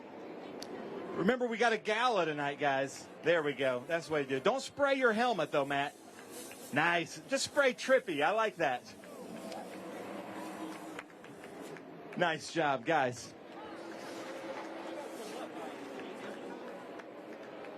I deserve that. That's okay. Okay. All right, so. No, you're fine. Yeah, it's still going. Yeah, you can drink it too, though. So, Paul Menard, we've got a little bit here, if you don't mind, Lucas. Paul Menard, second championship, a hard-fought championship. Both years have been very hard-fought. Can you kind of sum up the championship here for us on camera while we've got a little bit of time left on Speed Sport 1? Yeah, I mean, we awesome race team, awesome partners with Pittsburgh Paints and Stains. They came on this year and just been a great support for us. They've been great friends. They've been great partners. Hopefully, we made them proud with their cool. It's a unique looking car with all the splashes and stuff. So it's a cool looking car. 3GT, Paul Gentilozzi, Tony John. They've been in this sport for, Paul's been in the sport for 40 years plus. Tony and John grew up in this sport, so I've got the best crew, man. They know these cars inside and out. They know what adjustments to make when we're fighting something. All the guys at the shop, all the guys on the road. I mean, they build an amazing piece. So this is for them. I'm the lucky guy that gets to sit in the seat. My wife and kids, I think Adam Andretti called it best. Like we're not the best to get along with most days. So hats off to my wife and my kids for sticking with me. And mom and dad and sister are here, and yeah, we'll go celebrate tonight. I love it. Well, how about that, ladies and gentlemen? Paul Menard here, our 2025 champion, 2 times in a row. I absolutely love it. The whole Menard family, love having you guys out. I hope we have the big party tonight. Love this Trans Am family, the Trans Am series presented by Pirelli. That does it here at COTA. We will be back next year. Hardest working guy in the garage right here, Ben Sissel. Well, thank you, Paul. I appreciate that. But absolutely love this group here and all the teams. This does it for us. You're going to see us again at the end of February at Sebring. But, Ralph, I'm going to send it back to you in the booth. But another fantastic Trans Am championship for 2025 decided here at the Mission Foods COTA SpeedTour. Thank you, Ben. Appreciate that. Great job down there. Great season with you. I've enjoyed working with you all year long. And I know Paul was saying you're the hardest working guy. And just so you know, your work is not done. You've got some banners you got to get and some signs you got to reset. It never stops. It's always something on his plate to do. Last Jim Weed Winner's Circle of the year. And it's Matt Brabham on the top step of the podium. What a weekend. Mission Foods SpeedTour here at Circuit of the Americas.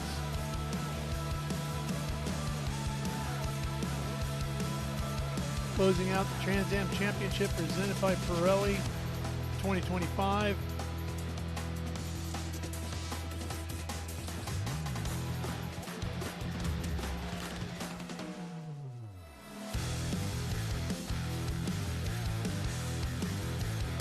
There's our winner, Matthew Brabham.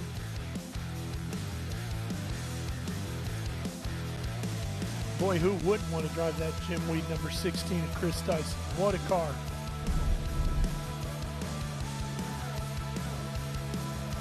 Here's a look at the schedule for the 60th anniversary season. Kicking off in March at Sebring, then Road in Atlanta, close out the month. Then in April, we move out west for a doubleheader at Sonoma Raceway. Hopefully a little drier out there next year than this year. Lime Rock on the traditional Memorial Day weekend, but take note of the fact that this year we race the 23rd is a Saturday. No racing on Monday this coming year at Lime Rock. Then Indianapolis Motor Speedway in June. Road America will also be in June. Watkins Glen for doubleheader in July. Over the border to CTMP in September, Labor Day weekend. Virginia International Raceway also in September, and then closing out the year right here at Circuit of the Americas in November. It'll be a great season. If you're on the West Coast, join us for that doubleheader at Sonoma, another doubleheader at Laguna Seca, and then right here at COTA to close out their year as well. When your dad's the champ, you get to go for a ride in the championship-winning car. Pretty cool. Well, off they go. My kids just got to pull in the garage. That kid gets to drive through the paddock. Pretty strong. What a year we've had here with the Trans Am Series presented by Pirelli. A lot of twists and turns to the storyline of this championship this year. Talked about Chris Dyson's 2 big crashes and how that impacted his championship efforts, even though he had 3 wins. You have to wonder what could have been had he not had 2 big crashes at Sebring and Lime Rock. He was in the fight for the win there in Lime Rock, leading at the time with Menard pushing hard when he crashed. That could have seriously changed things. He still had 3 wins this year, 6 total for that team, as Matthew Brabham picked up 3 victories for them as well. You have to wonder about what Matthew Brabham will do next year. Is there any chance we could see him full-time over here? Wouldn't that be great? Guy goes part-time, takes 3 races. That's what you call a super sub, for sure. Adam Andretti waited all the way until Barber, the penultimate round, to get his first win of the year. But boy, that team finished on a very, very strong note, just like they started the year. Adam led the points after the first 2 rounds. And then he had a huge wreck at Sonoma Raceway. And you got to wonder what that could have been like had that not happened. Had he just had a decent finish at Sonoma, Menard would have had to have done a lot more than just start the race here today to get the win. And with Adam finishing in front of him, who knows what could have been. But we will celebrate them at the banquet tonight. And we will get ready for the 2026 60th anniversary season right thereafter. It's been a tremendous day of Trans Am racing here at SVRA at Circuit of the Americas. For Ford Martin and Ben Sissel, I'm Ralph Shaheen. Congratulations to all of our winners, all of our champions, and our Bell Gold Helmet winners here this weekend. For now, so long for the 2025 season. We'll see you at Sebring in March. So long, everybody.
Welcome to Circuit of the Americas.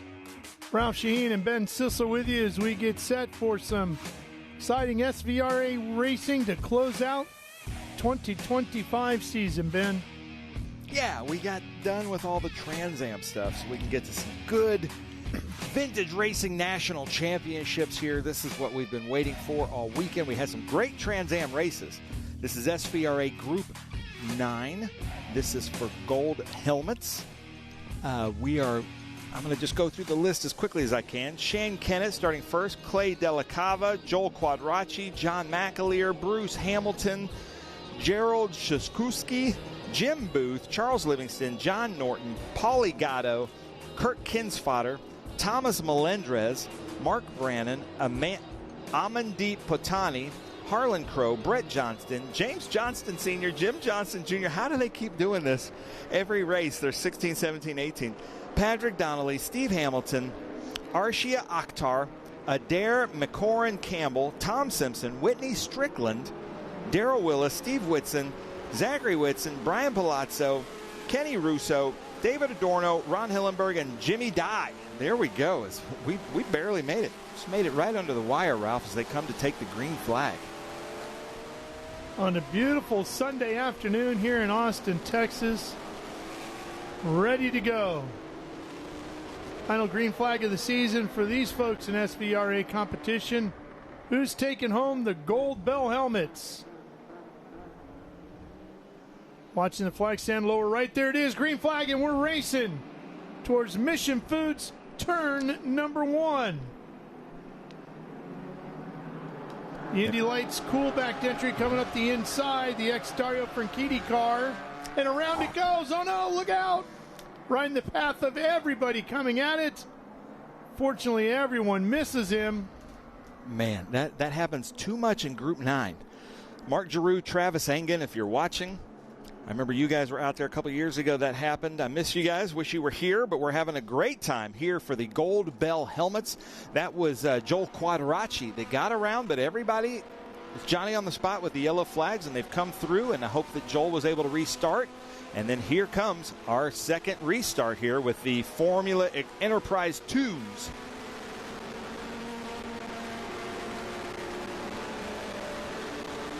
A little spec racing series inside of our Group 9. This little Formula Enterprise. Put on some good races all weekend. As you can see the spectators here at the Mission Foods COTA SpeedTour as they come through the Mission S's. That looks like a lot of fun.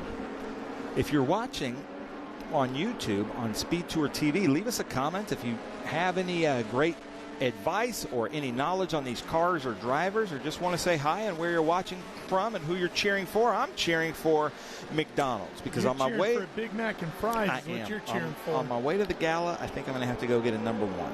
Is that the deal? Yeah. If I see a McDonald's logo, I got to go get it. It's like a beacon in the nighttime sky, just pulling you in. Well, I've been setting up the Mission banners all weekend, and I've had Mexican every night so far. So I guess that's just my thing. I don't blame you. I had Mexican for lunch today. That's good. I think Mr. Gonzalez would be proud of us. Yep. So it looks like out front as they pass, it looks like it's Shane Kennett, then Clay Della Cava, then Paulie Gatto, John McAleer, Gerald Shakuski, Bruce Hamilton, Amandeep Patani, Jim Booth, James Johnson Sr., Brett Johnston, and Mark Brannon. That's our top 11.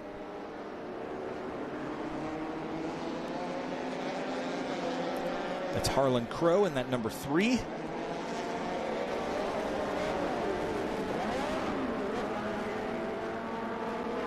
Oh, Nathan Bird is out there in the number 97, currently running 15th.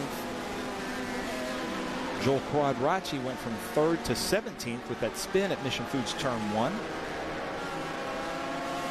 But I like seeing these wings and slicks, open wheel Indy Lights cars here at COTA. There's just something, we watch so much Formula One racing here. These cars look like they belong here. Yeah.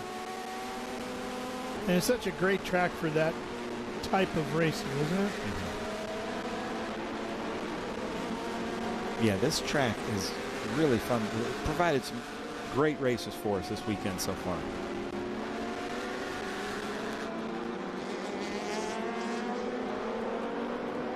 Herman Tilke and his company did the design of the circuit, and well known for so many of the top circuits around the world,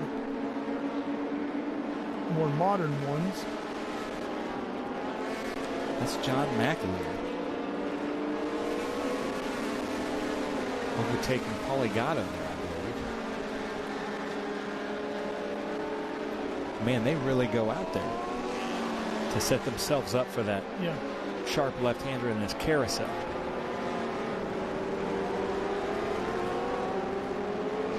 These cars do race a little bit different. I've heard from people that you can get messed up in the aero wash behind some of these cars, so you have to know which ones and how. And then also you want to go fast through the S's because the downforce of these wings will give you better grip. And it sounds counterintuitive to go faster, you get better grip. But in these big wings and slicks cars, that's the case.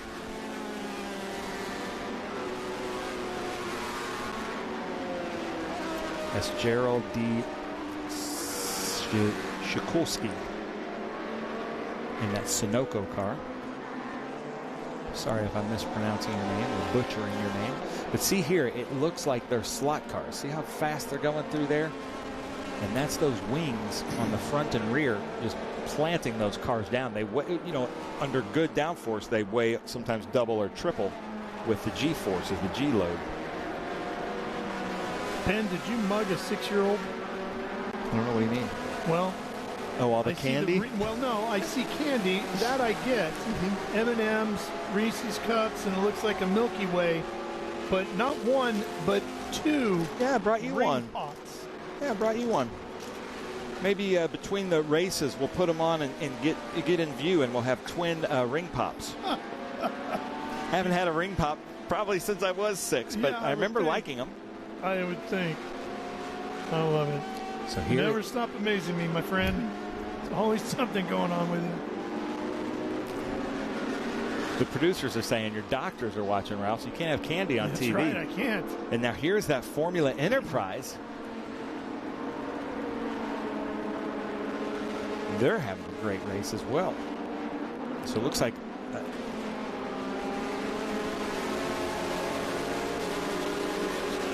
Steve Whitston is in the front of the Formula Enterprise. We're trying to find a number on this car. We're getting to the part in the daylight where it's not cooperating with some of the camera angles.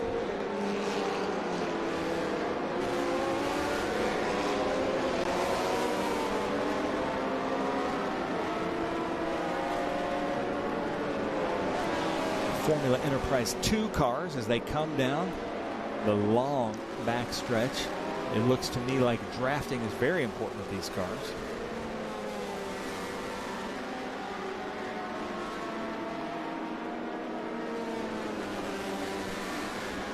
Ralph, what are you seeing right here? It looks like everything's kind of going out, but Kennett has been the class of the field so far.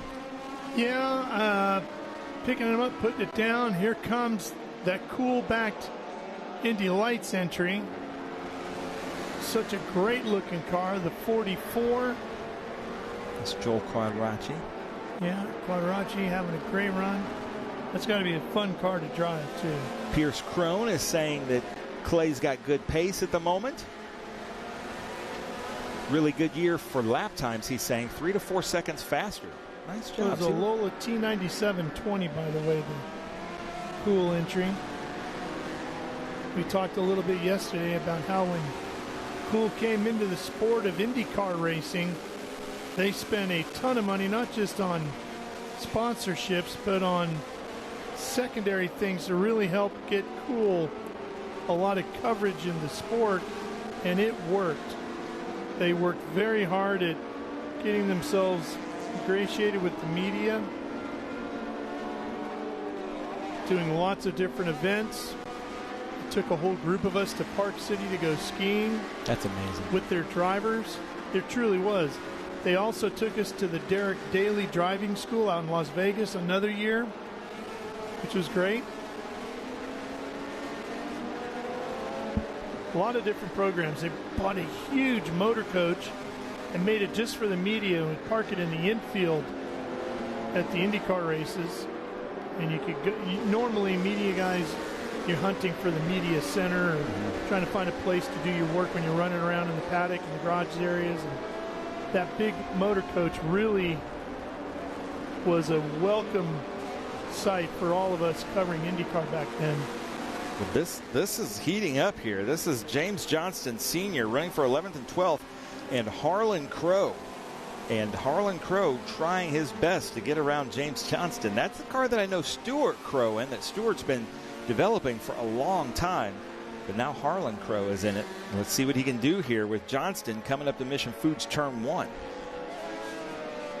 Man, having your own media hospitality, that's very smart, because it really was. I bet you had nothing bad to say about the Cool team. Sure did not, and boy, did they have some great racers then, too. Dario Franchitti and Tony Kanaan and Elio. They were a fast bunch. The Tom Simpson and that McKee MK18, that's a great looking car. Number 77. Yeah. That high airbox on it.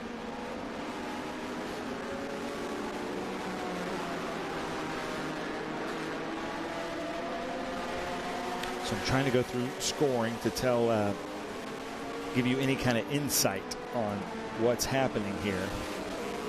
Somebody's getting a gold helmet. Yeah, there's going to be a few gold helmets in this race.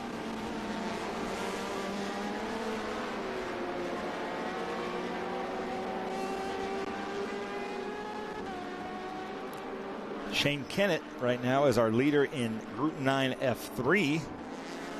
Gerald Shikulski is in Group 9 F1. He's the leader in that.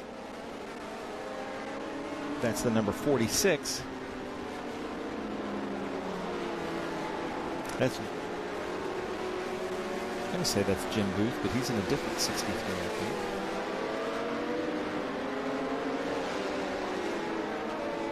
Yeah, that's Shane Kennett in that 63. Sorry about that. So this is our leader in Group 9 F3 and our overall leader doing a 2:02. And Pierce Crone, I think you're right.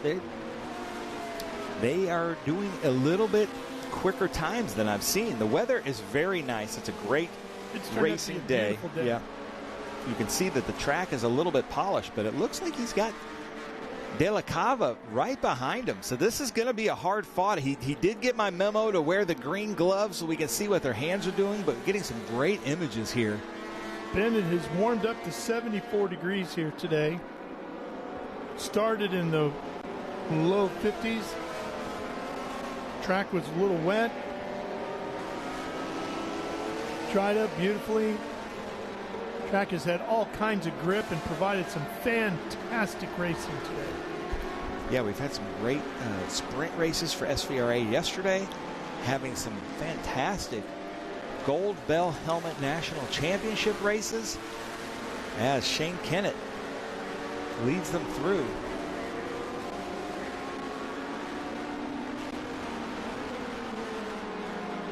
This is the 9 boss leader, Thomas Melendrez, but unfortunately he's the only boss out there, so I'm not sure he will get a helmet. Here comes Joel Quadracci behind Thomas Melendrez, and maybe Pierce Crone, he's helping me out. Maybe he knows what the delineation between a 9 boss or the 9 F3 or F1 is.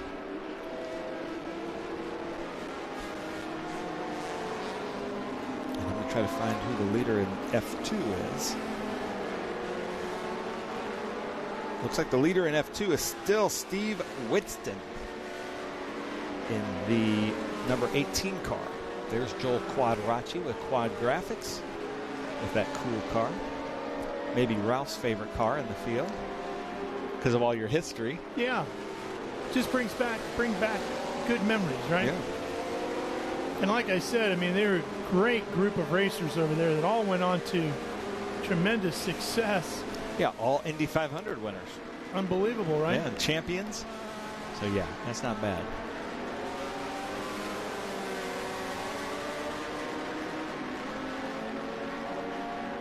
So leave us a comment if you have any good insight or on the drivers or the cars. If you're watching from COTA, I like to hear from that. Where you're watching from, what corner you're at.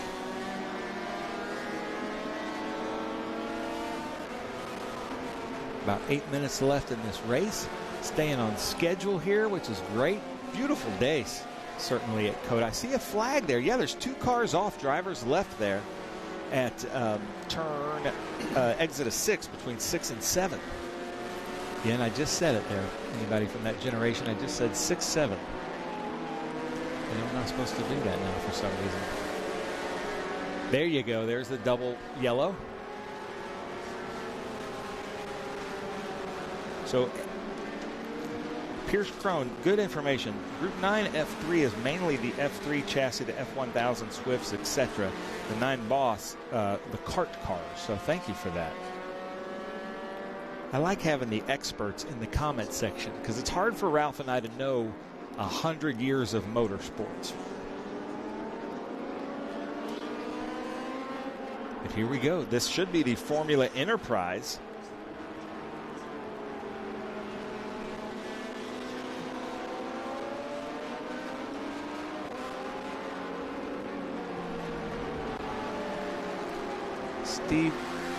Steve Whitston. There he is. That should be the leader.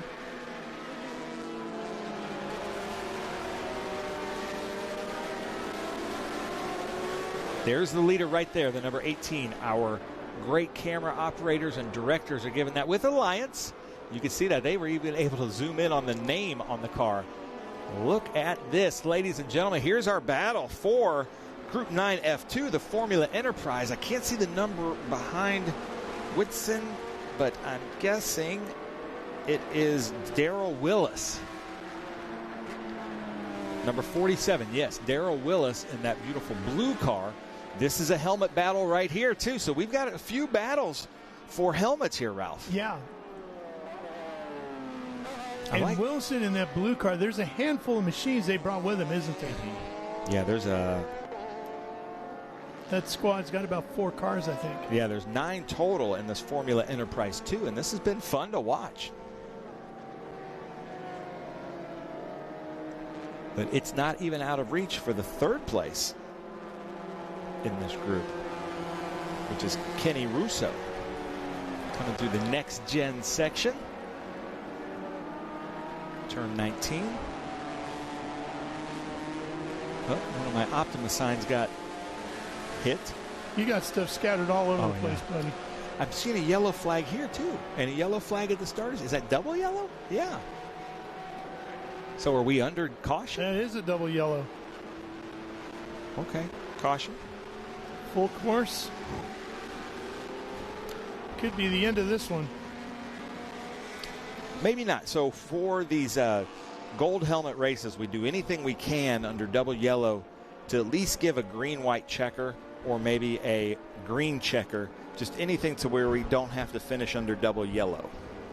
But it depends on how much cleanup. And with the amount of cars I've seen around the track, it might be too much cleanup. You can see one right there at the escape road underneath the building. Yep. I'm pointing to the TV like everybody can see where I'm pointing. Yeah, exactly. On radio, right? I'm sorry, As you guys. can see here on the radio. But there's 2 cars off there.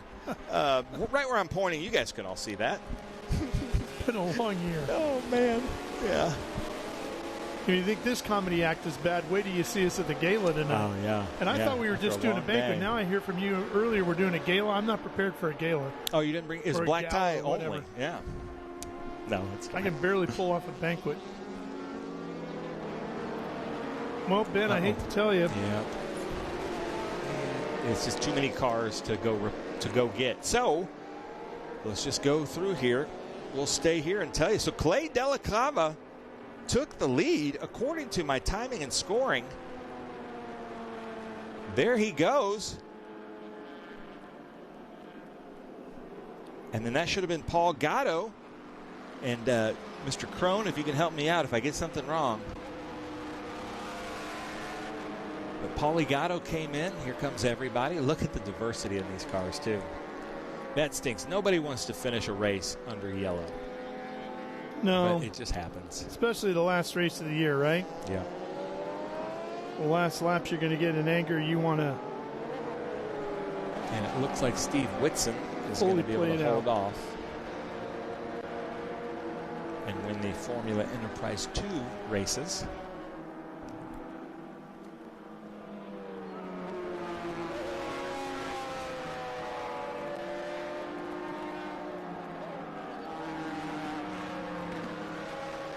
Paulie P2 in the JDR. He wins the North American F1000. So nice job, Paulie Gatto. So it's Clay De La Cava, Gerald Shikulski, Paulie Gatto third, John McAleer fourth, Bruce Hamilton fifth, Thomas Melendrez sixth, Joel Quadracci. That was a pretty good comeback for him. Jim Booth eighth, Amandeep Patani in 10th, and Harlan Crow 11th. Nathan Bird 12th, James Johnson Sr., Brett Johnson. How do they stay together? They've done this every event. Brett Johnson 14th and Jim Johnson Jr. 15th, Steve Hamilton 16th, then Steve Whitston 17th, Darrell Wills 18th, Kenny Russo 19th, Whitney Strickland 20th, and Zachary Whitston 21st. Steve Whitston 22nd. Are there two of them? Patrick Donnelly 23rd, Roy Hillenberg 24th, Brian Palazzo 25th, Adair McCorrin Campbell 26th, Shane Kennett 27th. So from 1st to 27th, must have had some. He must be one of the cars on the side of the road. Tom Simpson 28th, Arshia Akhtar 29th, Jimmy Dye 30th, and Charles Livingston 31st. 32nd is John Norton, 33rd Kurt Kinsfater, and Mark Brannon 34th. But a beautiful day here at Mission Foods COTA SpeedTour for our Group 9. Looks like we're going to be giving out 3 gold helmets in this race.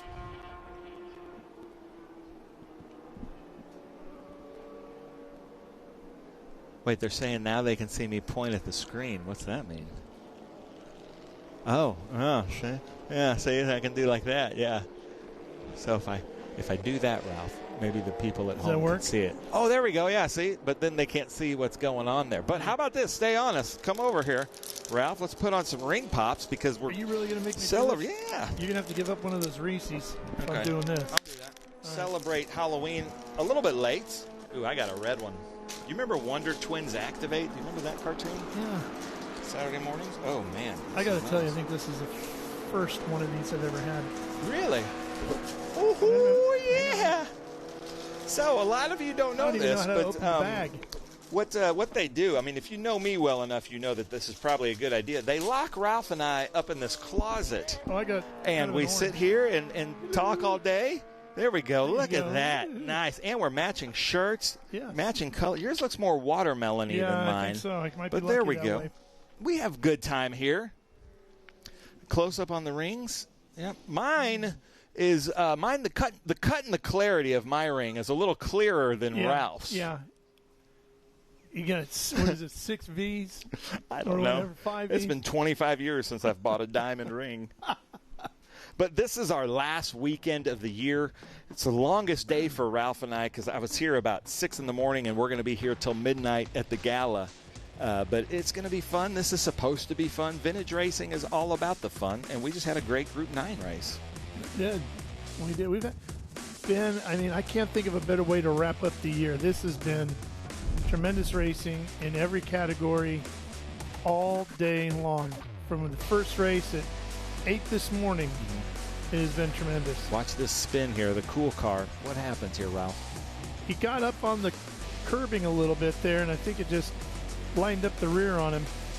Yeah, it looks like Jim Booth did a good job of missing that. But here's that Formula Enterprise 2 group, and we did have a different leader there.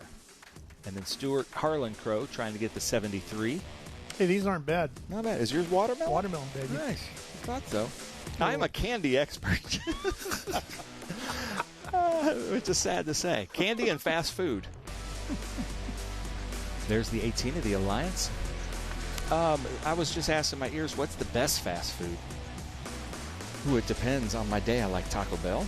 I like McDonald's, Arby's, Burger King. It's hard for me to find when I don't. P. Terry's here in Austin, Texas. In-N-Out. I love In-N-Out. In-N-Out's about to have their headquarters in Franklin, Tennessee, where I live. Yeah. Speaking of. Commercial break time. Oh, boy. We should get a candy commercial. It's been a year, folks. It's been a year. All right. We're coming back to COTA for more after this.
And get ready for race day with Mission Foods. The world's best racers and tastiest products come together to make every race delicious. Fully loaded tacos, fast wraps, piled high nachos. Whatever you crave, Mission will help you be race ready with easy to make recipes that will take your race day to the finish line. Keep your racing delicious and enjoy all the mouth-watering action. Brought to you by Mission Foods. Too fast, too tasty.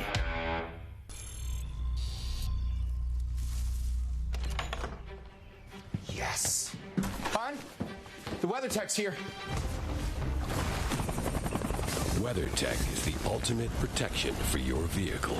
Laser measured floor liners, no drill mud flaps, cargo liner, bump step, seat protector, and cup phone.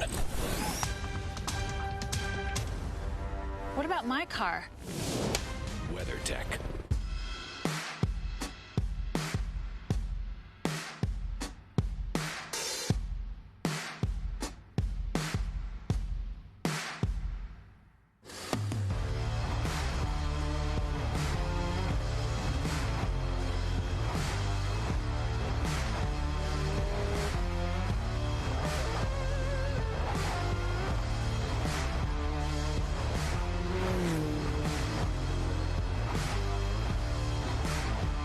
Hawk Performance packs 100 years of friction dynamics into every product.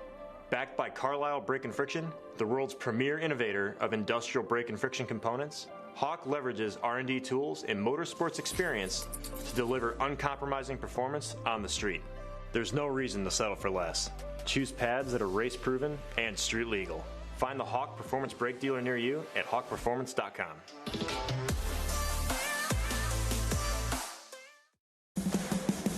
What does it mean to be built with Summit? It means you're hitting the autocross, drag strip, road course, trail, dirt, or open road with confidence. Because built with Summit means you're using parts from the top names in performance. Priced to make your project affordable. And it's all backed by trusted tech expertise and blazing fast shipping. Summit Racing Equipment. Let's build it together. SummitRacing.com. How good is this? Look at this view from Losowski. It brings all my fans, it brings the audience into the car with me. Speed turn, 140 mile an hour entry speeds. The quickest and most efficient way for me to get information to my drivers is from using the V-Box HD2 system.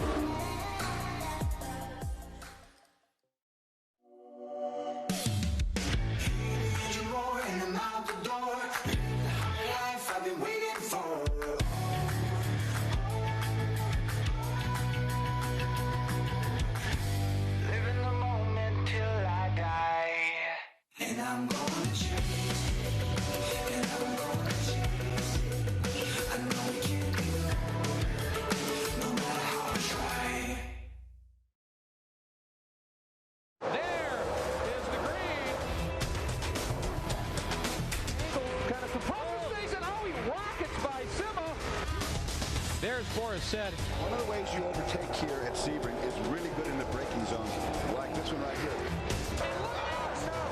Both go around. There's the green. We are back and at it. Watch this. Oh, look out, Miller, look out.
All right, ladies and gentlemen, how about some fun?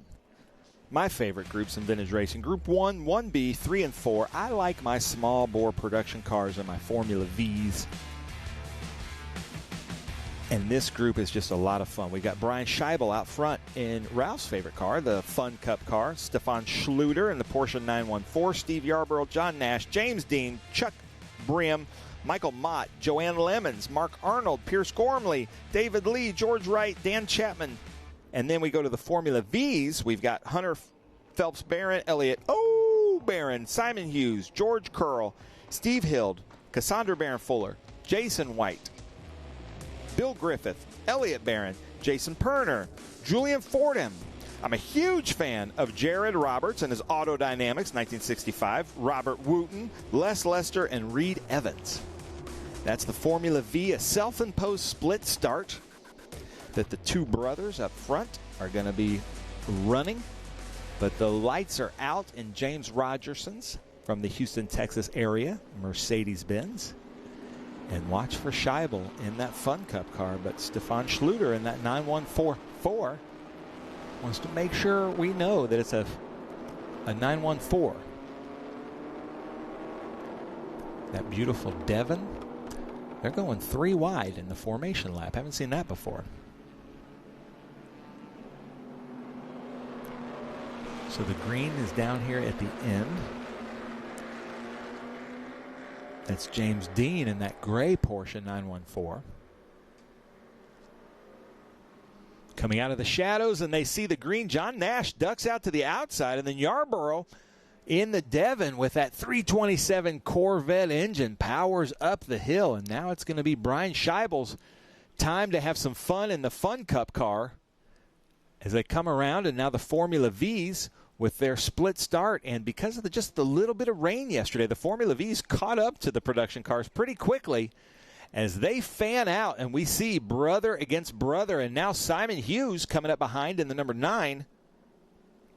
And looks like George Curl in the zinc in the 422. The Barons take the preferred line. But everybody through Mission Foods turn 1 safely. I like seeing that. As they come down turn 2 through these S's, this is a sight to see. And in Formula V, the V stands for Volkswagen. They're based on Volkswagen Beetles.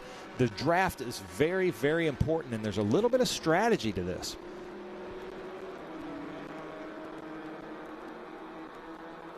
As they come around the increasing and decreasing radius turns of the S's. Now here comes a very complicated part. There's a big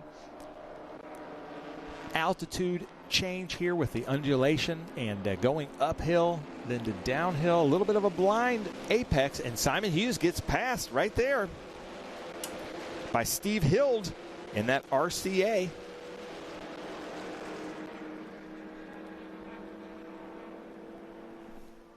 And the 422, George Curl is in a zinc. So Yarborough just took off. John Nash behind. There's the Fun Cup car. So Brian Scheibel is in Group 3, non-compete. Schluter is in Group 3. Steve Yarborough is our Group 4 car. And it looks like there are enough Group 4 cars for a gold helmet, so that Devon might have a gold helmet. Depends on how many Group 4 cars are out there. John Nash should be Group 3. There should be enough Group 3 cars out there.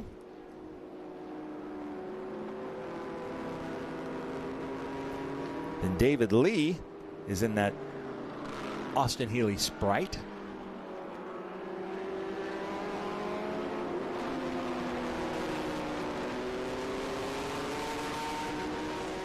I love the stars and the stripes here all around all of the curbing. I know the Formula One drivers absolutely love this circuit. All of the vintage drivers, the Trans Am drivers, anybody that I've talked to just loves this place.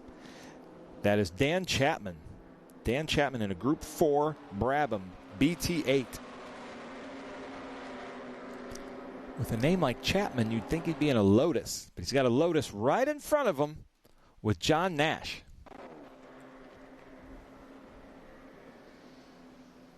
Matt Brabham of the Brabham family won here in TA just a few minutes ago. Jeff Brabham is going to be joining us in Group 2 in the next race in a Formula B. You can see, this is the view from the tower. Beautiful view from the tower. You need to go up to the tower. There is an elevator. I think Ford was telling me it's over 200 feet tall. It's got a glass floor. So if you're afraid of heights, maybe not go up in the tower, but there it is. A lot of people call it the mullet because it is kind of a Kentucky waterfall coming down the back. Uh-oh. So here comes the Brabham and John Nash. This could be a fight for Group 4 between the Brabham and the Devon of Steve Yarborough. So Dan Chapman is in that Brabham. In that blue Brabham, coming up behind Yarborough.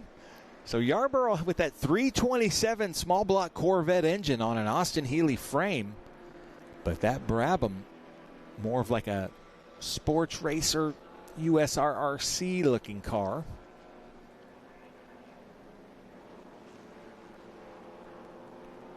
This car up close is absolutely beautiful. That navy blue. And he is catching Yarborough. And you can see that car just rotates a little bit better than that Devon. It's Dan Chapman, who started from the back of this field, is trying to move his way up. And this is the battle for the Group 4 helmet. Yarborough, almost at every event we've done this year, probably really wants that helmet in this class. He's worked really hard with that Devon. He had a really bad incident at Sebring. I was surprised to see him just a month later at NOLA in the same Devon. And then somewhere along the lines, he got it back to painted this beautiful, almost Ferrari red.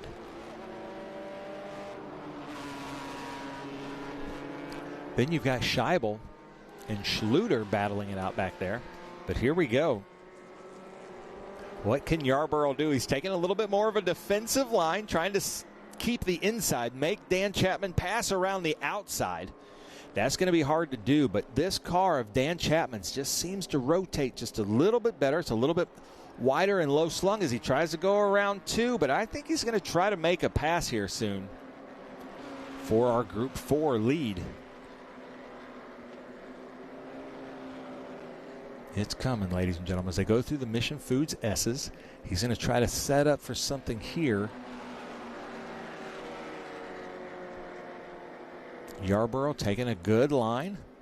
And now we come back to the Formula V's. And look at this. Elliott O'Barron out front in the Formula V's. There's one of my favorite midgets right there, that number 80. Mark Arnold, beautiful car. But Elliott O, now, can they navigate their way through this traffic?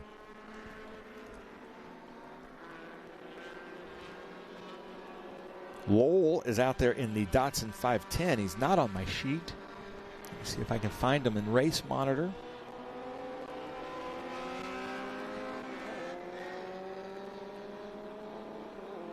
Lowell Houston, I think from the Houston area.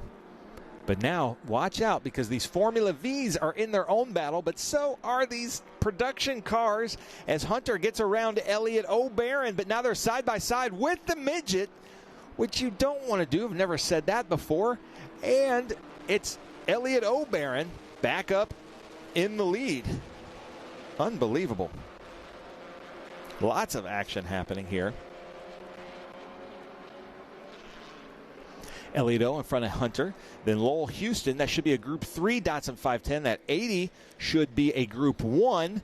And then the Formula V's, the open wheel cars, have their own gold helmet, but two brothers are battling it out right now in the lead as the Caldwell's trying to make its way through there. Sorry, the Zinc C4 of George Curl. There goes a Triumph Spitfire. Ooh, side by side are the two brothers coming into 12.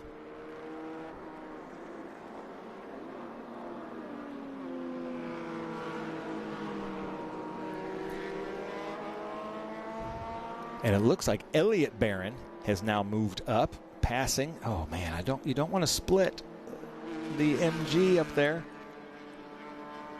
But this race is heated up. This is the Formula V trophy race. Very fun to watch this. And it looks right now that the trophy is going to go to one of the Barons. I think they've got 7 trophies in their house or at their shop. So if I can go through, it looks like Dan Chapman right now is leading in Group 4. John Nash in Group 3. David Lee in Group 1 FP. He is the white Austin Healey Bug-Eye Sprite. And then Elliott O'Barron right now, according to timing and scoring, is leading. But this has been a battle here, Ralph. Yarborough and Dan Chapman in this Group 4 right here. Yarborough out there in that beautiful red Devon. Dan Chapman in the Brabham right behind him. This is for the overall lead and for the gold helmet in Group 4.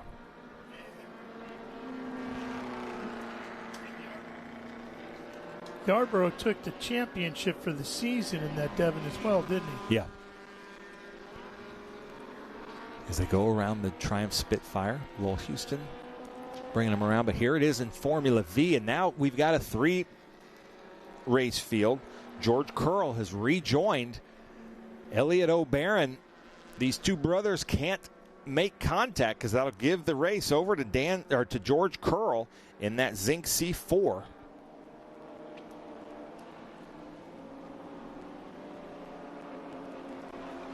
Quite a battle and quite a different race and race conditions than we saw yesterday. Here's Ralph Shaheen's favorite car in this group. Oh, yeah. Fun Cup, baby. And Scheibel, we saw him in the TA2 race.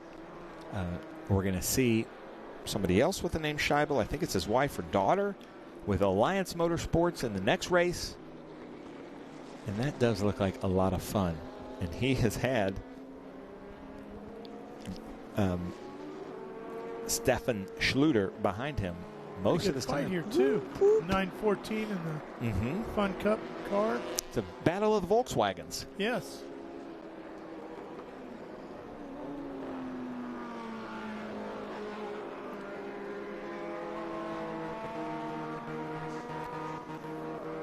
I do really like the 914s. They're fun little cars. So Scheibel running the faster line. There's a real dirty black one here by our production truck. Have you seen that this weekend? Yeah, kind of. Oh, baby. But you know, I'm sure that they can get some next-gen products and clean that right up. Anything would help, right? It's a cool-looking car. I'm not sure about that huge truck that's out there. But the 914 you're not talking looks about good. the production truck. No, that huge black truck like thing. a mini monster truck. Yeah. That's our producer's car. There it is, like that. Man. Speaking of Volkswagens, there's my spiffy all-white Volkswagen SUV rental car. Nice. Okay, look at this. Ladies and gentlemen, we have a change for the lead in Formula V. George Curl in the 422. Now, these two brothers, let's see if they give any hand signals because they need, look, you can see Elliott O'Barron saying, let's get him. They need to work as a team now to try to catch up to him. I'm not sure what happened, but, seeing some, so actually, no, that's regular. When you downshift in these cars, you're going to get a little bit of smoke out there. But, they need to work together, and that's what I think EO said to him with about 9 minutes left. EO in the red car saying, hey, let's work together, let's draft. But look at this. That's a pretty big gap, Ralph. Sure is. With inside of 9.5 minutes to go.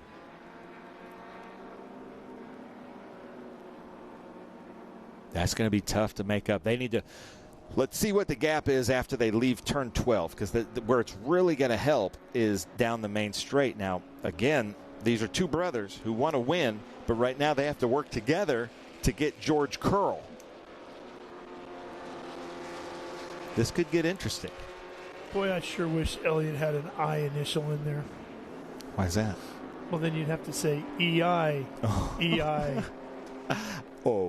That's awesome. But Hunter's showing some smoke. And now Simon Hughes. If Simon Hughes and I think that's Elliott Barron there, if these four can get together and work together, they're going to get George Curl right near the end of the race, which could make this really, really interesting. But look at this. So now you can see Hunter kind of signaling over to him. Whoever's faster needs to take the lead, and the other one will draft. But that's not helping going side by side. No, and nobody's going to admit they're the slower car, right? Come on, guys. You got to work together here. And then there's Dad, just two cars behind him. So EO, now he says, okay, I'm going to take it. We're going to go through this Cube 3 stadium section together. And where's Curl? Man, Curl is taking off. And look at this race. This one hasn't diminished at all.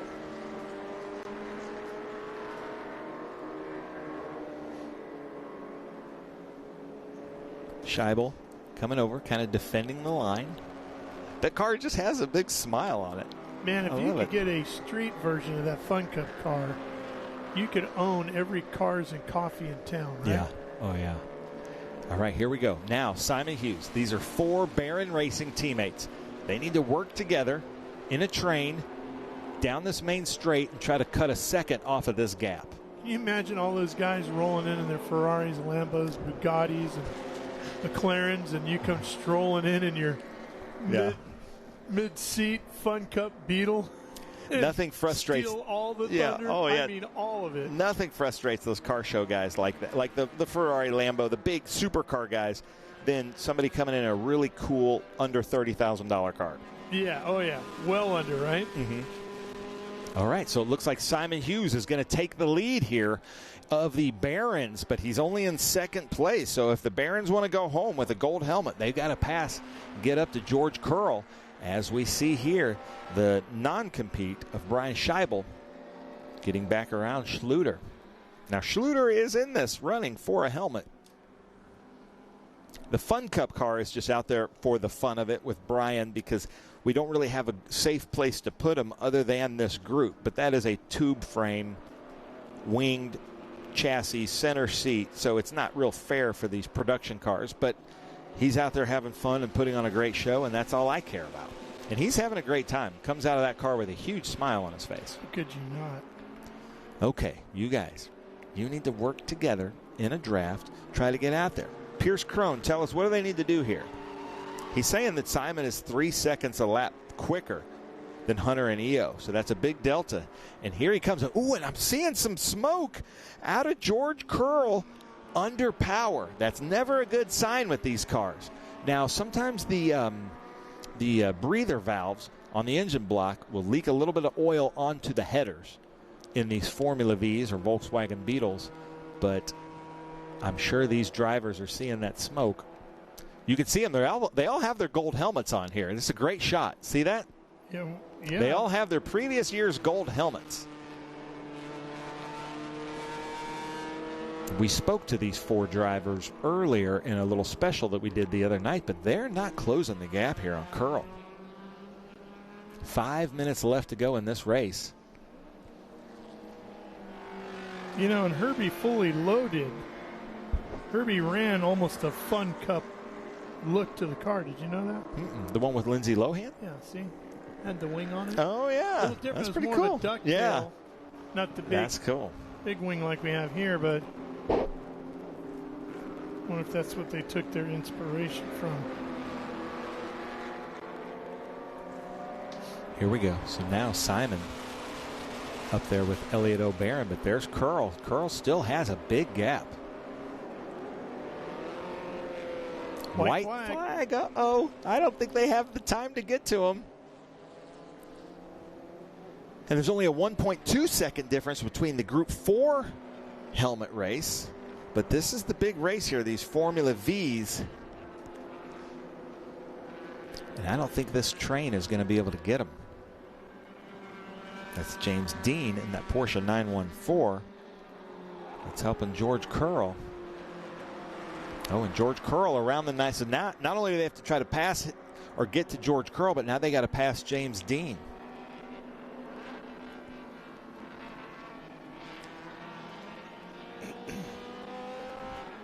Here we go. Here's our leaders overall, Yarborough. And there's Chapman right behind him. Just a few turns left, Ralph. Can he do it? I think they're working into the stadium section here. No, that's actually through, yeah, it's through the stadium section. Yarborough's looking good, and I got to say, I hate to play favorites, but he's been in almost every race. If anybody deserves a gold helmet, it's him. Bring us home, Ralph.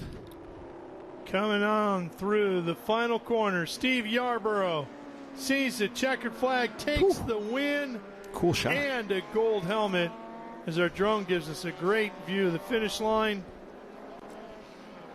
Oh, but where's John Nash? Nash should be crossing here, right?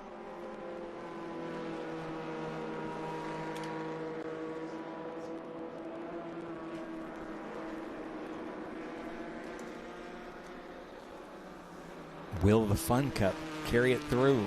Scheibel looking for a class win, 3rd overall. Be a gold helmet too, right, Ben? No, he's non-compete. No, but non-compete. Schluter might be, but I think Nash already crossed the line. So John Nash should get it for Group 3. There they go. Although Schluter gave a big thumbs up there. Let's see who else we have. So we should be seeing, here's David Lee, but he's been passed. I think, let's see, I can't see the number on that car. Diego Iturbe. And then David Lee wins in Group 1. Congratulations, David Lee. Beautiful race. And here comes our leader in Formula V. Look at that pack. Let's see. Making their way to the final corner. Checker flag waiting. And there's George Curl. George Curl with the gold bell helmet. That's a cool shot. James Dean leading this group through. So Barron Racing, who all have gold helmets on there. I guess we're going to have to get George Curl to come back next year and wear his gold helmet. And here they come.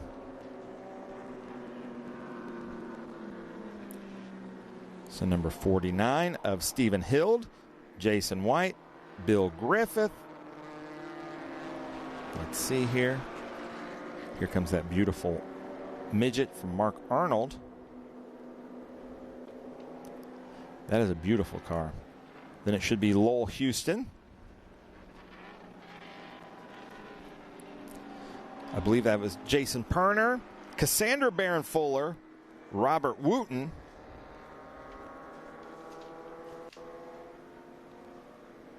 and Jared Roberts is out there. Big fan of Jared Roberts.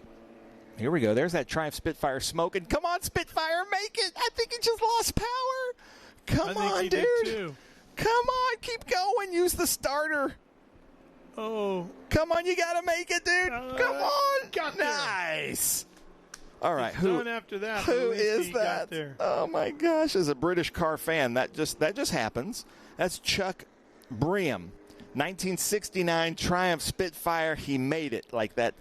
What's that old book? I Think I Can. The little engine that could. Yeah, and you can still see him smoking there. Just trying to. It looks downhill from where we are, but that's a pretty straightaway. It's not downhill like it looks. Yeah, but you can see Yarborough coming in. But man, that made it exciting. Was he going to make it across? Did. Who was it that won a race not too long ago by using the starter motor? They ran out of gas and they had like 50 feet to go, and they had to use the starter. I remember hearing that story. I was like, that's pretty good thinking. Yeah.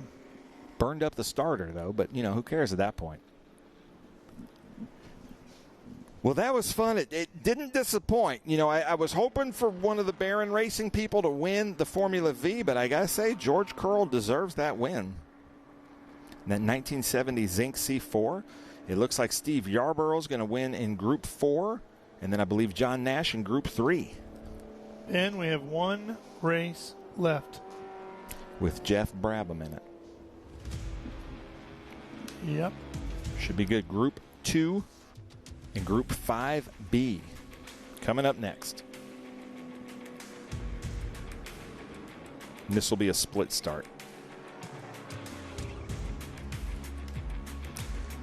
So I'm frozen on our screen, but I've got my computer here. So I'm seeing from 21st, you've got Robert Wooten, Reed Evans, Julian Fordham, Chuck Bream, Jared Roberts, Michael Mott, Joanne Lemons. That was a great race here with Group 1 here at Circuit of the Americas.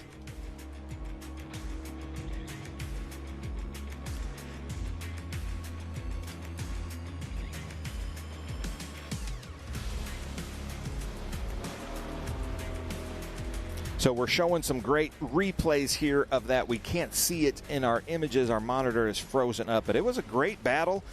Yarborough and Chapman went at it. Scheibel and that Porsche 914, they had a great time. Let me see, who was that? Schluter.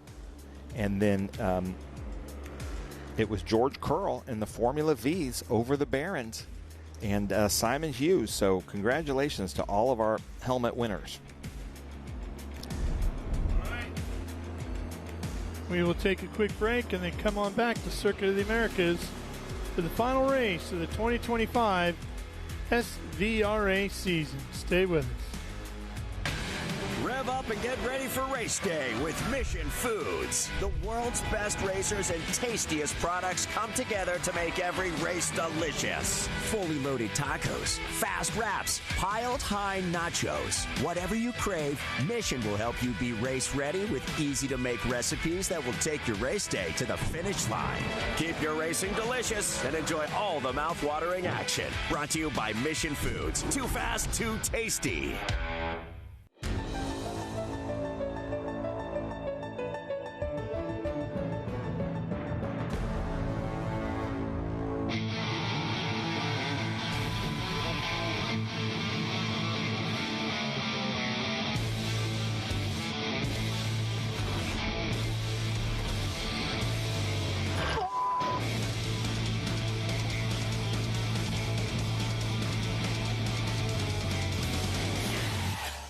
Okay, so pretend this is your race car. It's on the trailer, and you have an accident. Ouch! At least your truck's insurance will pay for another one? Yeah, not so fast. Standard insurance won't replace your race car, whether it's in the trailer, in the paddock, in the garage, or the repair shop. But at Hagerty, we can protect it for what it's really worth anytime it's off the track. No matter what or where you race, all for less than a set of race tires. Hagerty, let's drive together. What does it mean to be built with Summit? It means you're hitting the autocross, drag strip, road course, trail, dirt, or open road with confidence. Because built with Summit means you're using parts from the top names in performance. Priced to make your project affordable. And it's all backed by trusted tech expertise and blazing fast shipping. Summit Racing Equipment. Let's build it together. SummitRacing.com.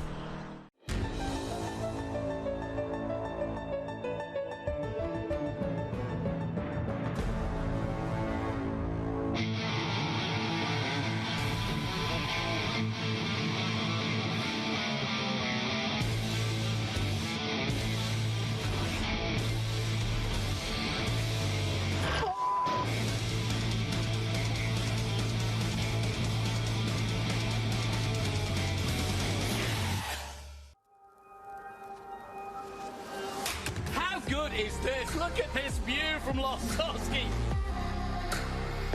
It brings all my fans, it brings the audience into the car with me. Speed turn 140 mile an hour entry speeds. The quickest and most efficient way for me to get information to my drivers is from using the VBox HD2 system.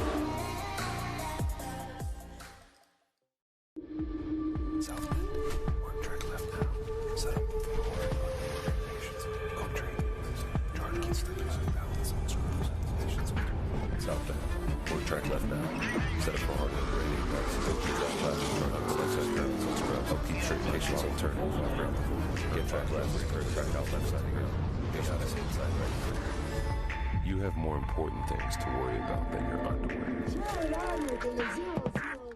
In racing, every second counts.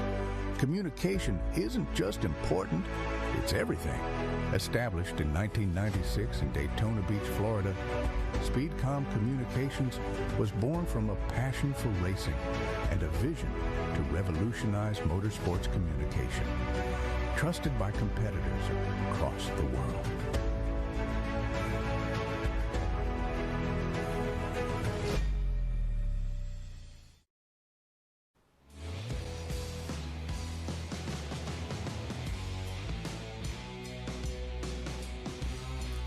Well, ladies and gentlemen, welcome back to the Mission Foods COTA SpeedTour. Ralph, it's kind of bittersweet. This is our last race of the 2025 season. We're here. You can see the Austin skyline there, the live music capital of the world, and I feel like we've put on some good music here this weekend. We've had a lot of different sounds, haven't we? Mm-hmm. A lot of V8s and flat fours, and what's coming up next is our Group 2 and 5B, so a lot of the Formula Fords out there, and then 5B like Philip Scheibel, They're going to be out in the Spec Racer Fords. There's a Lotus 23B of Nathan Thompson. Erica Scheibel is in a Spec Racer Ford. And then Wes Wigington in that beautiful Kermit 911 is out there in a Genie Mark IV. So, Bennett, what are you going to do with all your off time coming up here between now and March? The PRI show that you're going to be hosting the breakfast at. See you there. And my wife and I are doing 25-year anniversary Fantastic. trip. Where so are you that should be taking her? fun. Actually, she's taking me to Turks and Caicos. There you go. To the Ritz-Carlton. It was through her work. Uh-huh. So we're going to be at the Ritz-Carlton. And I don't do well in hoity-toity places. You know, Mr. McDonald's and Taco Bell doesn't do so well like that. Yeah. So we'll see how that goes. But I'm excited. And then just a lot of video editing. We've got a lot that I can't talk about that's planned for next year, including the 60-year anniversary of Trans Am. We've got a lot coming up with SVRA. We have probably the best schedule in road racing. I think 2026 is going to be one of those like turning point years for the company, for vintage racing, for Trans Am, for the FR, F4 series, International GT. We have a lot of great things happening. That's going to be great. And we're Will coming we hear back about here. Some of that tonight? I think so. Yes, at the gala we're going to hear about. We're going to be reading it for the first time. You know, in our scripts as people are hearing it. Yeah, looking forward to that. Should be fun. Pierce Crone, I see that you're still here. Thank you so much for joining us. And Boy from New York joined us. We haven't seen Boy from New York in a while, so we like that. Fast Fred 1290 has joined us in the comments. So a lot of our friends have joined us in the comments section that you know, kind of join us week after week. So we appreciate that. We will start back up next year at Sebring. Uh-oh. Here you go. Stuart Crow is in this next group. I don't think that's a crow. What is that, Ralph? It's a black bird. Yeah. Now I'm going to have that song in my head all day. That's why we call it the mullet. You're going to have one that's a good one to have. Yeah, it is. That's true. There we go. So, what do they call them? Ornithologists? What are bird watchers? What is that, ladies and gentlemen? If you're watching in the comments. The Audubon Society, isn't it? I don't know. It's a pretty bird. Anybody want to leave a hint of what that might be in our comments?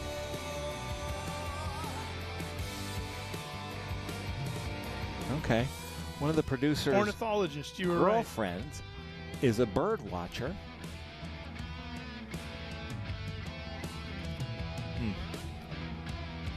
All the pretty girls are bird watchers. I don't know if you know that, Ralph. My wife then. Including a naturalist, a wildlife expert, all sorts of different things you can call them. But ornithologist is for a professional scientist who intensely pursues rare birds. Eich has joined us, and he says it's a bird. Yeah. Thanks, Eich. He's on it. He's not wrong. But we got two of them. This is exciting. Oh, my gosh. Side-by-side activity. I am at the everywhere. age. So last Christmas, my wife bought me binoculars because I have a lot of hills and trees in my backyard to watch my birds, and I feed my pet deer. And now, when you say pet deer, are these just deer that wander into the yard? Yeah, they're wild deer that live in my yard, and I shoot them with my camera.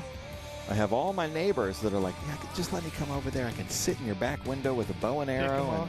But I'm like, no, these are my pets. Yeah. I feed them, and I've almost got them to come right up to me, and I've heard that I'm not supposed to do that. So they'll come about 10 feet from me, and then I lay the corn down or the carrots. Look at the roller coasters here at COTA. We've got the pedestrian bridge. They're building a roller coaster right across from our booth. I saw a log flume. There's going to be a Ferris wheel. That. So it's going to be like a little miniature Six Flags out here. But they have the space. There's a zip line. There's a great go-kart track that we were seeing. There is a lot to do here at Circuit of the Americas. Still no answers. There's the log flume right there. Yeah. Eich says that's Mr. and Mrs. Bird. And the bird got shy. Yes, I see that. Wait. Oh, Oh, it is our silver anniversary. Boy from New York saying happy silver anniversary. Yeah. 25 years. Could you imagine living with me for 25 years? No. Oh, we've got 3. That's a whole family. If that were a gaggle? If that were crows, it'd be a murder. I love That's that. right. And I thought it was a crow because we've got Stuart Crow coming up next in pole position. They're almost more We also brownish than black. Harlan Crow. We have the sunlight on our screen. Ooh, there's a wolf coming up next. And the birds don't like the wolves. Hey, there's Ben, our grid chief, Ben Splitting. So we're back to the Mission Foods COTA SpeedTour with Group 2 and Group 5B, the last of our races here for gold helmets. And this is going to be a crazy one because we've got Group 2 PCF. We've got 2 Club Fords.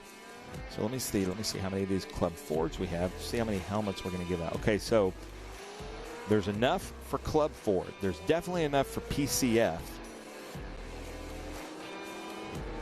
And I don't think there's enough for Formula Ford. There's a Formula B out there with Rick Barabo.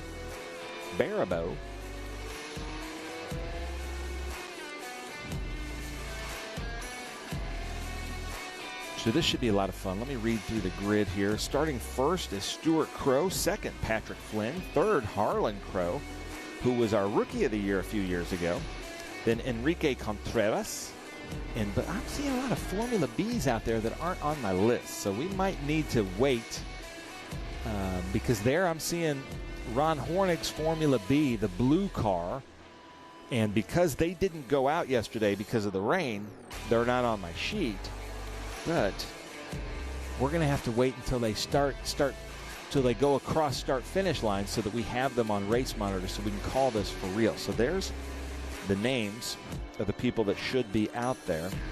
I believe Jeff Brabham is going to be out there. We've seen him around all weekend.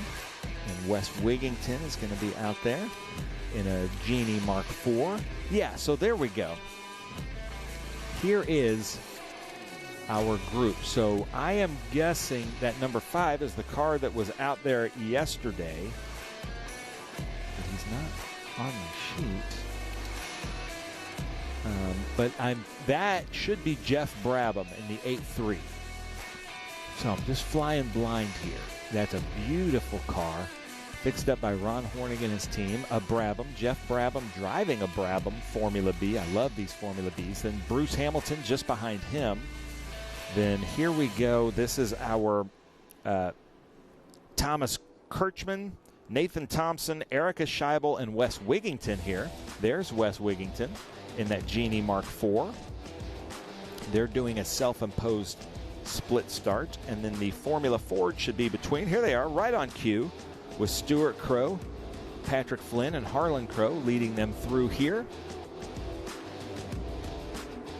When they come take the green, we should be able to sort out who is actually in this race.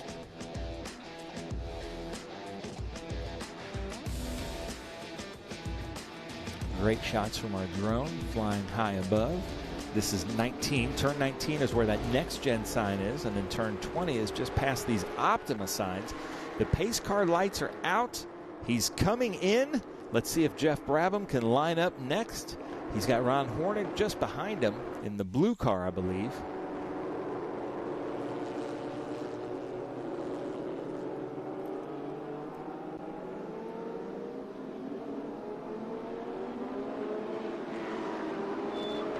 There's the green. So Rick Barabo in the number 3. Okay. So Jeff Brabham, Ron Hornig, Bruce Hamilton, David Lashway. And look at this pack. Here's the Formula Fords. Lots of cars here. So we have enough. We're going to have a Formula B gold helmet. We're going to have a Club Ford and a PCF gold helmets here.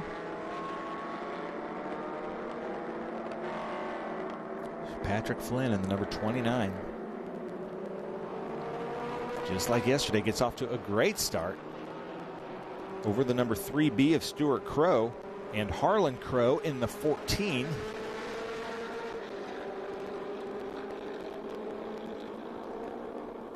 Coming through the Mission Foods S's here is Harlan Crow trying to get around Stuart Crow so that maybe he could give Patrick Flynn a run for his money. And now here is the Group 5B, Nathan Thompson out front, and that Ragogo Lotus 23B with Wigington right behind him. Uh-oh, somebody's fallen back there. Was that Harlan? No, it wasn't Harlan. There's Harlan. Somebody in a white Formula Ford.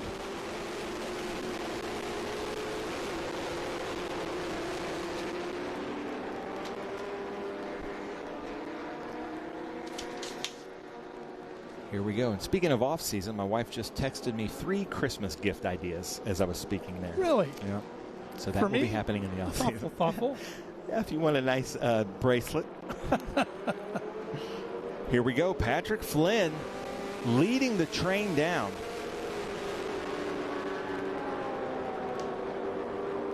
In the Formula Fords. Lots of Formula Fords here. Didn't have good weather yesterday during the Formula Ford, but I think we made up for it here. No, we really didn't have good weather at all yesterday, did we? Enrique Contreras there in the Club Ford. And if we could order up this weather for next year's finale, that would be great. Yeah, we should just do this at every event. This is great weather here today. There's the 66 of Rodolfo Alcocer. There's this new group of Formula Ford racers from Mexico that have joined us, that are going to join us a few more times next year. And so far, they've been putting on a very good show. That's great. I love avocados from Mexico, so why wouldn't I like Formula Fords from Mexico? Right? Avocados, Formula Fords, I mean, they go hand in hand, don't they? Look, she's still texting me. All these, she's got a lot of Christmas ideas.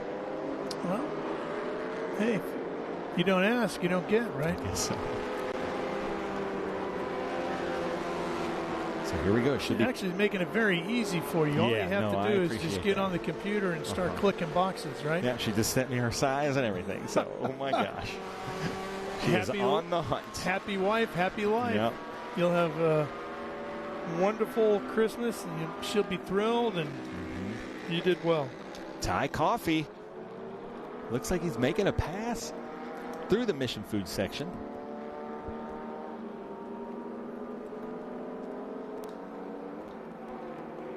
Now they're coming up to the Formula Bs. That should be David Lashway in that red and white Formula B, I believe.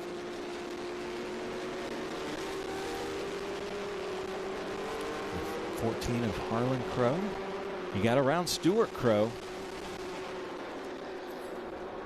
I can't remember. I think he's the nephew of Stuart Crow. There he is. Number 14. Our Rookie of the Year a few years ago. Look at these Fords just falling out of there. Patrick Flynn, you can see him kind of looking in his mirror. Now, if the two Crows work together, like we saw just a little bit earlier on the fence, maybe they could draft up to him. And we saw this in the Formula Ford race. Stuart Crow in a Formula Ford Swift DB1. Harlan Crow in a DB1 as well. Now look at this. Wes Wigington coming around. And he has the 62 of Thomas Kirchman right behind him.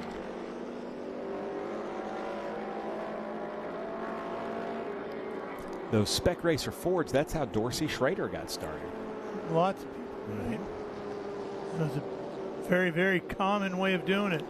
And huge, difficult, you know, they had massive 70 fields. at the, I think, at the last Indy runoffs. So Yeah, it's really fun to watch. Amy Ruman got started in that, so did her sister. So here we go. Bruce Hamilton, Ron Hornig, Jeff Brabham. I'd like to see the blue Formula B there in the middle. Can we get a close-up of that helmet coming into 11? I want to see if that's Ron Hornig. It's our Rococo blue. Kind of, yeah, it looks like that. Let's see if we can see. I want to see if that's Matt Brabham or Ron Hornig.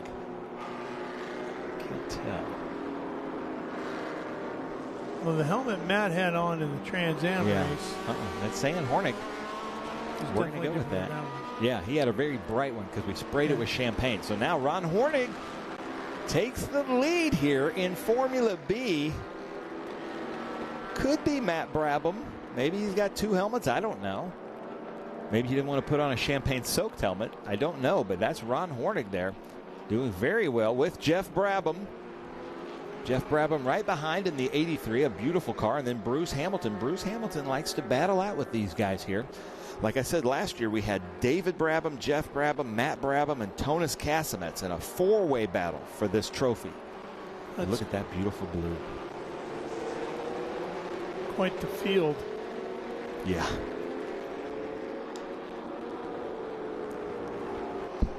I really liked Jeff Brabham back in the Nissan 300 days in IMSA, the GTP days. That was a great car.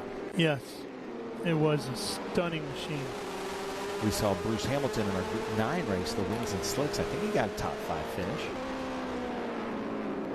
First IMSA race I ever did on television, which was my first ever race on television. Jeff dominated in the Nissan GTP. Here we go. Maybe a pass here with Jeff Brabham. The guys at Electromotive put that thing together. Man, that was a rocket ship. Now I'm hearing from the producers, we got some good information. The birds, he says, are female grackles. A grackle? Never heard of that. Never heard of a grackle. They might have made it up. Number 4, their car is Mac Wolf. Does Kia make a grackle? Maybe.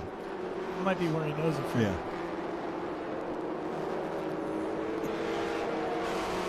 Ah, the inside baseball jokes. I love it. Speaking of baseball, did you watch the World Series last night? I did not. I didn't know who was in it until I came here. If you don't like the Dodgers like I don't, you didn't miss much. Oh, the Dodgers won? Unfortunately. A spoiler alert. Sorry, ladies and gentlemen. Well, Jessie Pinnell will be happy because she was rooting for the Dodgers. Here we go as they come down into the shade.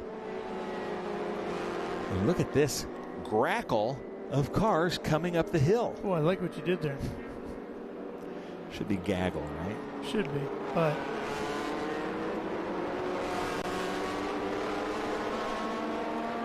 The white 18 is Robert Mueller.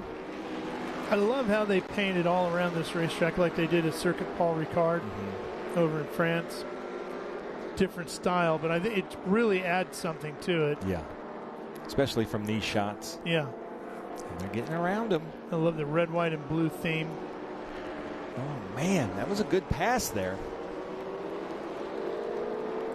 It's one of the many iconic things about this racetrack that when you see it in photos, you know instantly, oh, that's COTA. Yeah. Yeah. Yeah, the tower, you know, there's just some things that really set it apart. Robert Mueller coming under attack again from the number 4 right behind him. Robert Mueller's going to have to investigate some of this. It's a bad dad joke right there, Ralph. Yeah. Yeah. You didn't even give me anything for that. Didn't even acknowledge. What's coming out of there? You see the smoke coming out. That looked more like a liquid. It did. And now here we go. Ron Hornig lead him up the hill into Mission Foods Turn 1, but now Bruce Hamilton around Jeff Brabham. So Jeff Brabham has his work cut out for him. Watching those cars come through there kind of gives you a thought of what, if they had run this as a Grand Prix circuit track in the 1960s, 50s, what the cars would have looked like, right? I think 60s, I guess. Early 60s. Other than the Wienermobile race at Indy, which was outstanding. That was a great race. Best race of the year. If we could get the 20 drivers in Formula One to race equally prepared Formula Bs, then we'd know who the real drivers are. Because it would just change mechanical a lot, grip, wouldn't it? It would. Like if they did the sprint race, just as a show, like an exhibition. Because once professional racers take the green flag in an exhibition, it's no longer an exhibition. No, it's a full-blown. You might as well put points out there. So it'd be neat to see that, what they could do. Oh, gosh. Oh, man, that was close. Yeah, I'm not sure who's in that blue. That's he got a lot closer to look at that Formula Scheibel. B than he wanted.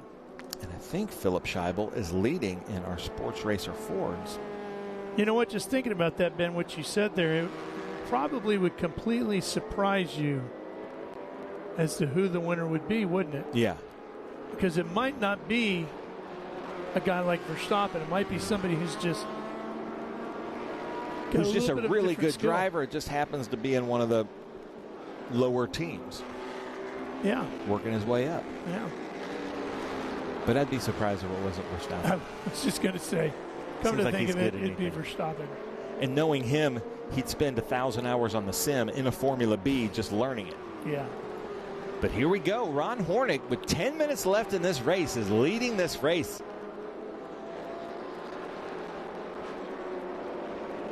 In that beautiful blue Corvette. Bruce Hamilton right behind him, trying to give him a chase here. With Jeff Brabham behind them.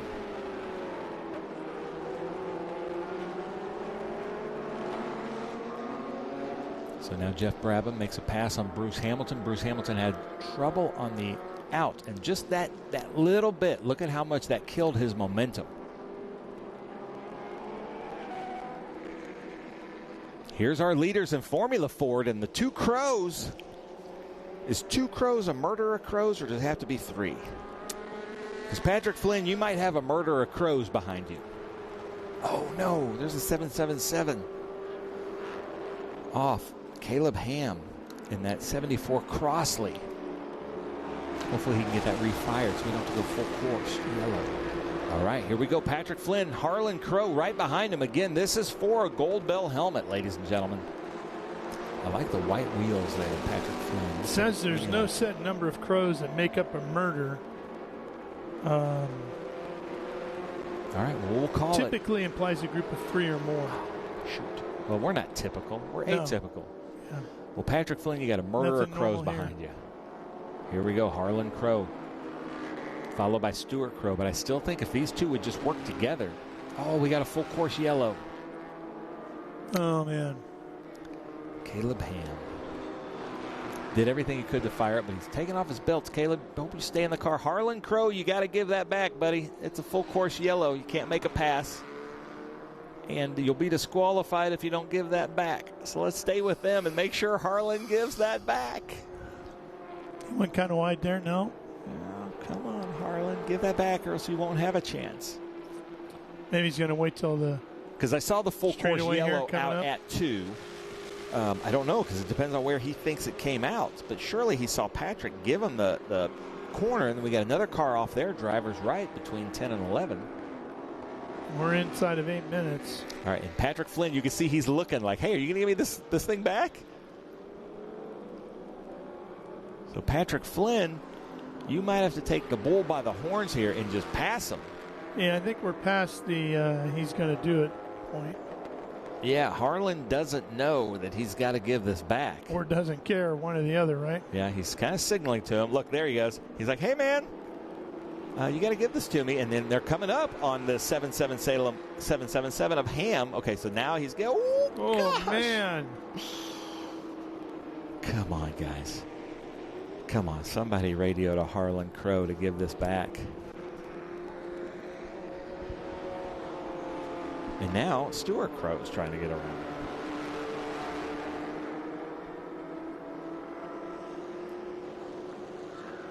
So, Patrick, if I could talk to you in your radio, I'd say, hey, just stay there. Lay back. We're in full course yellow, and Harlan Crow is going to be, if you go into race control here, they can see every inch of this track. And so I'm sure Nadja has already made a ruling with this Harlan Crow car. And are we back to green?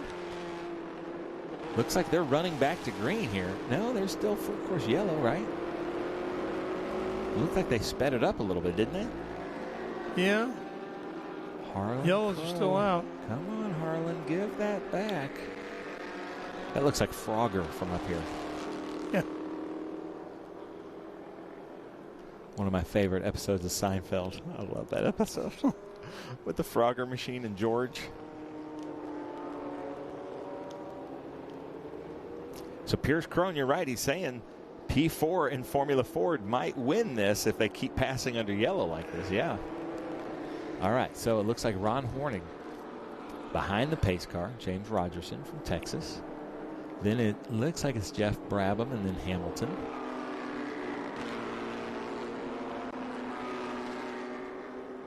And then let's see here who's after them.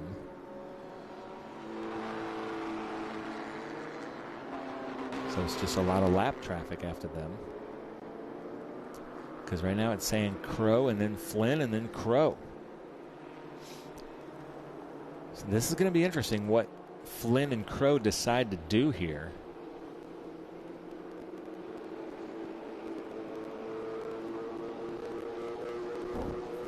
Leave us a comment. What should he do here? What would you do if you were in Flynn's position? Would you pass Crow or just let him have it and then know that you're going to receive the gold helmet if he doesn't give it back? I mean, if your team has talked to the officials and you know, yeah, then I think you just... It's the hardest to get. This is the track that is the most difficult to get away with anything because we can go back and watch anything that happens on the track. There's somebody in race control named Ben who can replay any of the probably 35 cameras around this track. Yeah, they'll find you. And they have our live stream playing in there as well. Volume down, I'm sure. So in 2 PCF is Contreras, is what Pierce Crone is saying. And let me mute real quick, Ralph, and I'll put on my ears to listen to race control.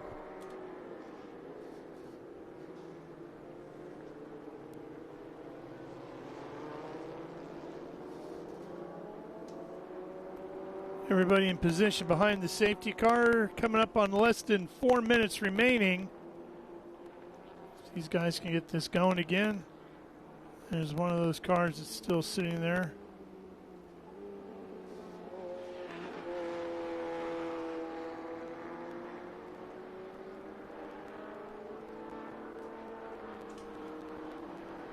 I think I just heard the pace car driver, James Rogerson, say that was his old car that was on the track right there. And now James Rogerson is going to take his second helmet of the day. I think they're going to have to finish under checker. Well, that would be a shame. Yeah. But we're already inside of 3.5 minutes. So I could see...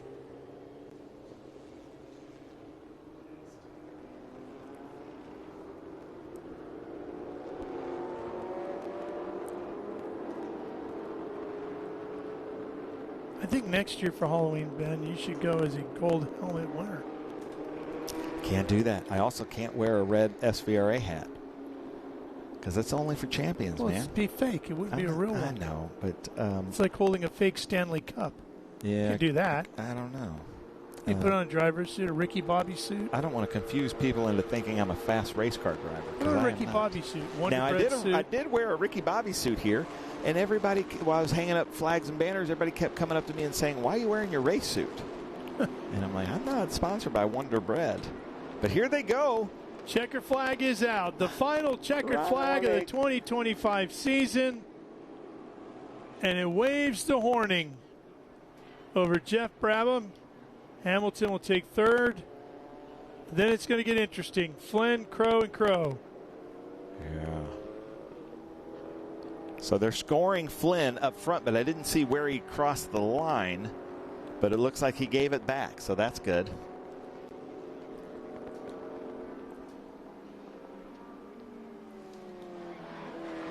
Well, I think he crossed the line in fourth, didn't he?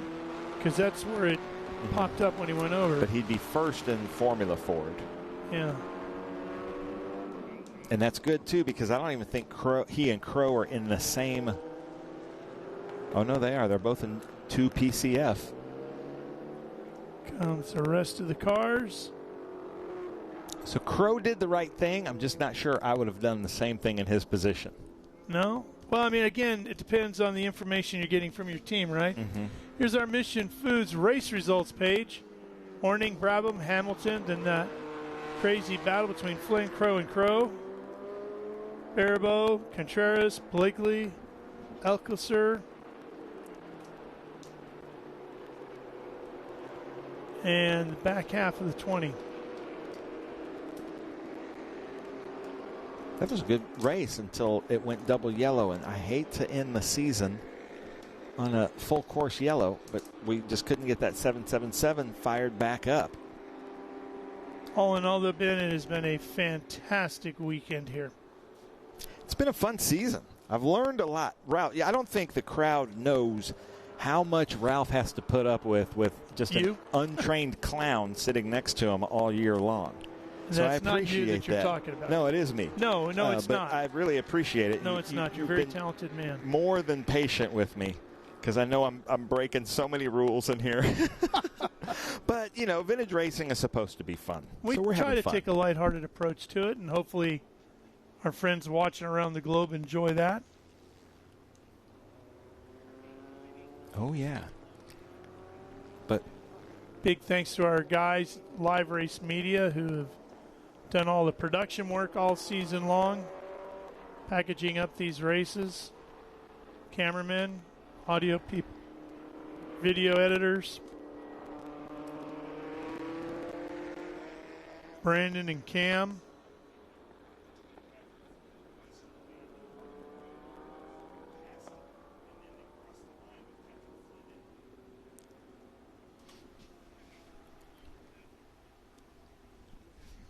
All these cars making their way back. They'll head back to the paddock and close up and head on home for the year. So look at the highlights as this one got underway.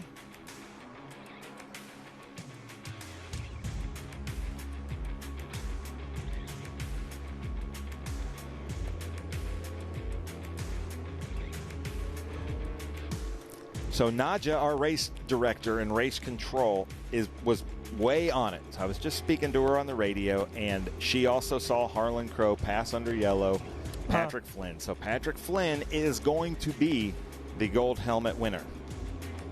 Okay. So he played that card right. Yeah, look at that. That was close. And was it?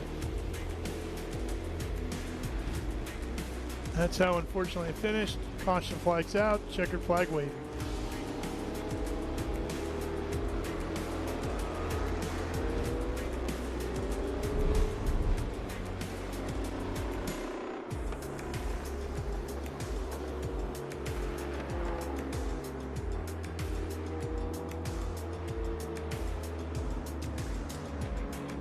Look at all the gravel coming across here. Ladies and gentlemen, that does it for 2025, but our 2026 schedule may be the best schedule we've ever released. You need to check this out. So start at Sebring. When will that SVRA calendar? It's out. If you go to SVRA.com and you go to the news section, and actually Josh and I, the guy that does our website, was here this weekend, and I said, hey, can we make the schedule more prominent? Because I did get some calls from some of our drivers concerned because they couldn't find the calendar, and they're like, is SVRA racing next year? And I'm like, yeah, we've got the best calendar I think we've ever had.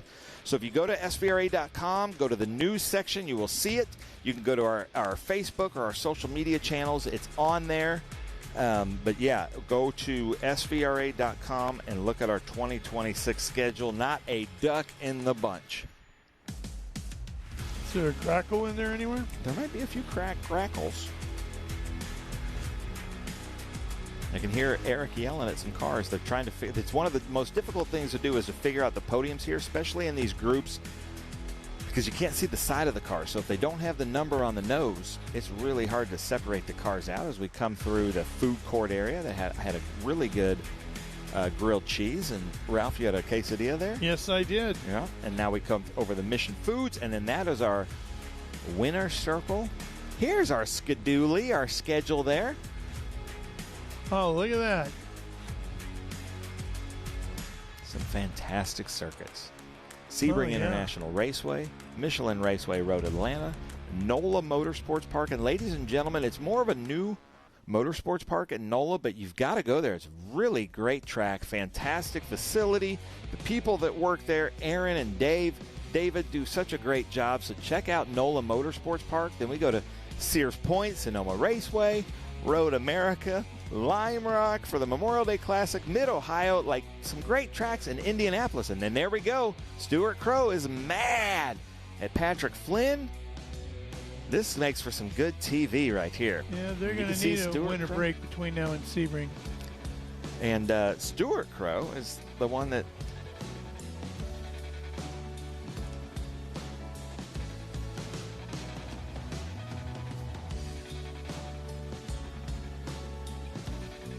Well, there's your Grackles. Perfect way to close out the year. Enjoyed it, Ben. Thank you, buddy. Yeah, so great. There we are, Ralph. That's me and you right You there. and I. Yes, sir. And thank you guys so much for watching and joining in, and we'll see you again in February.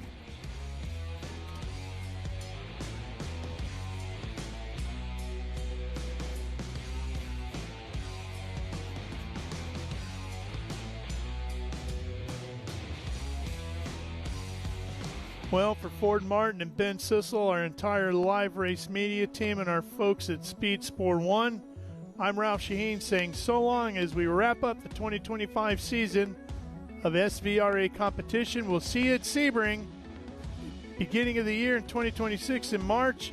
If you want to see all the podium celebrations, just stay right here. We'll have it live from the podium in just a minute. Good night, everybody.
list. We are having some discussion about the Post Club Ford finish.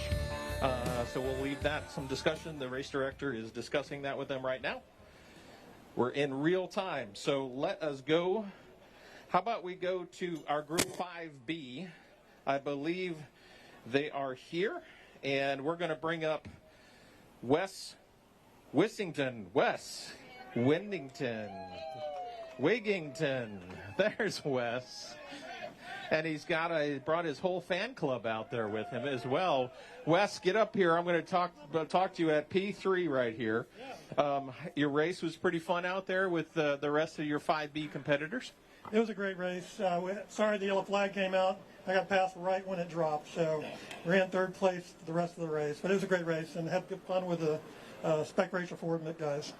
Excellent. Well, let's bring him up here. Thomas Kirchman. Come on up, Thomas. And Thomas, I believe, is going to be our first winner of a Bell helmet. Just so you know, Bell has supported this second day of races by giving specific, there's lots of rules around it, but right now it looks like Thomas Kirchman in the 62, you get a Bell helmet for representing your group. Oh, that's great. It was a really fun race, and it was really nice being in the dry today. But it was really great being here. Really enjoyed it. It was really fun out there on the S's today. How many, would you like to thank some folks for being here today? Sure. The Alliance Autosports folks, they've been taking care of the car, keeping it running, fixed a few things yesterday. They've been really great. All right, let's see who's joining Wes and Thomas. It's Tim Nichols. Come on up, Tim. And I believe he's in one of these other fantastic race cars out here. We'll talk to him in just a second. He's getting a gold medal for being top of the heap in Group 5B. So jump up here as well. And as a result, he is also getting a Bell helmet. So what's your helmet size? I'll have to think about it. Well, you don't have to think about it because all you have to do is go see Tina over there. Tina, wave your hands, and she's going to measure it for you to make sure it's a perfect fit. Same as for Thomas as well. So make sure when we're done with the photos, you get over there. But who would you like to thank? Well, first of all, my head's probably bigger than it normally is right now. I'd like to thank SVRA because it put on some great events, but I really like to thank Ragogo and all the team there because this is the first weekend in that car. And it's a rocket ship, obviously. You saw that. And it handles great, too. So I had a great time. Thanks.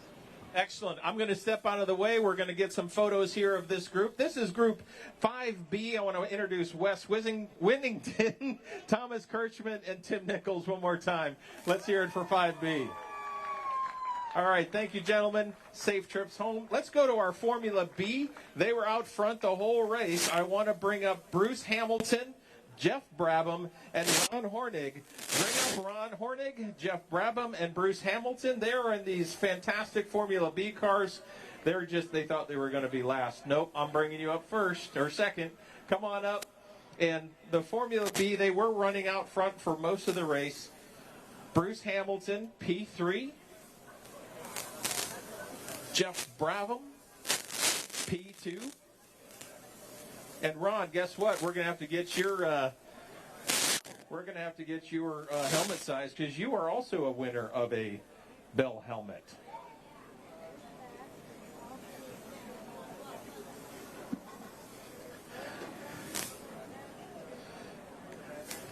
We also recognize Ron. Step right up there at the top for bringing us another gold medallion car. So tell us a little bit about the history of that car as you know it, Ron. I bought that car and Jeff's car at the same time in pieces. They've been stored for 25 years, and we restored them. And we put Jeff's car in his dad's livery and that in his dad's last car at the Indy. What a great history. And Jeff, any thoughts you'd like to share about your weekend? No, it was shame about the rain yesterday, but that's for everybody. Well, we had fun and we had a good little race today. And Ron and Bruce were duking it out there, and they were driving well, and I was sort of biding my time a little bit. But then when the yellows came out, that was it, unfortunately. But great weekend, and hope everybody enjoyed it. And hopefully same again next year. Absolutely. Thank you for joining us as well. We'll go over to Ron, get his perspective real quick. Bruce? Just a great time. Thank you, SVRA.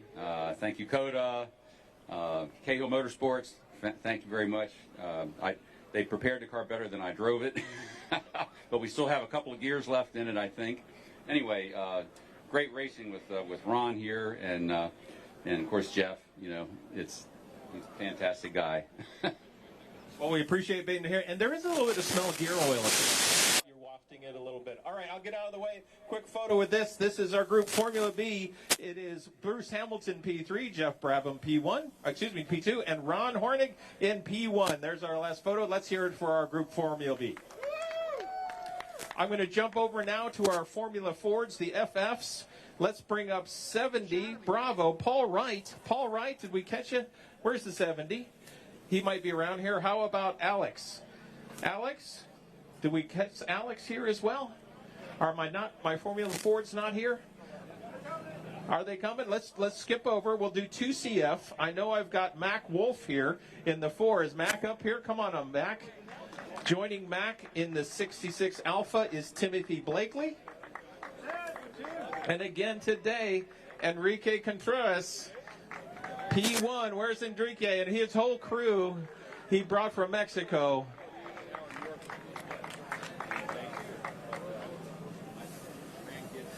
Mac, good to have you back here on the podium. A little better than yesterday, I would say. A little fun. Tell us a little bit about your race. It was great. It was great. Glad everybody, for the most part, seemed to make it back in. I take that back. I forgot already. But appreciate Clark and Mandy, the team that helps make all this happen for me, and had a great time. Didn't really get to see Tim. He's so damn fast, and so was Enrique. So good job to everybody up here, really. Excellent. All right, we'll just go talk to Tim. Enrique, let's jump up there. Tim, silver medal today. How was your day today? It was a great day, and let's say thank you to SVRA and COTA, and also special thanks to Tom Dalrymple and Dave Logberg. Well done. I'm going to get over here to Enrique real quick. Your weekend ends up pretty well. And you have any other thoughts to share? Yes, just say thank you to the organization. SVRA is one of the best winter series, and I'm very proud to be part of this. Thank you for my family and my fellows and other drivers that make the trip to Mexico. Thank you very much for following me.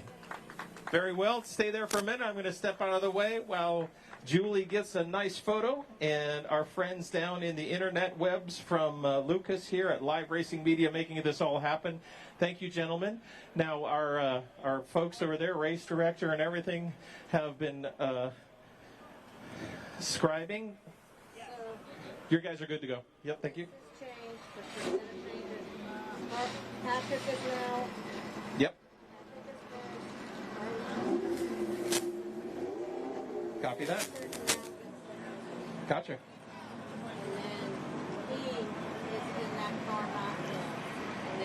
They're here? Okay. Let's do PCF right now. I've got Stuart Crow. Come up here, Stuart, in the 3 Bravo. Where's Stuart? Did he make it here? Is he still on the other side? Stuart. Stuart. Is he out there somewhere? This is what they call on the internet. Got to fill. Okay. So should we go to FF real quick? I'm going to do FF. They're here. Paul Wright. Okay. All right, let me have Harlan Crow and Patrick Flynn up here as well. So Harlan and Stuart Crow and Patrick Flynn, and we'll get you up here. Here's Patrick coming up, Flynn. Harlan Crow, a nice gesture there of sportsmanship. Well done. Harlan P2. Patrick, jump on up.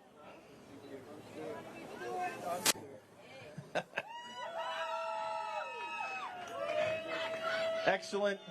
Right over here. Stand in for Mr. Stewart. Very good. We're just going to go here to the top of the heap real quick on your thoughts on your race and how it ended up. I know it was a hard-fought battle. We had some yellows and stuff like that, but overall? Yeah, the yellows ruined a little. Rob was fantastic. He ran me down. I didn't think he'd come that hard. He did. But the greatest privilege I can have is standing on a podium with the greatest race car driver in the world, David McMillan, Hall of Famer in New Zealand, and the only race car driver I actually would bow to. And I know a lot of them. Nice to have you, Dave. Well done. I know there's some swapping happening there, but overall a good weekend for you. Yeah, you know, running behind my uncle and Patrick here most of the weekend, but it ended up going pretty well. Kind of at the beginning of the race, got a pass, and I was chasing this guy down. So next time we'll have to finish the race without yellows and see how it goes. It's always it's a tough thing to finish under yellow, but we do care about our safety. I'm going to jump out of the way. We got a photo real quick. Gentlemen, right there with Julie, we got it there. All right, thank you, gentlemen, very much for racing with us. We got one more to go. Please help me find Paul Wright and Paul Slater. Paul Wright and Paul Slater, are we still with us here somewhere? Thank you. Patrick Slater, there he is. Come on up, Patrick, and Sarah, get up here.